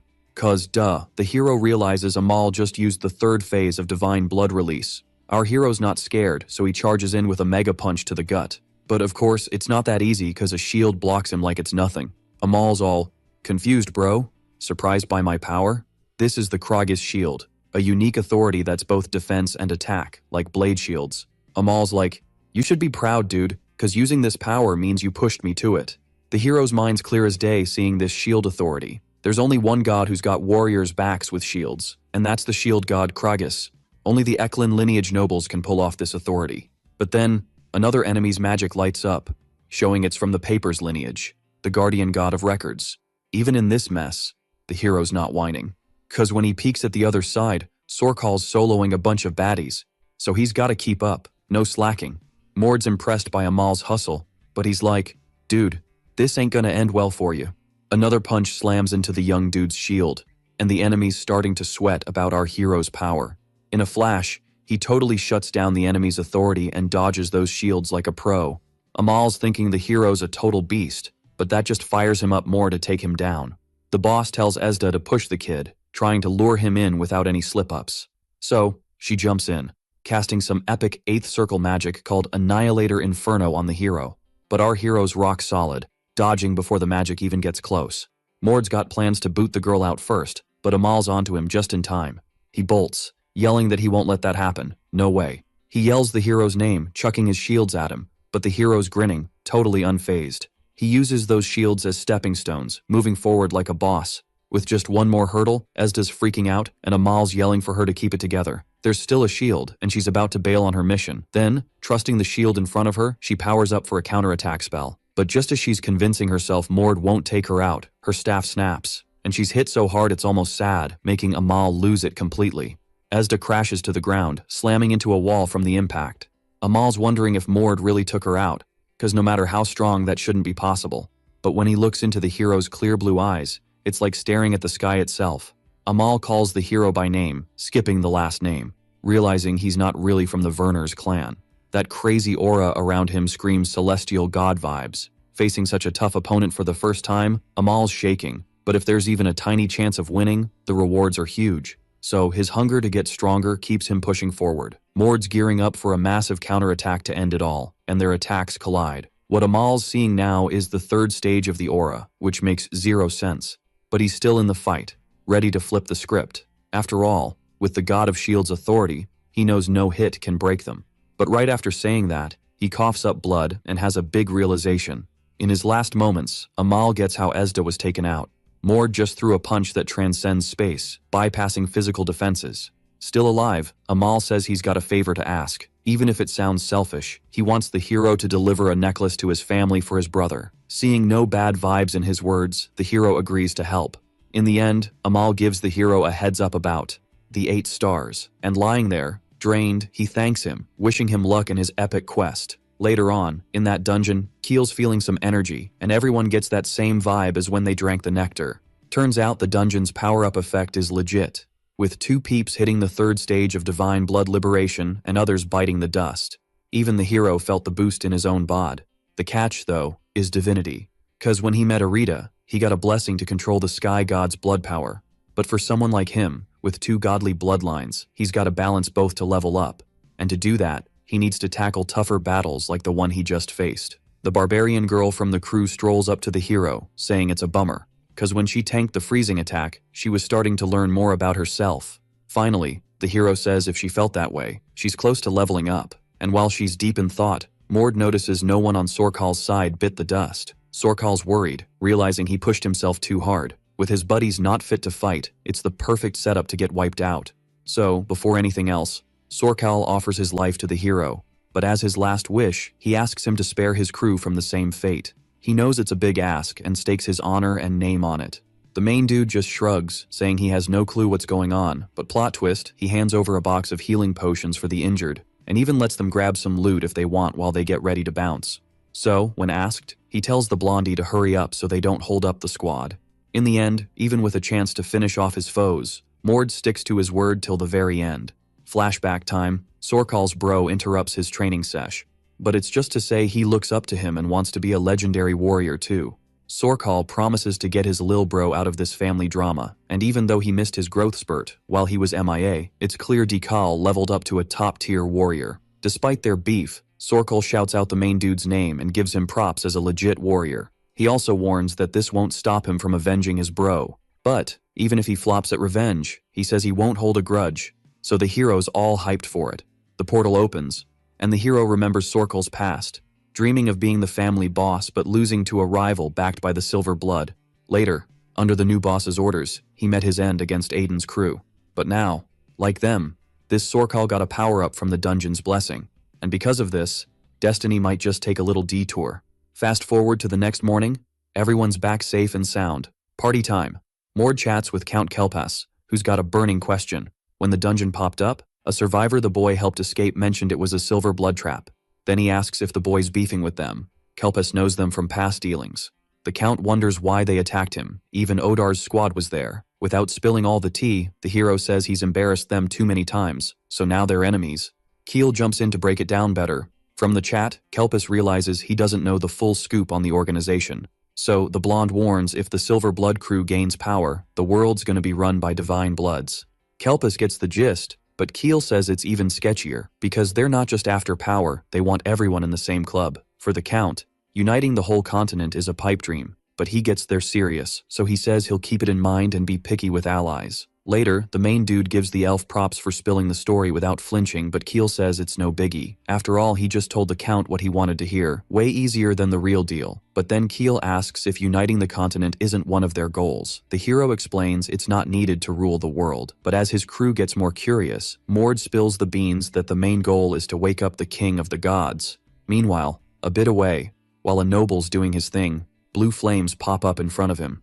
Out steps a mage, bowing to show respect. And with a chill but kinda scary grin, he says it's been ages since he saw the great Prince Alan. Just as he says hi to the prince, the mage asks about the Duke being MIA, but gets told to mind his own biz. He's a bit miffed by the sass, since he's a big shot in the organization. But Alan's not fazed, even with his dad not around. And smartly, the mage says he'd never try to boss him around in his own crib. In this case, Alan grins, bringing panic to the visitor as others show up. After all, since the young dude left magic marks everywhere, it's clear he's ready to flex. To have spotted the spell of a top mage like him in a flash, the intruder knows there's someone just as strong. He's shocked someone can see through his spells and thoughts. And even more so by Alan having a squad like the Dark Elves backing him. These are elves who went for immortality, info wizards who can mess with reality in an illusion. Judging by the vibes so far, the others there were definitely Dark Elves. The elves in turn admit they're dealing with a pro mage, but suggest he think twice before acting. Finally, Alan's like, "Spill it, dude, and bounce." So the young guy's all, "I'm gonna stir up the golden branch and make them step in up north." The prince is like, "Wait, you wanna mess with Ilden and the elves?" But the young dude's like, "Nah, that's plan B if everything else tanks." 'Cause the real tea is about the prince's half-brother. Later that night, in a spot with ancient Greek vibes, some guy's bragging, This is way too easy for me. Grand Duke Harden Vernars can't even enjoy fighting the dude in front of him, who's the Demon King. Once a year, the Grand Duke's gotta guard the Demon King's seal, who lost his name after getting wrecked by the God of War. Every time the Duke wins, he levels up, and the Demon King gets weaker. But if he loses, he can't guard the seal anymore. Anyway, Harden's never lost, so he decides to give the demon a shot. He fights at the level his ancestor was when he became a legend. The Demon King's super annoyed by the human's cockiness and charges, saying he'll make him regret it. With the demon's new form, the Duke's like, oh, now it's getting spicy. Their fists collide in an epic clash, debris flying everywhere. The demon dodges and whips up some magic, planning to mess with Harden. He casts a spell of 10,000 swords at the Duke, so the Duke's like, not today, and uses his Mirage Destruction move. It wrecks the demon's attack and shatters his defenses, making him scream in pain. At this rate, Harden's getting bored again with how the fight's going. To spice things up, he lets the demon power up to the level he was when the old Duke had him. Trying to boost the demon's fighting spirit, he really gets back into the battle. So, Harden's ready to play Seal Protector against a powered-up foe using only the third release. Back to the hero's chat about the Silver Blood's goals, he talks about bringing back the Divine King, but there's more to it. The divine race is basically divine, but the Blood's just a leftover from when the gods pieced out to heaven. Knowing this, the Silver Blood can keep the god's blood and wants to revive the Divine King to snag his blood too. But the hero knows the plan's gonna flop, and the focus shifts to gathering fragments scattered worldwide. This is why the war over the fragments is heating up. Suddenly, the protagonist's got this stressed look and says it's nothing. But deep down, he definitely felt something like true death. At the Silver Blood HQ, aka the Hall of the Gods, that wizard from before is strolling through the halls until he bumps into a familiar face. He's like, I rushed here to check something. Didn't expect to see Duke Eltine, a tier 1 big shot. As they walk, the wizard's like, ran into some trouble with some jerks I left with Duke Maris. Finally, Eltine's like, the Golden Branch folks must be getting rowdy. He also says he'll send nectar bottles for the wizard to recharge, basically keeping him on the job. And it's true, cause the wizard hasn't trained his apprentice to take over yet. But Eltine knows finding someone the young guy will accept is tougher than training him. Soon, it'll be time for Karnak's divine power to be restored, and when it happens, the wizard's gonna be blessed. By the way, he asks if the Dukes heard about dark elves and an archmage in the Vernars. Then, if they hadn't kicked the bucket, Eltine says they should have even more. She says she fought them once, 350 years ago, when they found Maris's first reincarnated body, so it was clear he knew. And the wizard asked about the process, making the Duke say it's stuck as usual. It's been stalled for 19 years, long enough to call it another flop. The way to bring back the Divine King was set from the start. Alright, buckle up, cause this story's about to get wild. So, they've got a year left, right? But no way they're giving up on trying new stuff. The dude's got this weird vibe, like he's been here before. Total deja vu moment. The Duke? Not usually into premonitions, but lately, nada. What's really trippy is he feels like someone else should be in this mix. Back to our main squad, the crew's all, yo, did we mess up and hit the wrong spot? But nah, the dude's like, we're good, just as this massive monster starts popping up. After they drop off Dekal's body to Sorkolodars, Mord's crew dives into this white mirage, hunting down 24 fragments. They hit the final ruin, and not long after, they're staring at this super black rock. But plot twist, they get close, and boom, it's a living thing, going full beast mode on them. No one saw that coming, so Keel's like, ice spirits, let's go, trying to fight back. Farwell's in the back, casting spells like a wizard boss, activating his spiritual armor, and rallying all the ice spirits. They charge the giant, leaving a mark on its face. Mord's watching, but things aren't looking great for the squad. The giants all, feel my icy wrath, and blasts them with cold. While everyone's freezing, Mord's like, nah, I'm out, and flies at the enemy, sending a clear message. He'd said before, using Arita's power was tough, only for emergencies. So if he's using it now, it's do or die time. The squad's rushing to beat the monster, and it's about to cast some magic, but bam, it gets smacked from behind. The barbarian girl's like, surprise, and slices its neck with her sword. Leon and Keel jump in, taking advantage of the opening and deal some serious damage. The giant's down on its knees, but the main dude's bummed he didn't get to flex his muscles on it. In no time, the giant's face planting, totally KO'd. Keel's thinking, we're toast, but the hero's like, nah, this is a god's minion. Just like the god of eyes and ice guarded the ruins, this one's doing the same. Suddenly, a new character pops up, giving props to the crew for their win. This entity's like, mortals, you didn't even need blessings or artifacts to win, mad respect. Keel's curious if the monster was supposed to be tougher, and surprise, it was, cause it had all its relics. Mord's not wasting time. demanding the god cough up the reward. The deity's intrigued, offering 3 blessings, but only for 3 peeps. First off, the elf's out, cause he's not human. He's got ancient elf powers, so no blessing, but the god's like, I'll fix your gloves and bracers though. Then the girl's up, but she's not eligible either. Mord's like, can we at least know what she is? But even the entity's stumped. It's like, she's not a dragon, but calling her one isn't wrong. Maybe she's a magic doll? Frustrating, but Mord rolls with it. In the end, 3 team members can't get the blessings, so the hero's got a request. He doesn't want the full blessing, just help balancing the 2 gods' blood inside him. The entity's totally mind blown that he can keep his shape with 2 rival powers buzzing inside him. So, cutting to the chase, he says he'll dish out blessings and hopes his crew does epic stuff with them. Later, after a bit of wandering, the main dude finds what they were hunting for. There it was, the last piece of the world, chilling inside the altar of the nameless god. So the main dude grabs the crystal, bumping the fragment count to 32. Out of those 32, 24 fused into one mega crystal, making the dude's half-baked inner world way more lit. In this scene, he squats with a rock in hand, doing a move that zaps the rock into his new inner world inventory. Here, Mord hands his subspace bag to Farwell, since it's kinda useless now. And he also shares one of those world fragment crystals, not just with him, but with the whole squad. With crystals in hand, they start glowing in everyone's hands, like they're vibing with their bodies.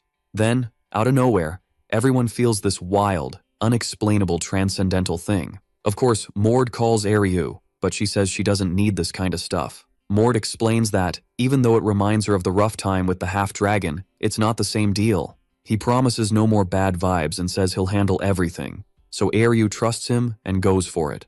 Finally, Mord gets everyone's attention, having mentioned the items he was collecting as myth leftovers. But today, he spills the tea that these things are officially called world fragments. Keel nails it, saying if they gather all of them, it'll be something that can decide the world's fate. And to explain why he got 2, Mord says it's 'cause he's been around longer. Farwell points out that if someone holds them all, they'll basically have the world in their hands. But he also wonders why the main dude's sharing them instead of hogging them. So, Mord explains that if one person hoards them all, it's not going to end well. They say the world fragments wake up the primal urge to create in everyone. His mission is to snag as many fragments as possible to stop this, but no need to snatch them from non-enemies. In the end, the big goal is to keep things balanced and not let one person take over. Obviously, the hero's a bit iffy about this balance, but he trusts his crew, so he asks if his squad's down to stick with him, even if things get sketchy later. And as they all shout, "Heck yeah," together, Mord cracks a small smile. The next day, he's asked if the main dude nailed his mission. He says he did, 'cause he even found the thing his boss was meant to find. After giving props to the main dude, the Lord wants the scoop on what went down at the border. Now with a celestial sword, the hero spills the tea from the Louisa adventure to the ambush Amal set up. Here, the Lord says the Odars must have realized how awesome they are, and judges Amal's part, but mainly hypes up the boy's wins. He always knew Mord was a legend, but never thought Arita's blood was in him. Switching gears, he's asked if he's got a plan for what's next. Mord says getting the nameless god's blessing was one of his moves, and he plans to use the divine bloodstone, which he hasn't spilled where he got it. The hero reveals he got it from Baden as a thank you for saving him earlier. They say the divine bloodstone's a one-time use kind of deal. The elder asks the hero to ditch this plan, and, to explain why, asks to use his own stone. Ilden was famous for making only one of these ever, and offering it to the hero was unheard of, even in Sadakma. Mord agrees without a second thought, then gets called for the blessing ritual at the God of War's temple. But before that, the hero says he's got something for the Lord, which is, surprise surprise, a world fragment, even though Keel already spilled the hero's plan. Ilden still doesn't get why he's being given this. He's stoked that Mord trusts him, but doesn't think he's the best guardian. Alright, buckle up, cause this story's about to get wild. So the hero's all, hey, you wanna know the real deal about this thing? To the elder. Fast forward a bit, and Mord's chillin' in this epic research chamber inside a temple. They walk in, and boom, someone's like, yo, long time no see. Meet High Priest Houston, who's ready to kick off this ritual party. Our hero's all, hey, I'm the new kid. And Houston's like, heard a lot about you, dude. Ilden's like, we're here for the divine bloodstone ritual, remember? Houston's super curious cause the big boss himself set this up. Finally, they're told the ritual's good to go. The hero and his buddy meet the squad who'll run the show. Ilden's like, just follow the steps, easy peasy.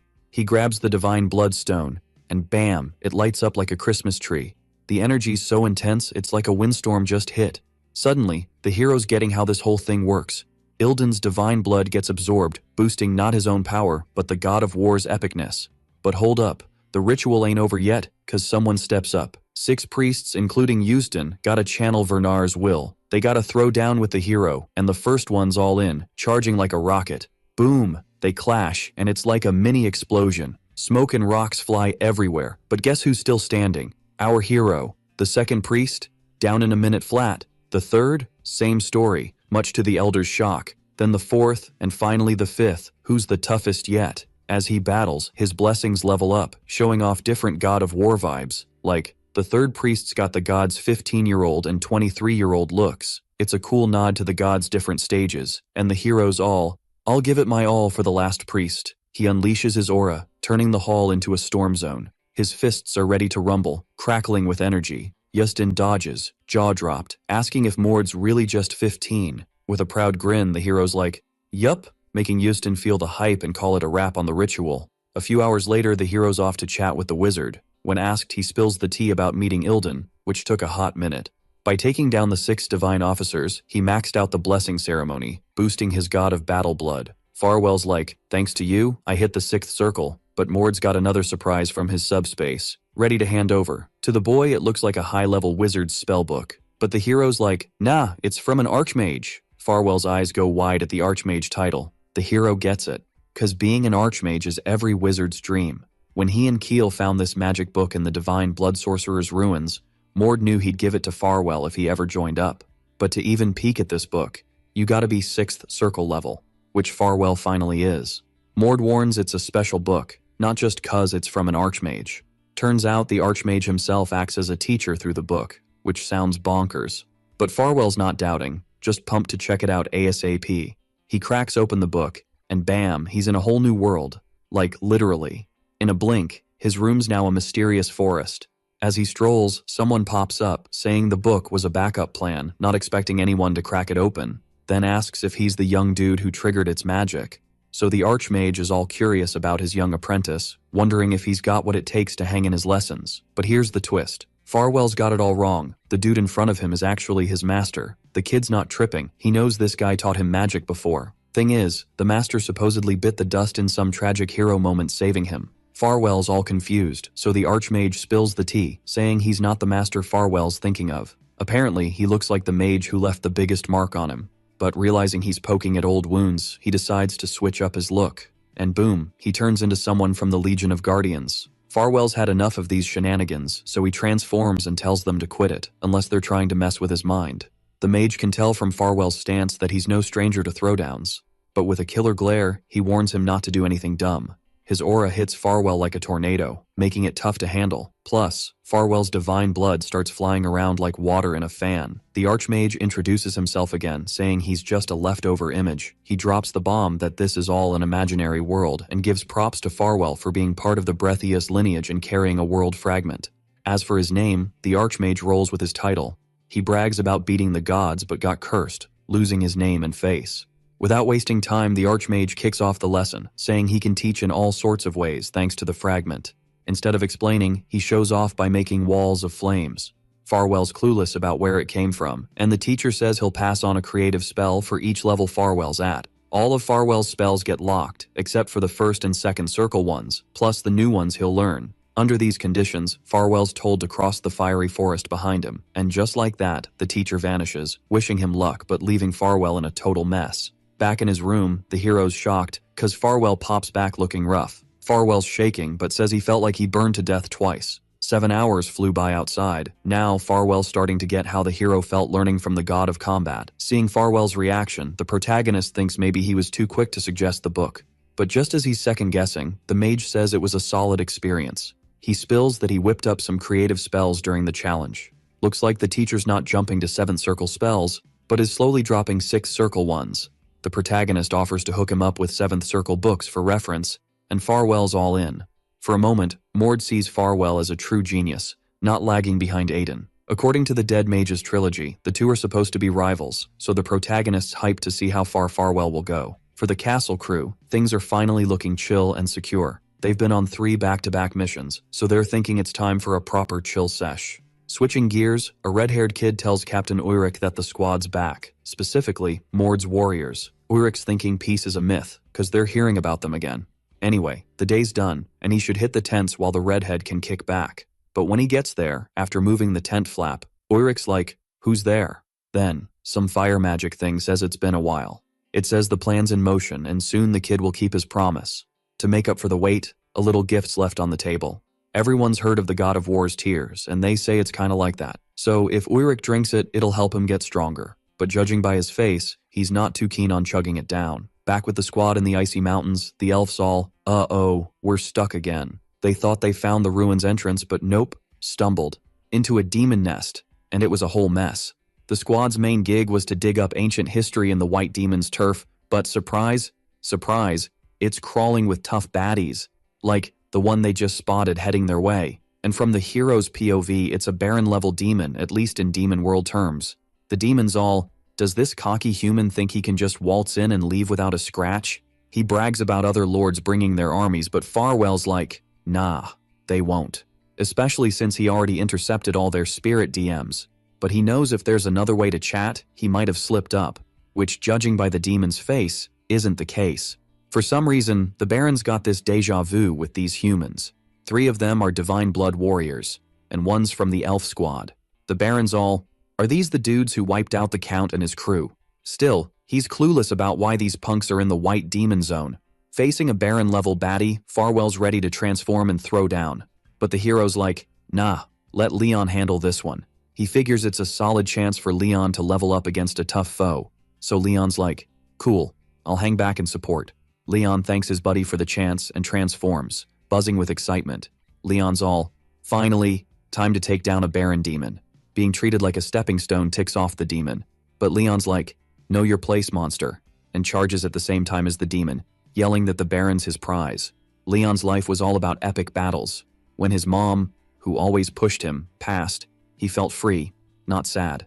Leaving his fam, he realized he'd been stuck in a tiny world. Without those chains, he could finally live wild and free.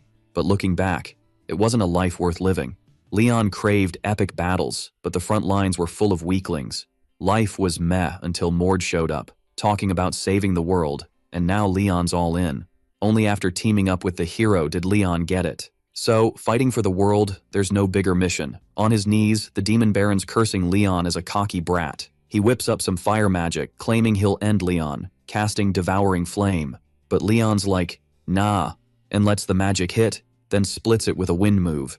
His fists pack a punch the demon's never seen. Scared, the Baron's all, can this kid keep aura up all the time? But too bad for him, he realized it too late. Now, with the upper hand, Leon delivers the final blow. Even after winning, Leon's not thrilled with how hard he had to try. Keel's teasing him, saying he can't keep aura up for more than 30 seconds, and Leon's like, I'll master it soon. The hero thinks the outcome's solid. Since they're gonna keep exploring, they'll have to beat more demons like this. Every time they meet a Baron, Mord lets Leon take the lead. But, even though Leon's all about fighting, it wasn't exactly what he imagined. A bit after the last chat, words out the hero wiped out 7 demon bases. When asked if it's true, he confirms, having taken down 3 demon Viscounts and 5 Barons. With that kind of damage, demons are definitely on high alert. So, the hero knows it'll be tough to hit their HQ again, even though they're done there. Finally, the hero's squad gets major props for being super important. But the boss wonders if it was too quick, cause there might be payback. Alright, buckle up, cause this story's about to get a glow up. The Lord's all, yo, escaping was pure luck, but Keel's not buying it, saying they don't roll with luck. They totally ghosted everyone while moving, keeping their eyes peeled like hawks. Since they can't pull that trick again, the squad's like, let's go all out next time. Everyone gets a pat on the back and a good job sticker for their efforts. Every time stuff like this goes down, the hero's like, this is sus. He drops some wisdom, saying where people gather, drama's bound to happen. But here, the folks who should be on their toes are just chillin', which is obvious to his crew cause Mord's got Ilden's back. Anyway, Keel's like, chill, no worries, if stuff hits the fan, I got this. Switching gears, the elf's all, how long we hangin' here? He wonders if they should bounce after conquering the ancient ruins, but the hero's undecided. They know they gotta hit the continent to find the world's missing pieces. On the same day, 2 warriors have a chat that's never happened before. Leon gets asked if he's cool and he's like, yeah, but I'm shaking. Ilden's like, dude, why so tense? The elders got a question, and since Leon's all ears, he asks if Leon still got the same thoughts as before. Ilden's curious if Leon's still not down to compete for the successor gig. Leon's like, Mord's got Erna pegged for the next Grand Duchess, so he's confused why Ilden's asking if he's jumping into the succession race, wondering if it's cause he's tight with the hero. Before ditching the fam, all Ilden heard was Leon had a mega inferiority complex, but the elders all about giving props for Leon's glow-up over the past year. With his new skills, Ilden thinks Leon could totally aim for the successor spot again. He asks Leon's take, but Leon's like, nah, not interested in being the next Grand Duke. Leon thinks it'd be whack for someone who left the fam in shame to come back now. Plus, with Mord backing Erna, her win's a done deal. Back when he was in the running, Leon was surrounded by power-hungry peeps, making him see life differently. His mom was one of those power chasers, but life's got bigger fish to fry. Only after meeting Mord did Leon finally cut those ties. So, respecting Leon's choice, Ilden's like, cool, won't bug you again. And since they finally had this one-on-one, the elder's like, I'll handle the hero's request. Apparently, Mord didn't spill the beans, so Ilden's like, the request's just to see how much Leon's leveled up in real combat. Even if it sounds sketchy, Leon's got no choice but to roll with it. Back in the Ice Kingdom, the squad's footprints in the snow mark their arrival at the target. Mord's like, is the half-dragon's crib under this cabin? And Aryu's like, yup. Just thinking they were chilling on top of the enemy's base gives the hero the creeps. But Aryu's unfazed, sword ready to go. She charges at the cabin, no hesitation, causing an epic ice explosion. Which, was her plan all along. From the ruins, a hole appears looking like the entrance. Then, they dive in, free-falling until they land safely. Mord's shocked, cause he thought the place would be trashed. But it's even worse than he thought, which makes sense since Aryu went wild. They wander through the abandoned lab, and in no time, Aryu spots it. There's the specter she mentioned, found after avenging the half-dragons. Even if she wrecks it, it'll come back. So she decided to break it up and freeze the pieces. Mord sees it's not alive, just sealed in ice, not destroyed. Aryu warns the hero to watch out cause things will get real close. Maybe reacting to his presence, the freezing stops, and the dark being wakes up, showing its true form. Finally, seeing it up close, the hero gets why it's called a specter, cause it looks just like the girl. Spooky, right? First thing the girl asks is what's the plan, so he's like, let's team up and take it down, 2 versus 1, easy peasy. But in a blink, the specter zooms in on the girl and zaps her with some wild magic. Mord's all, what the heck is going on? Then he spots a purple horn popping out of his buddy's head. Dragon vibes much? The hero checks in, you good? Inside Aryu, the specter's all, yo, hero, you divine or what? But then it's like, nah, just leftovers, and gets all salty about teaming up with him. The girl's new vibe is like, I'll deal with this later. But seeing a divine servant ticks her off big time like, ugh, gods and their sneaky plans. With sword ready, the specter's like, attack you divine wannabe. Boom, another explosion, making the mess even messier. The specter, still in Aryu, gives props for dodging, like, not bad for a non-divine dude. Then it's ice skating time, zooming forward on an ice platform. Who knew ice could be so extra? Mord's trying to figure out her new level while dodging like, what's her power-up deal? The hero's clueless on how to fix her, but he's like, wake up or I'll kickstart you myself. When they clash, it's like fireworks on steroids. The specter's thinking, Mord's onto me, so it's like, no more hiding, and goes full dragon mode, roaring like a white dragon boss. As the power hits, the hero's thinking, dragon god power, no divine blood needed. Aryu's power-up is like divine blood awakening, thanks to her specter merge. She knows she can't crush someone who's been through so much, so she's like, who are you? After a pause, the hero's like, Mord, and it messes with her head big time. She freaks out, backing off, cause his name gives her a major headache. The specter's confused, thinking it's some illusion trick.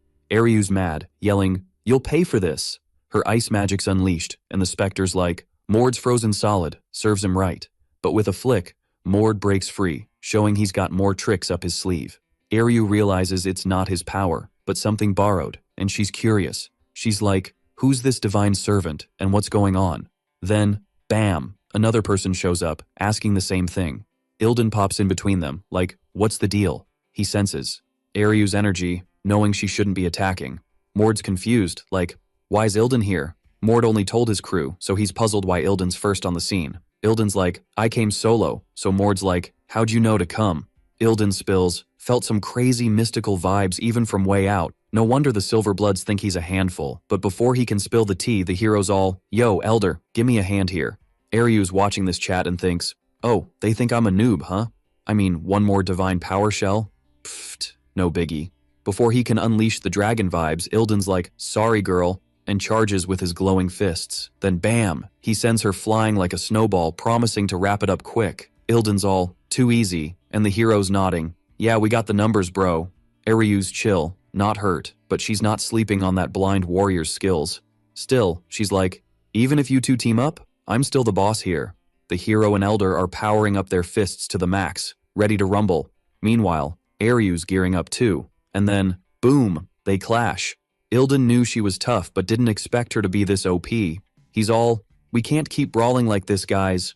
The elder's aura trick, total game changer, causing more chaos than ever. Eryu's getting pushed back, trying to figure out what's up with this power surge. She's wondering if they're really that strong or if she's just having an off day. Again, she admits they're strong but wonders why she's feeling nerfed. Mord's like, I didn't do squat, and asks about Rampaloye and the third avatar thing. Eryu's confused, cause that's not common knowledge, but she's ready to spill. But when he tries to explain Rampaloye, he suddenly feels super sick. And then, poof, he can't even remember what he was on about. Way back when, some folks crossed the sea on a wild quest, all cause of some horn, not knowing what chaos it'd bring if the dragon god got it. Anyway, they found what they were after, so it was all good. They discovered the true dragon's avatar. Eryu wakes up from this wild dream, seeing her squad staring at her. The hero's like, you good now? And she asks why everyone's here and why Ilden's chillin'. Plus, Eryu's got a headache, so Mord's ready to explain. The hero asks if she remembers anything, but she's like, nah. Still, she mentions some horn memories popping up in her head. It crossed the ocean, learned about Eryu, and spilled the beans. After the half-dragons dug up the horn, they felt Eryu's vibe, the true dragon's avatar. Rampaloye's probably the dragon's name, making Eryu more godlike than the rest. To the hero, she could be anything from a cousin to the dragon itself. Even though she's not sure, Eryu's grateful. Thanks to him, the half-dragon's curse is toast, and she's got a clue about her past. So, to return the favor, she promises to help the hero however she can. Later that day, back at the castle. In his room, Ulrich's getting comfy with his new powers. The martial arts god's blood, total game changer. First time he took it, he was burning up and had some annoying side effects. But once he bounced back, he was like, whoa, I'm OP now, living up to the hype. Seeing Ulrich's grin, that mysterious voice pops up again, saying the sickness was normal. Cause after drinking the blood, his skills leveled up. But anyway, his life ain't just a party, it's a heads up that the time's now. After the heads up, the flame's like, Ulrich, you're late, dude. Ulrich figures the voice doesn't chat often cause of the risk. He mentions it's been over a month since he got the blood drop, but the flames got new intel on the target, realizing they're not ready. To Ulrich, that's a lame excuse, knowing he can't trust these folks much. The voice talks about Mord's crew, and the captain says they bounced 3 days ago. Alright, so here's the remix for you. So, the whole plan they worked their butts off for? Yeah, it's getting postponed again.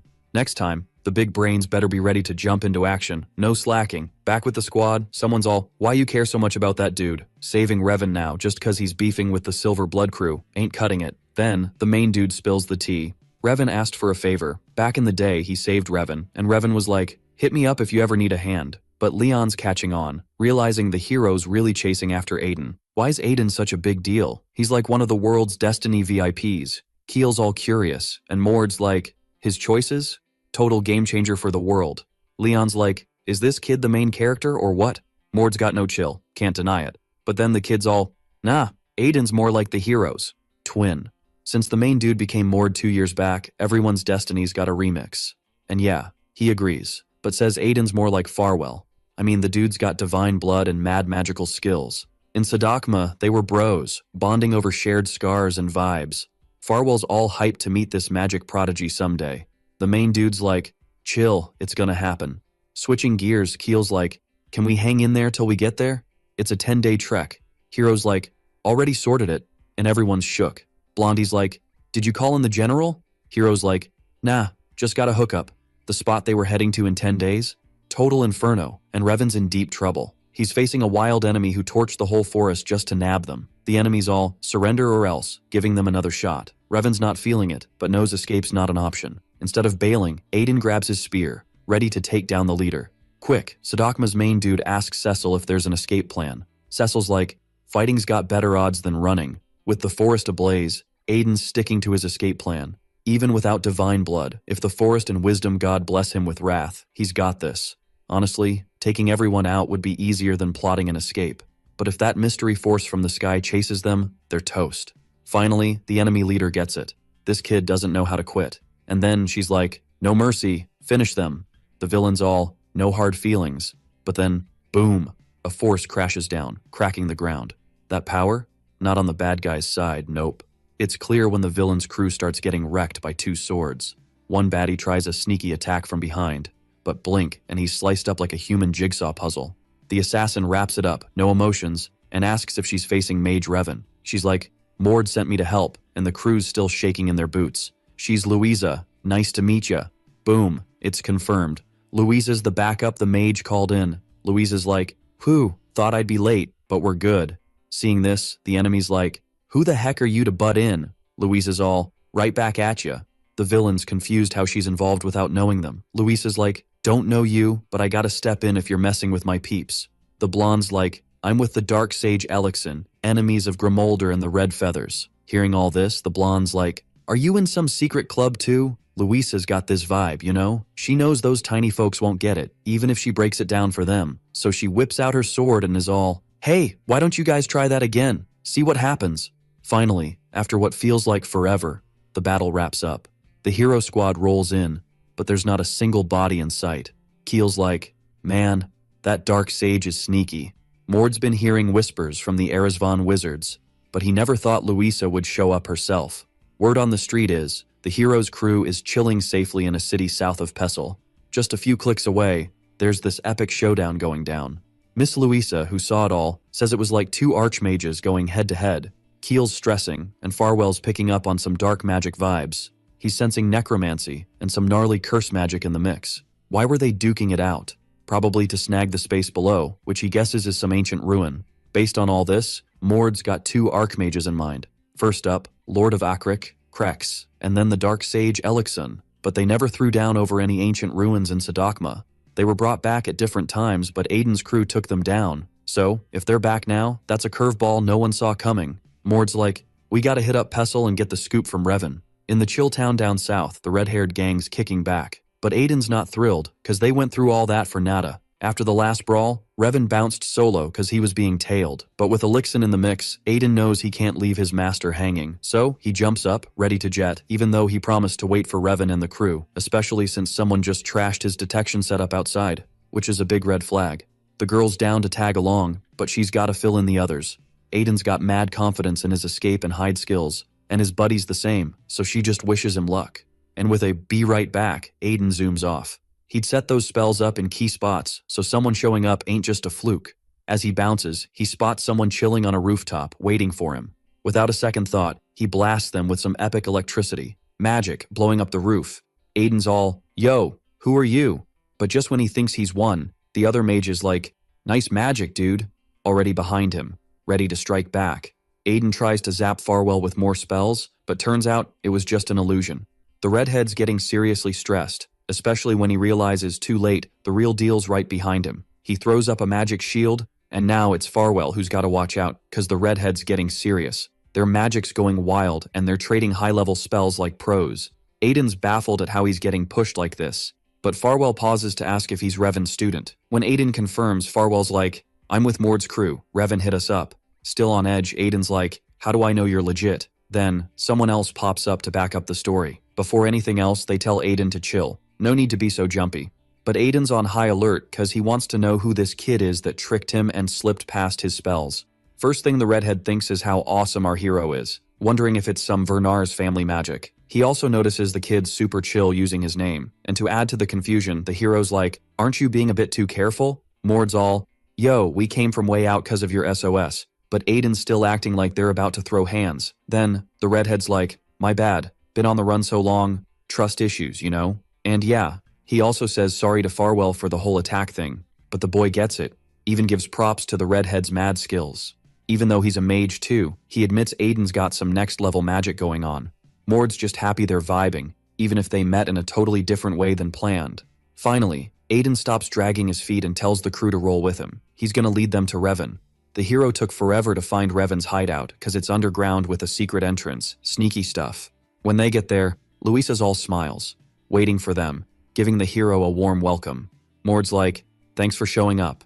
And she's all, no biggie, a promise is a promise. Turns out, this spot's hooked up by one of the Erisvan allies. They've got connections for days. Apparently, the Dark Sage broke his seal and came back, which they couldn't just ignore. So, the girl leaves it to the hero to chat with Revan about the deets. Revan shows up, giving Mord a shout-out for all the help. Mord's like, my disciple's super proactive, sorry about that. And when he finally does, he gives the redhead a good old lecture. In Sadakma, Aiden hated getting caught up in drama he didn't start, and it only got worse with each disaster. In the end, Aiden's world fell apart after losing everything, driving him to madness and tyranny. But now, things are different, and the hero's curious about the help request. To his surprise, the redhead steps up to explain, but first, he mentions overhearing something from Farwell. Aiden's like, wait, you two are the same age? And asks if they can drop the formal talk. The boy's like, sure, even shocking Revan, who had no clue. Finally, the story kicks off from when his master headed to Sidon. Revan and Andon laid low for a bit, dodging the Dark Sage and leveling up. They started taking down the Dark Sage's bases, getting stronger. They hit a temp base and a research lab, snagging 2 Dark Disciples. Then they scored intel on some ancient ruins they found. Once they had the scoop, they knew they had to beat the Sage's crew there. If they ran into the Sage's forces, no biggie if it was just a couple of Dark Disciples. But, plot twist, the Sage himself was there. Seeing him, they knew fighting meant game over. And just when things got dicey, Archmage Krex crashed the party. Ironically, that cursed dude helped them escape alive. Anyway, the redhead says the Sage isn't fully back yet. His mind and body aren't in sync like they should be. When asked, the hero spills he took down Darren and Heuven. Plus, he nabbed 5 Dark Disciples in total. Mord's like, the Sage is my enemy. So Aiden's got another question. He wonders if now that the big mage is back, things will stay the same. In the hero's mind, since their goals match, teaming up shouldn't be a problem. But Mord's got doubts, even though he says he's down to help. Aiden laughs nervously, calling the hero something else. The redhead explains if the hero bailed, they'd train more cause they can't win yet. If they had to bounce, Mord suggests joining the Northern Guardians squad, especially since Ilden's there to protect Aiden and his crew. For the redhead, it doesn't add up for this general to shield them from a disaster that wrecked nations. So, the hero agrees the Archmage is a disaster, but he points out the world's changed a lot, hinting Elixir might be weaker now. But besides that, he also wanted to check one more thing. The hero asked what the 2 Archmages were hunting for in the ruin, but Aiden was clueless. All he knew was that whatever it was, it'd be super valuable. However, the hero thought it might be some mythological leftover. As Farwell pointed out, just like the 3 Aiden had stashed away. Once upon a time, a dude found himself locked in a basement, totally hating life. This was the Dark Sage, who, against all odds, was not a fan of being alive. A few days back, he got wrecked by Krex and lost his world fragment, which was bound to happen given his battle state. The Sage had tricked his enemy to distract him and break the seal where the world fragment was chillin'. Taking over the ancient dungeon wasn't in his game plan, but in the chaos, he lost the most crucial thing, which made him so mad he almost punched a wall. If Aiden hadn't shown up early, Elixir would have sorted it ages ago. In the end, he did find the world fragment and broke the seal, but felt totally embarrassed. Feeling this way, he swore the redhead would wish he'd been KO'd right then, and he bounced from his prison, hoping those silly warriors were ready for him. Back to the chat, Aiden asks how the hero knows about his fragment. Then the hero asks if he's already in the loop, causing some serious confusion. Mord explains that someone with more world traits can sense if someone with fewer has them, just like Aiden did, knowing the other 4 had at least one. Mord doesn't say if he wants anything, but lets his buddy explain more.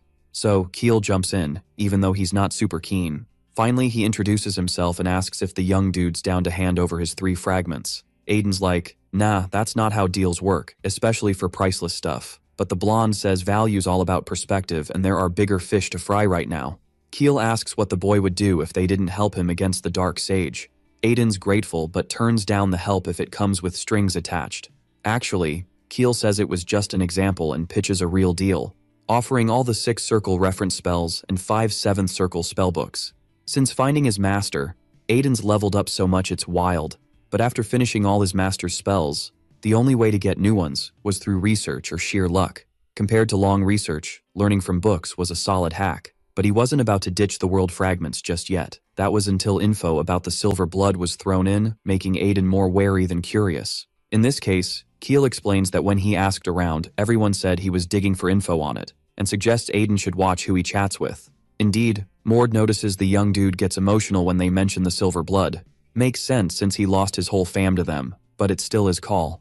Especially since if they wanted to snatch them by force, they could have done it already. So, in the end, the redhead wraps up the deal, still a bit skeptical. As promised, the silver blood info was spilled. This is one of the biggest secret squads on the continent, where only divine blood folks can climb the ranks.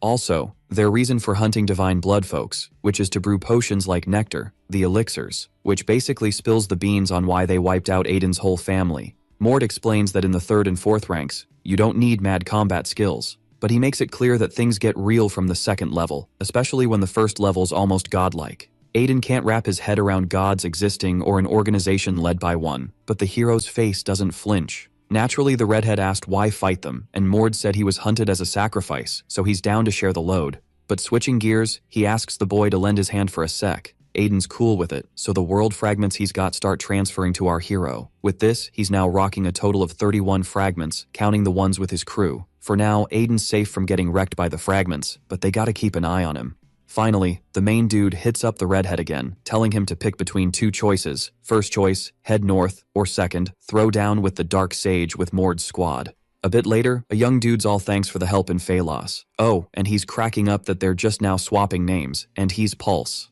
Then, another person jumps in, chatting with the main dude. She's Cecil, and she's a pro mercenary. No biggie. The hero's like, nice to meet ya, but he kinda saw this coming. She's the one who rolled with Aiden in the OG story and taught him about losing someone special. But now, that's getting flipped cause the Sword of Sedea that took her out is chilling in Mord's subspace. Anyway, since everyone's here, the main dude's like, sorry for being late, but he's more focused on someone Aiden shouldn't know. This person rolls in, saying it's their first chat with the Verners, and he's Redrick. In the story, they weren't supposed to meet for another year.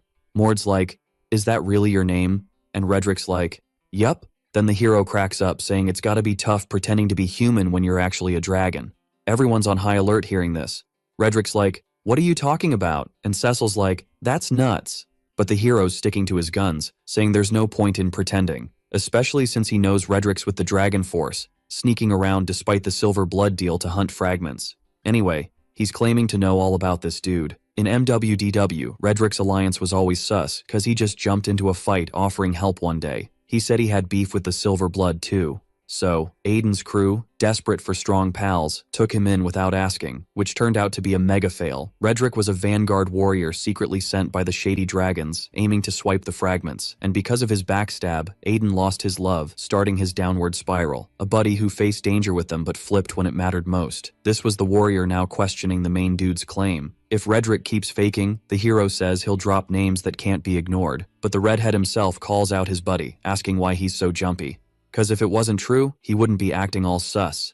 Naturally, Redrick tries to keep it up, but then Mord drops names like Iratisha, Berenshian, and Harktion. Then he's like, need me to keep proving how much I know? Redrick's yelling, asking who the main dude really is and how he knows the Dragon Blood clan names. So, Mord's like, you're a terrible spy, dude. You cracked in seconds. Anyway, the vibe in the room's totally busted, and knowing this, Redrick tries to bounce. Clearly, the dude's freaked but has a plan. He wants to rally his crew and spill the main dude's identity, but he didn't see the boy being faster and catching him during the getaway. After smacking the spy hard, the heroes chill, analyzing everything.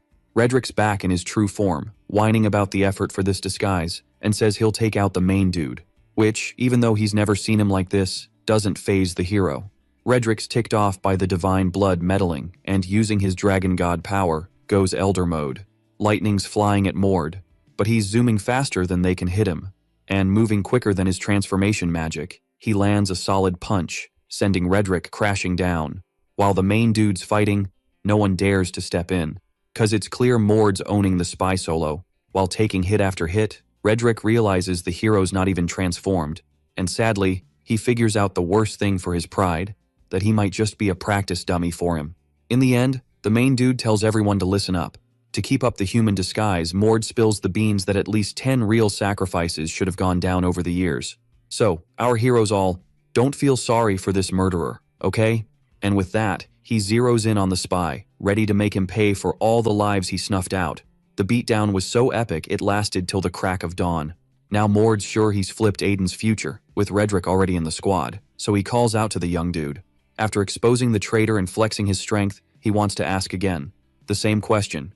Is the boy heading north or ready to throw down? And after that wild show, Aiden's all in, joining the hero's crew. After all that chaos, Pulse is so mad about Redrick being a traitor, he punches the wall. Aiden's like, "Hey hero," and the protagonist's all ears. Remember, the boys decided to fight with everyone against the Dark Sage. But heads up, not everyone's in, just him and his master. After finding out about the traitor and seeing the power gap, some folks lost their mojo. But Aiden and Revan? They're high-level mages, tossing around 6th circle spells like it's nothing. And with Aiden's divine blood, he's a total game changer for the squad. The hero's curious why the redhead didn't just head north.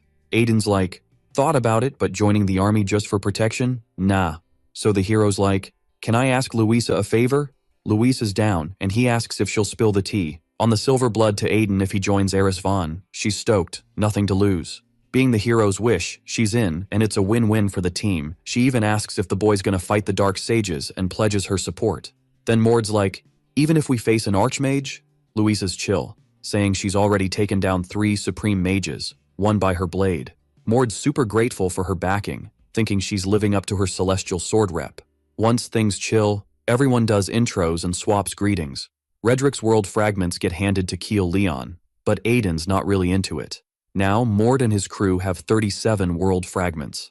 Switching gears, the hero's planning to wake up the Dark Sages. The plan? Crash one of their spots and stir up trouble, cause Elixir's bound to show if they cause enough chaos. Even if it sounds reckless, Aiden's in. Taking out Elixir's just the start.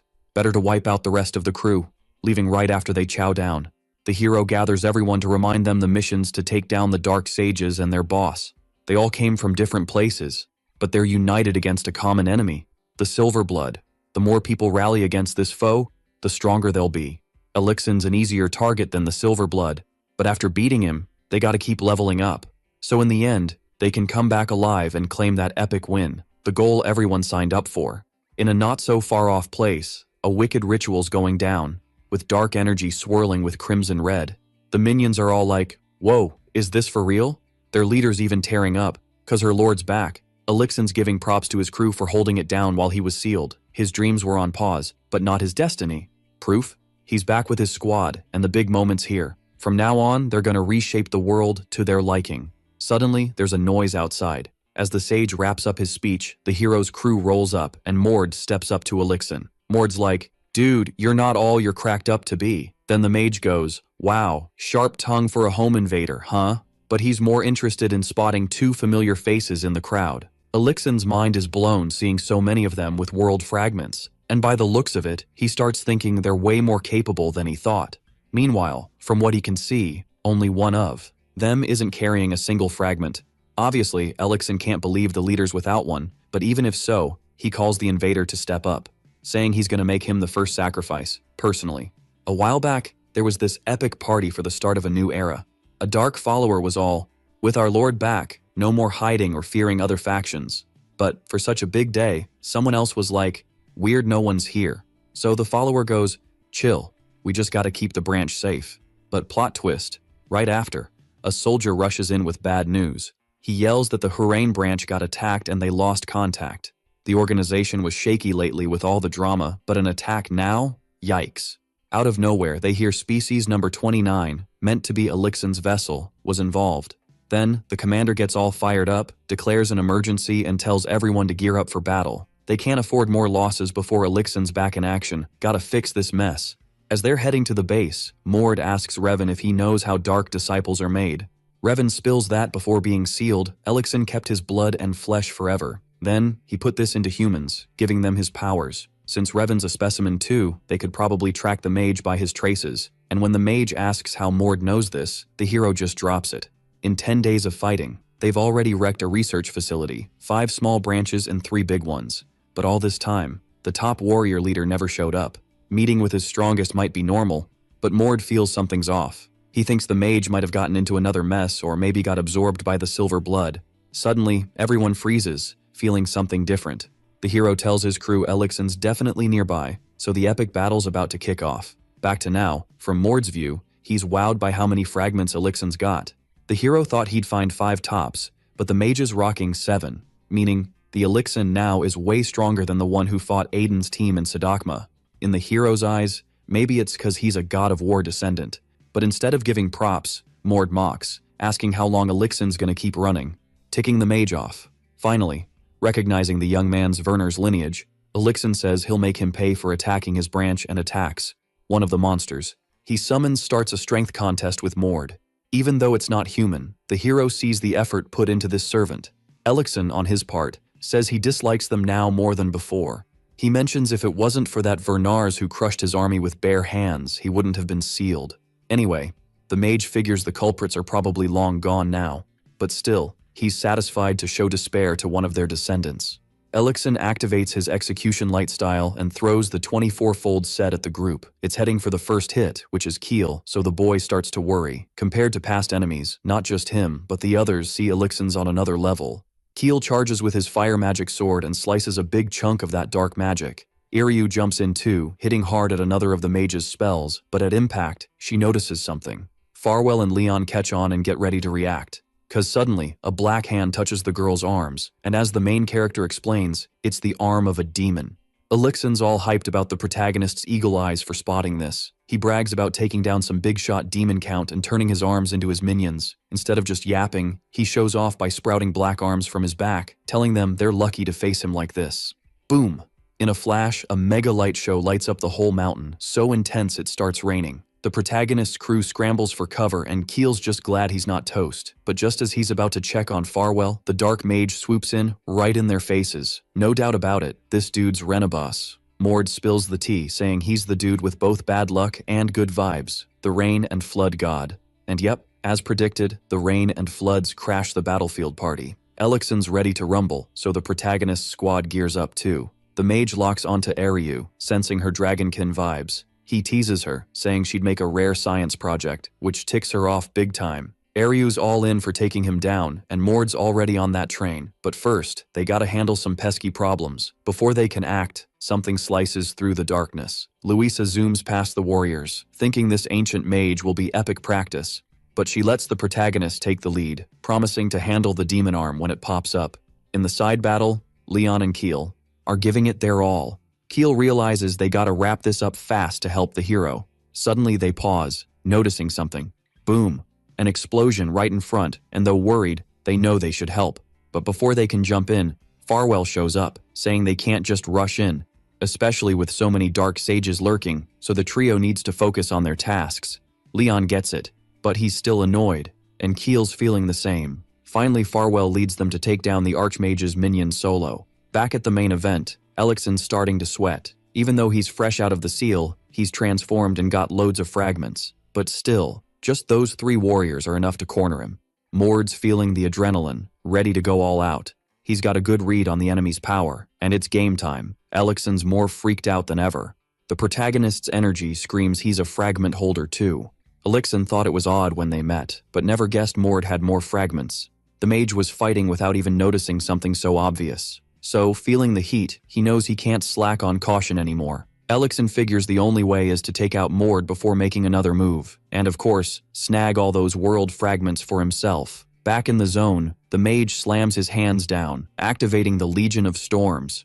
But the protagonist just laughs, knowing there's no way the mage can react in time. Before the magic kicks in, the hero smashes it with a sky-breaking punch. All that power crashes down on the mage like a tidal wave, and he's shook. Then the protagonist's energy wraps around the mage, and in his final moments, Elixir curses his luck. But at least he spots something in Mord's eyes that explains it all. In the end, as he fades away, he realizes Mord's not from the Vernars line, but a direct descendant of the Sky God. Elixir never expected to meet such a rare being. Finally, it's all over, and the protagonist's crew, who also won, comes to celebrate. Aiden almost whines about Mord finishing up before they could jump in. Keel announces they've wiped out everyone tied to the evil cult. Finally, Aiden calls the protagonist, and when he answers, the redhead says he learned what he needed from this battle. His vision now, with Mord, will definitely find and crush everything of the Silver Blood. So, with the chance to join, Aiden asks if he can team up with his master on his journey.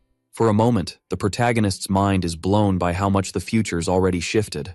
Redrick, who was supposed to backstab them later, is gone, and Cecil won't die trapped by the cursed sword. So, the hero's answer is to welcome the new squad members. From this moment on, Mord had no clue what kind of dude Aiden would turn into, but he was sure Aiden would be way different from the tyrant he knew in Sadakma. especially since Mord was gonna make sure that tragedy didn't hit replay. Deep in a dungeon, Krex realizes Elixin's magic just poofed, gone. Last time they threw down, Elixin cast a spell to track him. Krex wasn't sure what was up, but he wanted to get the 411. Then, out of nowhere, someone pops up to greet his lord.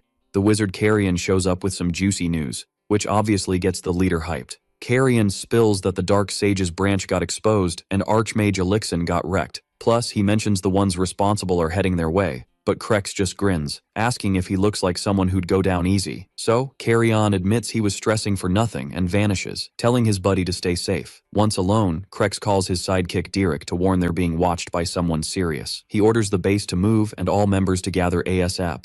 Elsewhere, Mord asks Farwell if they're in the right spot. Farwell confirms, guided by Elixin's map, this is the ancient sanctuary of the god of war. Keel wonders if there's anything there, cause the note said nada, but Mord warns that Elixin only judged what he could see. Looking around the sanctuary, only one way to unlock its secrets came to mind, and that was exactly what the boy was doing, approaching the chalice. He uses a blade to make a tiny cut on his hand, letting his blood drip into the water, which triggers an instant reaction from the sanctuary. As expected, it worked, but even Mord didn't see what was coming next. Suddenly, the hero's zapped to an open place he doesn't recognize. Then, from a structure's top, a young man says it's been ages, and Mord, spotting him, agrees, since he knew the god of war Vernars well. Grinning, the god of war asks why Mord's being so formal. Mord thinks it's cause he hears how others talk about him. Back to chill, Mord asks what this sanctuary's deal is, and Vernars says it's just something built by his fans. After that, Mord had a long chat with his ancestor. Vernars thanked him for taking down some Order's family members, and Mord shared his run-in with the sky god Arita. Since Mord had gathered many world fragments, Vernars says he's in for a wild ride. He's pumped to see Mord still full of energy, and because of this, he guides him to see who's above them. Something Mord was expecting, cause he couldn't meet Vernars without a strength test. After some time, our hero finally opens his eyes. Ariu, who was closest, said she'd been waiting for him forever. She tells Mord about the others outside taking turns watching over him, and about how much time passed. Today was day 6. Even though time flew inside, 6 days was still a long haul. Makes sense, as he battled various versions of the martial god countless times. And finally, Mord reached the point of using the 4th phase of the aura. Keel rolls up with the crew, welcoming the hero back, and Mord returns the vibe, but spots something off. So, Ariu explains they were as shocked as he was. During those few days he was out, Farwell somehow aged. Despite appearances, Farwell insists he's the same old him. More confused than anyone, the boy's puzzled. But Mord thinks it's a Bredius thing, the god of specialists. It's said to be natural as someone's specific divinity levels up. In Mord's view, his buddy soaked up tons of knowledge from magical tomes, causing this. Then, someone else calls Mord's name and he wants to know what's up. Cause Aiden, usually all smiles, looked worried. Keel couldn't believe the hero just woke up and was already back to training. He thought this was totally over the top, and Revan was on the same page, even if he kept it to himself. Deep down, the wizard gets Aiden's feels, but he's not vibing with his dramatic flair. Honestly, Aiden's being extra emotional, more than his usual self. The redhead points out that Farwell and the crew have mad skills, but he still insists he's the one who wants to take down the Silver Blood. So, since he's lagging in power, he knows he needs a solid game plan to level up. In this scenario, the hero asks if Aiden's down for some one-on-one training. Mord checks if the kid's ready, and Aiden's all in, no hesitation. Then, boom, he's in his divine mode, charging ahead, no time for chit-chat. Aiden clocks the hero's speed, realizing it's way out of his league, but he's got a hunch he might block him with some magic tricks. Mord's coming in hot, showing he's not playing around, and Aiden's sweating bullets until, bam, a massive explosion hits. The hero just blasted through all the redhead's magic with a shockwave. Now Aiden's got to brainstorm a way out of this mess. Seeing this, Mord explains that mages usually keep their distance, but just defending with magic won't cut it. He hints that Aiden's speed could skyrocket if he amps up his aura. Just as he drops this nugget, Aiden turns into a light beam, and the hero follows suit. Keel's mind is blown, like how's a mage even doing this? Aiden's keeping up with Mord, even impressing Revan. Revan always knew Aiden had skills, but this was next level. The mage admitted he joined thinking the redhead might not fit, but now it's clear there's no issue. Aiden kept his distance for a bit, but if he dragged it out, he'd be toast. Finally, even though Mord did better, he gives props to the redhead. Despite the quick rundown, Aiden nailed the aura acceleration tip. So, seeing his potential, Mord agrees to train him whenever he needs. And, Aiden's all in with a solid handshake, officially becoming a disciple. Later, after thanking everyone, Revan pieces out from the squad.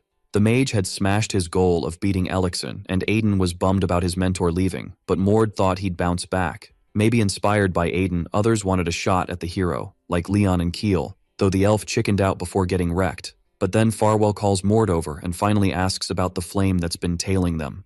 Revan had left a hardcover artifact that reacted with Farwell's. Then, out of nowhere, the two merged into this mysterious flame, and it stayed quiet until it casually mentions it's got something planned for the future. The flame says if they're hearing it, it means it never came back. Guessing they'd ask who it is, the magic introduces itself as the Black King of the Great Lukbachian Kingdom, the one known as the Great Mage Krex, who Mord realizes is the same name as the skeleton he knows. Back at the Vernar's base, Ilden mentions he's been MIA for a while cause he's been swamped. He's asked about Mord who went north, so the old dude says he's still kicking. Then someone else pops up saying it's been ages since they saw Ilden. The old man agrees, kinda reluctantly, and greets Hardin, who's standing there. Ilden asks how long his buddy plans to chill on the Archduke's throne, knowing the competition's wrapping up soon, but Hardin's not sweating it and just asks about Mord. So, Ilden wonders why his old pal's so interested in him, but Hardin thinks it's pretty obvious, no need to ask. After all, being curious about his own kid isn't exactly shocking. Switching gears, Hardin says he loved the times he sparred with the old man. The last race to the finish line is still his top challenge, but he awkwardly mentions the old man won't give him those moments anymore, so he's banking on his son. Ilden tries to steer Mord out of the spotlight, but Hardin clarifies he doesn't plan to cut off the one who's gonna save him. In some secret base, the redhead assistants all, "I can't handle this training anymore. I'm so bad compared to everyone else." They've got another dungeon raid tomorrow, and he's worried he'll just slow everyone down. Ulrich's like, "Dude, chill. No one thinks you're a burden." He tells him to keep grinding, and he'll get strong eventually. The redhead grins, thanks the captain for the pep talk, and says he's lucky to serve him. But Ulrich's too shy to agree with him all excitedly.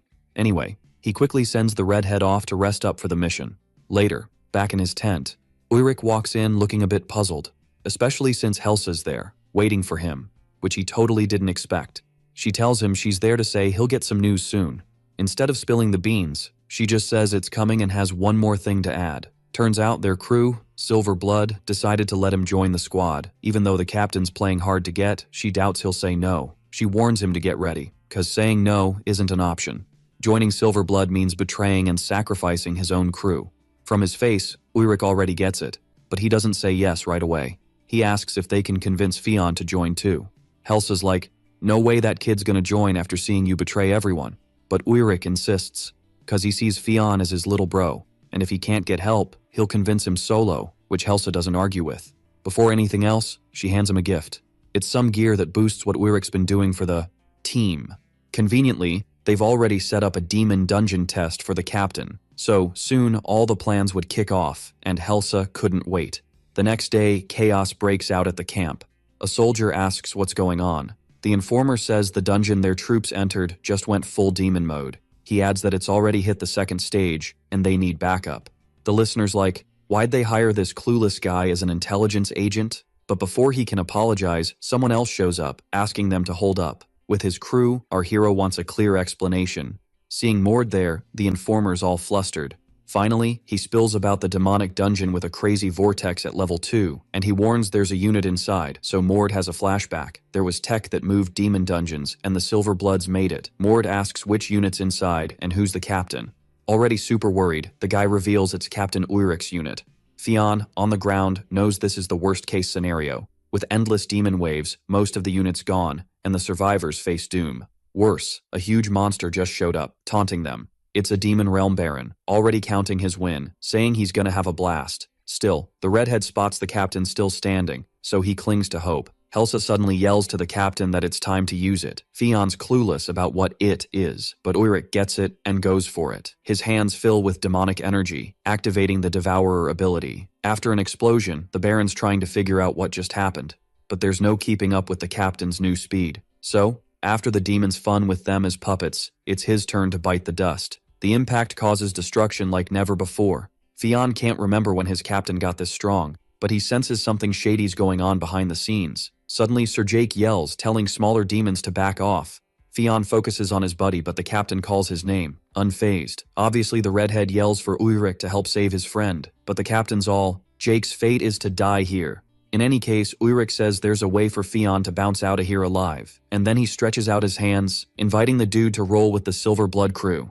Theon, still kinda clueless, tells the captain to focus on saving Jake first. But then, out of nowhere, someone pops up whining that things ain't wrapped up yet. And right away, they start grilling Ulrich about what's going down. That mage from before, with the silver blood, wants to know why some dude's still kicking. So, Ulrich spills that. Except for the redhead, everyone else has already met their fate without even getting their hands dirty. But now, Theon's got questions. The redhead's fuming, finally getting that his captain sold them out. And he doesn't even hesitate before launching at Ulrich to get payback for his crew. Ulrich, though, just sidesteps and, for now, knocks Theon out with a quick neck chop. So, naturally, the redhead blacks out and hits the ground totally defenseless. In the end, the mage thinks it's all kinda lame, but Ulrich says it's none of his biz. Even if they leave this dude alone, the sorcerer still wonders why Ulrich hasn't gotten his hands dirty. He asks if the warrior chickened out when it was go time, even though he knew they'd all bite the dust there. And since the captain didn't answer, it was pretty obvious. Finally, without more blah blah, the mage says he'll clear the way for him. And of course, welcomes Ulrich to the Silver Blood Squad. Sometime later, the redhead's eyes pop open and he wakes up super freaked out. He jumps up asking what went down, and seeing his captain fighting just messes with his head more, especially cause there's this dark energy around Ulrich, nothing like he's ever seen. At first, Theon thought it was aura, but aura's always like a bright light, not dark. Anyway, he was about to bolt until the mage from before rolled up to him. As a hello, the sorcerer asks if he's talking to the weakling who can't even activate his own divine blood. This makes the dude mad, but obviously he can't do squat about it. Carrion thinks offing him is the only way, but Ulrich tells his buddy to chill a bit. About his powers, Ulrich says he's good now, but needs more time in this state. Meanwhile, the redhead's grilling his old captain again. He wants to know why he betrayed them and why he was the only one left standing, but the answer's just one word: revenge. In Ulrich's eyes, the dude should get it, cause they were both illegitimate kids hustling for recognition. Ulrich was the same, craving his dad's approval like crazy. He just wanted to hear once that he was a source of pride and worthy of being his son. But right after becoming a warrior, he lost 5 years stuck in a dead-end gig with no shot. Turns out, his dad's wife was behind it, not wanting her hubby to hear good news from a side kid. So, as soon as he found out, he jumped ship and took the Silver Blood's offer. Now he could punish the man who doesn't deserve to be called a dad and take down the woman who doomed him. Anyway, even if others don't get it, Ulrich knew Theon would. And so, once again, he offered a spot by his side, promising mad power. Things seemed chill until suddenly the walls got wrecked, grabbing everyone's attention, and wrecked by the protagonist's crew who barged in, griping about how long it took to find them. Carrion had a hunch something like this might go down, but it was still a pain. To get here, they must have plowed through a bunch of demon hordes. Then the mage admitted the protagonist really had skills worthy of the hype. But before they could throw down, Theon saw this as his shot to strike. Sneaking up on the mage was something neither Ulrich nor Mord saw coming. But obviously it was a dumb move, cause Carrion wasn't gonna show mercy. For his stunt, Theon got his gut skewered by the mage, and Carrion, more than anything, was grossed out by a puny bug daring to take a swing at him. In a blink, the protagonist vanishes and smashes that magic arm the mage whipped up with a single punch. Then, once again, Carrion gives props for how much the kid's skills have leveled up. After all, he almost got tagged. Meanwhile, Ulrich wasn't thrilled about this. He grabs the mage by the collar, reminding him he said to leave Theon alone. But, despite wanting to back his buddy's dreams as much as possible, yo, so check this out. The redhead's about to switch sides, right? Theon's in rough shape, and our main dude's holding him up.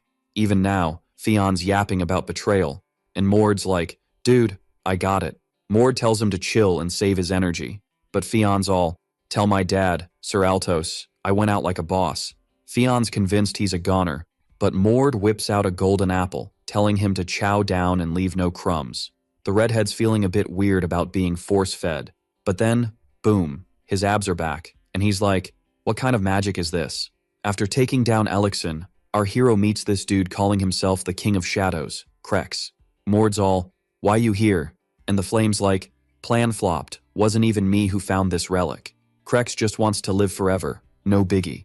In the Lucbarian kingdom, there are two kings, the warrior king of shadows and the politician king of light. Krex was one of the clan's picks to battle for the King of Shadows title. 8 candidates enter a dungeon, and it's a fight to the finish, winner takes all. But Krex got tired of the endless brawling. He thought the others were just wild beasts, so he He hit the books on magic and became an archmage. This flames a piece of Crex's soul, the so-called King of Shadows. Back in the day, he split his soul into bits to stick around longer. Mord's smashed Crex's soul bits twice before, and this one's the third, but it's different. Unlike the other angry bits, this one's chill. Mord's like, "We're enemies, you know that, right?"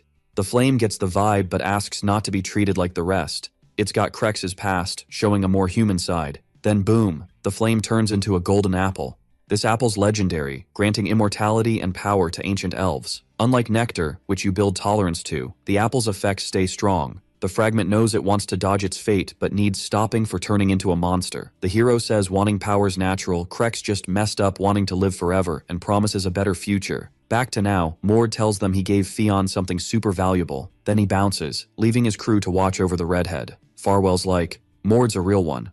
He admits he'd have hesitated to give Theon the apple so fast. This makes him question his own humility, leaving the redhead deep in thought. Mord calls Theon's name again, telling him to keep his eyes peeled. He's gonna show him the traitor groveling in the dirt. Ulrich always knew he'd face Mord one day, so he charges in, fist ready to unleash all his bottled-up rage. Their fists collide with a massive boom. Carrion expected more from a captain-level fighter. Even with all his power, Ulrich's barely holding his own. But then, both the mage and Helsa notice something. Mord's unlocked his divine blood power in 2 stages. Finally, Farwell jumps in, suggesting they team up against the enemies. Carrion laughs it off and casts a spell to handle the situation. Clones of himself pop up from the ground, ready to rumble. The mage warns Farwell and the crew that he won't go down easy. Mord charges at Ulrich, speed on his side. He channels aura into his fists for a knockout punch. And when he's ready, he lands it square on the captain. Ulrich hits the ground, totally defenseless, groaning in pain. He always knew Mord was built different, even if he was just a sidekick.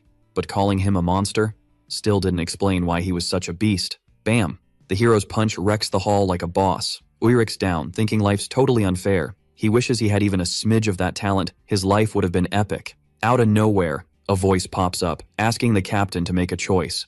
It's the silver blood entity, calling itself the devouring demon's will. It wants the captain to merge with it, so he can pay the world back, becoming a demon-eating monster for mad power. For a sec, being a monster seems sus, but Ulrich's greed says, why not? If he can stomp the hero, Ulrich grins, ready to go full monster mode. His transformation unleashes some serious dark vibes.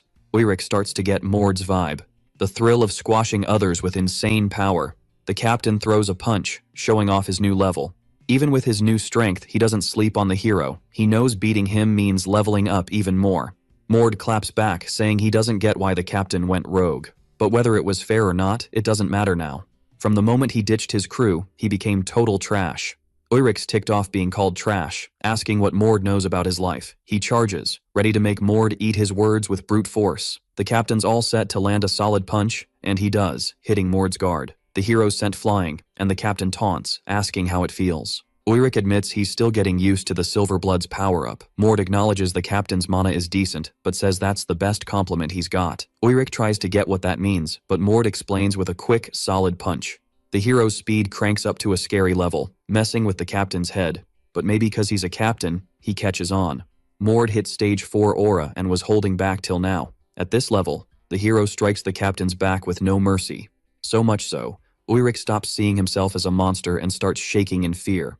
Turns out, the real beast there wasn't him, but Mord. In the end, even Theon thinks the scene's ridiculous. No way this fight ends without the hero breaking a sweat. Finally, Mord calls Ulrich a fool for thinking he could beat him with borrowed power. He ditched his crew for greed and chose to go monster solo. So, Mord warns he won't go easy on someone like that. Ulrich yells, questioning who the hero is to judge him. His rant would have gone on, but Mord shows no mercy and ends it right there. In the end, Mord almost finds it funny because he can't relate to a traitor's feels. He doesn't care about trash circumstances. They're not worth it. So he just delivers the result of Ulrich's choices.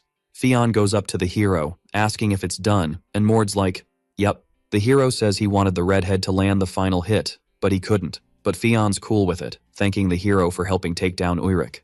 In the end, both the captain and he just wanted to get stronger. But Ulrich's envy of natural talent led him down the wrong path. Even knowing all this, Theon still respects the captain and hopes he can chill in peace. In the side fight, the mage's clones bounce with Helsa. The girls shook Ulrich lost even after going beast mode, but the hero's crew reminds her to focus, cause Farwell and Ariu are closing in. Farwell lets the girl handle the enemy, then Ariu charges into the fight like a missile. Helsa's confidence takes a nosedive when she realizes her fate, and she ends up being a human pinball, bouncing off the walls of the place. With his last teammate KO'd right in front of him, Carrion gets that he's gotta rely on his clones now. Honestly, he admits he didn't think he'd be dealing with such a migraine. His brain's telling him it's smarter to just cut his losses and bail. But then, out of nowhere, someone says there's no need for that. A spooky, dark energy whips up a portal behind all the wizard's clones. That voice totally roasts Carrion for looking so stressed, and tells the wizard to think of it as a refund for the info he got last time. The one swooping in to help is a notorious skeleton, the legendary and feared King of Shadows, the Archmage Krex. Honestly, Carrion spills that he didn't see help coming from him. Then Krex spills he's got another reason, some unfinished. Biz with Mord. The hero's all, "How'd you even find me, dude?" Then Krex asks if Mord would figure it out if he said he was the King of Shadows.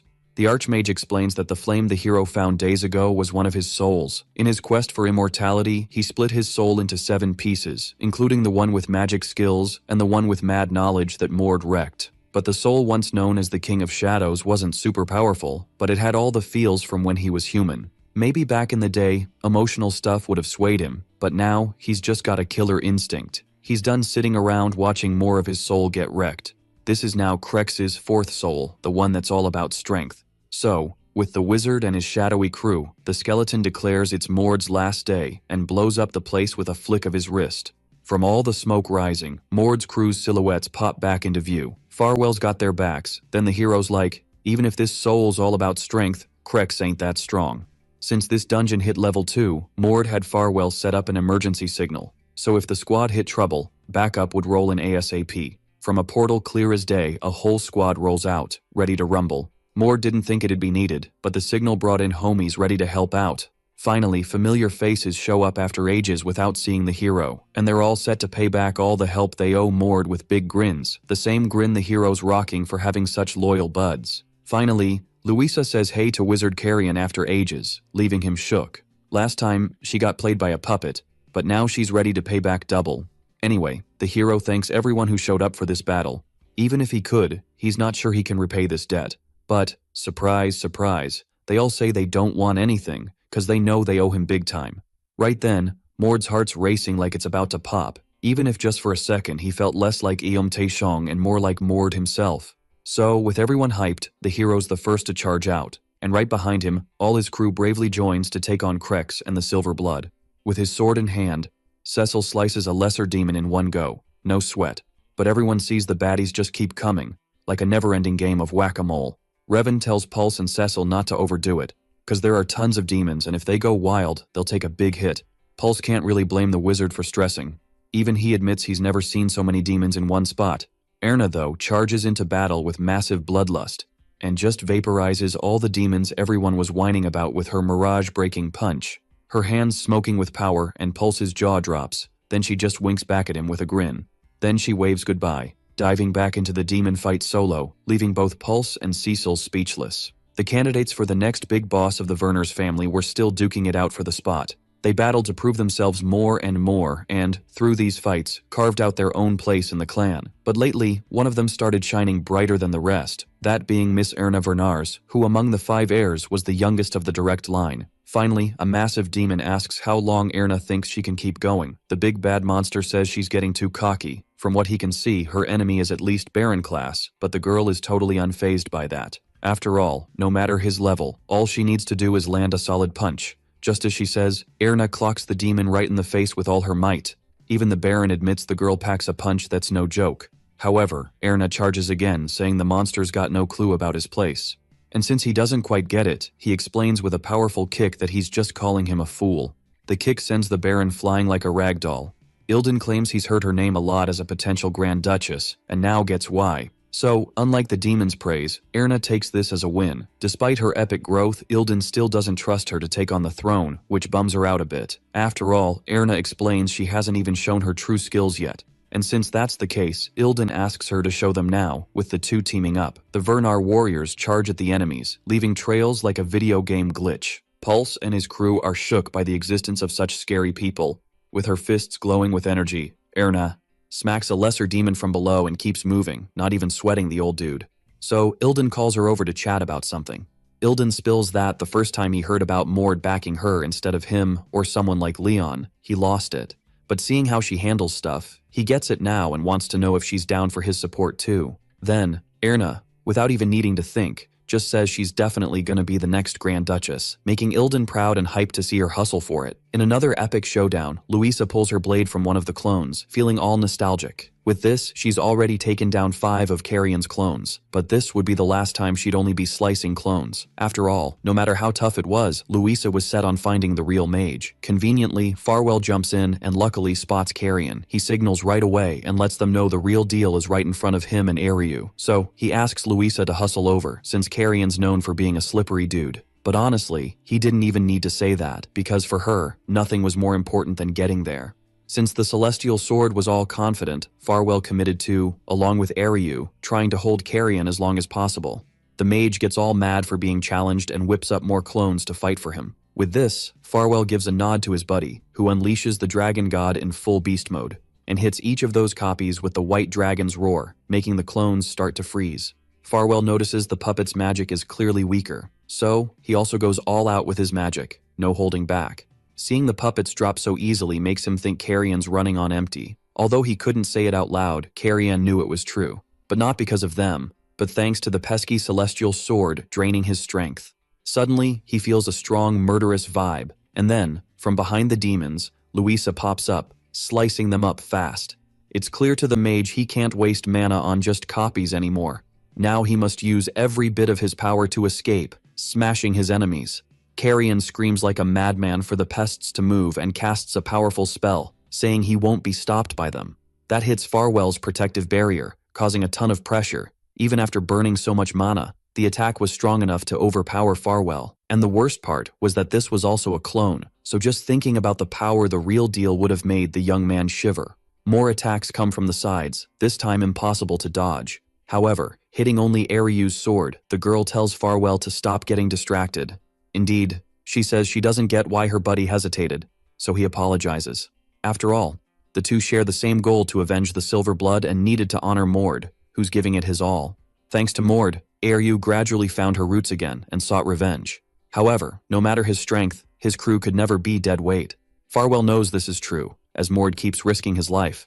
And to stand alongside someone like that, he totally gets he needs to level up big time. Ariu jumps in with this epic promise to grow together, both on their own and with Mord. Right then, it's super obvious Carrion's mana is running on empty. So obvious that Luisa, who just rolled up, jokes if there's any left for her. But knowing there's nada, she warns it's game over for the dude and tells him to quit, totally sure she's got this. Carrion finally hits rock bottom. He figures he's got no other option and charges at Farwell, who seems like the easiest target. The wizard yells at Farwell to move, but the kid just signals to Luisa, who, as soon as she gets the hint, traps Carrion, blocking his escape like a pro, and slices him up, turning him into a real-life jigsaw puzzle. Luisa then thanks Farwell for letting her take down such a slimy snake. At some point, Keel and Leon realize the party's almost over, but Keel's not vibing with the idea of fighting with Leon, which sparks a fight between them over that diss. Anyway, there's someone else there who's way more important than their little spat. It's Datik, Krex's apprentice, who's already ticked off dealing with these two kids. But just as he's saying he'll be their doom, Keel yells asking who's he calling a kid, and Leon tells him to zip it, claiming he's the most annoyed one here. Then, they both tell that jerk to bring it on, because they're gonna show they're on a whole other level. The first two to join Mord's crew were Keel and Leon. Keel was from the Shadow Wolf squad, while Leon was from the Werner's house. As one of the Silver Bloods, they joined Mord's crew with different goals, but even after all this time, they still don't team up well. After they attack and Datik blocks them with a magic shield, Keel calls out his raging buddy, and asks if Leon's eyes are just for show since he's acting without thinking. Then Leon asks if Keel's ears are just for decoration since he didn't hear him. Finally, Datik finds this whole scene totally unreal. He jokes that fighting these two makes him feel like the real clown here, so he casts a mega spell to end these shenanigans. Both Keel and Leon dodge, going in different directions. Because of this, Datik laughs, since they're not good at fighting together, but they're great at running away. He mocks that, at least in cowardice, they're twins. Keel starts getting heated with these taunts, so he calls Leon back to the fight, but Leon warns he's been at his limit for a while. Leon insists he won't be dead weight, just like Keel thought about himself if he didn't level up.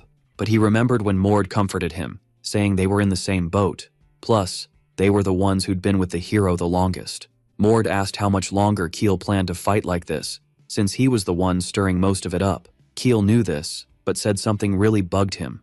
And about that something, Mord suggested maybe Leon reminded him of himself. Keel, born half-elf, half-human, looked down on for being mixed, and Leon, sidelined in the succession race, were alike. And because of this, the hero believed they were projecting onto each other. Keel was super uncomfortable with being like Leon even a bit, but that day he stopped to think and considered the hero's words. Obviously Mord knew Keel wouldn't admit it, but at least asked him to think about it seriously. Finally, back in the now, Keel decides to ask Leon how to handle the enemy in front of them.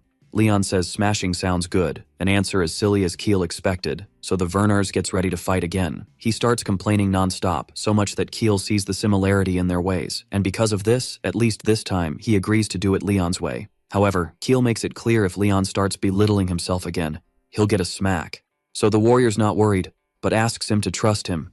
Suddenly they vanish from the battlefield, and the enemy yells asking where all that confidence went. Finally, he expected the kids to be lame, but suddenly he spots them again. And this time, Leon launches Keel at Datik, hurling him with pure brute force. The sorcerer's apprentice barely dodges, feeling the heat like he's in a microwave. He's scratching his head, wondering why these two are suddenly the dream team.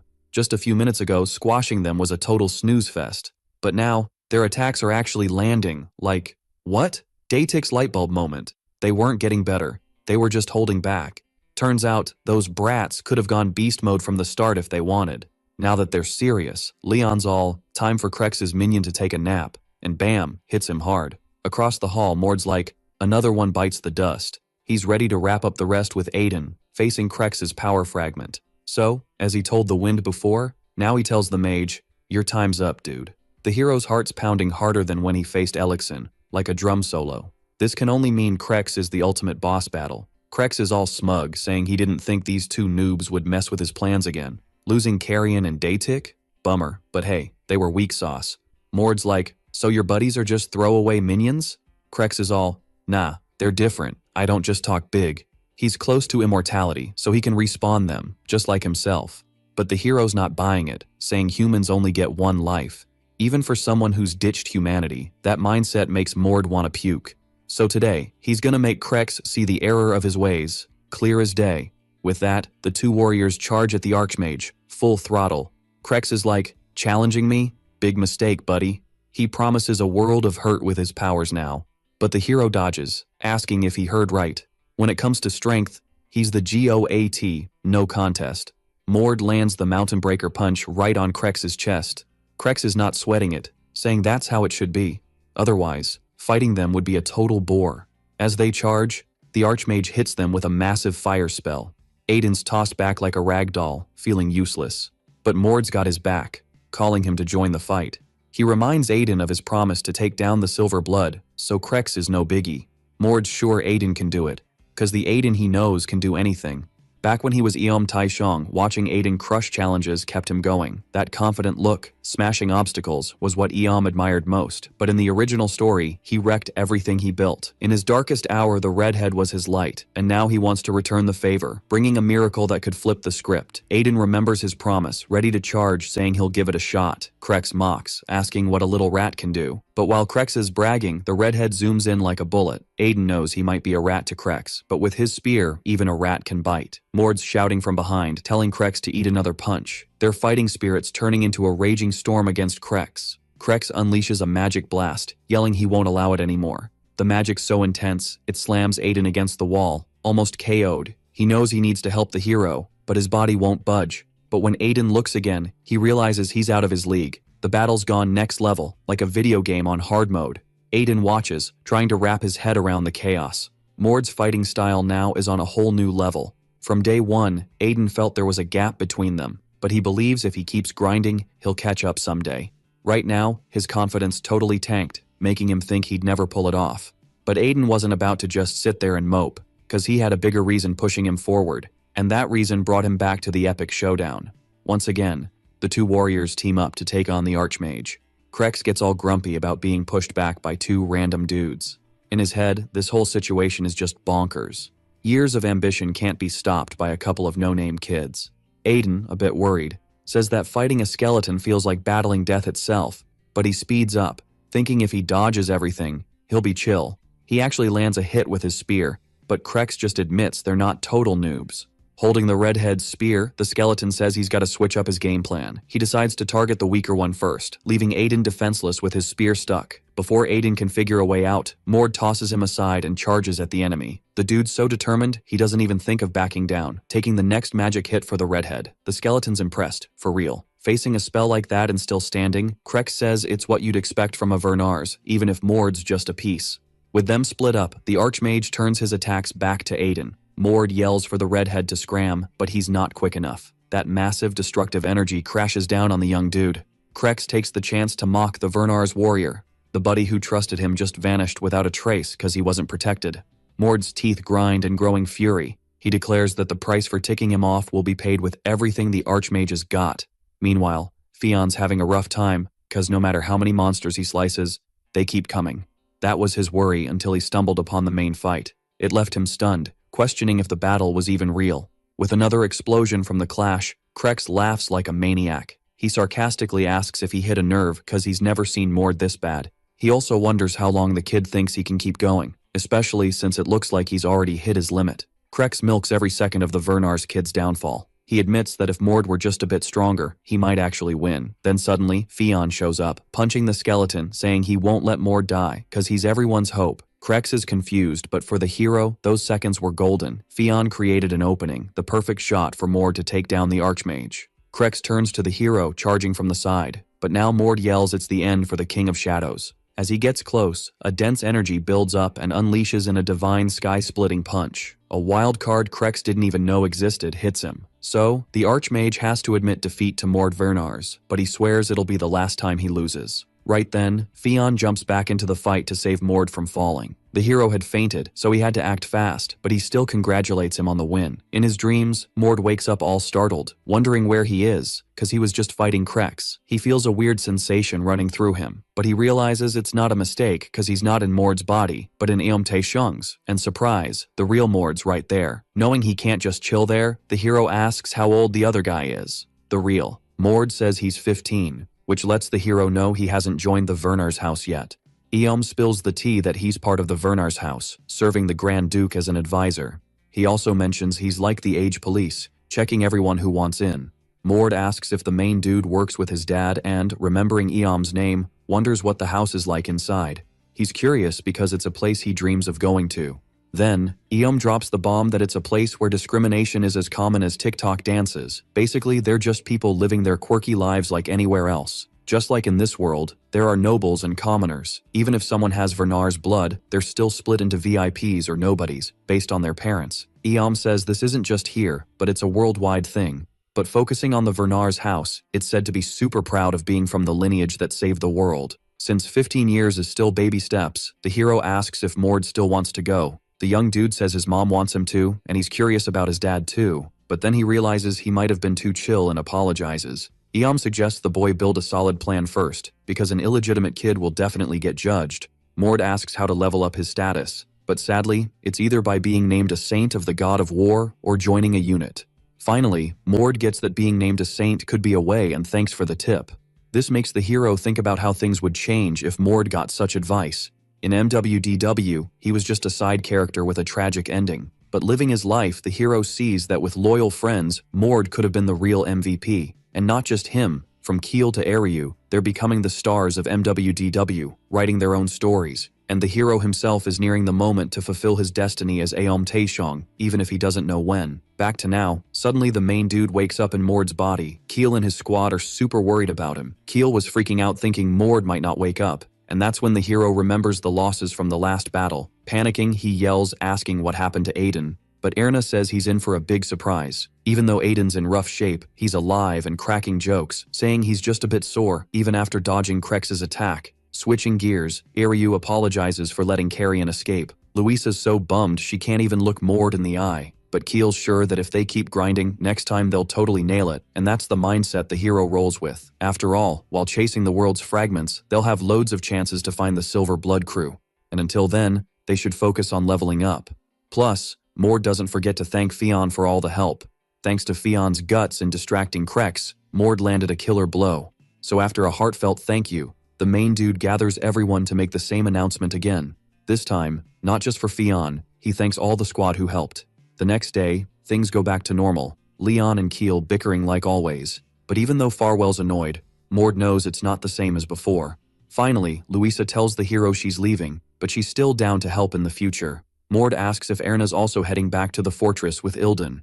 She reveals the old man agreed to recommend her for the Grand Duke spot when they return, and she needs to learn a lot from him to grow. Erna says goodbye, promising that next time they meet, she'll be even stronger. But the phrase "next time" bugs Mord, because even after Krex's fall, more baddies are coming. And even if they're not silver blood, other forces are after the fragments, maybe even the gods. Anyway, the hero's not sweating how strong they are, because from now on, everyone's just gonna keep getting more powerful. At some point, Aiden asks if the hero's scared, because he seems chill even when facing tough enemies. And more than that, he feels like they're from different worlds, which is so spot on that Mord can only respond with a smile. Aiden was all, yeah, fear's a thing. But with epic goals and his squad backing him up, he found the guts to level up big time. So, Mord kept snagging those fragments to save the world from total chaos, flipping the future of MWDW on its head.